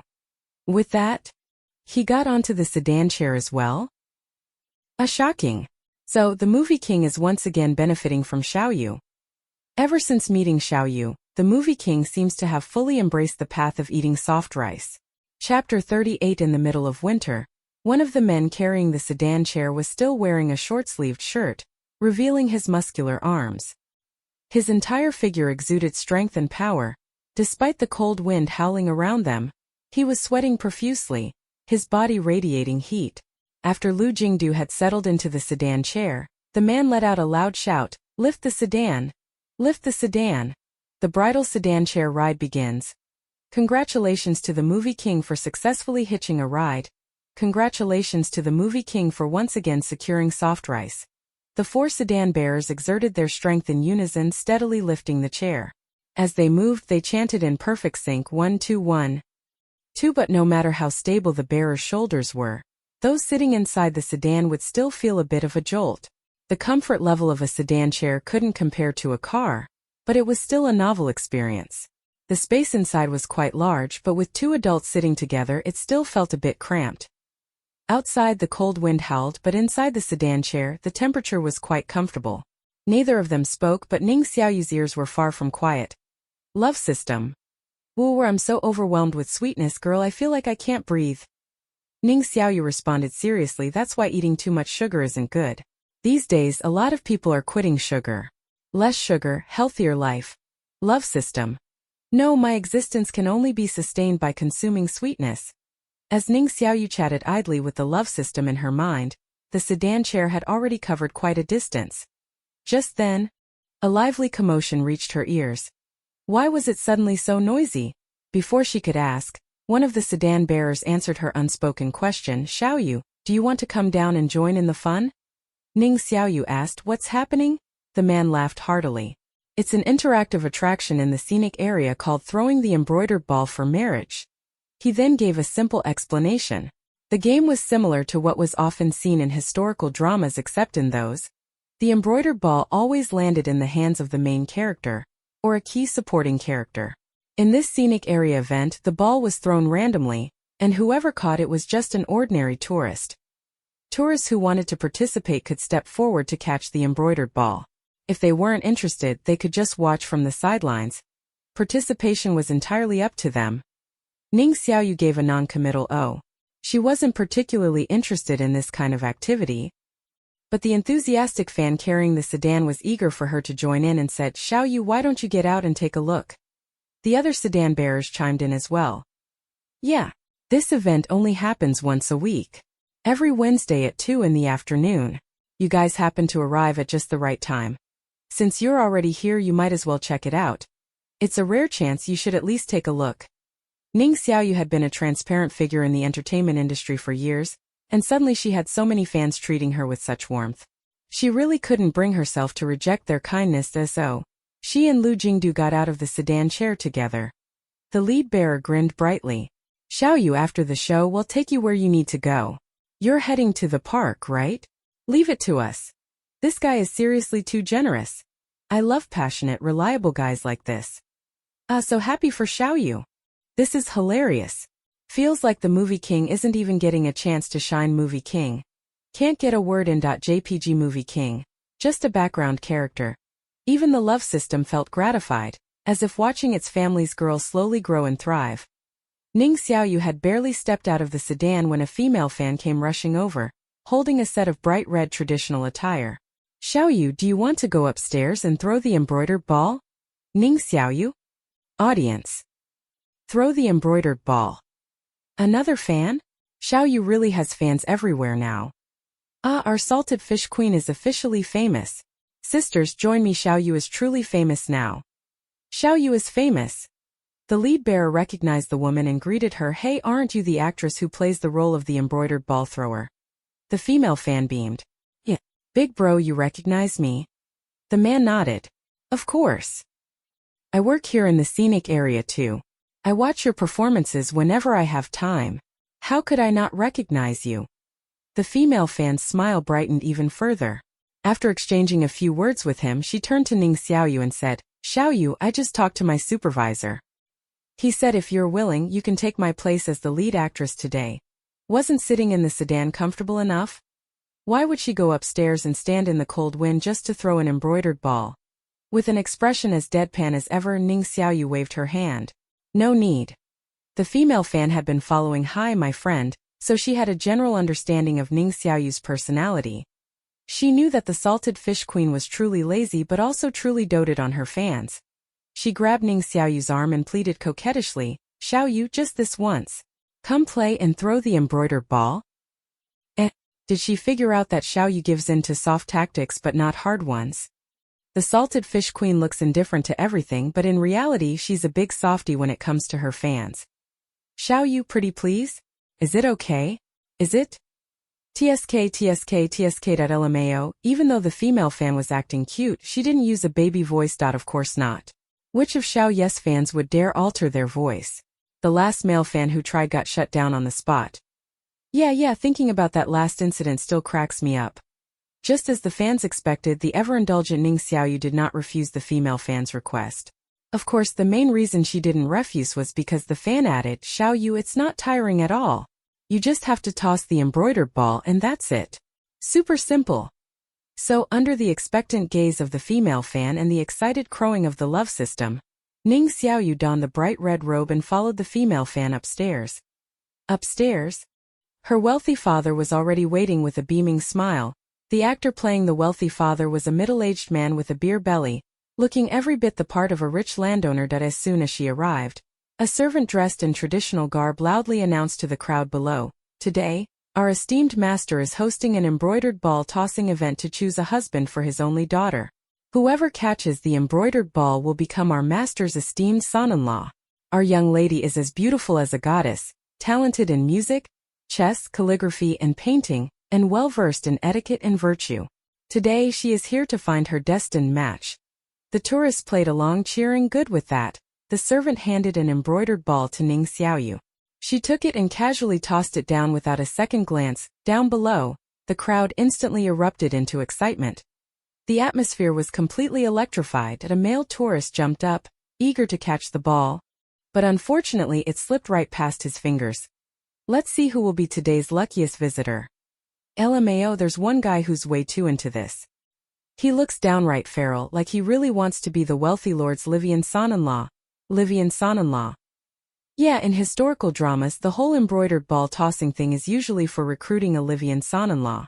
The men who participate are typically poor scholars looking for financial support from their in-laws to continue their imperial exams. While the live viewers were explaining the concept of a Livian son-in-law, a male tourist was intensely focused on catching the embroidered ball. His brows were tightly furrowed, and his gaze never left the airborne ball. Meanwhile, a female tourist was just as determined not to let him get it. The embroidered ball bounced from head to head, still uncaught. Seeing the female tourist's relentless effort, the servant upstairs quickly shouted, Our master's son-in-law must be a man. A man, okay? If a lady catches it, it doesn't count.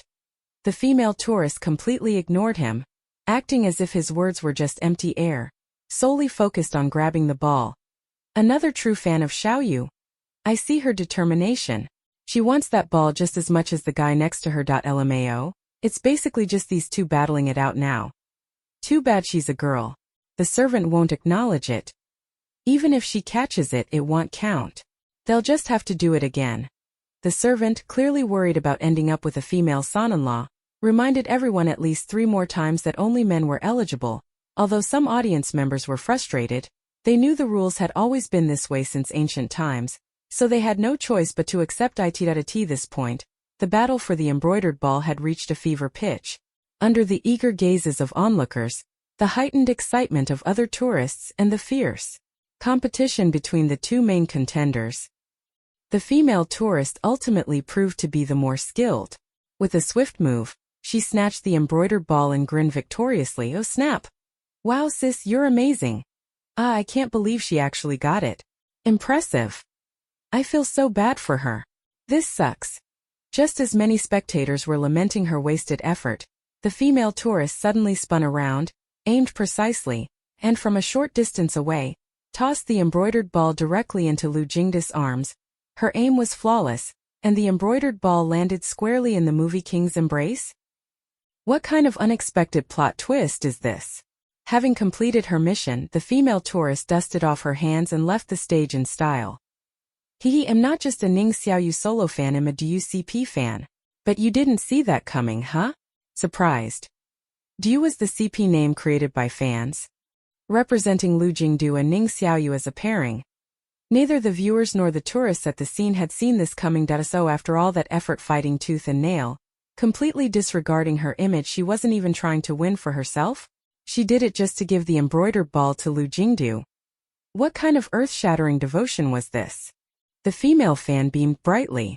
Movie King, I helped you get the embroidered ball. Hurry upstairs now.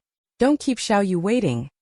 Damn, I feel like I just saw myself in her. As a CP fan, if I were there, I'd probably be grinning even harder than her. CP fans are seriously on another level. They just get it. This is top-tier dedication, Movie King, so I don't even have to catch the embroidered ball myself. Movie King, so Xiao Yes fans have already taken care of everything for me. So basically, the Movie King just has to sit back and win. We, Xiao Yes fans and DUCP fans, are simply too powerful. At that moment, one viewer hit the nail on the head. So Movie King Livian son-in-law? Not bad. Chapter 39. At this moment, the servant came over holding a bright red wedding robe and said, "Hurry up and put it on." The wedding robe was not very form-fitting, but whether it fit or not was unimportant. Wearing it was mainly to align with today's theme of throwing the embroidered ball for marriage. Once Lu Jingdu had put on the red wedding robe, a group of people surrounded him and escorted him upstairs. As soon as they reached the upper floor, the wealthy lord beamed with satisfaction at Lu Jingdu and said, "Since you caught the embroidered ball, from this moment on, you are my good son-in-law. Congratulations to the Movie King for becoming the wealthy lord's Livian son-in-law. Congratulations to the Movie King on successfully marrying into the wealthy lord's family. Congratulations to the Movie King for securing a long-term meal ticket. Congratulations, congratulations. This truly calls for a celebration." Downstairs, the tourists started to cheer. "Send them to the bridal chamber." Yes, send them to the bridal chamber. Right away, immediately. As everyone knows, sending the couple to the bridal chamber is the final stage of the throwing the embroidered ball attraction in the scenic area. So, will tourists be allowed to watch? What are you thinking? Usually, once they announce send to the bridal chamber, the attraction ends. That's it? I was expecting more. What a pity, what a pity. Can't they improve the final bridal chamber process? I really want to see it. Who wouldn't want to see it? Hearing the tourist chants, the wealthy lord grinned and said, "All right, send my daughter and son-in-law to the bridal chamber. Congratulations to the Movie King on earning a new title. Son-in-law, TSK, TSK, TSK." With those words, today's throwing the embroidered ball for marriage event came to a perfect close. Ning Xiaoyu was just about to take off her elaborate wedding attire when suddenly, a CP fan's loud voice echoed from downstairs, "Son-in-law, be proactive in the bridal chamber. Our lord's daughter is rather lazy, so you'll need to take the initiative." Damn, CP fans even think about this kind of thing? CP fans, you guys are really something else. But I love it.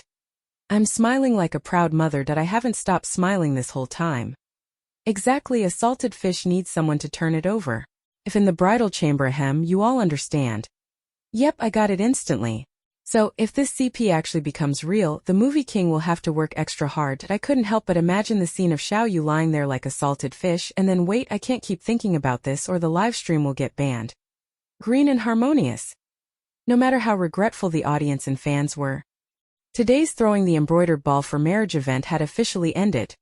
After the event, Ning Xiaoyu and Lu Jingdu got back into the sedan chair and were carried by 4 enthusiastic fans to the park.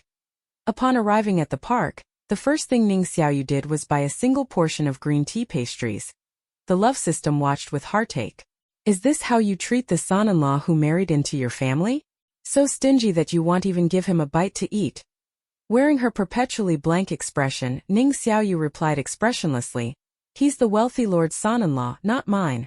The love system clicked its tongue. Girl, the moment the throwing the embroidered ball for marriage event ended, you instantly turned cold and heartless to Ning Xiaoyu. Throwing the embroidered ball for marriage was nothing more than a scenic attractions game, no different from acting in a play. She had played the role of the wealthy lord's daughter. But she wasn't actually the wealthy lord's daughter. So why take it seriously? In the end, Ning Xiaoyu spent 10 yuan to buy 2 pieces of green tea pastries. Speaking of which, these pastries were quite famous, but she had never gotten the chance to try them before. Now she could finally enjoy them properly.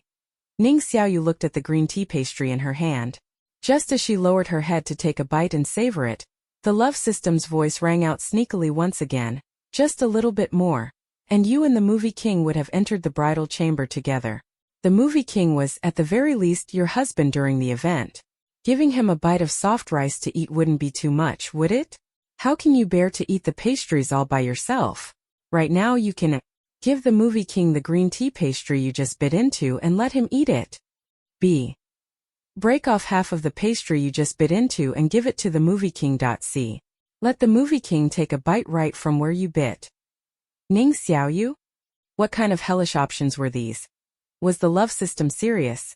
And what was with that explanation before the choices? Giving the movie king a bite of soft rice. Did the movie king know the love system was describing him like this? Would he even be willing to eat this so-called soft rice? He definitely wouldn't. Ning Xiaoyu didn't know much about Lu Jingdu and had barely watched any of his works. But from what she knew, he neither lacked money nor popularity, and he came from a privileged background. How could he possibly be willing to eat soft rice? As far as she knew, most men dislike being in that position. Ning Xiaoyu hadn't seen the livestream chat and had no idea what the audience was commenting. The love system, however, questioned her back, "You're not him, so how do you know he doesn't like eating soft rice? And how do you know he's not enjoying it?" Neither of them was Lu Jingdu, so neither of them knew what he truly thought. But the love mission still had to be completed. Lately, Ning Xiaoyu had been doing fewer missions than before, which was both a good thing and a bad thing for her. The good thing was that she could slack off and avoid these annoying missions. The bad thing was that the fewer missions she completed, the further away she seemed from the day her father would wake up. Ning Xiaoyu had a good mindset. She believed that when the boat reached the bridge, it would straighten itself. Problems will resolve themselves when the time comes, or that things will fall into place naturally. For now, she would just go with the flow. The fact that she had managed to bind the love system, giving her father, who had been in a coma for 7 years, a chance to wake up, was already an incredible stroke of luck. Sometimes certain things simply couldn't be forced. With that thought, Ning Xiaoyu selected the least ominous option from the 3 choices in front of her.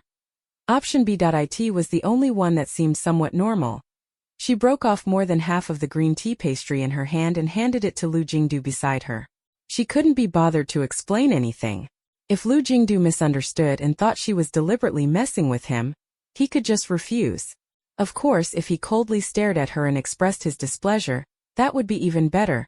After all, she clearly had an untouched piece of green tea pastry, yet she chose to break off a piece from the one she had already bitten into and give it to Lu Jingdu. Normally, people would find such behavior stingy and be displeased. Perhaps she would even get scolded by fans for it. Just as Ning Xiaoyu was thinking about it, Lu Jingdu took the pastry from her hand naturally, both in expression and movement, and said in his deep, pleasant voice, "Thank you. I just happened to be hungry." Ning Xiaoyu? Audience. Love system. The movie king ate it. He really ate it. So eating soft rice really is addictive, isn't it? If you could get green tea pastry without spending a dime, wouldn't you be happy? Of course I would. But the movie king isn't me. Occasionally some haters would pop up saying things like, "It's just for the show," or "Look at how gullible you all are. Do you really believe it?" But these unfriendly comments were completely ignored by passers-by and CP fans alike. They firmly believed that the movie king had developed a taste for freeloading off Ning Xiaoyu. Slurp slurp, soft rice is really delicious. So bring on more of it. After finishing their green tea pastries, the 2 of them sat down in a pavilion in the park. Ning Xiaoyu leaned back against the bench, looking drowsy. She couldn't help it. Whenever winter came, she just wanted to curl up in bed. Since there was no bed to lie in now, taking a nap would have to do. Perhaps unwilling to let her be so leisurely, the program team quickly sent the second task. Team-based games are the best way to determine whether a friend is truly reliable. The more time two people spend together, the more they can observe each other's true personality through small details and gauge whether the other person is dependable. So, the program team has added a new task. Right here in this scenic area, there's a live-action CS2 combat simulation field. Guests will form teams and play a shooting game. The last team standing wins first place and gets a reward. Upon receiving the task, Ning Xiaoyu opened her eyes and glanced at Lu Jingdu, only to find that he was also looking at her. In the end, Lu Jingdu spoke first. Let's go to the CS field. Ning Xiaoyu hummed in agreement. The field wasn't far from the park, and before long, the other guests arrived one after another. Like them, the first thing everyone did upon reaching the park was buy green tea pastries. Soon as Xinyue saw Ning Xiaoyu, she complained, "What do I do? I ate too many green tea pastries earlier. I won't be able to run later." Ning Xiaoyu reassured her, "It's fine. This is a team game. As long as your teammate survives, it doesn't matter." Live Action CS was a type of team-based combat simulation where players wore special military gear and used specialized equipment for mock battles. Considering time constraints and other factors, they played the simplest version of the game: minimal terrain complexity, little need for tactics, and a straightforward rule. If you had good shooting accuracy, you had a high chance of winning. It was essentially a more intense shooting game. It was a simple and brutal competition. Teams were either kept as they were or had to be rearranged. For four-person groups, they had to split into two pairs. In short, for this game, two people would form a team and compete against other teams. Ning Xiaoyu quickly changed into her outfit. Just as she finished, the love system shrieked in excitement beside her ear. "Girl, the movie king looks so." A 3 refers to someone exuding a strong, dominant, and charismatic aura, and handsome in this outfit. Absolutely stunning. Ning Xiaoyu had long gotten used to the love system's occasional meltdowns. Holding her special weapon, she lazily walked out of the changing room and immediately spotted Lu Jingdu heading toward her. She had to admit, just as the love system said, Lu Jingdu did look incredibly in his combat gear. His hair wasn't particularly long, revealing sharp, well-defined features so strikingly handsome that he didn't seem real. His outfit was cinched at the waist, making his legs look even longer. He was practically walking hormones incarnate, and camouflage gear naturally added a filter of coolness. All in all, good-looking people would look like models no matter what they wore. The moment Lu Jingdu appeared, the livestream chat was flooded with adoring comments from his fans. Ning Xiaoyu took one glance at Lu Jingdu before nonchalantly looking away. "Let's go play the game. The sooner we finish, the sooner we can be done." Whether they got eliminated early or won quickly, it was all the same to the salted fish queen. Ending early meant going home early. Both Lu Jingdu and the love system were used to her unbothered attitude. Without saying another word, Ning Xiaoyu and Lu Jingdu left the changing room together. But even in silence, their interaction didn't feel awkward. Once all the guests were in position, the instructor gave the command, "Begin." As soon as the words fell, Ning Xiaoyu pulled the trigger, bang, and cleanly eliminated Su Cheng with a headshot. Ning Xiaoyu? Lu Jingdu, audience? Even Ning Xiaoyu herself was momentarily stunned. Since when did she become a sniper? At that moment, the love system chimed in sweetly. "Girl, after doing so many love missions, have you never noticed that your physical abilities have improved?" Now that it was mentioned, Ning Xiaoyu really hadn't noticed. Most of the time she just lazed around, avoiding unnecessary movement whenever possible. She never paid attention to any changes in her physical condition. But just now, in that instant of shooting, she realized that her dynamic vision and reflexes had improved significantly. So the love system actually had quite a few unexpected benefits. Seeing how skilled Ning Xiaoyu was, some of the audience members finally processed what had happened. She landed a perfect headshot in one go. Is the movie king going to coast to victory again? So jealous. Chapter 40. Ning Xiaoyu's shot instantly shocked quite a few people. Su Cheng was eliminated before he even had time to react. Could it be that Ning Xiaoyu just got lucky?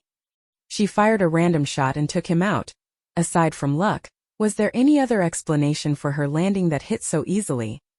Su Cheng's teammate, Ning Xiaoyu, remained expressionless. In that moment, her impression of Su Cheng plummeted. If she had known earlier, she wouldn't have chosen Su Cheng but Ling Xiaoyu instead. Who would have thought that Su Cheng would be eliminated so quickly? Now wouldn't she have to fight alone? Su Cheng looked apologetic. Sorry, Wei Wei.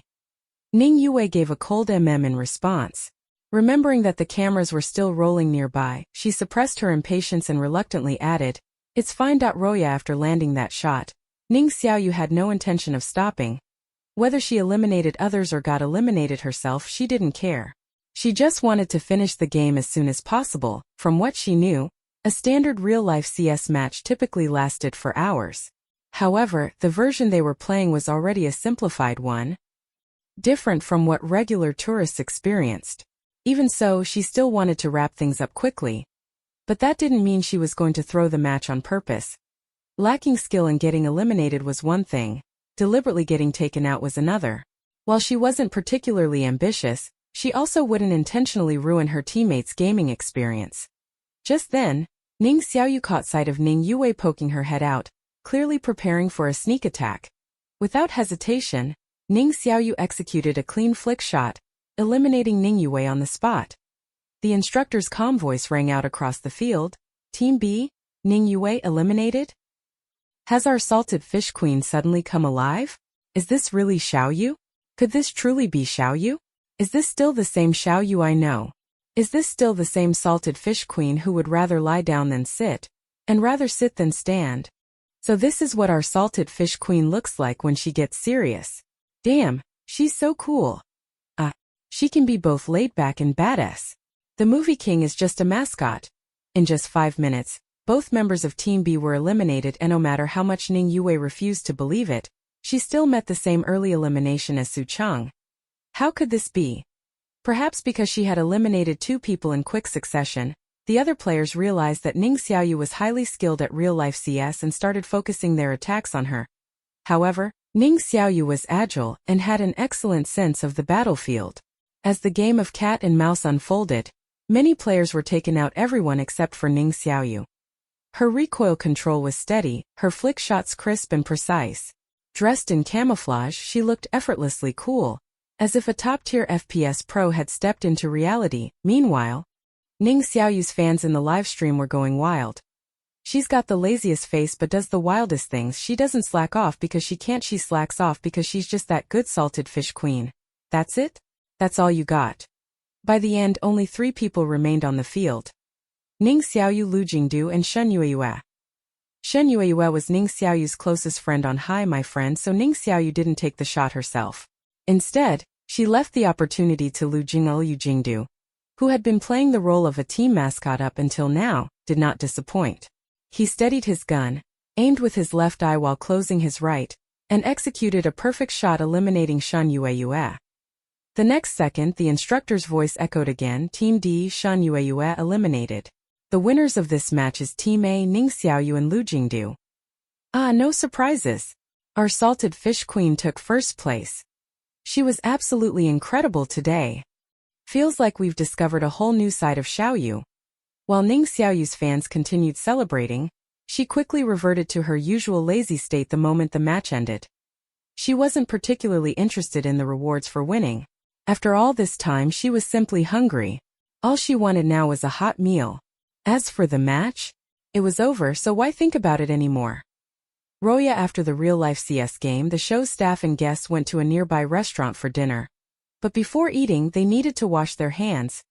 Ning Xiaoyu, feeling sluggish, slumped into her seat and didn't want to move. However, she had spent the entire afternoon running around, and her hands were covered in dust.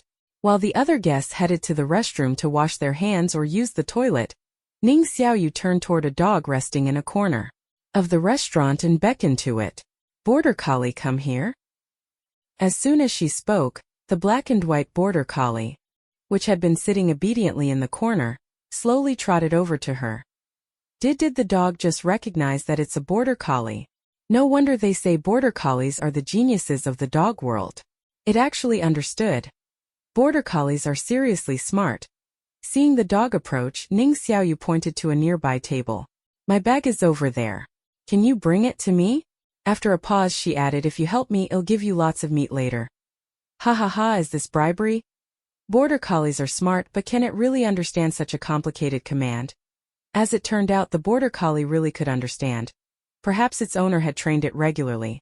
In any case, the border collie accurately followed Ning Xiaoyu's command and successfully brought her bag over. After taking the bag, Ning Xiaoyu patted the dog's head and said, sit next to me, and I'll feed you some meat later. Hearing Ning Xiaoyu's words, the border collie obediently sat down beside her. Ning Xiaoyu took out wet wipes and alcohol-based hand sanitizer from her bag. First, she sprayed her hands with the sanitizer for disinfection, then wiped them clean with the wet wipes. After cleaning her hands, all she had to do was wait for dinner to tea. This moment, the other guests returned from the restroom. Just as Ning Xiaoyu had expected, dinner was quite a feast, with both fish and meat. She kept her word and gave the border collie a large drumstick. Seeing her generously give away her own drumstick, Mu Jiejie couldn't help but comment, you're really generous. Ning Xiaoyu didn't reply but instead turned to the dog and said, border collie, give this auntie an early New Year's greeting. The dog had just received a drumstick and was in a great mood. Upon hearing her words, it stood up on its hind legs, waved its front paws, and barked a perfect New Year's greeting for Mu Jiejie. Mu Jiejie was immediately left speechless. Ha ha ha ha, this is too much. This trick is savage, ha ha ha. Xiaoyu didn't even take Mu Jiejie's drumstick. Why is she acting so passive-aggressive? Who cares? She's probably just jealous that Xiaoyu has been so popular lately. She's totally bitter. By giving away her drumstick, Ning Xiaoyu naturally had none left for herself. But she didn't really crave drumsticks, so she didn't mind. Just as she picked up a bite of greens with her chopsticks, a drumstick suddenly appeared in her bowl. She instinctively looked up and saw the movie king holding the communal chopsticks. Seeing her gaze, Lu Jingdu explained, I don't really like drumsticks, so you can have it. Love system. How could anyone not like something as delicious as a drumstick? The movie king is obviously just making up an excuse to give it to you. It's just like how moms love their children. They lie and say they don't like drumsticks and prefer the chicken head instead. Ning Xiaoyu blinked. She took the communal chopsticks from Lu Jingda's hand and split the drumstick in half, giving a portion back to him. Since they had already shared the green tea pastries before, sharing a drumstick this time felt natural to her. Lu Jingdu accepted it just as naturally. After all, things became easier the second time around. While eating, Ning Xiaoyu didn't forget about the border collie and gave it some fruit as well. By the end of dinner, she had completely bonded with the dog. After the meal, while the show's production team was busy uploading the guest photos online for the audience to vote on the best one, Ning Xiaoyu lounged on a reclining chair, snacking on fruit while petting the dog. Longans had both shells and seeds. After finishing one, she turned to the dog and said, border collie, bring me a trash bin. Please. Thanks. She had run out of the trash bag she had brought earlier, so she had to rely on the dog for help. The border collie tilted its head, stuck out its tongue and gave her a cute, playful look. The moment Ning Xiaoyu saw the dog staying put, she knew it was pretending not to understand. There was no way it could comprehend all the long commands from earlier but suddenly failed to understand this simple one. She lifted the fruit in her hand and said, I'll give you some strawberries later. With a reward offered, the border collie barked once and immediately ran off to fetch the trash bin. Wait, this works. As expected of the salted fish queen. She won't miss any chance to put others to work. Genius border collie, hello? I'm dying of laughter. This clever dog has been completely outplayed by Xiaoyu. Is this what you call a mutually beneficial relationship? The border collie gets delicious food from Xiaoyu, while Xiaoyu gets it to do chores so she can continue slacking off. A win-win. Truly a perfect win-win situation. Meanwhile, the photos had already been uploaded online. There were a total of 8 pictures, 2 from each group. For Ning Xiaoyu's group, one photo showed her and Lu Jingdu dressed in traditional red wedding attire, gazing at each other from a balcony. The other depicted Lu Jingdu leading a horse with Ning Xiaoyu on it. For Ning Yue's group, one photo was a group shot of the 4 of them in front of a tea house, while the other captured them eating green tea pastries. For Shen Yue and Shi Rui's group, one picture featured them making a peace sign at the camera, and the other showed them strolling through the park. For Sure Chaos group, one picture captured them playing rock paper scissors to determine the final winner. while the other creatively used lighting and shadows on rocks to mimic the legendary journey to the west of Tang Monk and his disciples. Fans swarmed onto Weibo in an instant. Honestly, sure, Chaos Group had great creativity. I love their concept, but I still have to vote for Xiao Yes Group. Their recreation of Tang Monk's journey was spot on. But still, I just love the movie king as a Livian son-in-law too much to not vote for Xiao Yes Group. I can't decide. I want to vote for the photo of the movie king as a Livian son-in-law, but I also love the one where he's leading Xiao Yes' horse. I guess I'm just a greedy woman. Who isn't greedy? While the netizens were struggling to decide which photo to vote for, Ning Xiaoyu remained immersed in the joy of petting the dog. Well done, Border Collie. Here, have some strawberries. Awesome. While all the other guests are busy rallying for votes, Ning Xiaoyu is just chilling and playing with a dog. Truly worthy of being the salted fish queen. Chapter 41. As the online voting reached its most intense phase, Ning Xiaoyu was playing a handshake game with the dog. Left paw. The dog obediently raised its left paw. Good boy. Right paw. The dog obediently raised its right paw. Spin in a circle. The dog spun in place, its tail wagging happily. Give me a leg massage? That's quite the leap in command, isn't it? Border Collie. I may not be human, but you're a real piece of work. Salted fish queen.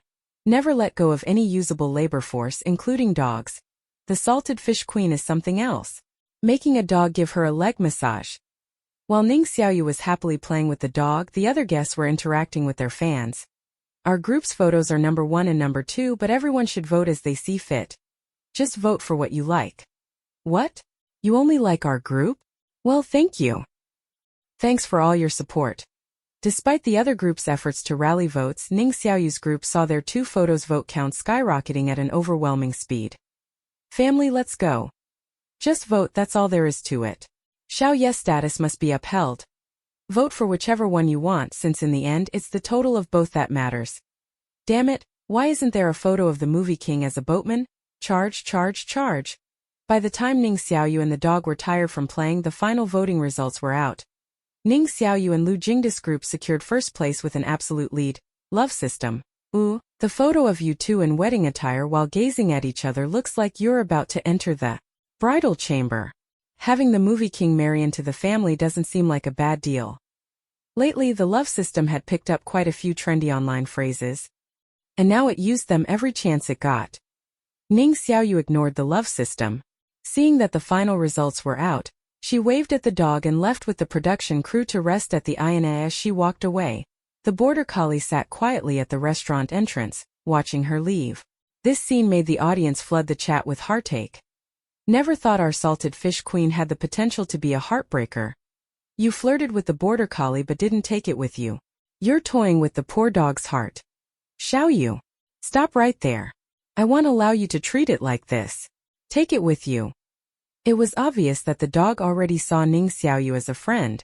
However, it was a dog with an owner, so Ning Xiaoyu clearly couldn't take it, nor would she. At this moment, a peculiar comment suddenly appeared among the bullet chats. Xiaoyu already has her own puppy at home. She can't take in anymore. This comment was quickly buried under the flood of other messages. However, a few sharp-eyed viewers noticed it immediately and responded, Xiaoyu has a dog? What breed? Can't take in anymore. Yeah, properly raising a dog is a huge responsibility. If you don't have time, you absolutely shouldn't get one. But Xiao Yes been away filming for so long. Is that okay? She hasn't been home lately. Xiaoyu, you have to take good care of your dog. After all, for most of a dog's life, it's just waiting. Meanwhile, the love system, which had posted the mysterious comment, remained silent, watching the discussion unfold with a smug, knowing smile. Recently, the movie king had been living off its host. Saying Ning Xiaoyu had a puppy at home was definitely not wrong. But there was no need to worry, as Ning Xiaoyu would certainly take good care of her own puppy. Roya. After returning with Shan Yue to their room at the inn, Ning Xiaoyu quickly took a hot shower and got ready for bed. But just as she lay down, the ever-meddlesome love system chimed in again. Love system. Girl, the quiet of the night is the perfect time to deepen your bond. Today, you and the movie king won first place twice, forging another layer of connection in your lives. As you spend more time together, aren't your feelings growing more genuine and profound? The movie king is staying right next door. At this time you can Knock on his door and say goodnight face to face. B. Bring him a warm glass of milk to help him sleep. C. Dress up as a playful little wild cat and make sure he gets no sleep at all. Staring at the three options, Ning Xiaoyu let out a speechless sigh. Love system, you're really getting a bit inappropriate, you know that? The love system feigned innocence. Girl, what are you saying? These are all completely normal options. Normal? Option C was normal? Had she been living under a rock? The love system sighed. These are just little games between couples. After all, even a plain life needs a bit of spice. Ning Xiaoyu responded flatly, he and I are not a couple, thanks. The love system secretly thought, how if not now, then what about later? Who wouldn't love a fiery little wild cat?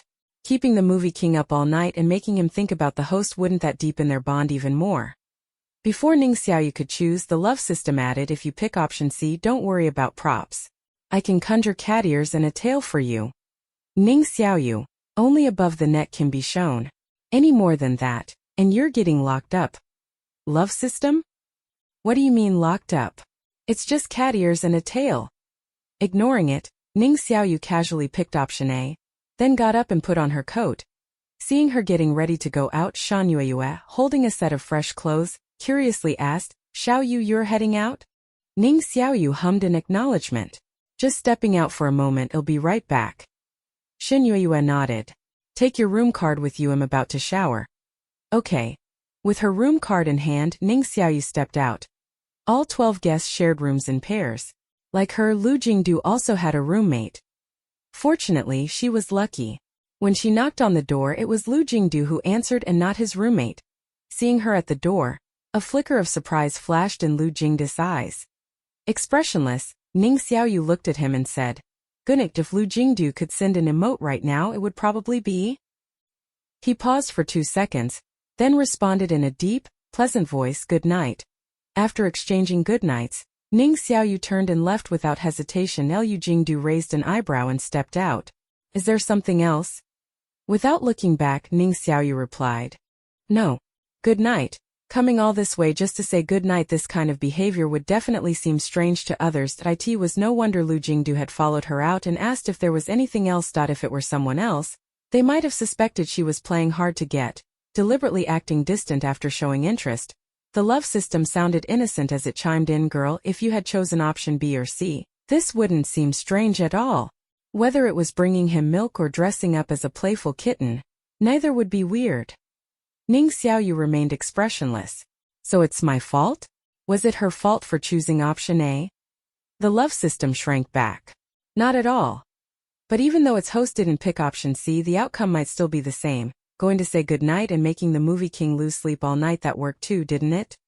Ning Xiaoyu didn't care if the movie king lost sleep. She never concerned herself with romantic tension or mind games. Pulling and pushing. Playing hot and cold. Love was already complicated enough. Why make it harder? If it was this much trouble, staying single was better.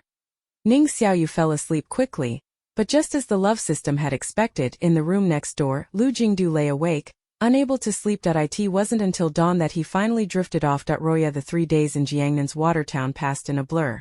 On the last day, the guests all headed home together.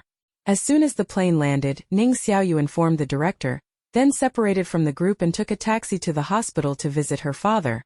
The last time she had been to the hospital, her father had shown some signs of consciousness and his condition was much better than before. What about this time? Would he finally open his eyes and speak to her? After 7 years without a conversation, she had almost forgotten what her father's voice sounded like. Before encountering the love system, she had occasionally thought that maybe this was just how things would be. Perhaps for a person in a vegetative state and their family, the end would be a kind of relief. But thanks to the compensation money, her father had managed to hold on. After encountering the love system, she had felt a small flicker of hope. Now, her father truly had a chance of waking up, yet she found herself feeling hesitant. Perhaps deep down, she was just a contradictory person after all. She had never been the kind of decisive, domineering female lead. She had moments of uncertainty too. Lost in thought, Ning Xiaoyu slowly walked toward the hospital room. However, before she could reach the door, she spotted an unexpected figure standing just a few meters away. So Ning. She had no idea when he had arrived at that moment. He stood silently by the window, gazing at the frail Aging man lying in the hospital bed. Perhaps hearing her footsteps, CEO Ning turned around. Seeing her, he smiled gently and said, "Hello, Xiaoyu." Before she could react, he quickly added, "Or should I call you cousin?"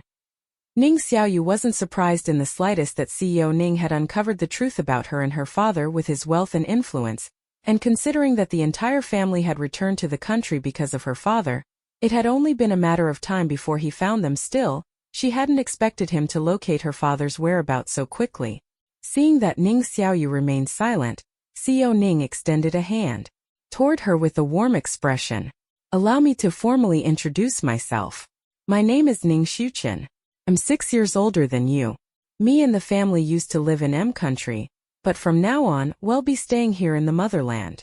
Apart from me, you also have another older male cousin and an older female cousin. You're the youngest in the family." The youngest? For a moment, Ning Xiaoyu wasn't sure what he meant by that. In terms of age, she still had a biological sister, Ning Yue, who was 2 years younger than her. Was Ning Xiaoyu unaware of Ning Yue's existence, or was he deliberately ignoring her? Chapter 42. Ning Xiaoyu's expression remained calm the entire time, showing no excitement or joy at meeting her relatives. Ning Xiaoyu, wearing a gentle expression, said, "Perhaps you're still not used to our presence." Ning Xiaoyu shrugged. "Maybe." The smile on Ning Xiaoyu's face deepened slightly. "One day you might realize that having one more family member is always a good thing. For example, Ning Yue." Based on Ning Xiaoyu's recent investigation, he discovered that Ning Yue had done quite a few things behind the scenes to prevent Ning Xiaoyu from rising to fame. However, there was a problem. Ning Yue had positioned herself incorrectly. If she had truly been a child of the Shin family, then suppressing someone like Ning Xiaoyu would have been no issue at all. Even if she couldn't completely block Ning Xiaoyu, making things difficult for her would have been effortless. But she wasn't. She was merely a daughter brought into the Shen family by Ms. Zhang, with no blood ties to them whatsoever. Her so-called powerful eldest brother wouldn't help her with such things either. So, within the Shen family, her apparent prestige was just a facade. She enjoyed the title of the Shen family's young lady, but in reality, she wasn't particularly close to CEO Shan's biological children. And then there was Ning Xiaoyu. She was Ning Xiaoyu's cousin, and no matter what, he wouldn't just stand by and watch her be bullied.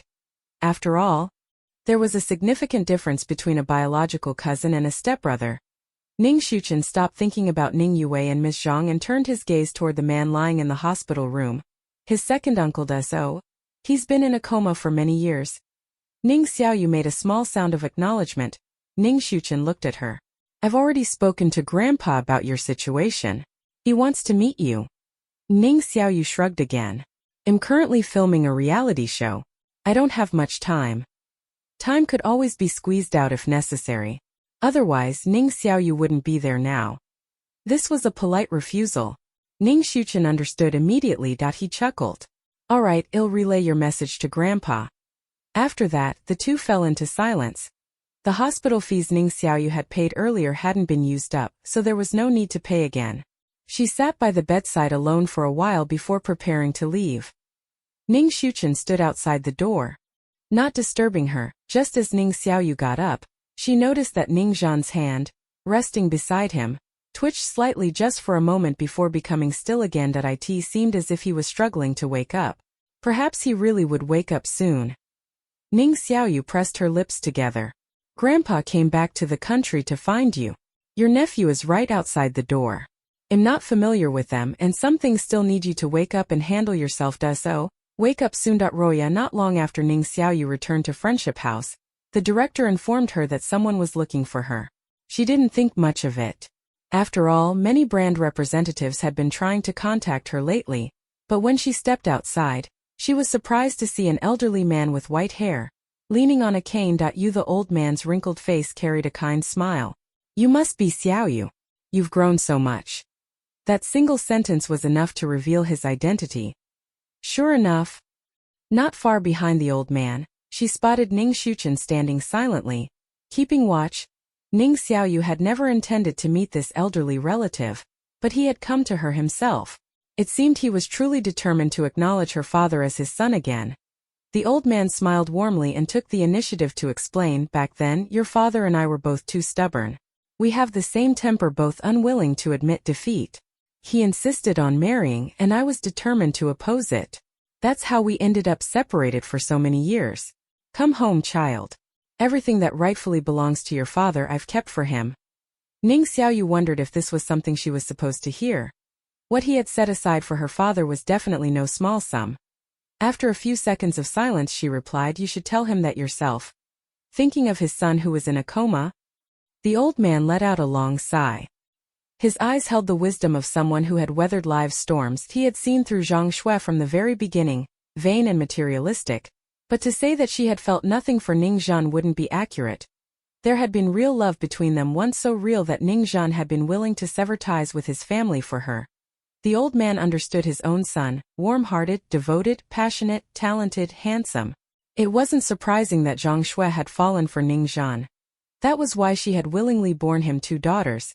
But their love was the most fleeting thing of all, a mere product of hormones. Once the fiery passion was worn down by time and the realities of daily life, how much of that warmth could remain? Ning Zhan had never been the type to flaunt his background. Perhaps because he had been born into privilege and lacked nothing. He had never considered family wealth to be of great importance. He didn't care about social status, only feelings. He rarely mentioned his identity as the Ning family's second young master. Since he was low-key and seldom attended social gatherings, not many in their circle even knew him. At the end of the day, he had been a bit naive, arrogant in his talent, and hopelessly romantic. The old man sighed deeply. I raised him too sheltered. By default, the vast family fortune would be inherited by the eldest son, while the younger son would simply live off dividends. But those dividends alone were enough to ensure a lifetime of luxury. When his youngest son left the family in anger, he refused to take anything with him. Even though Ning Zhan had been a graduate of a prestigious university, he ended up living such a difficult life. It was painful and regretful for the old man to think about. If you're willing, I'd like to host a banquet to let the entire social circle know about you and your father. Ning Xiaoyu maintained her usual indifferent expression, her face as blank as a salted fish. I can't make that decision for my father. Even when faced with such a tempting offer, Ning Xiaoyu remained unmoved, earning the old man's admiration. That if it had been anyone else, meeting such a wealthy relative eager to reconnect, they would have agreed in an instant. All right, then we'll wait for him to wake up.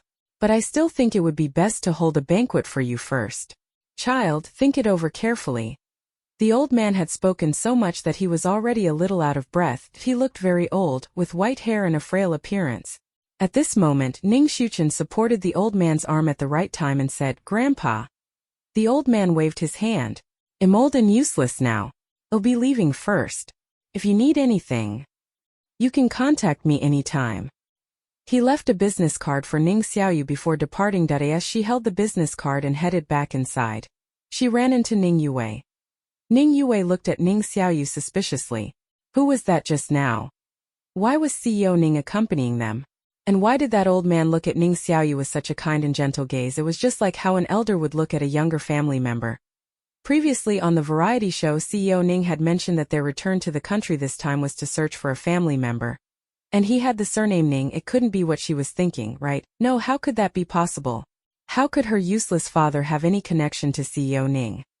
If there really was a connection, she and her mother wouldn't have suffered for so many years. Ning Xiaoyu shrugged.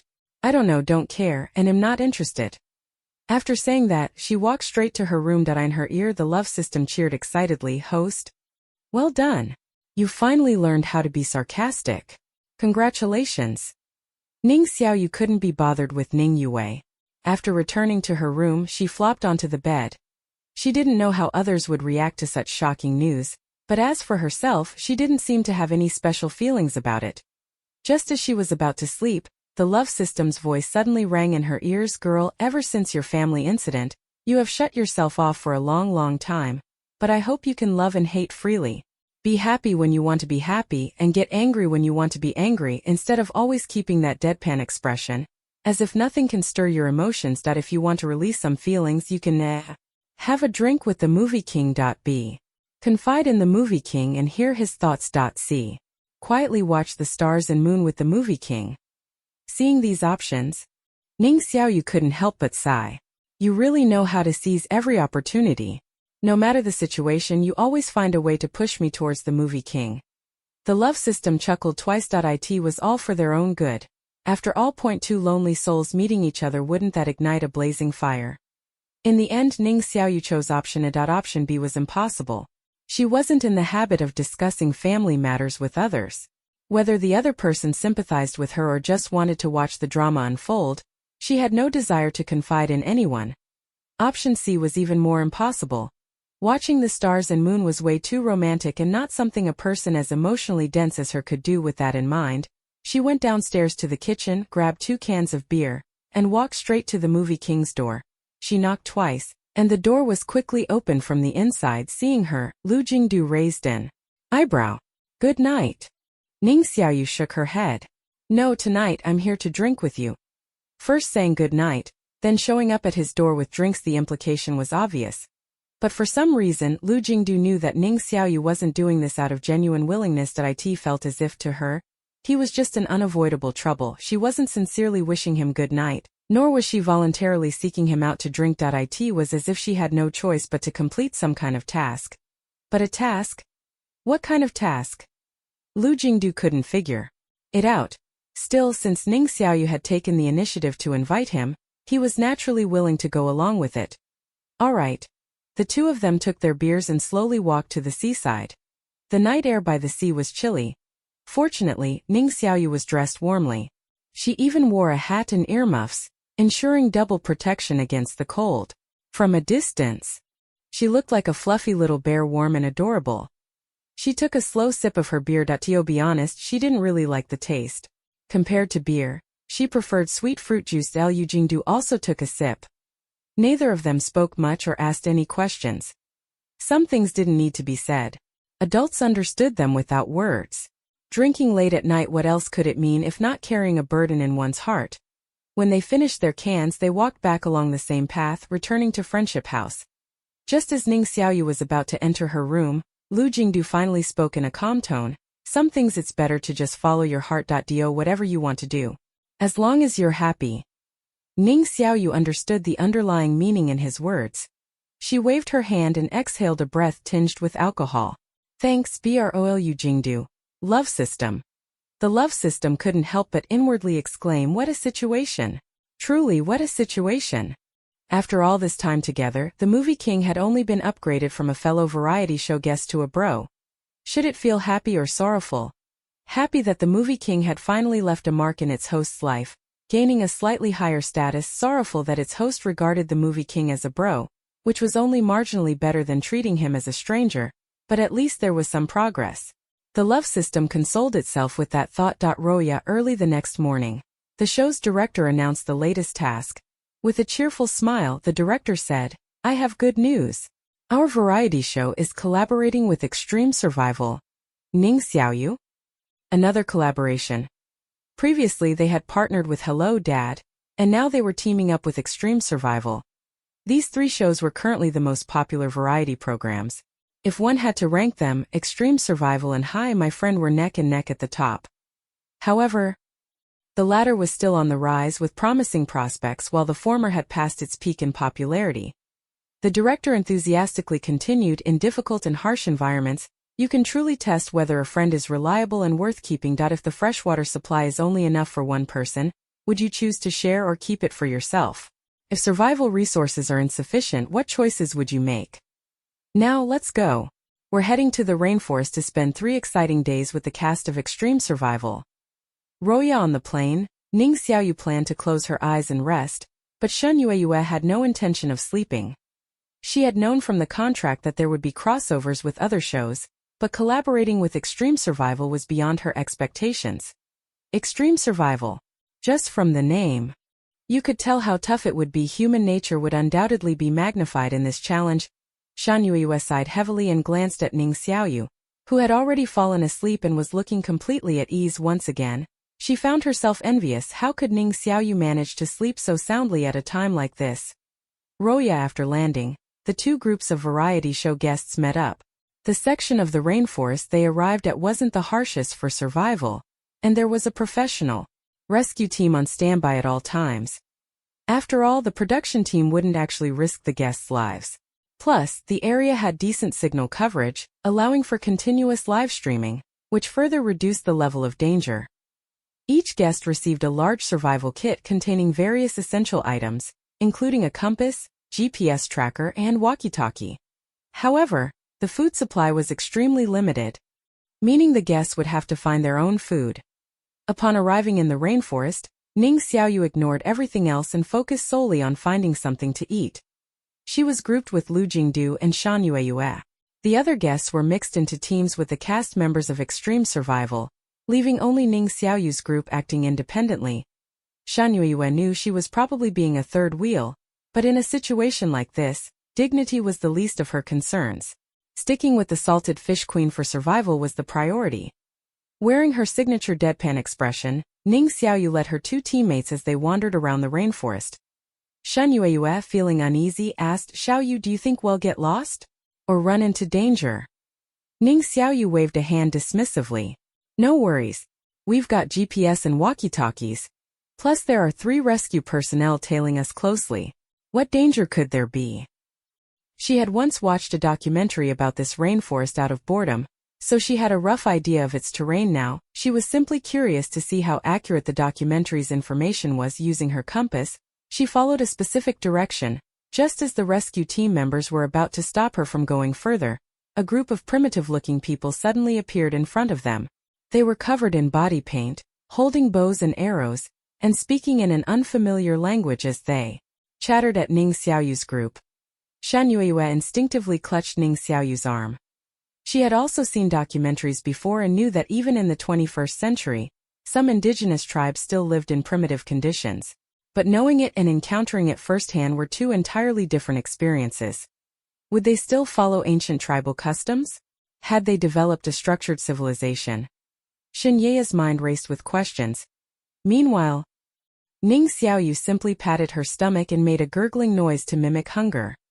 Then, using exaggerated gestures, she mimicked eating and gestured expressively, saying, "Hungry. Food." When the other group first appeared, I was scared for a second. But then the salted fish queen just went and did this.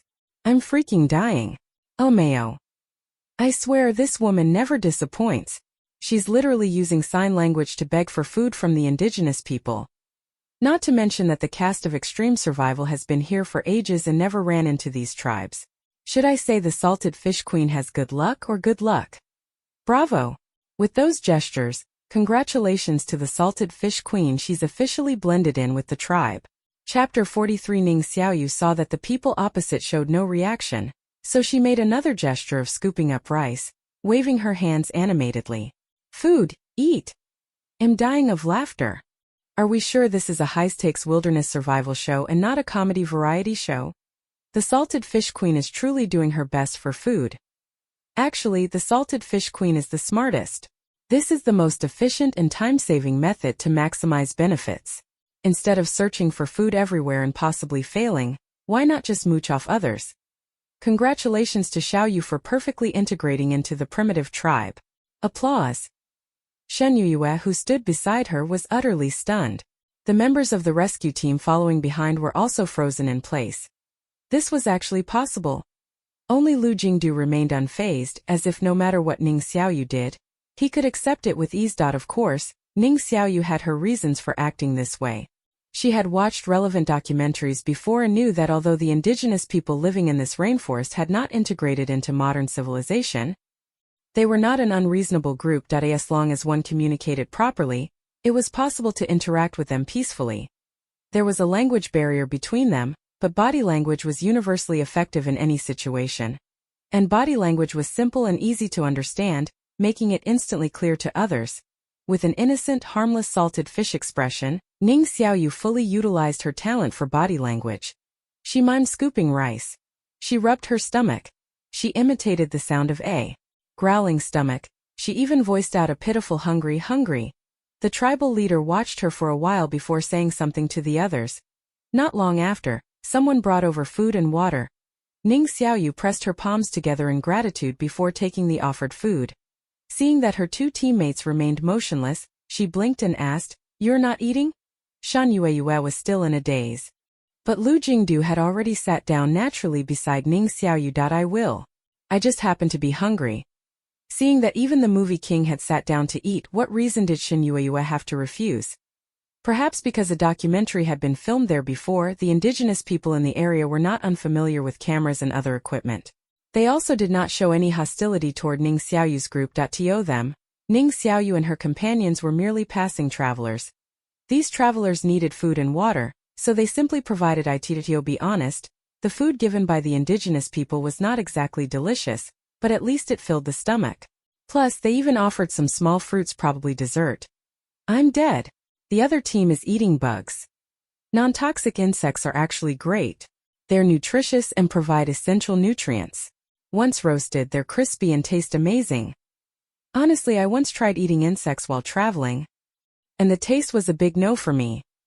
Ning Xiaoyu looks like she's about to cry. Although the food in Ning Xiaoyu's hands tasted strange, at least it looked normal, some kind of thick porridge. It wasn't entirely unacceptable. She could even trick herself into believing it was black sesame porridge, just with a slightly odd taste. But things were entirely different for Ning Xiaoyu's group. The rainforest was full of venomous insects and toxic mushrooms. Avoiding poisonous creatures while searching for edible ones was no easy task. If they were lucky enough to catch a few non-venomous snakes, that would already be considered a feast. For the veteran casts of extreme survival, eating non-toxic insects was no big deal. But for Ning Xiaoyu and her team, it was pure torment. With a pale face, Ning Xiaoyu asked, "Is there really nothing else to eat?" A middle-aged male cast, who had a background in martial arts, saw her struggling and suggested, "I could catch a water snake and roast it for you." Eating a roasted snake didn't seem much better than eating bugs. Both were things Ning Xiaoyu had never tried before and didn't want to try now. She reluctantly asked again, "Is there really nothing else?" Another female veteran cast chuckled and said, "Oh, there's plenty to eat." Ning Xiaoyu's eyes lit up. Like what? The woman actually started listing options, for example, scorpions, grasshoppers, beetles. Don't make that face. They actually taste pretty good. If you don't believe me, give it a try. Ning Xiaoyu forced an awkward smile. Anything else? Nothing else. The female cast shrugged. Sis, you didn't actually think you'd get a normal meal in the rainforest, did you? Lower your expectations. That way your 3 days here will feel more rewarding and satisfying. LOL. Sister Lu is at it again. Sister Lu is seriously hardcore. I've never seen a female celebrity this tough. She's even more fearless than some male stars. She's also eaten raw meat before. I mean, did sis really expect 3 regular meals out here? What was sis thinking? Wait, isn't Sister Lu slapping her own face now? What do you mean? The new guests in the other camp actually managed to mooch some porridge. And they even got fruit. Even though the porridge looks questionable and the fruit seems sour, at least it's a normal meal, right? Seeing these comments, many viewers rushed into the newcomers' livestream. They hopped through several streams before finally locating the right one. By the time they arrived, the porridge in the newcomers' bowl was almost gone. It looked pitifully plain, but considering it was the indigenous people's staple food, sharing it was likely the highest form of hospitality. It wasn't that they didn't want to offer something better, this was simply the best they had. After finishing the porridge, Ning Xiaoyu took a few sips of water. It was clean water. Not the murky red clay water. She had watched documentaries before and knew that some tribes drank red clay water from jars, with strange, dirty bits floating on the surface. If it had been red clay water, she wouldn't have been able to drink it. She actually thought of freeloading. This streamer is something else. The thing is, she really managed to do it. Aren't primitive tribes usually very wary of outsiders? But this streamer genuinely looks harmless and easygoing. In other words, she gives off such strong salted fish energy that it's hard to imagine her doing anything threatening. Although this dinner didn't look great, it was at least normal, much more acceptable than the grilled spiders next door. With her stomach full, it was about time to rest. Ning Xiaoyu gestured to the other side that she wanted to sleep. Then, she took out a few pieces of chocolate from her backpack as a form of payment for the meal. To most people, chocolate wasn't anything special. But to the local children it was a rare treat. Before she could say anything, a child who had received the chocolate eagerly helped her find a safe and comfortable place to spend the night. Some even helped gather firewood and light a fire. The rainforest at night was dangerous. Without a safe sleeping spot, there was a high risk of encountering unpredictable dangers like a wild bear dropping by. And with the temperature dropping at night, a campfire wouldn't just provide warmth but also keep wild animals at bay. Amazing. How to get free labor with just a few pieces of chocolate. Welcome to Salted Fish edition of Low Difficulty Survival. Wait, you're calling this extreme survival? This seems way too easy. Doge.jpg viewers from the other livestream are silent. The guests from the other group are in tears. With the help of locals familiar with the environment, Ning Xiaoyu and her team quickly settled into a safe resting place. Shen Yueyue looked at Ning Xiaoyu with admiration. Only Ning Xiaoyu could pull off something like freeloading. Using exaggerated gestures to convey her meaning and successfully getting what she wanted. This must be the charm of the salted fish queen. The average person couldn't even imitate it. Ning Xiaoyu thanked the children who helped and gave them a few more candies. Once she was settled, she turned her attention to the fruit. Earlier, she hadn't eaten any. But before going to sleep, she couldn't resist trying one only to be instantly hit with a sourness that made her whole face scrunch up. Liu Jingdu watched with amusement. Very sour. Ning Xiaoyu nodded. It's really sour but also really fresh. It had that wild natural taste. Everyone screenshot this. We need to make memes. I'm adding text to this. This is killing me with sourness.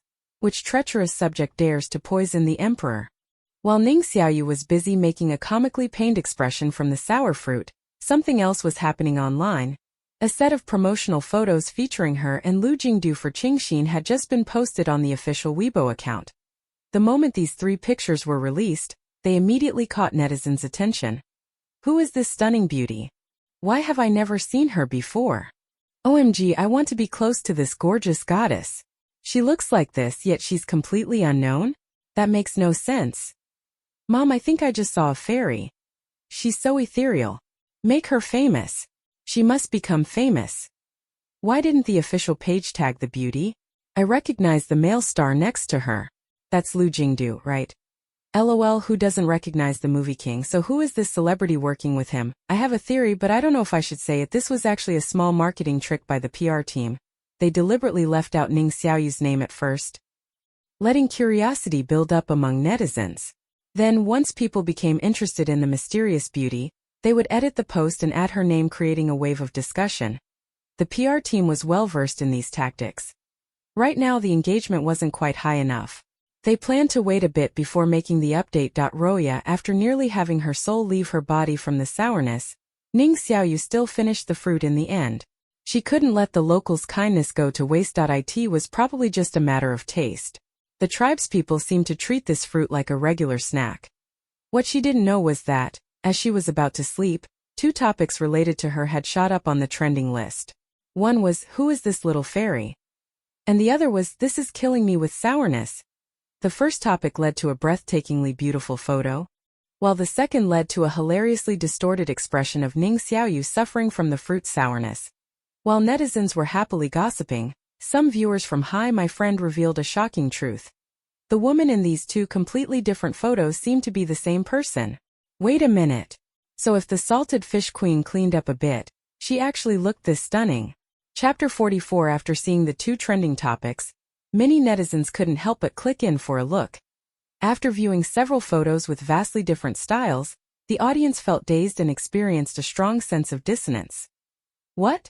You're saying these two are the same person? Are you joking? The girl scrunching her face from the fruit's sourness had plain looks and didn't resemble a celebrity at all. Rather, she looked like an ordinary person one could see anywhere. She had a bare face without any makeup, exuding youthful energy. She wore an outdated pair of glasses. Her hair was slightly frizzy, and her movements and expressions were all natural and relaxed. She appeared very real and down-to-earth. Standing beside Lu Jingdu and Shen Yueyue, she looked so plain that she blended in like a background character. However, her indifferent attitude, as if she had no desires or ambitions, kept her from being completely overlooked. In fact, it made her stand out in a unique way. But the beauty in the promotional photos? She was flawless from the tips of her hair to the tips of her toes. Every inch of her was stunning and exquisite, the kind of beauty that made people instinctively feel inferior, unworthy of even thinking disrespectful thoughts. And no matter how one looked at it, the two didn't seem like the same person. Someone must have made a mistake. How could they possibly be the same person? Meanwhile, Ning Xiaoyu's fans were completely dumbfounded when they saw the promotional photos. After a few seconds of stunned silence, they exploded. Qingxin, this is too much. What are you trying to do, photoshopping our Xiaoyu like this? Is Qingxin trying to overhype our Xiaoyu just to tear her down later? You think we, her fans, will allow that? Wow, Qingxin. I thought you were decent, but you edited our Xiaoyu so much that even her own parents wouldn't recognize her. What the hell? Why did you give her a 3D model face? What were you thinking? Where's Qingxin? Come out and explain. Playing dead now? What does this mean? If you don't give us a satisfactory response, well, boycott your brand. We mean it. Qingxin's official Weibo account was flooded with outrage from Ning Xiaoyu's rapidly growing fanbase at first. The company was caught off guard. What? Everything was fine, so why were fans suddenly attacking them? After reading the comments, the company found the whole situation both amusing and exasperating. What Photoshop? Ning Xiaoyu actually looked like this. Why were her own fans more willing to believe the photo was fake than to accept that their idol was naturally this beautiful? Qingxin quickly issued a statement, clarifying that the female celebrity in the photos was indeed Ning Xiaoyu, and that there was no excessive retouching. The reason she looked so stunning was simply because of her natural beauty. Qingxin emphasized that they respected every celebrity and would never arbitrarily edit their images. Despite reading the statement, Ning Xiaoyu's fans were still skeptical that it couldn't be helped. They hadn't become her fans because of her looks and had rarely paid attention to her daily outfits. They simply couldn't believe that their beloved Xiaoyu could look this ethereal.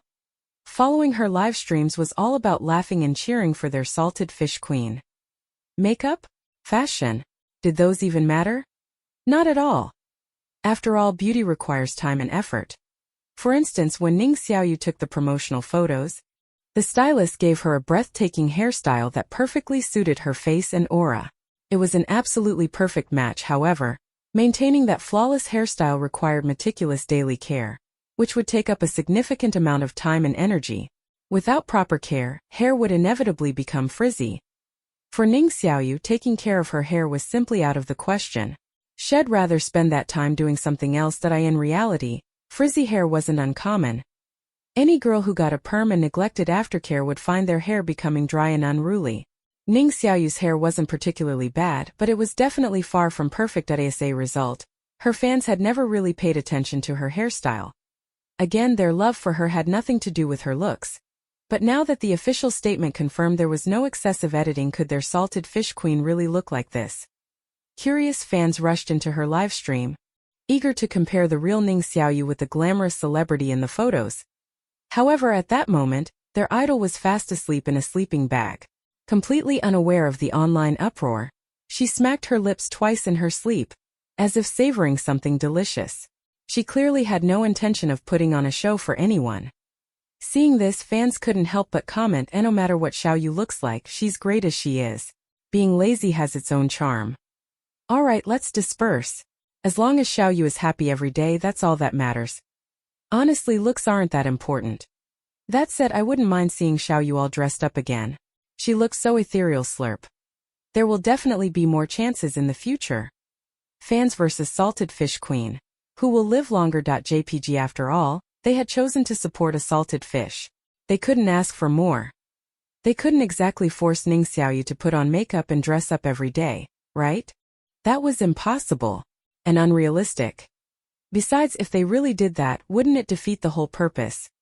Ning Xiaoyu didn't bother with makeup or fancy outfits because she genuinely preferred it that way.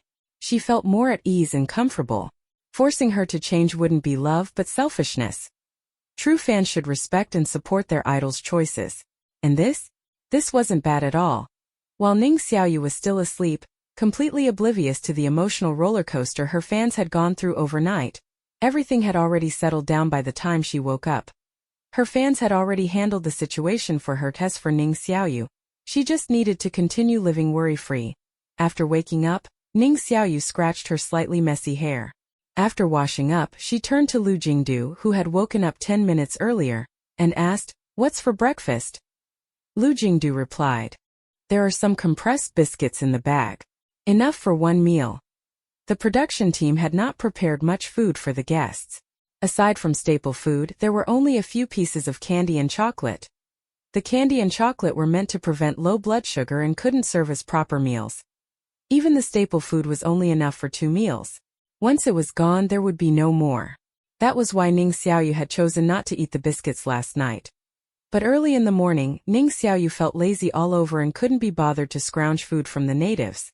She decided to wait until she was full before trying to mooch off them. With that thought, Ning Xiaoyu took out a compressed biscuit from her bag, drank some water, and started eating. By the time she finished, Shan Yu had also gotten up. After all three of them had eaten breakfast, Ning Xiaoyu led her two companions back to the natives, hoping they could trade for some more porridge. Perhaps because they had already met once yesterday, the natives now regarded them as familiar faces. As soon as they saw them, their leader seemed to understand their intentions. Ning Xiaoyu lacked everything except chocolate. The production team had prepared a lot of it to prevent low blood sugar among the guests. She wasn't greedy, she only wanted to trade for some more of the porridge from last night. However, this time, the tribe leader didn't order his people to bring porridge. Instead, he had them fetch several boxes. Before Ning Xiaoyu could get a clear look, Shan Yueyue gasped in surprise. Are those self-heating hot pots? How did the natives have self-heating hot pots? Where did they get them? The leader pointed at the self-heating hot pot in his hand, then at himself and shook his head. Then he pointed at Ning Xiaoyu and nodded. What does this mean? Language barriers make communication so difficult. Body language is simple and direct, but when it gets complicated it becomes really hard to understand. Shan Yueyue pressed her lips together and asked softly, what is he saying? Ning Xiaoyu, however, had somewhat understood. Perhaps because she had a simple way of thinking, she tended to view problems in a straightforward manner without overcomplicating them. That was why she could grasp the native's meaning. She raised 3 fingers, then pointed at herself, Lu Jingdu next to her, and Shan Yueyue. The native across from them nodded and made a few unintelligible sounds, as if trying to communicate despite the language barrier. What does this mean? I can't understand at all. Hurry up and explain, Xiaoyu. Oh well, Xiaoyu must be asking for 3 self-heating hot pots, right? The leader nodded, so it must be a deal. But why are they being so generous? And where did they even get these hot pots? Ning Xiaoyu accepted the self-heating hot pots from the leader. Even after taking 3 boxes, the natives still had plenty left. Lu Jingdu raised an eyebrow. They're giving these to us? Ning Xiaoyu hummed in affirmation, then added, but there's a condition. Lu Jingdu frowned slightly. What condition? If it was something unreasonable, then they might as well not take the hot pots. After all, they were only staying there for 3 days, which would pass in the blink of an eye. Even if they had to go hungry, they could just endure it. Noticing his hesitation, Ning Xiaoyu quickly explained, they don't know how to eat these. They want me to demonstrate and teach them how to use them. The reward is these 3 self-heating hot pots. After speaking, Ning Xiaoyu glanced at the production date and shelf life printed on the packaging. Good grief, they were set to expire in half a month. If they didn't eat them soon, they would go to waste. Damn. That simple body language exchange had so much meaning behind it. The salted fish queen is amazing. The salted fish queen is seriously awesome. Is Xiaoyu actually a master of body language?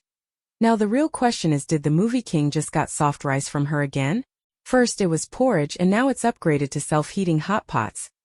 Movie king, thanks, I won again effortlessly. Don't be jealous, you can't replicate this. Other guests came here for extreme survival. These 3 are just here to mooch. Absolutely legendary. Ning Xiaoyu had no idea where the natives had gotten the self-heating hot pots from. Most likely, they had been left behind as compensation by a research team or a documentary crew that had come to the area. However, those people hadn't considered the natives' actual situation and they had left without teaching the natives how to use the hot pots. Ning Xiaoyu demonstrated the process for them in person. First, she removed the transparent outer packaging. Then placed the heating pack inside and added cold water. Finally, she poured in the various seasoning packets. Once all the steps were complete, all they had to do was wait for the food to cook. The natives watched Ning Xiaoyu intently. After observing the whole process, they quickly grasped how to do it themselves. One of them even gave Ning Xiaoyu a thumbs up before the group excitedly began preparing their own self-heating hot pots. Meanwhile, in the neighboring live stream room, several other guests were anxiously worrying about what to eat for the day, while Ning Xiaoyu and her group were already happily feasting on fragrant, delicious self-heating hot pots. The love system couldn't help but chime in sweetly. The movie king is responsible for being handsome, and the host is responsible for mooching food and supporting the household. My ship is truly adorable. Adorable? Ning Xiaoyu thanks. I guess. When some viewers shared the news that Ning Xiaoyu's group was eating self-heating hot pots, the other guests' first reaction was disbelief. What nonsense? Self-heating hot pots? How could there possibly be self-heating hot pots there? It had to be a joke. But as more and more viewers kept saying the same thing and sounding utterly serious, Sister Lu from Extreme Survival finally couldn't hold back her curiosity and entered Ning Xiaoyu's livestream room to verify it herself. The moment she entered and saw Ning Xiaoyu actually eating a self-heating hot pot, the famously tough and fearless female powerhouse of Extreme Survival couldn't help but curse. I can't believe I just ran into a girl who's even better at Extreme Survival than I am. Damn. Chapter 45. Sister Lu had been filming the show for over a month now, and during this time, the food she had eaten the most was various types of insects. Insects were highly nutritious, rich in protein, and capable of providing the body with essential nutrients. It had truly been a long time since she had eaten anything normal. After all, if there was one thing the rainforest had in abundance, it was venomous insects and snakes. Seeing the self-heating hot pot in Ning Xiaoyu's hands, it was impossible not to feel tempted. Not just her, other guests watching the live stream also showed expressions of surprise, envy, or disgust. The one with the look of disgust was naturally Ning Yue. In the end, she hadn't eaten the roasted insects yesterday and had instead rationed a bit of compressed biscuits, treating it as a meal. Seeing that Ning Xiaoyu could still eat a self-heating hot pot even in the depths of the rainforest, it was impossible for Ning Yue not to feel envious. But beyond envy, there was also jealousy and resentment. Why did good things always seem to fall into Ning Xiaoyu's lap? Sister Lu stood up decisively and said, I'm going to find them. Are you coming? Brother Wang, one of the regular casts of Extreme Survival, immediately asked, Are you going to scrounge for food? Sister Lu laughed heartily. If I can, that'd be great. If not, it's no big deal. Brother Wang glanced at the live stream. He wasn't familiar with the indigenous tribe that had lived in this rainforest for generations. Generally speaking, these primitive people had extremely short lifespans and still relied on outdated survival skills. He didn't know where those boxes of self-heating hot pots had come from, but regardless of their origin or whether they had anything to do with the indigenous people, it didn't change the fact that he had no desire to interact with them. Brother Wang waved his hand. Go ahead. Good luck. Sister Lu nodded, turned around, and left decisively. Su Cheng opened his mouth slightly, hesitating. But when he saw that Ning Yue didn't say anything, he ultimately held back from calling Sister Lu back. Although deep down, he really wanted to tag along for a free meal. Su Cheng let out a long sigh. Forget it. He'd just catch some insects to eat. If he was lucky enough to catch a few bullfrogs, that would be even better. Roya Ning Xiaoyu wasn't eating particularly fast, and the self-heating hot pot she had was a fresh, fragrant and spicy flavor. She couldn't handle too much spice, so she ate even more slowly. Liu Jingdu, on the other hand, could eat spicy food. However, his hot pot was also the spicy kind, so he couldn't swap with her. Shen Yueyue, meanwhile, was quietly eating with great satisfaction. As a female celebrity, she usually had to manage her figure, surviving on vegetables or dehydrated vegetable chips. In short, she hadn't had a proper hot pot meal in a long time. Now that she was in the rainforest struggling to survive, she certainly had to treat herself. Ning Xiaoyu ate slowly. By the time the other two had long finished their meals, she still had a few leftover vegetables in her bowl. At that moment, Sister Lu, who was incredibly fast on foot, was already in sight. Seeing that Ning Xiaoyu was about to put down her fork, as if she didn't intend to eat anymore, Sister Lu immediately spoke up. Little sister, if you're not finishing that, let me have it. Thanks. Ning Xiaoyu was briefly stunned as she walked swiftly toward them. Sister Lu introduced herself in a loud voice. You should have seen me before, right? I'm Lu Su, a regular cast on Extreme Survival. I haven't had normal food in ages. Be kind, little sister, give me a bite of that hot pot. Anyone who had ever tried to lose weight would understand Lu's current desperation. 3 days without normal food, no big deal. A week she might start craving certain foods, but it was still tolerable. Half a month she'd become extremely tempted. A month she simply couldn't endure it anymore. And Lu Su had been in this show for over a month. Ning Xiaoyu truly had no intention of finishing her meal as her tongue was already burning up from the spiciness. However, this is what I already ate from. Lu Su quickly said, that's fine. Over the past month she had eaten everything she could and couldn't eat. Eating someone else's leftovers? That was nothing, no problem at all. Ning Xiaoyu nodded. Since the other person didn't mind, neither did she. She handed over the self-heating hot pot. Lu Su eagerly accepted it and immediately started devouring it. After taking a sip of the spicy broth, Lu Su sighed in satisfaction. If only I had some rice to go with this. Look at what this show has done to her. Now this is a normal reaction.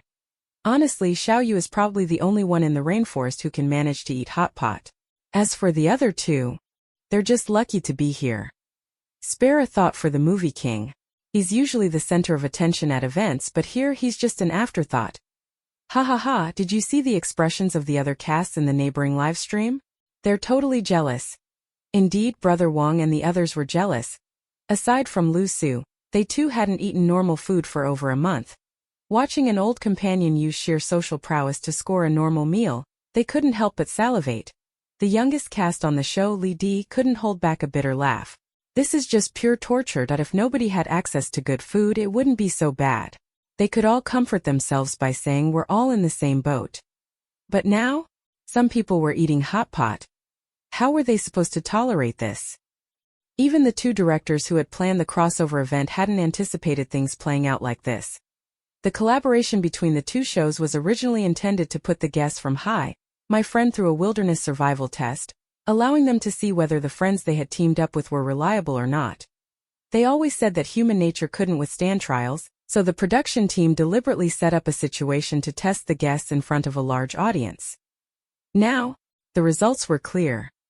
Ning Xiaoyu was definitely someone worth befriending. When something happened, she handled it. Others just needed to hold on to her leg. Brother Wang wore a face full of resentment. Director, look at us, please. Lid followed suit. Director, have some pity on us. The director, cold and merciless, replied, if others can do it, why can't you? Reflect on yourselves more.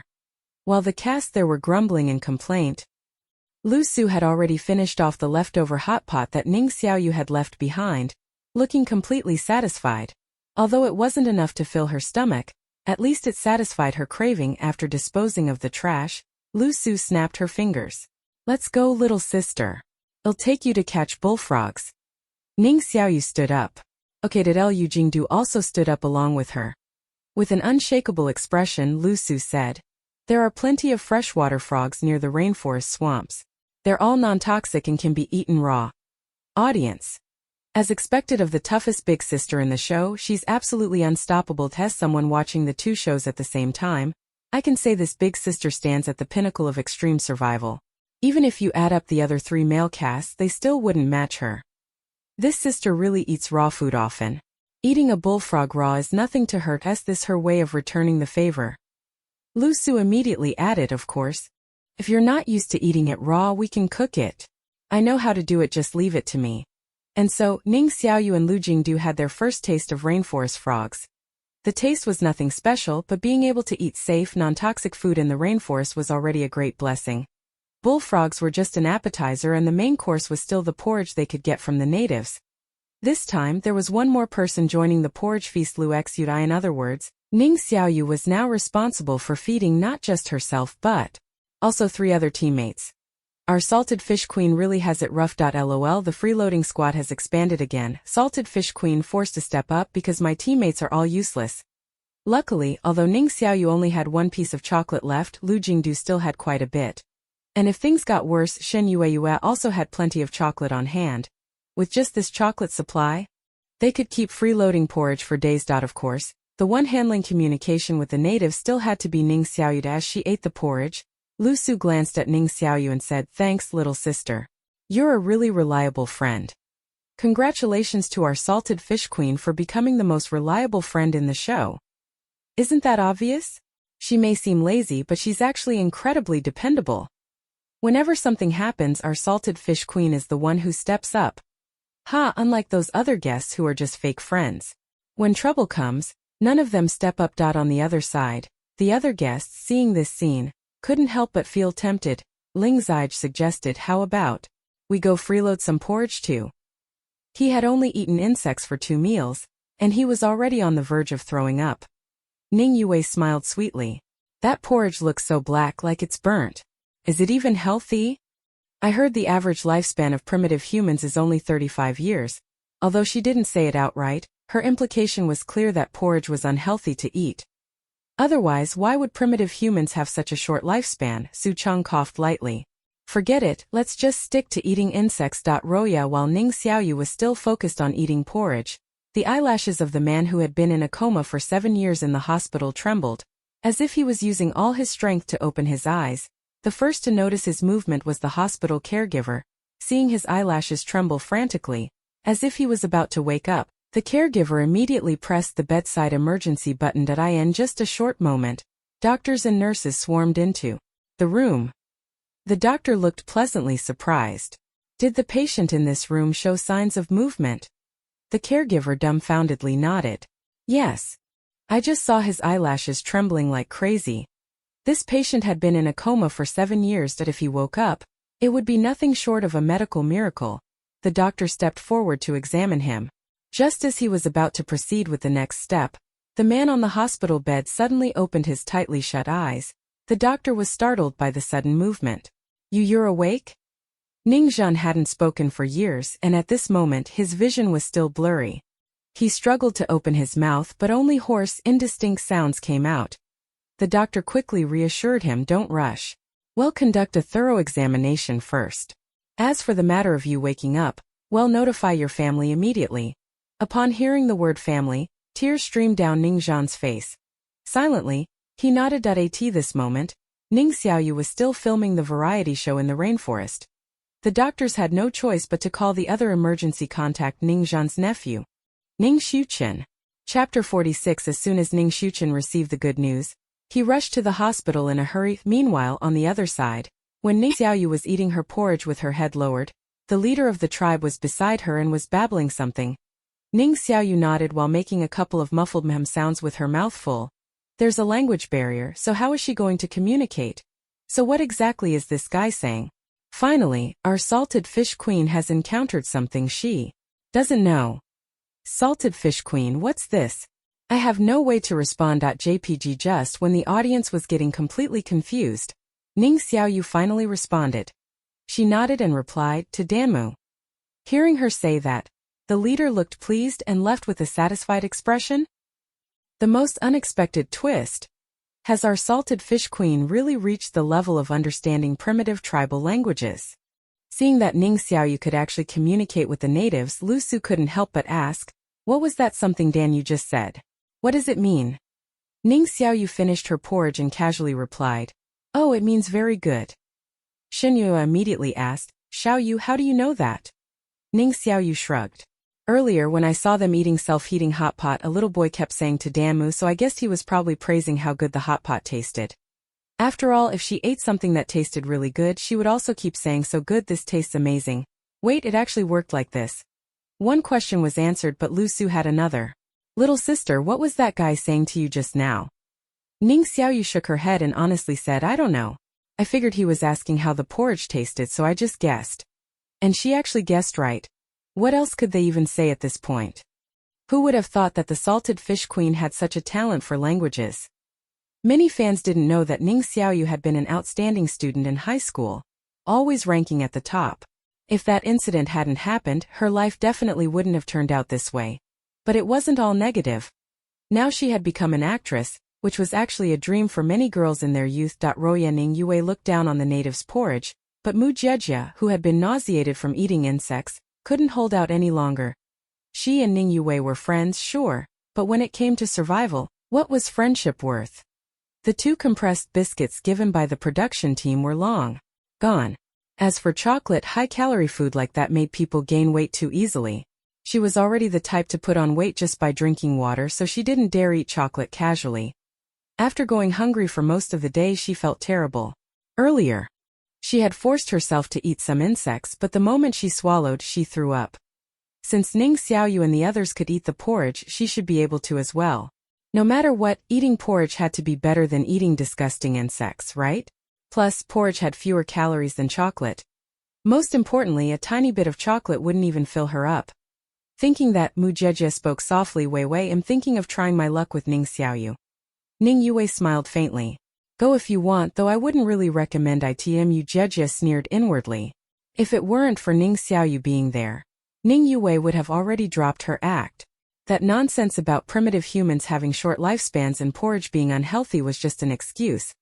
She had been friends with Ning Yue for a long time, so of course she could guess her true thoughts. Ning Yue simply didn't want to admit defeat in front of Ning Xiaoyu. Seeing Mu Jejia about to head over for some porridge, Shi Rue immediately chimed in, "I'll go to Mu Jejia sighed in relief. "Great, let's go together." Shi Rui's words seemed to flip some kind of switch because soon, other guests also stood up, saying they wanted to go. In the end, the eldest among them spoke up, "Why don't we all go take a look? Maybe they could score some real food." Roya, the audience quickly relayed the situation to Lu Su. Among Ning Xiaoyu's group of 4, only Lu Su regularly checked the live stream comments. Lu Jingdu was out of the question, and Ning Xiaoyu hadn't looked at the chat even once. As for Shan Yueyue, she wanted to check the comments, but ever since arriving in the rainforest she had been struggling with acclimatization, so she simply didn't have the energy to care about the chat. Lu Su quickly informed Ning Xiaoyu, "Everyone else is coming over to get some porridge. There's so many people all at once, won't there be conflicts?" Ning Xiaoyu nodded. "That's very possible." Lu Su frowned slightly. "Then what should we do?" A moment later, Lu Su watched in disbelief as Ning Xiaoyu climbed onto a massive tree that required 6 people to encircle, then sprawled out comfortably on a branch. Her entire posture screamed, "I'm just here to watch the show. Do whatever you want, just don't bother me." Lu Su was dumbfounded. She had always been straightforward, so she couldn't help blurting out, "Xiaoyu, you're really not going to do anything?" Ning Xiaoyu blinked. "Do what?" She had no intention of doing anything. She just wanted to lie there and relax. Just as Ning Xiaoyu found a comfortable position and was about to close her eyes for a nap, a love mission was suddenly issued again. "Girl, those people are coming in force. There's a high chance things will turn unpleasant. While you're avoiding the chaos, how could you forget about the movie king? Are you just going to leave him behind? At this moment you can tell the movie king, come to me, I'll protect you. B.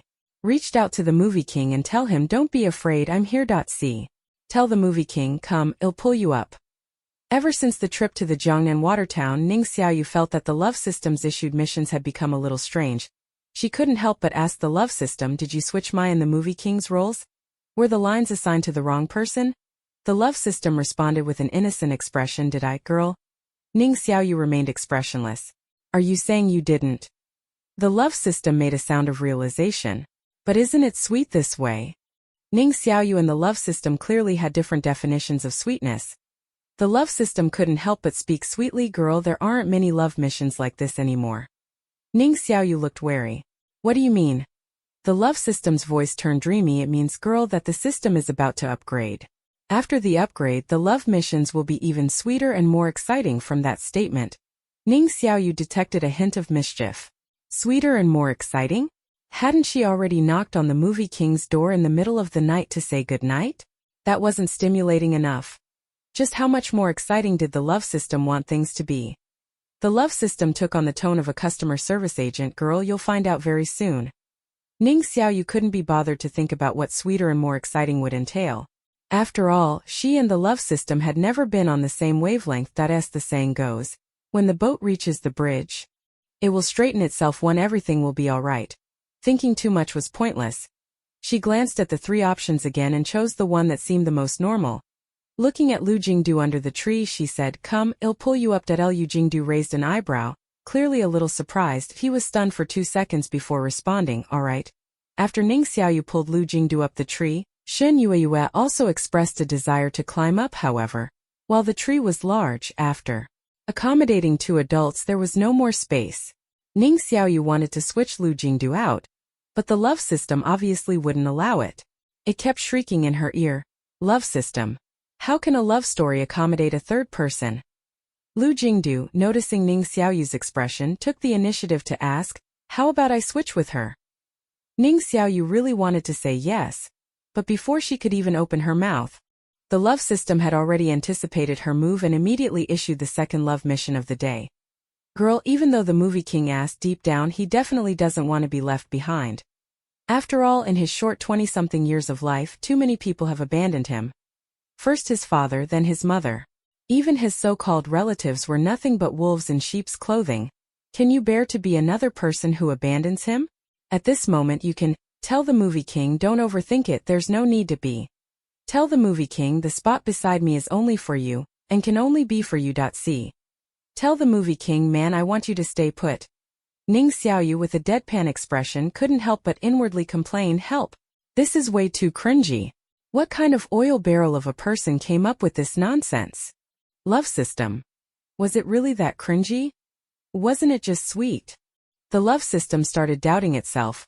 Ning Xiaoyu hesitated between facing punishment and choosing an option, but for the sake of the system's potential ability to wake her father from his coma, she decided to endure it the last moment before the countdown ended. She reluctantly chose option A.as for option B and C. Those were so ridiculously over the top and corny CEO talk, and they made her cringe. Only option A seemed somewhat normal. Ning Xiaoyu said, don't overthink it, there's no need, don't overthink it? This sounds a bit like a scumbag line. The deadpan salted fish queen saying this? I can't stop laughing, salted fish queen. Forced to act. JPG after speaking, Ning Xiaoyu turned around decisively and used both hands to quickly climb down the tree. Within moments, she had returned to the ground after getting down. She pulled out the insect and snake repellent powder given to her by the leader of the tribe, sprayed it around, and then lay down on the ground with hands folded over her abdomen in a peaceful ascension pose, mentally exhausted after doing 2 love missions in a row. JP the audience in the live stream who once again witnessed the salted fish queen's antics. Ha ha ha ha. The love system that was once again shocked by its host's tactics. The love system looked utterly defeated. Could she really do this? Was this even possible? It had considered all kinds of scenarios but still lost to its host in the end. The movie king didn't have to leave, but its host did. The sweetness had completely changed flavor. No, this won't do. The system must be upgraded immediately. Meanwhile, on the other side, Ning Xiaoyu finally rushed to the hospital and saw Ning Zhan, who had finally woken up. Chapter 47. When Ning Xiaoyu arrived at the hospital, Ning Zhan had already completed a thorough full-body examination. The doctor, holding the medical chart, gave a general update. Overall, his condition looks quite good. However, there will be a long recovery period ahead. The family should be mentally prepared for that. Ning Xiaoyu had anticipated this. The fact that Ning Zhan had woken up was already a blessing. As for rehabilitation, the Ning family had no shortage of money, so naturally, Ning Zhan could take his time with it. He nodded and said, understood, doctor. Can I speak with him for a bit now? You may, but the patient needs to rest. Keep the conversation under 30 minutes. Ning Xiaoyu gave a gentle smile. I won't need that long. After entering the hospital room, Ning Xiaoyu quickly locked eyes with Ning Zhan, who lay on the bed. Compared to his previous comatose state, Ning Zhan now looked much better. Though his complexion still appeared pale, it no longer carried that lifeless aura. Ning Xiaoyu took the initiative to introduce himself. Hello, second uncle. I'm your nephew, Ning Xiaoyu. You can call me Xiao-chan, or refer to me by my family ranking. I'm the second son of my generation. Ning Zhan opened his mouth but could only utter a few meaningless sounds. Ning Xiaoyu sat down beside him, gently patting his arm in comfort. Second uncle, you're not in a condition to speak right now. Just listen to me. Ning Zhan quietly observed this relative he had never met before. But though they had never met, during the time his mind hadn't fully regained clarity, he had heard this young man's voice in fragments. Ning Xiaoyu sighed deeply. Grandpa missed you terribly. This year, our whole family returned to the country just to reunite with you. We hadn't expected you to have suffered such a serious car accident 7 years ago. Had they known, the old master would have come back much earlier. He quickly shifted the tone of the conversation and smiled. Thankfully, you're awake now. Since Ning Zhan couldn't speak, Ning Xiaoyu took the lead in continuing the conversation. Grandpa's health hasn't been great these past 2 years. At first, I didn't want to tell him you were in a coma. But considering his strong-willed personality, I eventually told him the truth. He's already heard the good news and will come to see you soon. Thinking of how he couldn't even sit up now, and yet his elderly father would have to make the trip to visit him, Ning Zhan couldn't help but feel a pang of guilt. But what was done, and overthinking wouldn't help. Ning Xiaoyu continued, now that we've found you again, Grandpa wishes to host a banquet to let everyone know about this wonderful news. Reuniting with a long-lost relative after so many years and having a full family reunion truly counted as a blessing.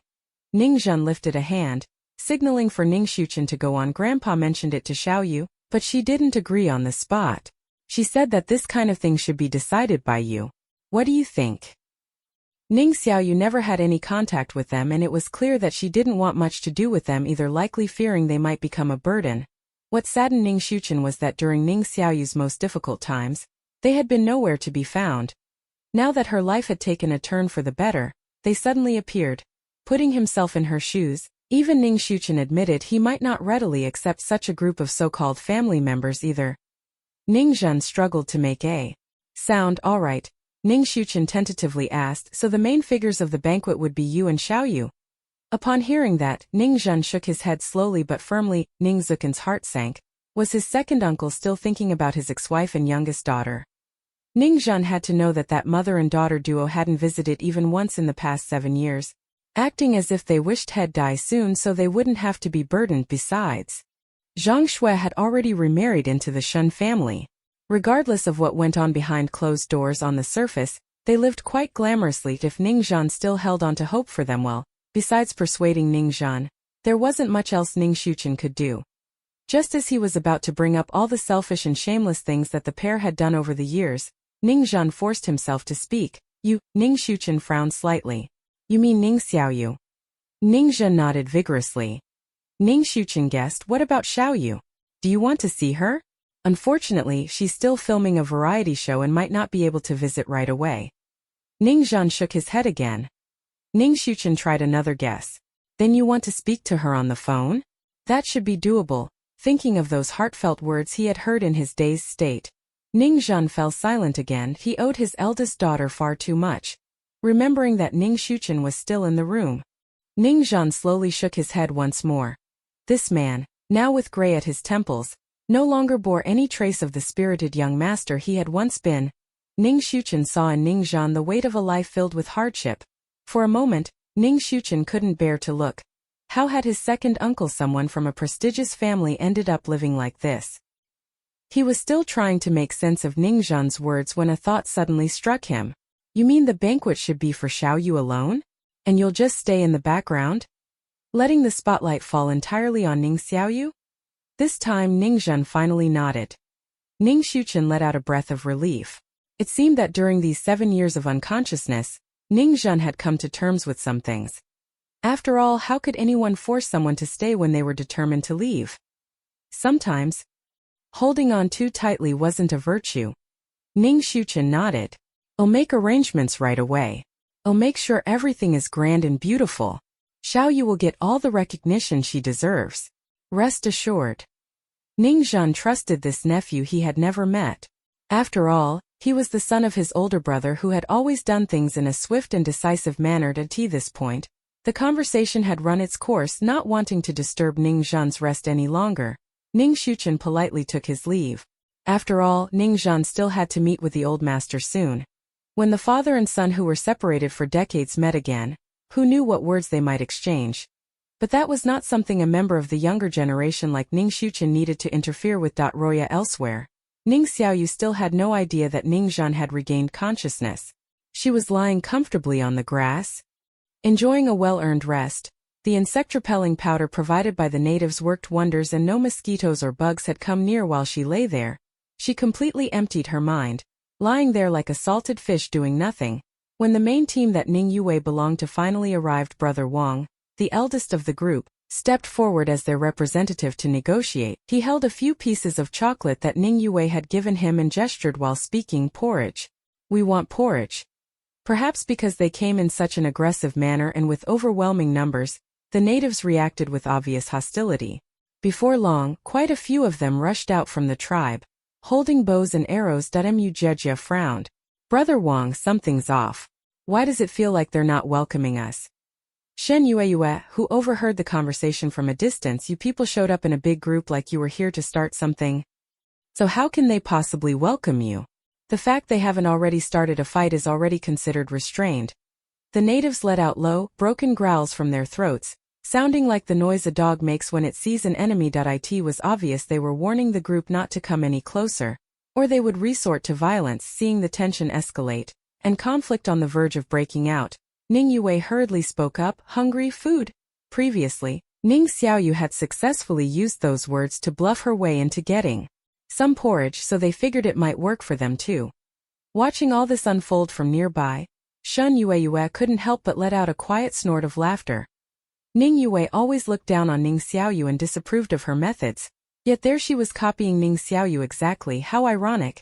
And their whole attitude acting high and mighty while holding chocolates. Like they were bestowing alms upon the natives. Did they really come to exchange for food? Or were they just picking a fight? Fortunately, Shen Yue didn't laugh too loudly, so no one else noticed her. However, Ning Yue's words had no effect whatsoever. The natives didn't even understand those two words back then. The leader of the tribe had only understood Ning Xiaoyu because of her harmless salted fish face, which practically reeked of disinterest in conflict, along with her lively and humorous body language. Moreover, Ning Xiaoyu's gestures had been down-to-earth and easy to understand. Her exaggerated motions had naturally blended into the tribe's atmosphere and quickly closed the distance between both sides. Now Ning Yue only said those two words with no gestures, so it obviously wasn't going to work. The natives still looked at the group with cold vigilance. Besides the growling, some had begun speaking in a string of garbled syllables. What are they saying? Does anyone understand this language? How would anyone know? You think everyone is the salted fish queen with a maxed-out talent in language? With this many people showing up and the tribe looking so poor, they might not even be able to offer any food. That if they came to ask for food, shouldn't they act a bit friendlier?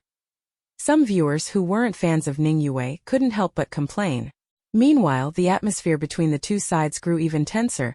Seeing the natives gripping their bows and arrows more tightly, the production crew quickly raised their hands to show they meant no harm.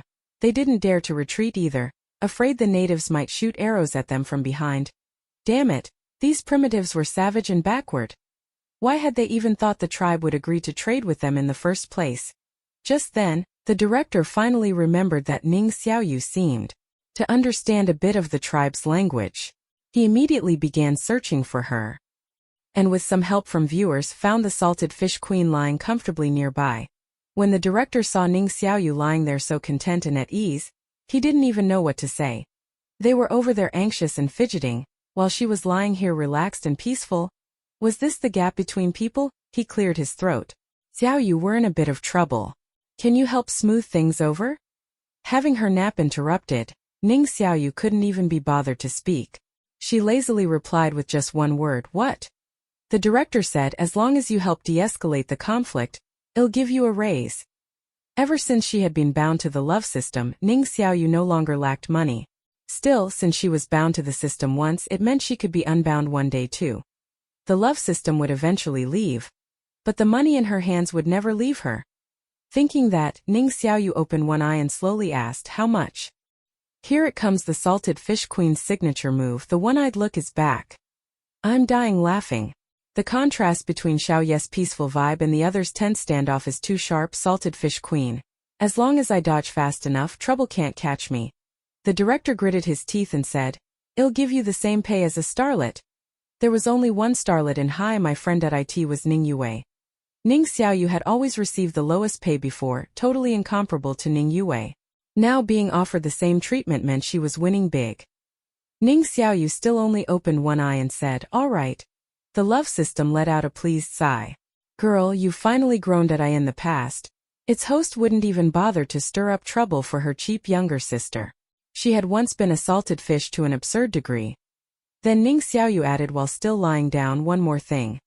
The director quickly asked, what is it? Dinner for the four of us. You're covering it. The director gritted his teeth. Deal. It was just dinner. As long as they didn't get into a conflict with the natives and no guests got hurt, everything would be fine. With the director's promise secured, Ning Xiaoyu finally started to get up from the ground. She raised her hand and called out, Dene Dene. Chapter 48. As soon as the word Dene was uttered, the natives instinctively froze for a moment, and then the fierce expressions on their faces noticeably softened in unison. Seeing this scene, the audience exploded once again. What does it mean? Language Master Salted Fish Queen confirmed. They're all on the same variety show, but why is our Salted Fish Queen so amazing? What are the other guests even doing? Points and judges.jpg. So how did our Xiaoyu learn the local language this time? Murmuring.jpg. Ning Xiaoyu had received quite a few benefits from the director's side and had secured her dinner. So for once, She decided to make an effort. She used both hands, pressing downward with both palms simultaneously while speaking to the natives, Suda. Suda. After speaking, she turned to Ning Yue's group and said bluntly, "They don't welcome you. You'd better leave now. Tea first." Ning Yue panicked upon seeing the fierce expressions of the natives and only wanted to leave as soon as possible. But now that Ning Xiaoyu had appeared, for some reason, she no longer wanted to leave. She pursed her lips and said pitifully, "Teacher Ning, we mean no harm. We just wanted to trade for some porridge to eat." Then she bit her lip and added, "Didn't you learn a bit of the local language? Could you help us?" Hearing Ning Yue speak up, Mujieja, who had grown tired of eating insects, quickly followed up, "That's right, Teacher Ning. We're all guests of the show. Can't you give us a hand? Is this emotional blackmail? I used to like Ning Yue and thought she was truly beautiful.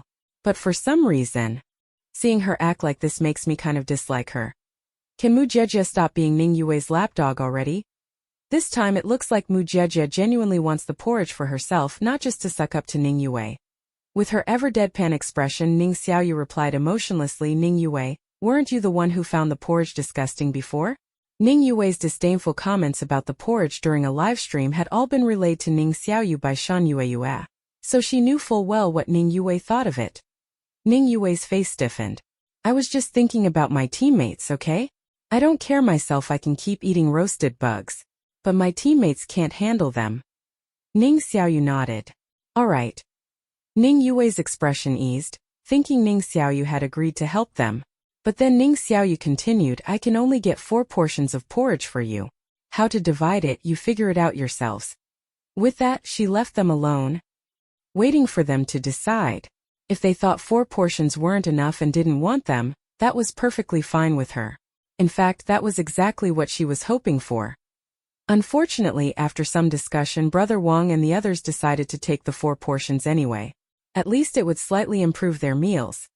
They all knew that if Ning Xiaoyu was truly willing to help, getting a few extra portions wouldn't be difficult. But judging by her attitude, she clearly didn't want to, so there was no point in pushing further and embarrassing themselves. Brother Wang spoke up, "All right, 4 portions it is." Ning Xiaoyu stretched out her hand toward him. "Give me the chocolates." Brother Wang gave a bitter smile. "Little sister, you're really going to calculate things this precisely with me? In the entertainment industry, favors were often exchanged freely. You help me today, I help you tomorrow." It was just how things worked. But Ning Xiaoyu had no intention of forming any connections with Brother Wang and his crew.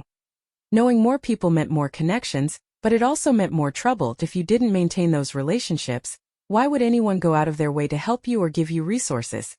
Maintaining relationships requires mutual effort. It was exhausting. She'd rather not bother. So when she heard Brother Wang's words, she just replied coolly, "What else?" What were they expecting her to give them the porridge without taking the chocolates? Dream on.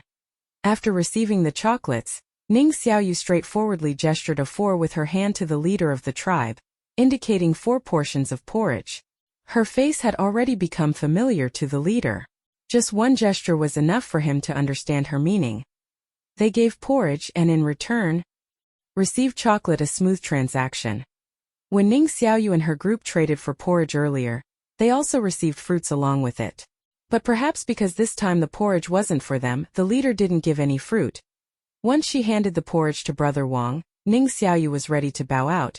But at that moment Brother Wang, representing the curiosity of countless viewers, asked the question that had been lingering in everyone's minds, just now, those 2 phrases, "na something" and "da something," what do they mean?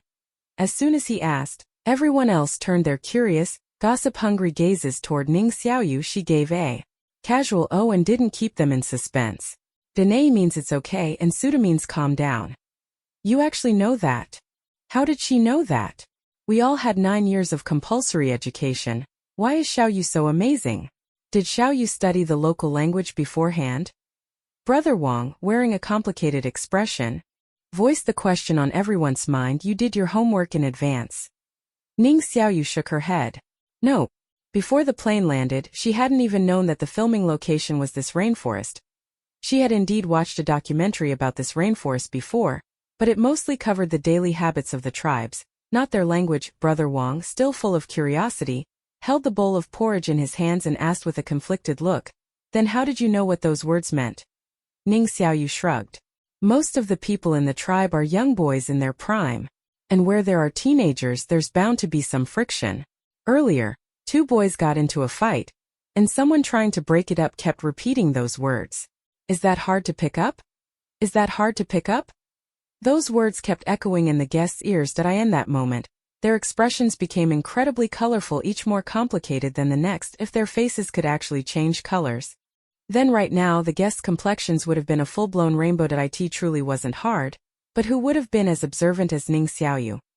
The way she used the language so fluently could only be described with the words flexible and adaptive.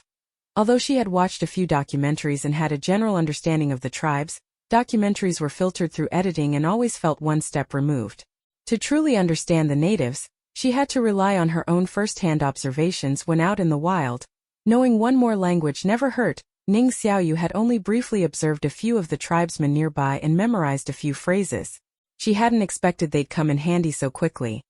Since she had already explained this much, she didn't mind elaborating a bit more. Dene, meaning it's okay, was just my guess, but I think it's close enough. As for Suda, the person who was trying to stop the fight kept putting both hands in front of him, moving them up and down. Based on life experience, I guessed it meant something like calm down. It should be close to the real meaning too. The more Ning Xiaoyu explained, the more the audience began to feel the growing gap between themselves and her. So meticulous. Her observation skills are insane. She might be a salted fish, but when it counts, she really delivers. Like, who would have thought of that? Respect to the salted fish queen. So what you're saying is, while eating porridge, she was also observing the environment and learning the local language. The other guests all looked thoroughly impressed after hearing her explanation. Ning Yue stared at Ning Xiaoyu, her expression complicated. Her memory of Ning Xiaoyu was still stuck 7 years in the past. Their mother had always looked down on this eldest daughter, and under that influence Ning Yue had never thought much of her older sister either. But so what? Once they left this survival show, who would ever need to speak the language of these primitive people again? Once the show ended, who would even remember that Ning Xiaoyu could speak the tribe's native language? Audiences were forgetful, thinking that. Ning Yue quickly calmed down again. Roya, after sending the large group of people away, it was already getting late. Ning Xiaoyu shot the director a look, reminding him to fulfill his earlier promise of dinner. The director wasn't stingy enough to renege on a single meal. He readily arranged a proper dinner for the 4 of them. No porridge, no grilled insects, just a simple 4 dishes and 1 soup. Yet in the harsh environment of the rainforest, what normally felt mundane suddenly became precious. Ning Xiaoyu had done them a huge favor, and the director wouldn't dare serve her something subpar. Faced with a full table of home-style dishes, Ning Xiaoyu called out to her 3 teammates, "Come on, everyone. Let's eat together." Lu Su, her weathered face blooming with joy, laughed brightly. "Ah, little sister, I've benefited from you again today. I feel bad." Ning Xiaoyu waved her hand dismissively. "No worries. Just eat." Word of their dinner spread quickly to the other group of guests nearby. Brother Wang was baffled. "What? When did the director agree to provide them with dinner? Why didn't I hear about it?" Shi Rui replied, her tone hard to describe. "It was during the standoff with the natives. To make peace, the director had promised Ning Xiaoyu a meal as one of the conditions. As for the other condition, well, if the other guests found out, they'd probably feel even more bitter. The difference between people could really be huge. Roya, after dinner, when Ning Xiaoyu lay down in her sleeping bag to rest, Lu Su pulled Lu Jingdu and Shen Yuyu aside and whispered, "What are you two planning to give Xiaoyu?" Shen Yuyu looked totally lost. "Give Xiaoyu what?" Lu Su sighed. "She's helped me so much today. I mooched 2 full meals off her. But I only caught 1 bullfrog for her, and it was small and barely filling. I feel really guilty, so I wanted to ask what you two are planning to give her." Everyone had benefited from Ning Xiaoyu's help. It would only be polite to show their appreciation too. Hearing that, Shen Yuyu blushed slightly and stammered, "I haven't thought about it yet." Haha. Seeing that Shen Yuyu was no help, Lu Su turned with hopeful eyes toward Lu Jingdu. Surely he had something in mind? Lu Jingdu, under Lu's hopeful gaze, replied calmly, "Oh, I don't need to. I'm already used to mooching off her. She's probably used to it too." Lu Su? Shina, a big shot. Your sense of decency, where did it go? As expected, soft rice really was addictive. Chapter 49. Lu Su scratched her head, momentarily unsure how to react. "Tell you, Jingdu. You're a top-tier actor. Yet you said all that with such frankness, wasn't that a little too calm? It was as if he was a self-cultivated pretty boy who had grown used to freeloading, accustomed to living off others, so to speak. Was this really the kind of movie king he was? Lu Su had never expected that a collaboration with Hi, my friend, would allow her to discover such an unknown side of him. Roya, meanwhile, quite a few of the other guests were green with envy toward Lu Su. 4 dishes and a soup. In the depths of the rainforest, time seemed to crawl by. Though they had only been there for 2 days, it felt like an eternity. During those 2 days, they had eaten nothing but roasted insects for every meal, so much that just the sight of a bug now triggered something close to PTSD. If only they had gone to Ning Xiaoyu earlier, would they also have been able to enjoy a proper dinner by now? But alas, there was no if in this world. All that was left was bitter regret. None of them could have predicted that a single meal would have such a powerful pull. More than a few guests found themselves secretly resenting Ning Yue. She had been the one who insisted they shouldn't mooch food off the primitive people. Roya, the next morning, after waking up and washing up, Ning Xiaoyu nibbled on a piece of compressed biscuit. It was the last one she had. Noticing Lu Zu's longing and envious gaze, she offered with a smile, "Sister Lu, would you like some?" Lu Su pressed her lips together. "Little sister, are you sure you'll have enough to eat?" "It'll be fine." Ning Xiaoyu had eaten 2 full bowls of white rice the night before. Admittedly, the others had eaten even more than she had. But perhaps because of that, she wasn't very hungry now. She generously split the compressed biscuit in half and handed a piece to Lu Su. Lu Su was an honest and warm-hearted person. Ning Xiaoyu rather liked the other party's cheerful, big sisterly energy. The night before, Lu Su had wanted to repay Ning Xiaoyu somehow, but in a rainforest with scarce resources, she really didn't have much to give. Shed thought about it all night and still couldn't come up with a suitable gift, but at this moment, she suddenly found herself understanding Lu Jingda's mentality. This being a freeloader and enjoying a warm meal was really quite comfortable. Especially in such a harsh environment, the comfort it brought felt amplified. She was starting to get addicted to this feeling. As she chewed on her half of the compressed biscuit, Lu Su sighed emotionally. "Little sister, you're heading back tonight, aren't you?" Ning Xiaoyu nodded. "Yeah." Lu Su let out a long sigh. "Once you leave, I'm really worried I won't be able to adjust." After freeloading 3 whole meals, going back to self-reliance all of a sudden was, well, quite a painful thought. Shen Yueyue couldn't help but stifle a laugh behind her hand. After breakfast, Ning Xiaoyu thought about how they had mooched so many meals off the natives. Since she would be leaving that evening, it felt only right to at least say goodbye. She gathered the remaining candies she had, as well as those from Lu Jingdu and Shan Yueyue, and gave them all to the natives. Her gesture was warmly received. The leader invited them to stay and have porridge for lunch. Ning Xiaoyu didn't refuse. She figured it would just be the usual, some porridge and green fruits. But when lunch rolled around, to her surprise, in addition to the porridge and fruits, the tribe brought out a large vat of what appeared to be wine. It looked like wine, maybe. Ning Xiaoyu wasn't sure. The natives kept speaking in a stream of garbled syllables, gesturing enthusiastically at the container and giving repeated thumbs up as they said, "Moo moo." "What does that mean?" "Let me guess, moo probably means good or delicious." Judging from how animated the leader is, he's clearly promoting their alcohol. Their enthusiasm left Ning Xiaoyu with no room to decline, so she just echoed, "Moo moo." Seeing that she agreed, the leader beamed with joy and poured a cup for each of them. The drink had a slight green tint, possibly brewed from those green fruits. Ning Xiaoyu was genuinely curious about the taste of alcohol made by the natives. Just as she was about to lift her cup and take a sip, the voice of the love system suddenly buzzed excitedly in her mind. "Girl, the stuff in your hand is a supertonic wine. Don't be fooled by its greenish color or suspicious look. This thing's potency rivals deer blood and deer whip. No, actually, it's even stronger than that. This is a treasure of the tribe. They're treating you like an honored guest. Which is why they're bringing out their most precious stash. For girls, drinking it won't cause much issue. As for guys, though, just one sip and they're gone. Completely gone. Off the charts gone. Insanely gone. Stand at ease. Attention. At this moment you can urge the movie king to drink more and have a good time. B. Play some drinking games with the movie king like cross-cupped wine. C. Feed the wine to the movie king. Ning Xiaoyu? 3 he-he's in a row? System, your greasy energy is way off the charts. Even though Ning Xiaoyu found the love system's tone extremely sleazy, she had to admit that if not for the system issuing a love mission at this very moment, she wouldn't have realized the true nature of this mysterious wine. Looking at it another way, the system had actually given her a heads-up for once. That counted as being somewhat useful this time around. If Lu Jingdu had unknowingly drunk this wine, well, something very awkward might have happened. Even if said awkwardness wouldn't fall directly on her, she did know about it now. Playing dumb at this point would just be too shady. Out of the corner of her eye, Ning Xiaoyu saw Lu Jingdu picking up his cup, just about to take a sip. She immediately selected option A and calmly said, "Drink up. This wine is good. This wine is amazing." The love system chimed in gleefully, "Exactly. Exactly. This wine is a precious treasure." Lu Jingdu? He lowered his cup and said, "Oh?" with a hint of amusement. "What's so good about it?"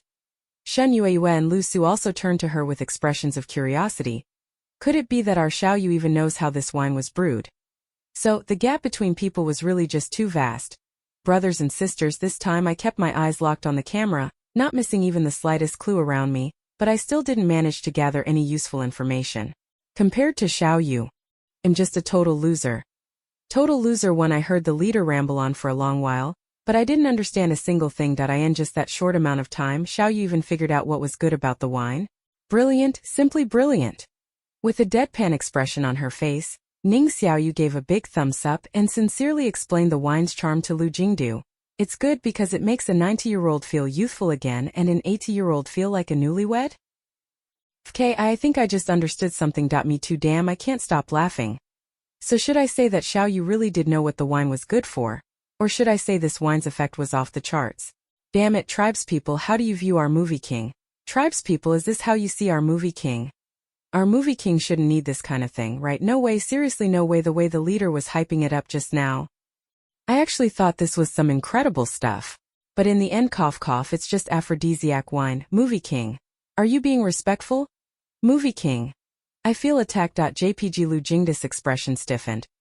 Seeing that the mission wasn't completed yet, Ning Xiaoyu had no choice but to keep promoting it with forced enthusiasm. So this wine is really amazing. It brings you right back to your peak? Mission completed. Ning Xiaoyu secretly breathed a sigh of relief. These love missions were getting sneakier by the day. That moment, the movie king finally put down the cup, a faint smile playing on his lips. In that case, I'm afraid I'll have to decline the leader's kind offer. Got it. What the movie king really meant is that he's already at his peak. Already at his peak. Already at his peak. A flood of comments reading "already at his peak" filled the live stream chat. Quickly hitting 9991 stands for completeness and eternity. Though the two involved didn't seem embarrassed, Shen Yueyue and Lu Su, who had overheard the entire conversation, were looking visibly awkward. Now that they knew what the wine actually did, they weren't sure whether to drink it or not. The leader was on the side watching them, but if they drink it, well, they didn't need this kind of thing right now. Noticing their dilemma, Ning Xiaoyu decisively downed the wine in one gulp. After all, the love system had said it was harmless for women. The system was at least trustworthy on that front. The leader, seeing Ning Xiaoyu drink so straightforwardly, gave her a big thumbs up. Moo moo. Ning Xiaoyu responded moo moo. Seeing that she liked the wine, the leader left completely satisfied. While the leader was content, the love system was practically oozing resentment. Love system, girl, what happened? The mission was to get the movie king to drink more. But he didn't even take a sip. Just now it had even thought up names for their future children only for this to happen? Seriously? Ning Xiaoyu, looking deadpan as ever, replied, I followed the mission and pushed the wine, right? Love system. Right. I kept telling the movie king how great and magical the wine is, and you even agreed with me and said exactly, didn't you? The love system had no way to refute that. Ning Xiaoyu shrugged. If he still didn't drink it, what else can I do? Then she added with a skeptical expression, or are you saying you think he needs this stuff? The love system immediately denied it, of course not. It couldn't let its host misunderstand the movie king like that. It was just, it thought this wine would have been a great catalyst. Compared to this, the drugged drink from before that the socialite tried to slip in was child's play. One sip of this wine could turn a saint into a beast. Ning Xiaoyu gave a casual shrug. Well, there you go. Once again, the love system was thrown off course by Ning Xiaoyu. Come to think of it, maybe it really didn't matter if the movie king drank it or not. Though Lusu didn't drink the wine herself, she packed it up to take home. Seeing that, Xin Yueyue packs some too. Shan Yueyue explained, even if I don't drink it, it'll make a nice souvenir. Ning Xiaoyu also wanted to pack some as a keepsake, but there wasn't much left. The natives treated this wine like treasure, and hadn't given them much to begin with. Plus, Lusu said she was over 40 and needed it more, so Ning Xiaoyu ended up giving up on it. After lunch, Ning Xiaoyu casually pulled out her phone for a quick glance. And it was precisely because of that glance that she found out that her father, who had been in a coma for 7 years, had woken up. Chapter 50. Ning Xiaoyu felt a surge of mixed emotions. If she hadn't been bound to the system, then upon hearing the good news, she probably would have been ecstatic. But because she had bound with the system, she had already anticipated this day's arrival. So now all she felt was a sense of inevitability. Of course she was happy.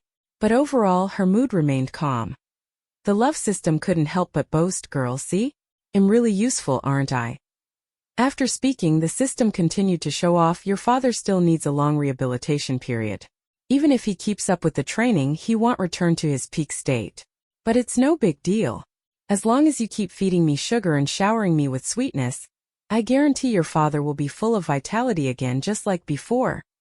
Girl, please don't pity me. No matter how much sugar you give me, I can take it." Faced with this temptation, Ning Xiaoyu remained calm.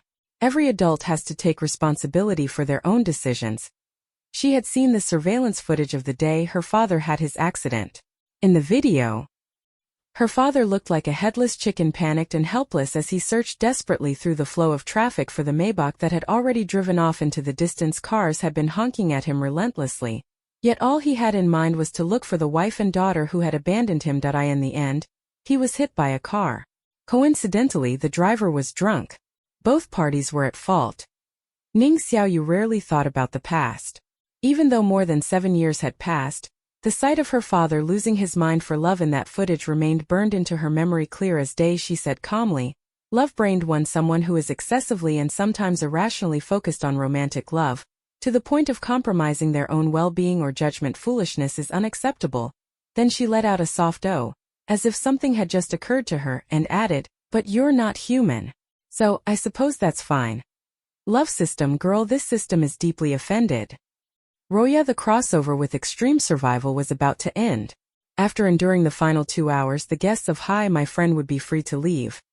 For most of them, these last 2 hours felt especially torturous. The guests kept glancing down at their watches or phones, wishing time would speed up. Over the past 2 days, although there had been a few small conflicts in Ning Yue's team due to food issues, things remained harmonious on the surface. But just before departure, something major happened in their group. Mu Jejia had been bitten by a snake. The snake slithered away too quickly for them to identify the species. But the wound on her skin began to turn black, suggesting it was venomous and possibly highly so. In a place like the rainforest, venomous creatures were in no short supply. Once bitten by a venomous snake, one could truly be in life-threatening danger. Ning Xiaoyu's group was some distance away from Ning Yue's. Yet even from afar, she could hear Mu Jejia's heart-wrenching screams, "Director, am I going to be okay? Is there any anti-venom? Is there or not?" It was Ning Yue. "She pushed me. That snake was going to bite her." Any illusion of peace within their group collapsed entirely after this incident. A massive conflict erupted just as the variety show crossover was about to wrap up. Mu Jejia kept screaming at Ning Yue in rage, while Ning Yue only shook her head, crying and insisting she hadn't done anything. The director tried to soothe Mu Jejia while urgently calling for the medical team on standby. After all, they were all guests on the same show. Though Ning Xiaoyu didn't have a great impression of Mu Jejia, she wasn't cold-hearted enough to wish death upon the other party. Just as she was about to go check on the situation, the love system's sweet, honeyed voice rang in her ears again. "Girl, the rainforest is full of hidden dangers. Mu Jejia's group is using the repellent powder provided by the production team, but clearly it's not very effective. What's worse, the pre-prepared anti-venom they have likely won't work either. But the repellent powder you have is different. It was given to you by the natives, and it's top tier in repelling insects and snakes. As long as you use it, you'll never be targeted by venomous snakes. Right now you can personally apply the powder to the exposed skin of the movie King. B. Give the powder to the movie king and say, if you got bitten by a snake, I'd be really worried. See. Declare your devotion and tell the movie king, if you ever got bitten by a snake, I would suck the venom out for you. Seeing those three options, Ning Xiaoyu was utterly speechless. She paused for several seconds before responding coolly. System, do you even know how utterly tone-deaf you are? Mu Jiejie had just been bitten by a venomous snake and was currently writhing in pain. The whole scene was chaos, yet the love system chose this moment to issue a love mission in the sweetest tone possible. Wasn't this task a bit out of place? The love system innocently asked, huh? Is it? But Mu Jiejie getting bitten has nothing to do with the system. It only cares about shipping its CP and getting sugar. Forget it. She shouldn't have even bothered arguing with a love brain system about whether it had tact or not. It clearly didn't.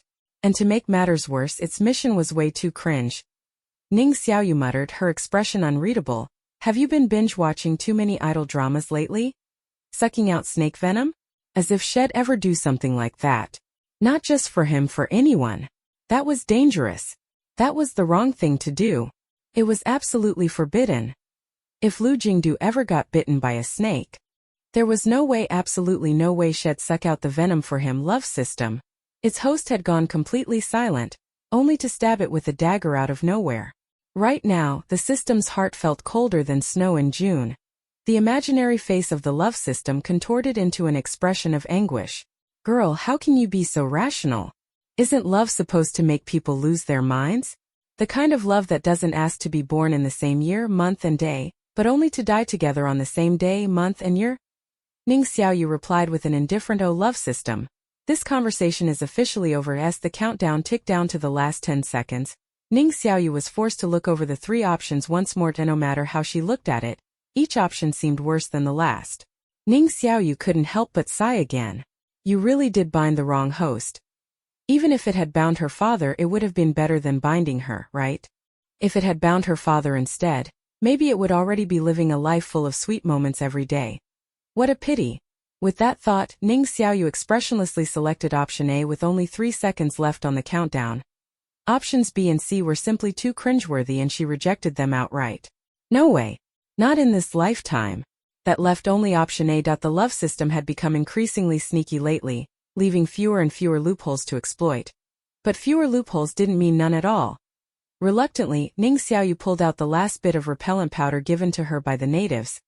Locally sourced, naturally high quality, she had originally planned to take the rest of the repellent powder with her.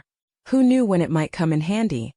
She hadn't expected that this tiny remaining bit of powder would end up benefiting Lu Jingdu. Honestly, she felt a bit reluctant about it. After all, this stuff worked remarkably well. Once she left this place, she probably wouldn't be able to find anything of comparable effectiveness elsewhere. After pulling out the snake-repelling powder, Ning Xiaoyu openly studied Lu Jingdu from head to toe. No matter the time or place, the movie king's face was always attention-grabbing. Even in the dim rainforest, his face seemed to glow with brilliance. Noticing Ning Xiaoyu's gaze, Lu Jingdu raised a brow slightly. He instinctively looked down at himself.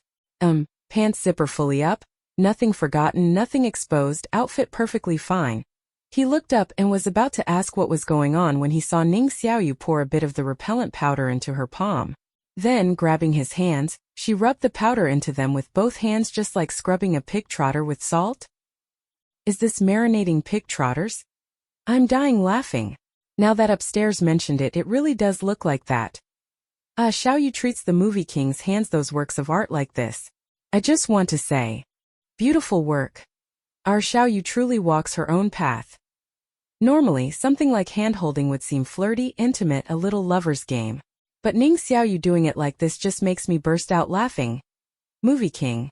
This was sudden at JPG Movie King. Can someone tell me how I'm supposed to act calm right now? After thoroughly covering his hands, Ning Xiaoyu used her fingertips to gently swipe a bit of powder on both sides of Lu Jingda's face. The little powder on the face would be more than enough. Once she finished the 2 actions, Ning Xiaoyu quickly stashed away what little repellent powder remained. Fortunately, Lu Jingdu was wearing long sleeves and long pants, so the only exposed skin was his face and hands. Otherwise, the remaining bit of repellent powder wouldn't have been enough. Ning Xiaoyu waited quite a while before the love system finally made a belated ding sound. The love system's face was full of doubt. Why was it that when other systems hosts helped their fated partners apply something to their hands, the atmosphere was always filled with pink bubbles, ambiguous vibes at full volume, and heartbeats pounding so loudly it made people blush and feel dizzy? But when it was its host doing the same thing, the viewers just kept going ha ha ha. Were they all ha ha ha monsters? Could they only laugh? Clearly what they should have been shouting was so sweet. So sweet. So where had it all gone wrong? There couldn't be anything wrong with the Love System's task database. After all, it wasn't the only system issuing these kinds of love missions. Other systems' hosts were all super sweet. That meant the problem had to lie with its host. So when was its host going to grow a heart and develop a bit of romantic instinct?